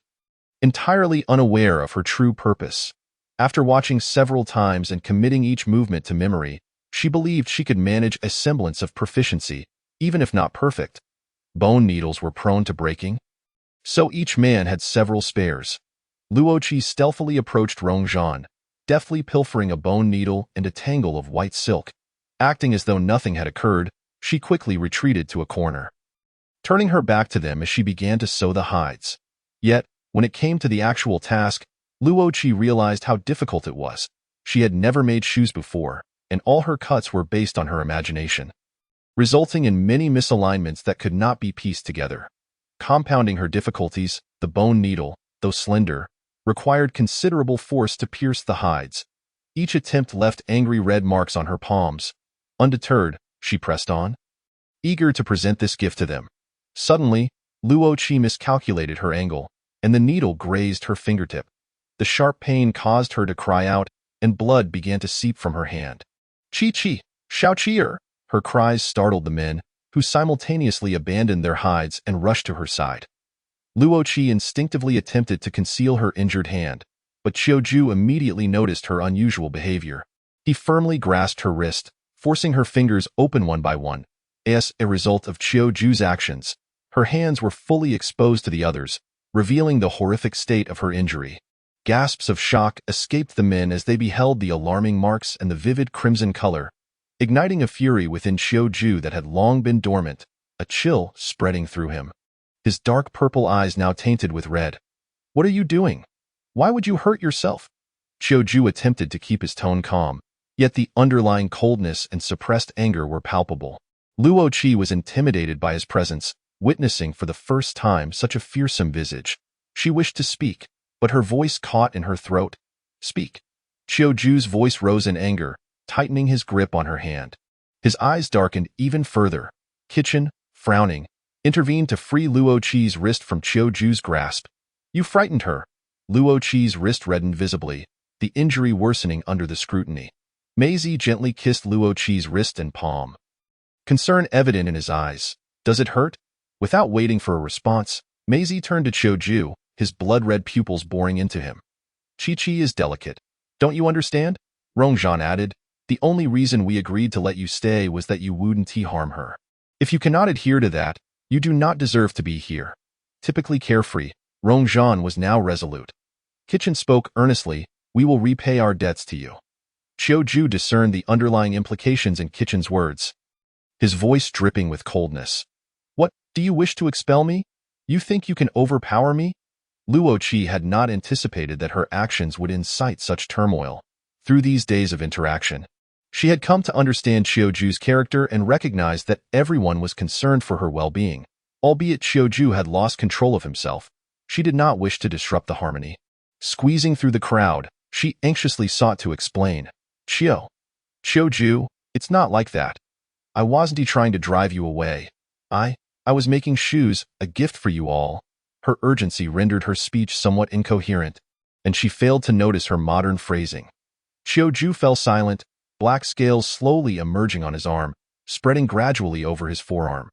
The men instinctively shielded Luo Qi behind them, fearing he might lash out again. Before Luo Qi could finish her explanation, a sickening sound echoed as Chiu's sharp claws pierced his own arm, drawing 5 deep gashes against the grain of the scales. Blood and flesh splattered, painting Luo Qi's cheek. I'm sorry. Chiu's voice was hoarse, half of his face cloaked in shadow. You? The men were taken aback by this unexpected turn of events.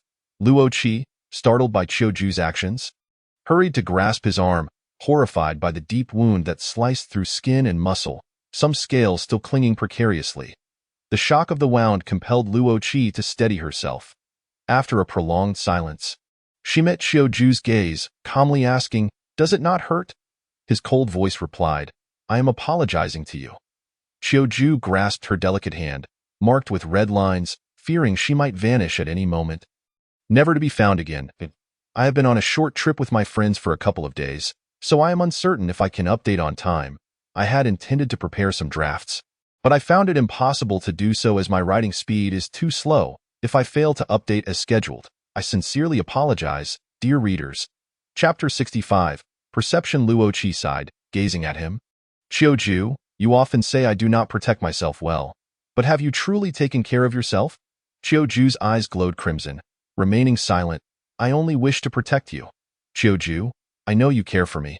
It was merely an accident that you hurt me, but I have harmed you. Chiu became ensnared in his obsessive thoughts, his gaze fixated on Luo Qi, yearning to touch her but refraining, fearing he would cause her harm. The internal struggle, combined with the red marks on Luo Qi's hand, repeatedly provoked Chiu. It was as though he were being choked, desperately seeking an outlet but unsure how to proceed. He raised his hand, aiming to strike his other arm in an attempt to vent his frustration. Rongzhan swiftly intervened, seizing Chiu's hand before he could inflict further harm upon himself. Are you out of your mind? In that moment, Chiu resembled a wild beast devoid of reason, violently shaking off Rongzhan's grip and continuing his self-destructive actions. Rongzhan was flung a meter away, colliding with the wall. Damn, he is strong. Rongzhan scrambled to his feet, clutching his chest, unable to suppress his curses. The others quickly moved to intercept Chiu's actions. Meizi grasped Chiu's arm. Struggling to speak, this guy's strength is beyond comprehension. Frustration surged within Chiu, and the veins on his pale arm bulged ominously. Luo Qi felt a surge of panic. She realized Chiu's state was becoming increasingly volatile, and Kitchen and the others were nearing their limits. Suddenly, an idea struck Luo Qi, and she shouted, "Chiu, you've hurt me again." Indeed, upon hearing the cries, Chiu sprang into action, a surge of strength coursing through him as he forcefully flung out 3 attackers in succession. Grasping Luo Qi's shoulders with urgency, he rasped, "Where?" His gaze was hollow, clearly still ensnared by madness. Chi. A few men, fearing that Chiu's current state might further endanger the little one, stood up, ready to rush forward. However, before they could approach, Chiu sent them sprawling back with a flick of his tail. Luo Qi turned and called out loudly, "Stay back. He hasn't harmed me." Qi Chen and the others could only stand anxiously at a distance, their eyes fixed on Luo Qi.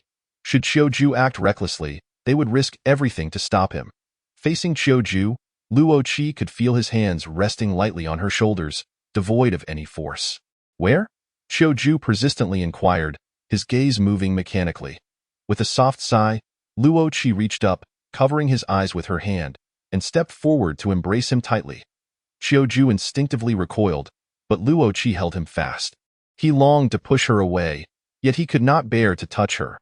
His voice, laden with desperation, murmured, "No, you must not touch me. It is I who wish to touch you." Luo Qi tightened her embrace, pressing herself against him without leaving a sliver of space, her legs entwined around his waist. The men nearby grew increasingly anxious. Luo Qi leaned closer, her warm breath brushing against his ear, calling out his name. "Kitchen, be gentle." It hurts? Luo Qi initially intended to call out to Kitchen for rescue, but Rong Zhan discerned the little one's intention and lifted her before instantly releasing his grip. The sharp pain interrupted Luo Qi's plea for help, leaving her as powerless as a lamb awaiting slaughter, collapsing weakly against Mei Zi. Ultimately, Luo Qi resembled a being drained of all vitality, listless and drenched in sweat that soaked through the animal hide. Both Rong Zhan and Dappa were covered in the moisture from their exertions. Kitchen merely gave the little one a cursory wash before placing her onto the animal hide blanket for a proper rest. Ideally, this cleansing task should have been undertaken by the other 3 men, yet it was forcibly commandeered by Kitchen. After a series of tribulations, although they did not reach the final step, Luo Qi was utterly exhausted. Lacking the will to move, she curled up within the hide, her consciousness beginning to fade, eventually succumbing to a deep slumber. During dinner, Kitchen unearthed Luo Qi from the hide, cradling her throughout the meal. Luo Qi, nestled in Kitchen's embrace, was drowsy and disoriented, her sole desire being to sleep rather than eat. Kitchen placed a gentle kiss upon Luo Qi's forehead, coaxing her softly, "Qi, be a good girl and take a sip of soup. You can sleep once your stomach has something in it. I won't." Luo Qi resolutely turned her head away. Upon seeing her expression, Kitchen realized that the little one was sulking over his failure to rescue her earlier in the afternoon. The other 3 men also attempted to persuade Luo Qi to eat, yet she ignored them entirely. Humph!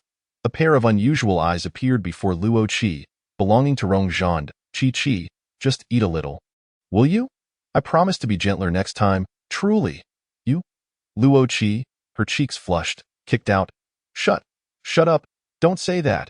Dappa also leaned in, ruffling Luo Qi's hair. "All right, no need to mention it. How about just a little bit? Qi, after all, you expended so much energy this afternoon." Before Dappa could finish, Luo Qi delivered a kick that sent him sprawling. A soft laugh erupted, and Mei Zi, seated across from them, smirked at Luo Qi's adorable demeanor. In stark contrast, Luo Qi glared fiercely at the instigator, Mei Zi. Mei Zi's laughter grew more unabashed, devoid of any pretense. To him, Luo Qi appeared truly fierce yet endearing, much like a young cub with ruffled fur. He peeked at Luo Qi with a glint in his eyes. "What? Qi, do those eyes suggest you wish to bite back? I'm ready, come at me with that." Mei Zi tilted his neck back, exposing the contours of his collarbone. His throat subtly undulating in a silent invitation. P.S. The readership for this book is steadily increasing, and I've received numerous comments in the background. Thank you all for your affection. This book began as a personal experiment for me. I never imagined it would garner such appreciation from you. For those who do not enjoy it, I hope you find a better book suited to your tastes. Chapter 68. I am angry. Luo Qi had grown immune to Mei Zi's antics. Nonchalantly sticking out her tongue, I want to be lured in again. Mei Zi smirked. Little Qi is truly remarkable. After consuming a bowl of soup, Luo Qi finally retired to sleep, in the dead of night. Outside the city of Luobua, Qiu Ju crushed the head of a python with one hand. The contorted body of the snake fell limp in his grasp, its life extinguished. His dark purple eyes narrowed in disdain as he discarded the carcass onto the ground. Surrounding Qiu Ju lay a multitude of snake corpses, the carnage unleashing the latent savagery buried deep within him. Thanks to the formidable self-healing abilities of high-tier beastmen, the wounds on Qiu Ju's arm had long since begun to heal. He raised his arm, black scales recovering his pale skin. Without hesitation, he plunged once more into his flesh, reopening the nearly healed wounds. His punishment had only just commenced. Upon returning to the cave, Luo Qi was already fast asleep. The men, in their beast forms, lay protectively around her. The moment Qiu Ju appeared at the cave entrance, the men simultaneously opened their eyes to gaze outside. Upon recognizing Qiu Ju, they lowered their guard and closed their eyes to resume their slumber. With great reluctance, Rong Zhan shifted his body to make space for Qiu Ju before shutting his eyes again. Qiu Ju maintained his cold demeanor, though a flicker of confusion crossed his eyes. He had anticipated they would forcibly expel him, given their evident concern for the little one, which rivaled his own. Previously, he had allowed these males to remain solely for the little one's amusement. Now, it felt rather agreeable. Qiu Ju did not dwell excessively on the other males, transforming back into his beast form and curling up beside Luo Qi. The familiar chill enveloped her, causing Luo Qi to drowsily open her eyes and embrace the massive snake head. In a sleepy voice, she murmured, "Qiu Ju, you're back."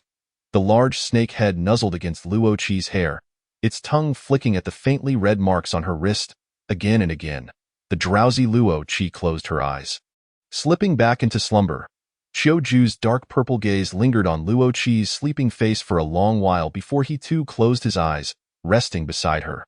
The next day, with the sun high in the sky, Luo Qi drowsily opened her eyes. "Qi, you're awake?" Rongzhan, having sprouted 2 ears, nuzzled against her neck. Luo Qi, still in a daze, absent-mindedly patted the 2 restless ears. Sensing her affection, Rongzhan's ears perked up, becoming even more animated. Though still groggy, Luo Qi became fully alert with a yawn. "Where's Qiu Ju?" She seemed to recall sensing his return last night. Given his superior abilities, he usually stayed in the cave to guard her. "Qi." Rongzhan's ears drooped in a pitiful manner, his voice trembling. "Do you not like me anymore? You think of other men while I'm here, and the moment you open your eyes, you mention another man. I'm upset."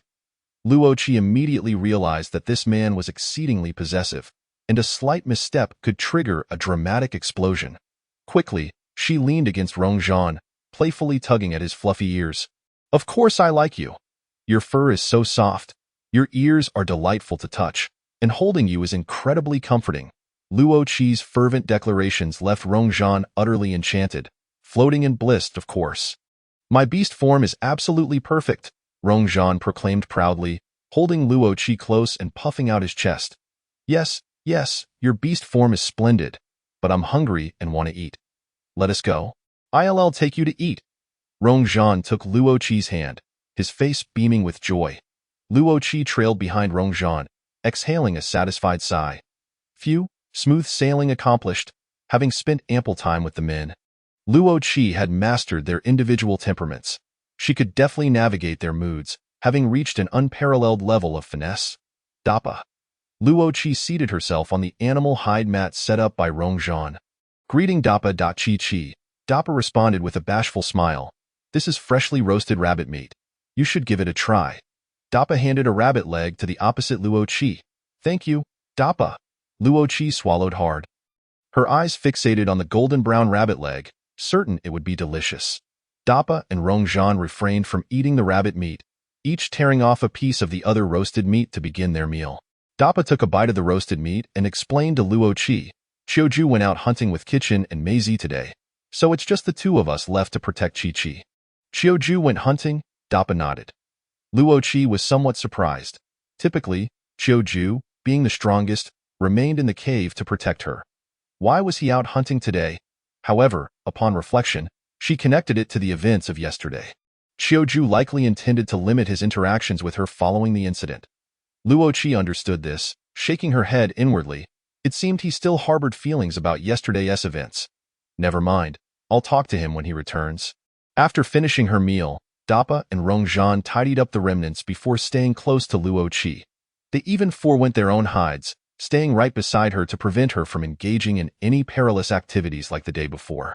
Luo Qi sat on the hide while Dappa and Rongzhan flanked her, each resting against her side. An air of silence enveloped the trio. Luo Qi felt an odd tension and suggested, "I'd like to try cooking. Is that all right?" After all, there was little else to occupy her time. Rongzhan, astonished, replied, "Qi, did you just finish eating and now you're hungry again?"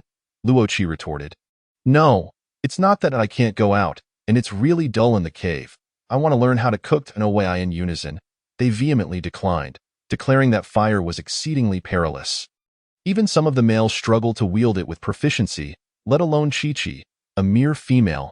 Luo Qi anticipated their refusal, yet she had already devised a plan. "I won't touch the fire. Instead, I shall direct you in preparing the meal."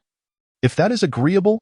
Luo Qi gazed at the 2 men with an expression of feigned helplessness. Dappa and Rongzhan, already deeply enamored with Qi, found themselves utterly incapable of resisting her plea. And in a daze, they acquiesced. By the time they regained their senses, all the necessary ingredients and utensils had been laid out. Observing the little one's exuberance, the 2 men felt reluctant to deprive her of joy.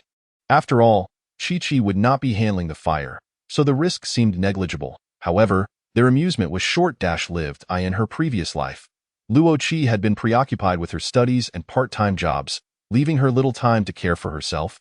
Her meals had consisted primarily of instant noodles or takeout, and her forays into the kitchen had been few and far between. Now, in this beastly world, the ingredients were undoubtedly inferior to those of her past life. Coupled with Luo Qi's novice skills, her culinary endeavors resulted in a cacophony of disastrous dishes. Dappa and Rongzhan, unwilling to dampen Luo Qi's enthusiasm, refrained from disheartening her. They did not wish for the little one to realize the inadequacy of her cooking. Each time, they consumed every morsel with enthusiasm, showering her with praise about how delicious her creations were, thus leading Luo Qi to harbor an inflated sense of her culinary abilities. She believed that, had she been afforded the opportunity in her past life, she would undoubtedly have been a prodigy in the kitchen. As Luo Qi grew increasingly enthusiastic in her cooking, Dappa and Rongzhan found themselves struggling to conceal their despair with each bite. Yet they could not express their discontent. Blinded by her unwarranted confidence, Luo Qi even summoned Qingqing, the little creature nearby, hoping to share her culinary masterpieces with it. Qingqing, with an innocent demeanor and an unwavering admiration for Luo Qi, swallowed the offering without a moment's hesitation. However, the dish, which had initially appeared green, rendered Qingqing's countenance even greener. Dappa and Rongzhan stood by, casting threatening glares at Qingqing, who, with no choice left, reluctantly swallowed the unpalatable concoction. To add to Luo Qi's misunderstanding, Qingqing's only response was to flick its tongue in distaste, which only convinced her that it desired more, leading her to force another piece upon it. Ultimately, Qingqing feigned satiety and hastily retreated to its nest. Thinking to itself, "Oh, my dear master is terrifying." In a bid to avoid further unsolicited feeding, Qingqing enforced a self-imposed hibernation, shutting down its systems prematurely. After a prolonged culinary session, Luo Qi placed a meal beside Qingqing's nest and gently prodded it. No response. She nudged it again, still nothing. Desperate, she sought out Rongzhan, wishing for him to ascertain whether Qingqing was unwell. Upon casting a quick glance at the roasted meat Luo Qi held, Rongzhan swiftly diverted his gaze. Fearing he might regurgitate at any moment, he examined Qingqing closely, asserting, "It is perfectly fine. It is merely hibernating." "Isn't it uncomfortable to hibernate here?" Luo Qi questioned, observing the roaring fire within the cave. Rongzhan replied, "Excessive heat is indeed detrimental to it." Luo Qi suggested, "Then let us create a small opening outside the cave and relocate it there." The moment Rongzhan heard he could forego the roasted meat, he instantly agreed to Luo Qi's proposal, suppressing a grin to conceal his true feelings. Luo Qi, however, seized upon another point with excitement, exclaiming, "Does this mean I can finally leave the cave?" Rongzhan immediately and firmly rejected the idea, stating, "Absolutely not." Luo Qi had not held much hope for her request, so upon hearing his response, she resigned herself, saying, "Very well, I shall prepare meals for you within the cave." The mere mention of cooking sent a jolt through Rongzhan's mind, causing him to shudder involuntarily. "Let us have Qiqi accompany us," Rongzhan blurted out, only to hesitate afterward. Yet, he could not resist the allure of the little one's cooking. "If we bundle her up well, it should be fine, right?" Luo Qi was taken aback by Rongzhan's unexpected consent. Overjoyed, she kissed him on the cheek, exclaiming, "Rongzhan, you are the best." Rongzhan, at a loss for words, merely stood there. Ultimately, Luo Qi finally stepped out of the cave. Despite being swathed in layers, she felt elated. She was finally able to venture outside. Initially, she intended to carry Qingqing's nest herself, but Dappa would not allow her to lift a finger. Reluctantly, she entrusted Qingqing's nest to Rongzhan while Dappa carried her the entire way, not allowing her to touch the ground. "Are we digging here?" Rongzhan inquired. Luo Qi patted Dappa's shoulder, signaling him to lean closer. Propping her chin on her hand, she surveyed the area, suggesting, "A bit to the left. Pleased? We want to keep the heat from the cave at bay." "All right, how about this?" Rongzhan adjusted his position and pointed to another spot, asking for her approval. "Perfect, just that." Luo Qi nodded vigorously. Following her guidance, Rongzhan unsheathed his claws and, with a swift motion, carved out a small hole. Observing the nascent opening, Luo Qi said, "A bit larger, if you please." "Understood," Rong Zhan replied, and with another swipe, he expanded the cavelet further. "How does this look now?" "Just right, keep it like that." Rong Zhan meticulously refined the entrance, smoothing out any rough edges. He gently placed Qingqing's nest, along with the little creature, into the new cavelet. After completing this task, Dappa swiftly scooped Luo Qi up and carried her back into the cave, fearing that any delay might leave her frozen outside. Rong Zhan followed closely behind. Upon returning to the cave, Dappa set Luo Qi down near the fire and tossed several logs onto the flames, which leapt high, significantly raising the cave's temperature. Observing Dappa's excessive concern, Luo Qi couldn't help but offer reassurance. "Dappa, I am perfectly fine. I wasn't even that cold, despite not being bundled up tightly. That is not acceptable," Dappa firmly stated. Luo Qi had grown accustomed to his overprotectiveness and habitually expressed her gratitude, saying, "Thank you, Dappa, I appreciate your efforts." Dappa beamed with a goofy smile, responding, "It brings me joy to take care of you." Unbeknownst to them, Rong Zhan had silently appeared behind Luo Qi, draping a fur blanket over her shoulders. She turned to him, exclaiming, "Thank you as well, Rong Zhan." The atmosphere in the cave was warm and inviting. Meanwhile, on the opposite mountain face, Baya lay prone, observing the cave across the way. She had witnessed everything that transpired outside, her mind replaying the conversation she had with her beastly father. A wicked grin spread across her face, her thoughts coalescing into a cunning scheme. As noon approached, Kitchen and his companions returned, having brought back an abundance of prey. Thanks to the addition of Qiu Ju, Luo Qi felt a sense of prosperity in this beastly realm. Considering herself a small fortune, lunch was once again prepared by Dappa and Rong Zhan, allowing Luo Qi to indulge in a delightful meal. However, the two men found themselves nauseated at the sight of roasted meat, only managing to sip a few bowls of soup. "Why are you eating so little?" Luo Qi inquired. Dappa and Rong Zhan exchanged glances before replying, "We're not very hungry." Luo Qi pondered this, recalling how much they had consumed of her previous meal.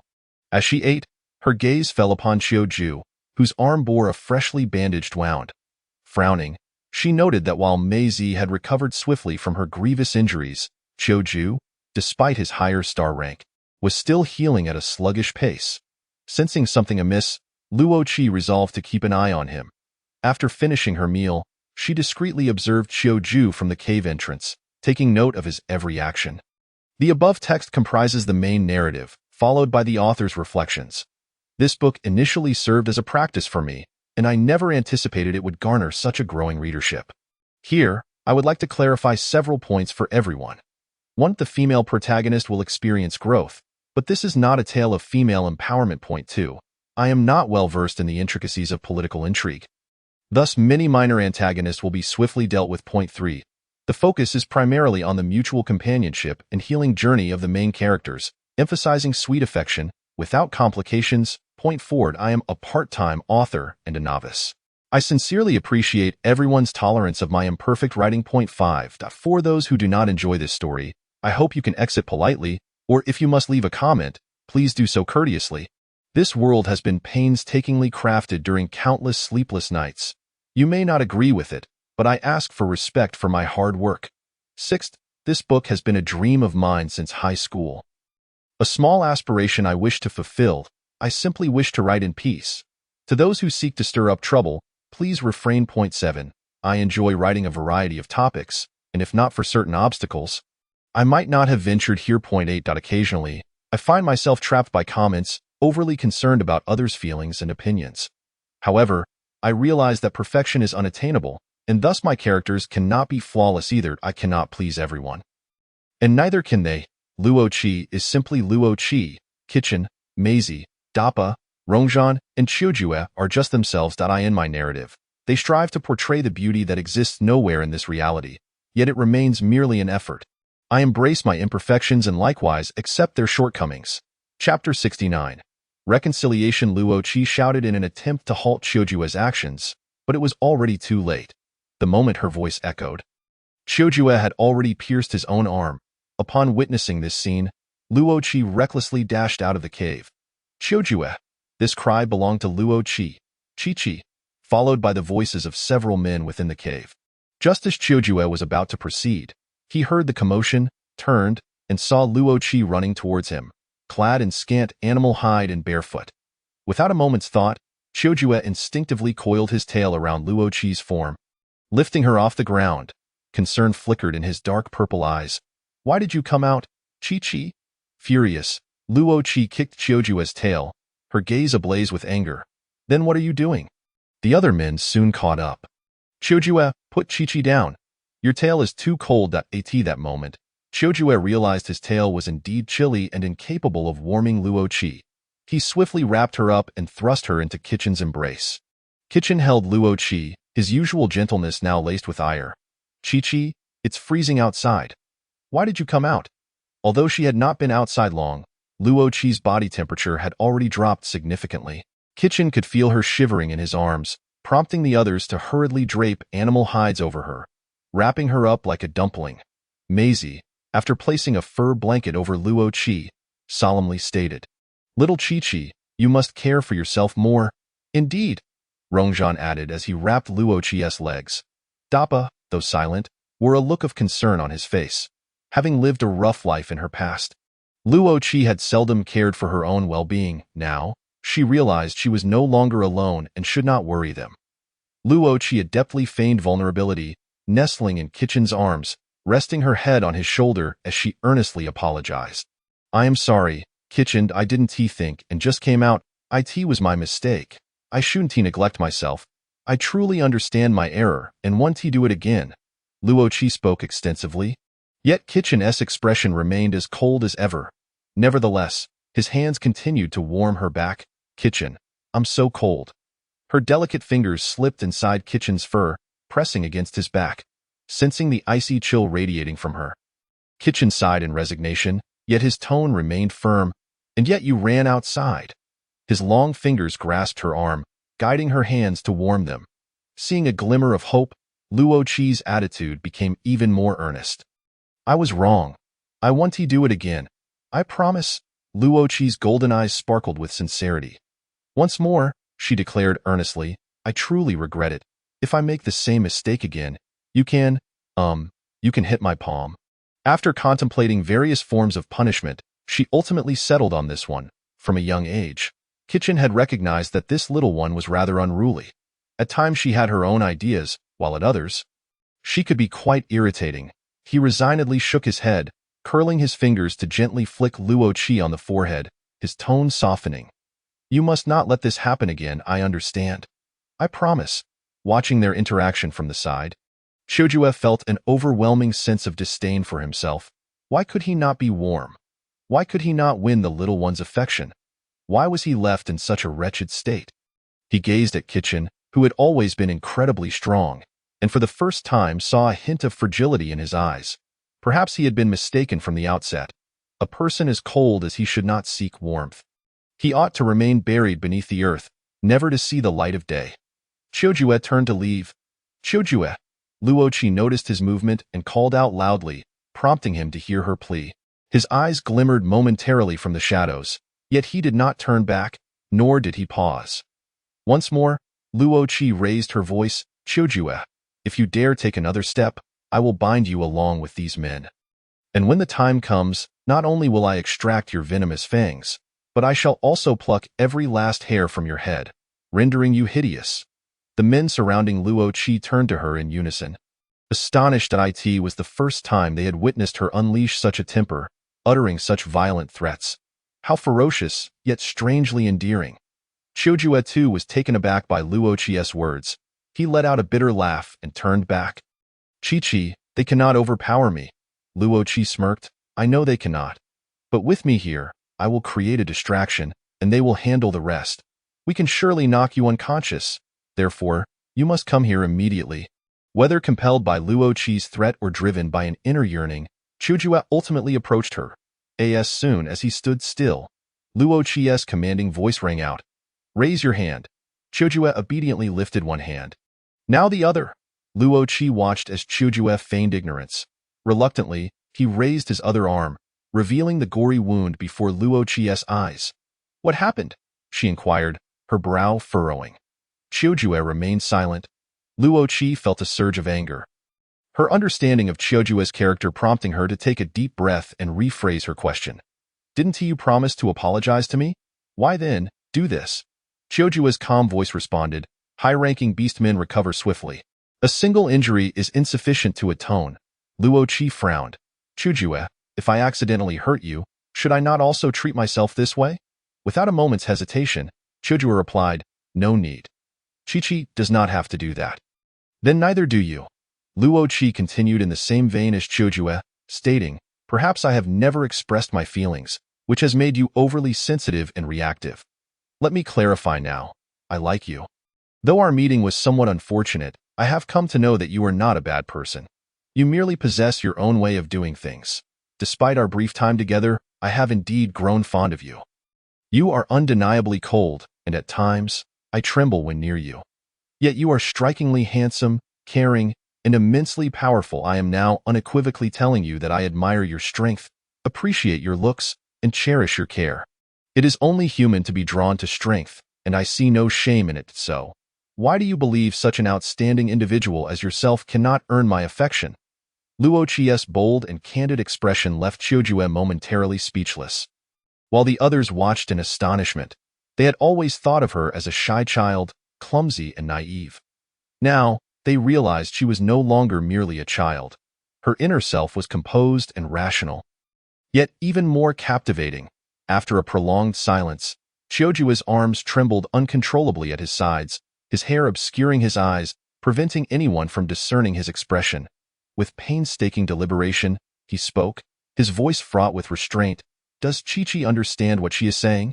Chiojue's slow utterance bore a tinge of crimson in his dark purple gaze. He was offering her an escape, as well as a chance to free himself. No, I, like, you? Luo Qi mimicked his cadence, emphasizing each word. A single tear slipped from Chiojue's downcast eyes, landing upon his scales, shattering upon impact. For the first time, he felt warmth, much like hers. Struggling to maintain composure, he inquired softly, may I embrace her? This was clearly directed at Kitchen. Kitchen glanced at the little one in his arms. Luo Qi, meeting his gaze, leaned in and pecked his cheek. With a smile, Kitchen affectionately ruffled her hair, entrusting her to Chiujue. Chiujue enveloped Luo Qi in a tight embrace. Reciprocated by her, holding him closely, Chiujue buried his face in Luo Qi's neck. Chi-Chi? Thank you. Luo Qi did not respond to his words, instead whispering into his ear, when the weather warms, I shall surely be reluctant to leave your side. Chiujue understood she was comforting him, squeezing her neck tighter. All right, I shall wait. After resolving all these matters, Luo Qi, wishing to prevent similar incidents from occurring with her other suitors, confessed her feelings to each of them individually. Each confession bore a unique tone. The men, usually adept at flirting, were taken aback by Luo Qi's unexpected assertiveness, their faces flushing with embarrassment. Even Maisie found it difficult to bear the weight of such directness. Ultimately, Luo Qi found herself enveloped in Chi-Chen's embrace within the cave, where he gently laid her upon a fur blanket, retrieving a pair of fur shoes crafted from the same hide she had previously prepared. Luo Qi instantly recognized the simplicity of the shoes, her heart racing with a mix of anxiety and anticipation. Chi-Chen, seemingly oblivious to her unease, bent down to slip the shoes onto her feet. Speaking casually, I have never seen shoes before, but I understand what you intend to use them for. Hence, I fashioned a pair through trial and error. I wonder if you will like them. His soliloquy only heightened Luo Qi's tension, as she found his words rather peculiar, leaving her feeling uncertain. Hesitating, she began to speak, Chi-Chen, but he interrupted her, declaring, now that you are wearing the fur shoes, you need not fear the cold. After ensuring she was properly outfitted, he lifted her up, saying, come, let us go warm by the fire. You must be freezing after so long. His demeanor appeared utterly normal, which further perplexed Luo Qi. Once settled by the fire, she pondered her next move. Wishing to broach the topic delicately, yet Chi-Chen was already preoccupied. Throughout the afternoon, neither he nor Maisie ventured out to hunt, while the others departed.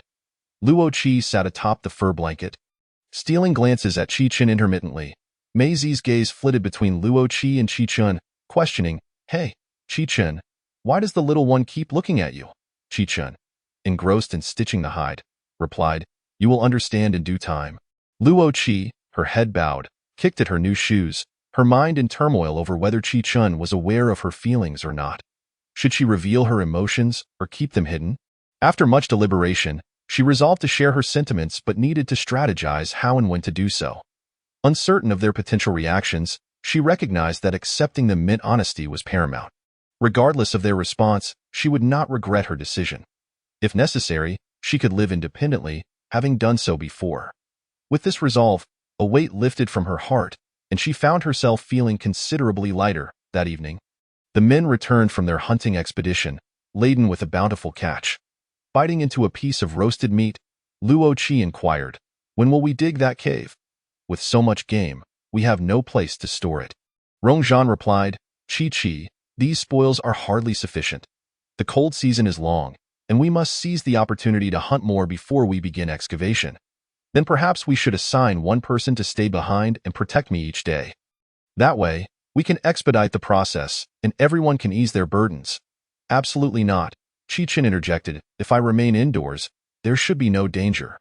Dappa cautioned, It's best to remain vigilant. Chi, do not fret for us. We have time to prepare.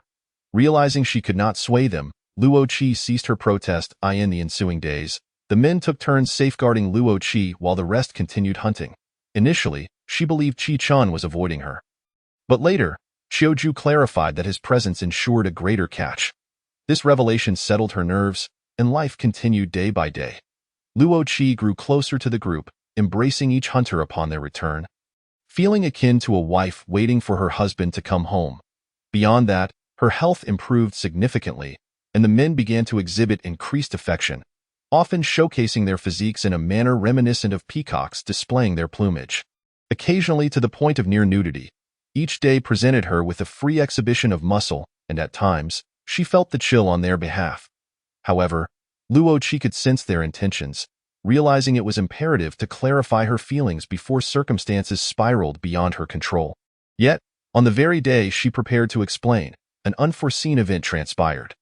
Concerned for her friend Qing, who was hibernating outside, Luo Qi made it a point to check on her regularly. Today, however, upon her arrival, she discovered that the cave was devoid of Qing's presence. Chapter 70. Abduction. Clad in thick furs, Luo Qi searched anxiously, calling out, Qing, can you truly awaken after such a brief slumber? Where could she have gone? Bending down with difficulty, she called out, Qing. Suddenly, a sharp, acrid scent assaulted her senses, causing her to cough violently. Quickly covering her mouth and nose, she grimaced. What is that smell? It's unbearable, as a leopard. Luo Qi possessed a keen sensitivity to odors, and the intensity of this one rendered her breathless. Despite her discomfort, she pressed onward, calling, Qing. Unbeknownst to her, she had strayed far from the cave. Qing? Where are you?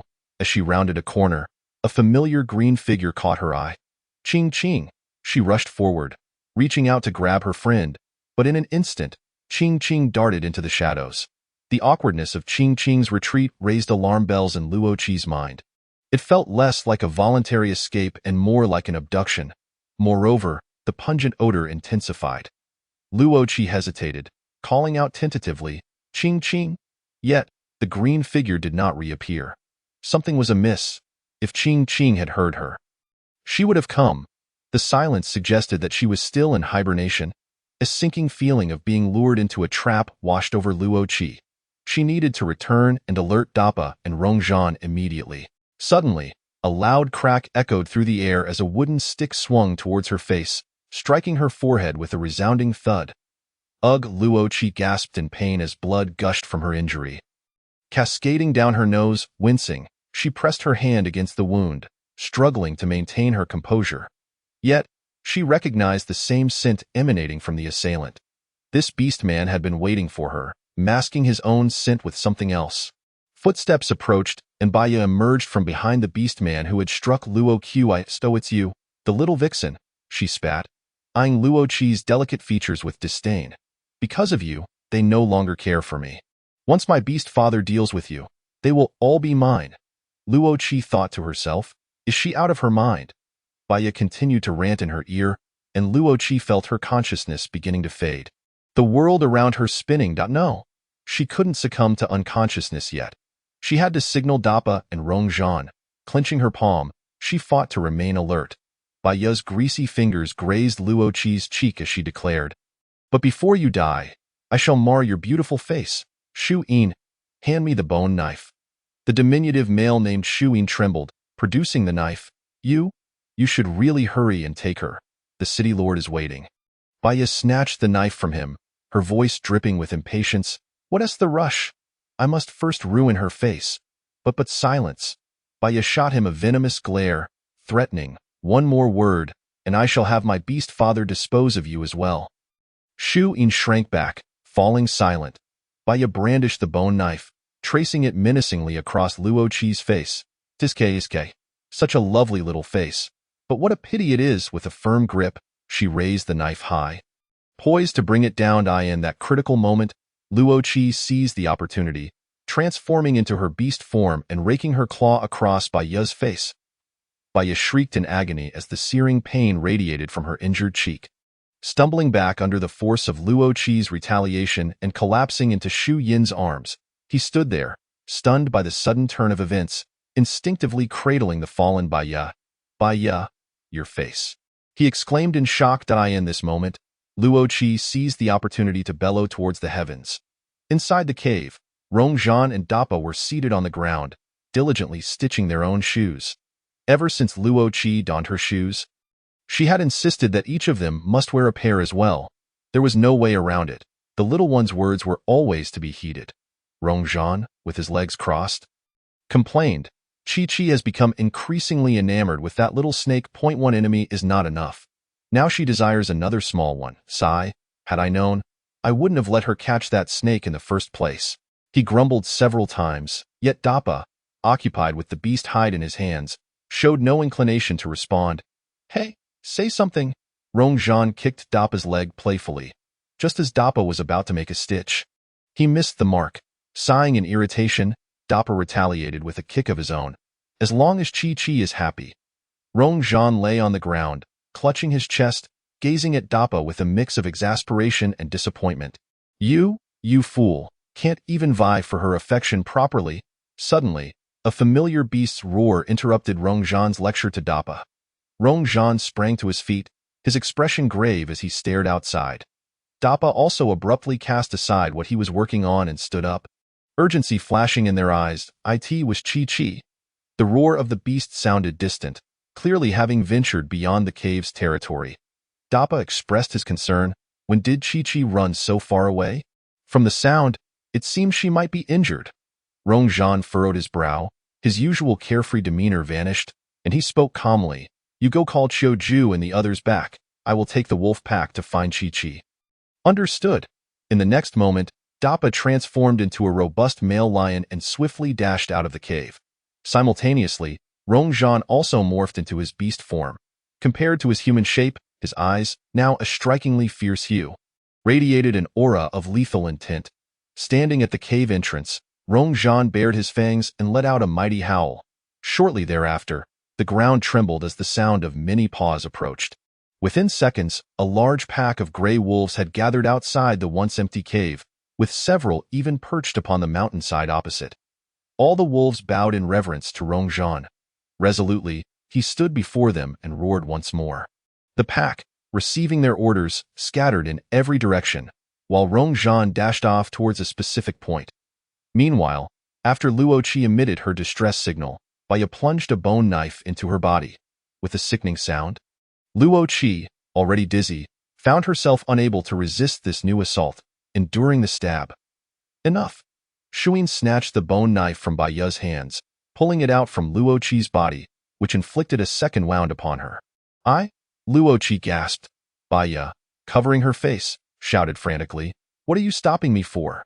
You should be considering how to deal with those beast men in your current state." Shu Yin, unwilling to engage in further conflict with Baya, hoisted Luo Qi and hurriedly exited the city. On the other side, Dappa located Qiu and the others, informing them of Luo Qi's plight. "What? How could you let this happen?"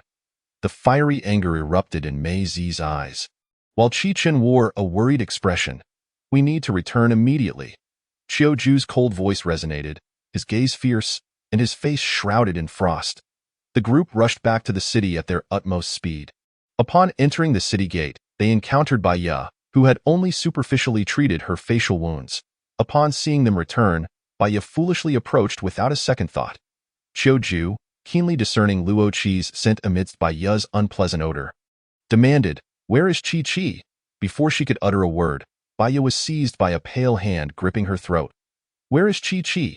Qiu-Ju's dark, icy gaze narrowed dangerously. "Let go. Cough, cough, let go." As Qiu-Ju's chilling pressure intensified, he tightened his grip, his patience wearing thin. "I will ask you again. Where is Qi-Qi? Cough. I will tell you. Let go." Qiu-Ju released her, tossing Bai Ye roughly to the ground. "Speak."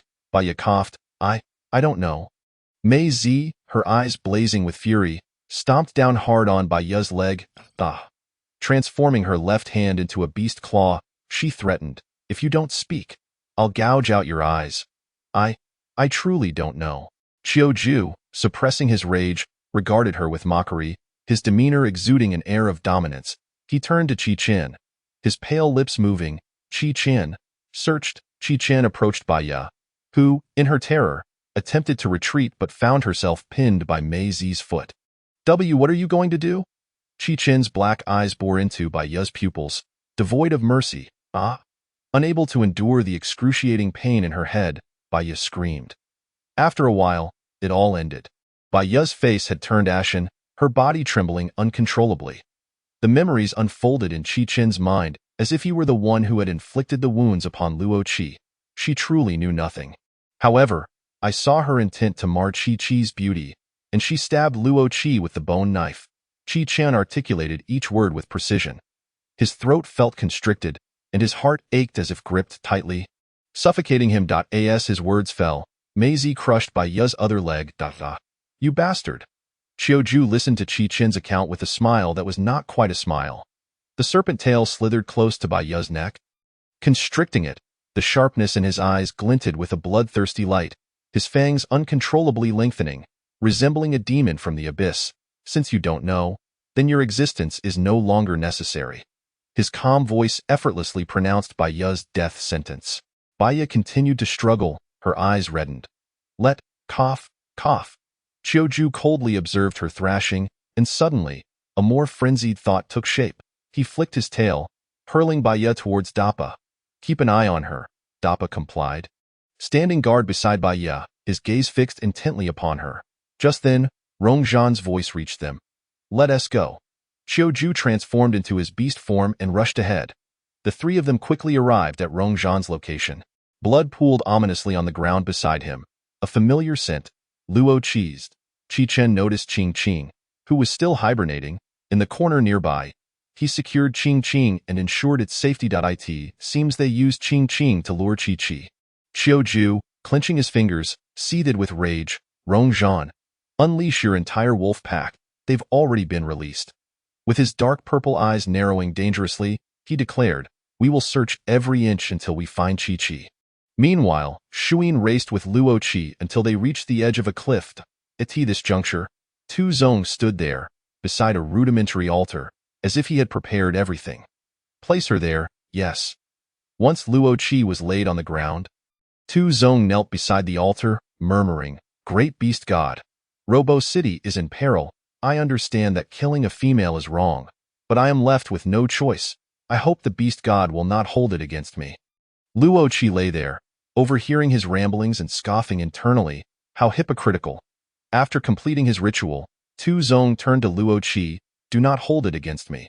I am also left with no option. A lower-tier city must rely on a larger one to survive. And Baisho City is Robo City's lifeline. Baisho City must offer 3 ninth-tier beasts each month, and they must be alive. Our Obo City is already a lower-tier city, with few capable beastmen, making it nearly impossible to fulfill the monthly quota of 3. Therefore, Bai Ye must retain those beastmen, and this female must die." Shuyin interjected, "City Master, must it be this way? You could build a relationship with this female to retain those beastmen. Besides, those beastmen do not seem easy to deal with. Bai Ye might." Tu Zong raised his hand to silence Shuin. No need to say more. Once the cold season passes, those beastmen will undoubtedly leave our lower-tier city. To retain them for the long term, you must bond with them. Tu Zong looked at Luo Qi. Rest assured, I will grant you a swift end. Unable to kill the female within the city, Tu Zong specifically sought a cliff, ensuring Luo Qi's demise would be silent and unnoticed. Tu Zong seized Luo Qi by her beast hide, dragging her towards the cliff's edge. Realizing his intent, Luo Qi stealthily grasped the 9th-tier beast's dagger tied to her waist. Tu Zong raised Luo Qi. In your next life, do not return to Robo City. Luo Qi's lips twitched. Tu Zong furrowed his brow slightly and released his grip. In the instant his body began to fall, Luo Qi swiftly drew the dagger from her waist, exerting all her strength to drive it into the mountain wall. However, the momentum still propelled Luo Qi downward, causing the dagger to carve deep grooves into the rock face. As she slid down, the impact sent tremors through her arms, rendering them numb. Luo Qi couldn't help but worry, praying fervently that it wouldn't break. Finally, the dagger lodged firmly in the stone, halting her descent. After throwing Luo Qi down, Tu Zong cautiously peered over the edge. Luo Qi raised her gaze just in time to meet his eyes. Tu Zong raised an eyebrow, remarking, quite clever. In the next moment, a colossal lizard appeared before Luo Qi, extending its tongue toward her. Luo Qi's eyes widened in shock. What the? However, she quickly regained her composure. Just as the repulsive tongue was about to ensnare her, Luo Qi acted first, enduring the slimy sensation as she forcefully slammed it against the protruding dagger. With a sickening squelch, the creature's tongue severed in two. P.S. This novel is not centered on a strong female lead. The protagonist is resilient and cunning, not an invulnerable iron woman. However, she is vengeful and not a saint. If you seek tales of those who slaughter indiscriminately and look down upon others, please turn back. Chapter 72. Counterattack. My tongue. With his tongue severed, Tu Zong writhed in agony on the ground. City Lord, are you all right? Shu Ying crouched beside Tu Zong, his voice trembling with concern. Does it look like I'm unscathed? Tu Zong, missing half of his tongue, struggled to articulate his words. Quickly, make that word stop. Hearing Tu Zong's command, Shu Ying hesitated. City Lord, I can't either. My beast form can't reach it. Tu Zong, frustrated, thought Shu Ying was mocking him. You dare to speak to me like that? Upon hearing those words, Shu Ying knelt in fear. City Lord, I didn't mean to. Enough with the nonsense. Just make that word stop. Tu Zong, already struggling with speech, now inadvertently mirrored Shu Ying's stutter. The two influenced each other. Sure, I'll go now. Shu Ying, anxious, approached the cliff's edge, peering down into the seemingly infinite abyss. His legs trembling in terror. Not daring to defy Tu Zong's orders, he scanned the surroundings, intending to use a stone to push Luo Qi over. He selected the largest one, laboriously maneuvering it to the cliff's precipice. Little female, don't blame me. If you seek vengeance, don't come after me, Shu Ying explained, holding the stone above Luo Qi. From a distance, Tu Zong's voice thundered, shut up. Luo Qi, looking at the massive stone, gripped her dagger even tighter, her knuckles turning white as she clenched it with all her might. Ignoring the pain that traced red marks into her palms, she lifted her head, determination blazing in her eyes. She would survive. She had to. Shu Ying raised the stone high, aiming at Luo Qi. In response, she tightened her grip, her mind alert. Chi, little seven. At that moment, Qiu Ju and his companions, having tracked the scent of Luo Qi's blood, arrived at the scene. Upon arrival, Qiu Ju immediately unleashed his tail, striking Shu Ying with a forceful blow. Caught off guard, Shu Ying stumbled, losing his balance and careening off the cliff. The overwhelming sensation of weightlessness sent Shu Ying screaming. Perhaps driven by a primal instinct to survive, he managed to cling to the cliff face, descending alongside Luo Qi. Unfortunately, he did not fare as well as her. His hands scraped against the rock, flesh torn and bones exposed. Hey, what a coincidence. You were here too? Luo Qi smirked at the figure beside her, her expression devilishly charming. Shu Ying, still reeling from pain and fear, hadn't he fully processed her presence. Hearing her voice, he cautiously turned his head, licking his parched lips. Can I make amends? If you can get your males to rescue me, I don't want to die, I'm begging you. Xu Yin was petrified. Feeling a chilling breeze on his back, the sensation of being suspended above the void making him tremble. I truly beg you. Can I make amends? Want to make amends? Luo Qi's smile was sweet, appearing harmless, igniting a flicker of hope in Xu Yin. After all, she was just a female. Surely if he pleaded enough, she would save him. Clinging to the cliff, Xu Yin envisioned his rescue, oblivious to the cold shift in Luo Qi's demeanor. Her eyes glinting with icy resolve. Then you can descend to make your amends. As her words fell, Luo Qi kicked Xu Yin forcefully, sending him plummeting into the abyss. Xu Yin's body spiraled uncontrollably downward, ultimately crashing into the depths below, reduced to a mere splatter. Above the cliff, Tu Zong, already wounded by Luo Qi's dagger, found himself powerless against the others, quickly pinned to the ground by Rong Zhan. Tu Zong struggled desperately beneath Rong Zhan's grip. Release me, be silent, move again, and I shall end you. Rong Zhan transformed his hand into a claw, sinking it into Tu Zong's back, causing a torrent of crimson to erupt. Tu Zong's complexion drained of color, his face contorted in pain, cold sweat beading on his forehead. Once Xu Yin was dealt with, Luo Qi called out, Qiu Ju, I'm over here, pull me up. Meanwhile, Qiu Ju had elongated his tail, lowering it down the cliff to encircle Luo Qi's waist. Qi, hold on tight. Okay. With the familiar chill of his presence drawing near, Luo Qi finally felt a sense of relief. She gripped Qiu Ju's tail while still clutching her dagger. As Qiu Ju exerted his strength, Luo Qi successfully dislodged her weapon from the cliff. Qiu Ju coiled around Luo Qi, successfully pulling her to safety. As soon as Luo Qi landed, several men rushed toward her. Qi, are you all right? Qiu Ju's icy gaze softened upon seeing Luo Qi, the frost in his eyes melting away. He held her tightly, terrified she might vanish again. That I'm fine.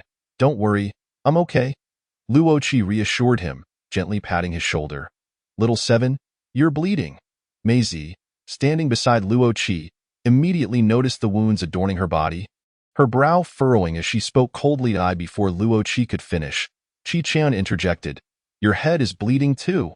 His expression filled with concern, he reached out to wipe away the dried blood on Luo Qi's forehead.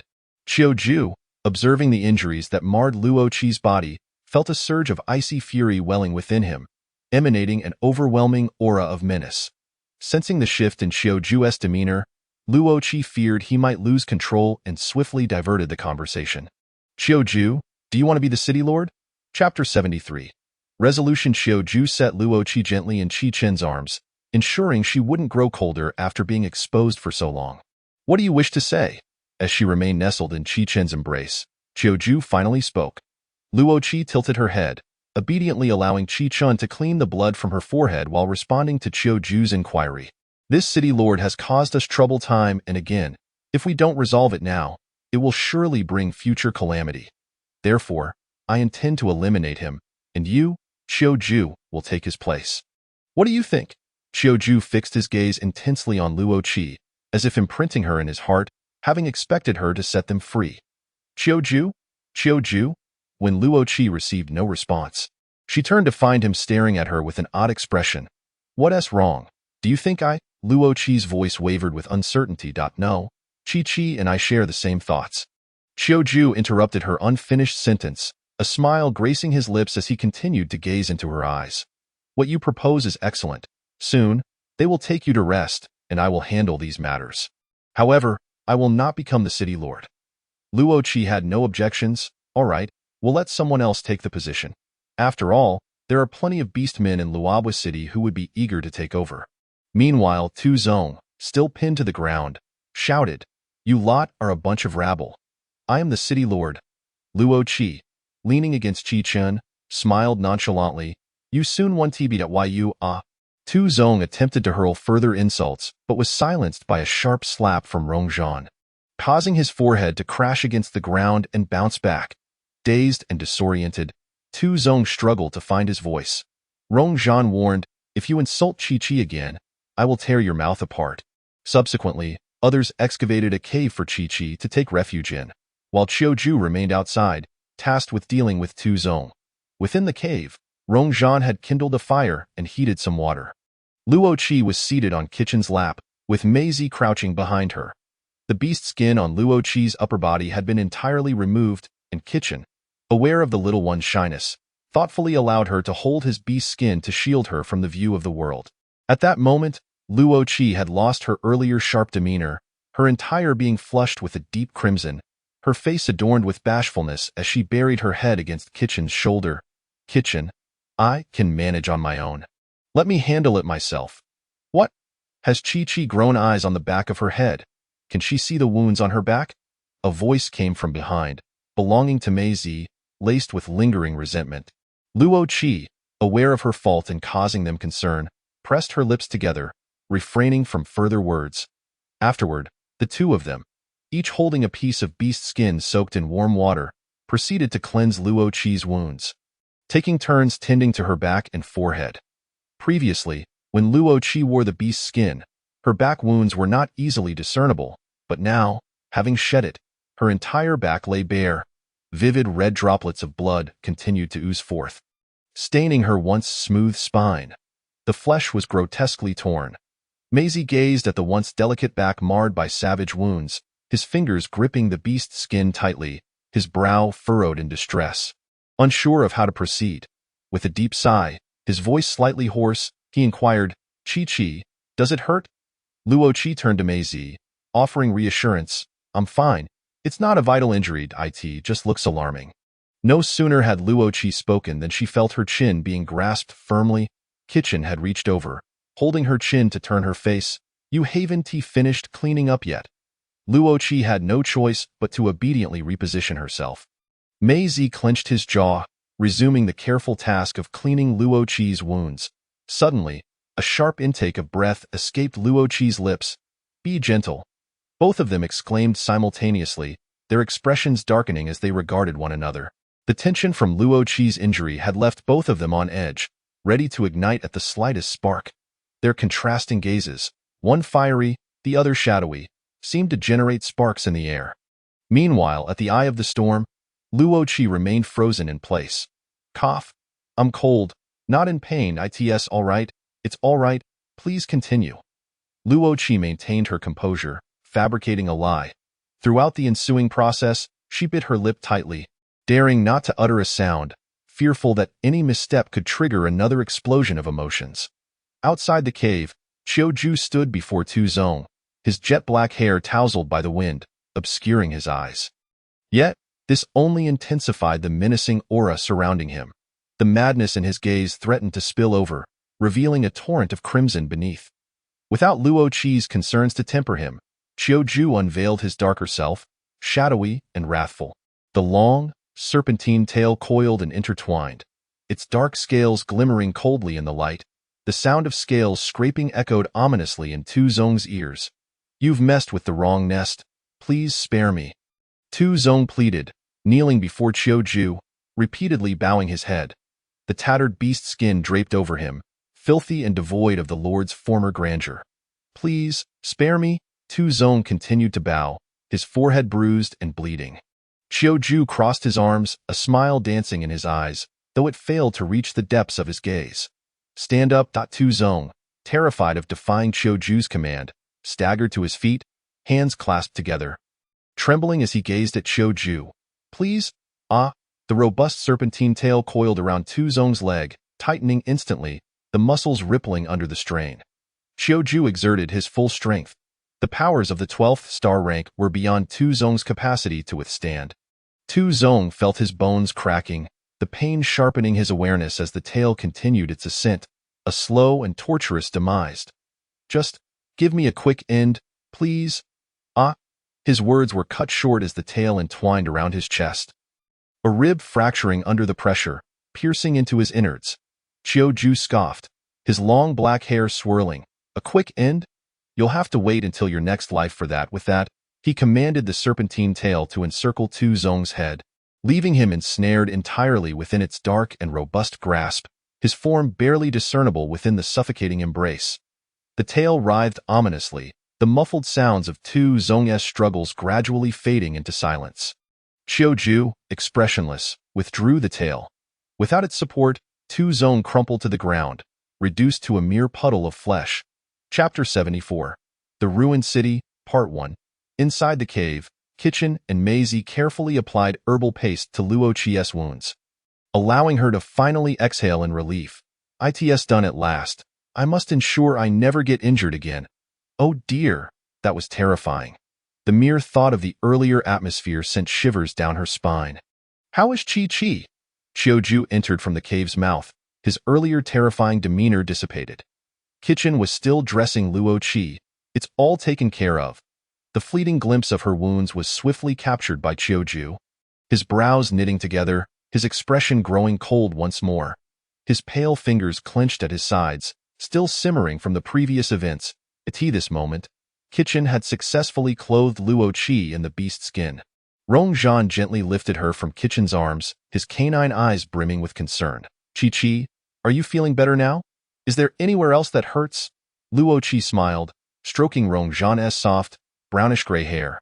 I am fine now. I don't feel any discomfort at all. Rongzhan's hair was plush and voluminous, reminiscent of a large dog.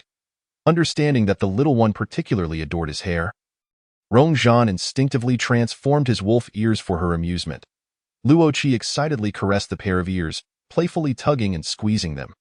Typically, Rongzhan would have engaged in playful antics with Luo Qi by now, but this time he remained compliant, allowing her to have her fun. Supporting Luo Qi's waist, his mismatched eyes reflected deep concern. Chi has been wronged. Luo Qi disliked this serious side of Rongzhan. She preferred his carefree and silly demeanor. With delicate fingers, she pinched Rongzhan's lips, causing his mouth to pout adorably. Luo Qi leaned in to place a gentle kiss on his thin lips. Lightly biting the corner, a slight sting electrifying Rongzhan's senses, transforming his wolf ears into drooping flaps. Luo Qi nuzzled against him, murmuring, I'm fine. This time, I was careless, and I caused you to worry. Initially thrilled by the little one's affection, Rongzhan's ears drooped at her words, feeling increasingly guiltied. It's our fault. Dappa and I didn't take good care of you. Upon hearing this, Luo Qi bit down on Rongzhan's Adam's apple. Chi?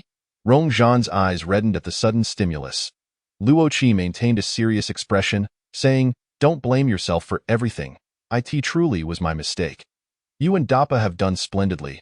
Wah, Chi. Rongzhan was overcome with self-reproach. Lamenting that he had failed to protect her well, blinking, he buried his face in Luo Qi's neck. All right. Luo Qi gently stroked the back of his head, feeling as though she were soothing her own little puppy. Maisie, standing nearby, furrowed his brows, unable to bear the sight any longer. Little Qi hasn't cried yet, so why are you crying? Rongzhan sniffled, suppressing his tears, and lifted his head defiantly. Who's crying? You the one crying. Maisie sighed in exasperation, choosing not to expose him at that moment. Kitchen interjected. All right, there are matters in the city awaiting our attention. Let us set off. Rongzhan, you carry Chi. Eager to carry the little one, Rongzhan perked up. Sure. Before departing, Kitchen wrapped Luo Qi in thick beast skin, leaving only her eyes visible to shield her from the wind.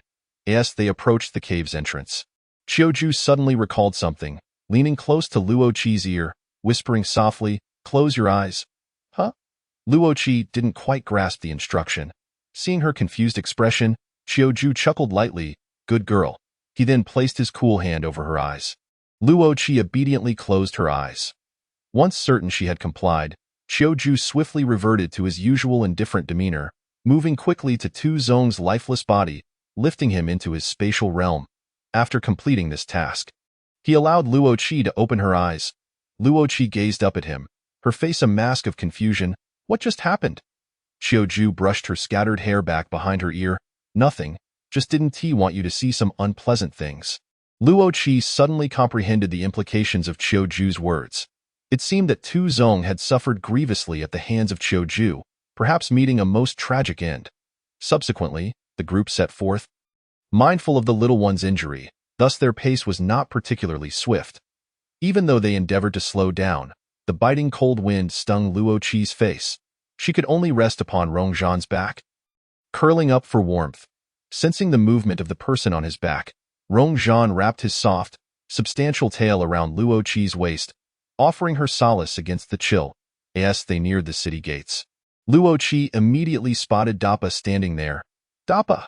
she exclaimed, straightening herself, one hand supporting Rong Zhan's back while the other was raised high in greeting. Upon hearing her voice, Dappa swiftly turned, raising his hand in response.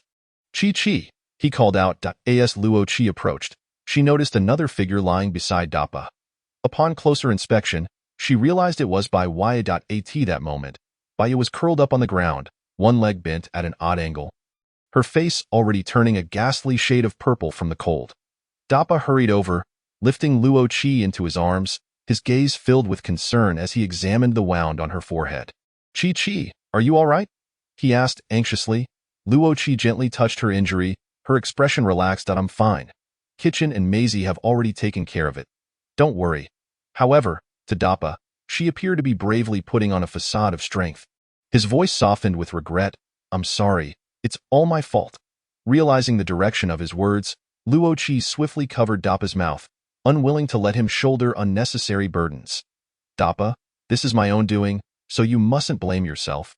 You and Rong Zhan have done splendidly."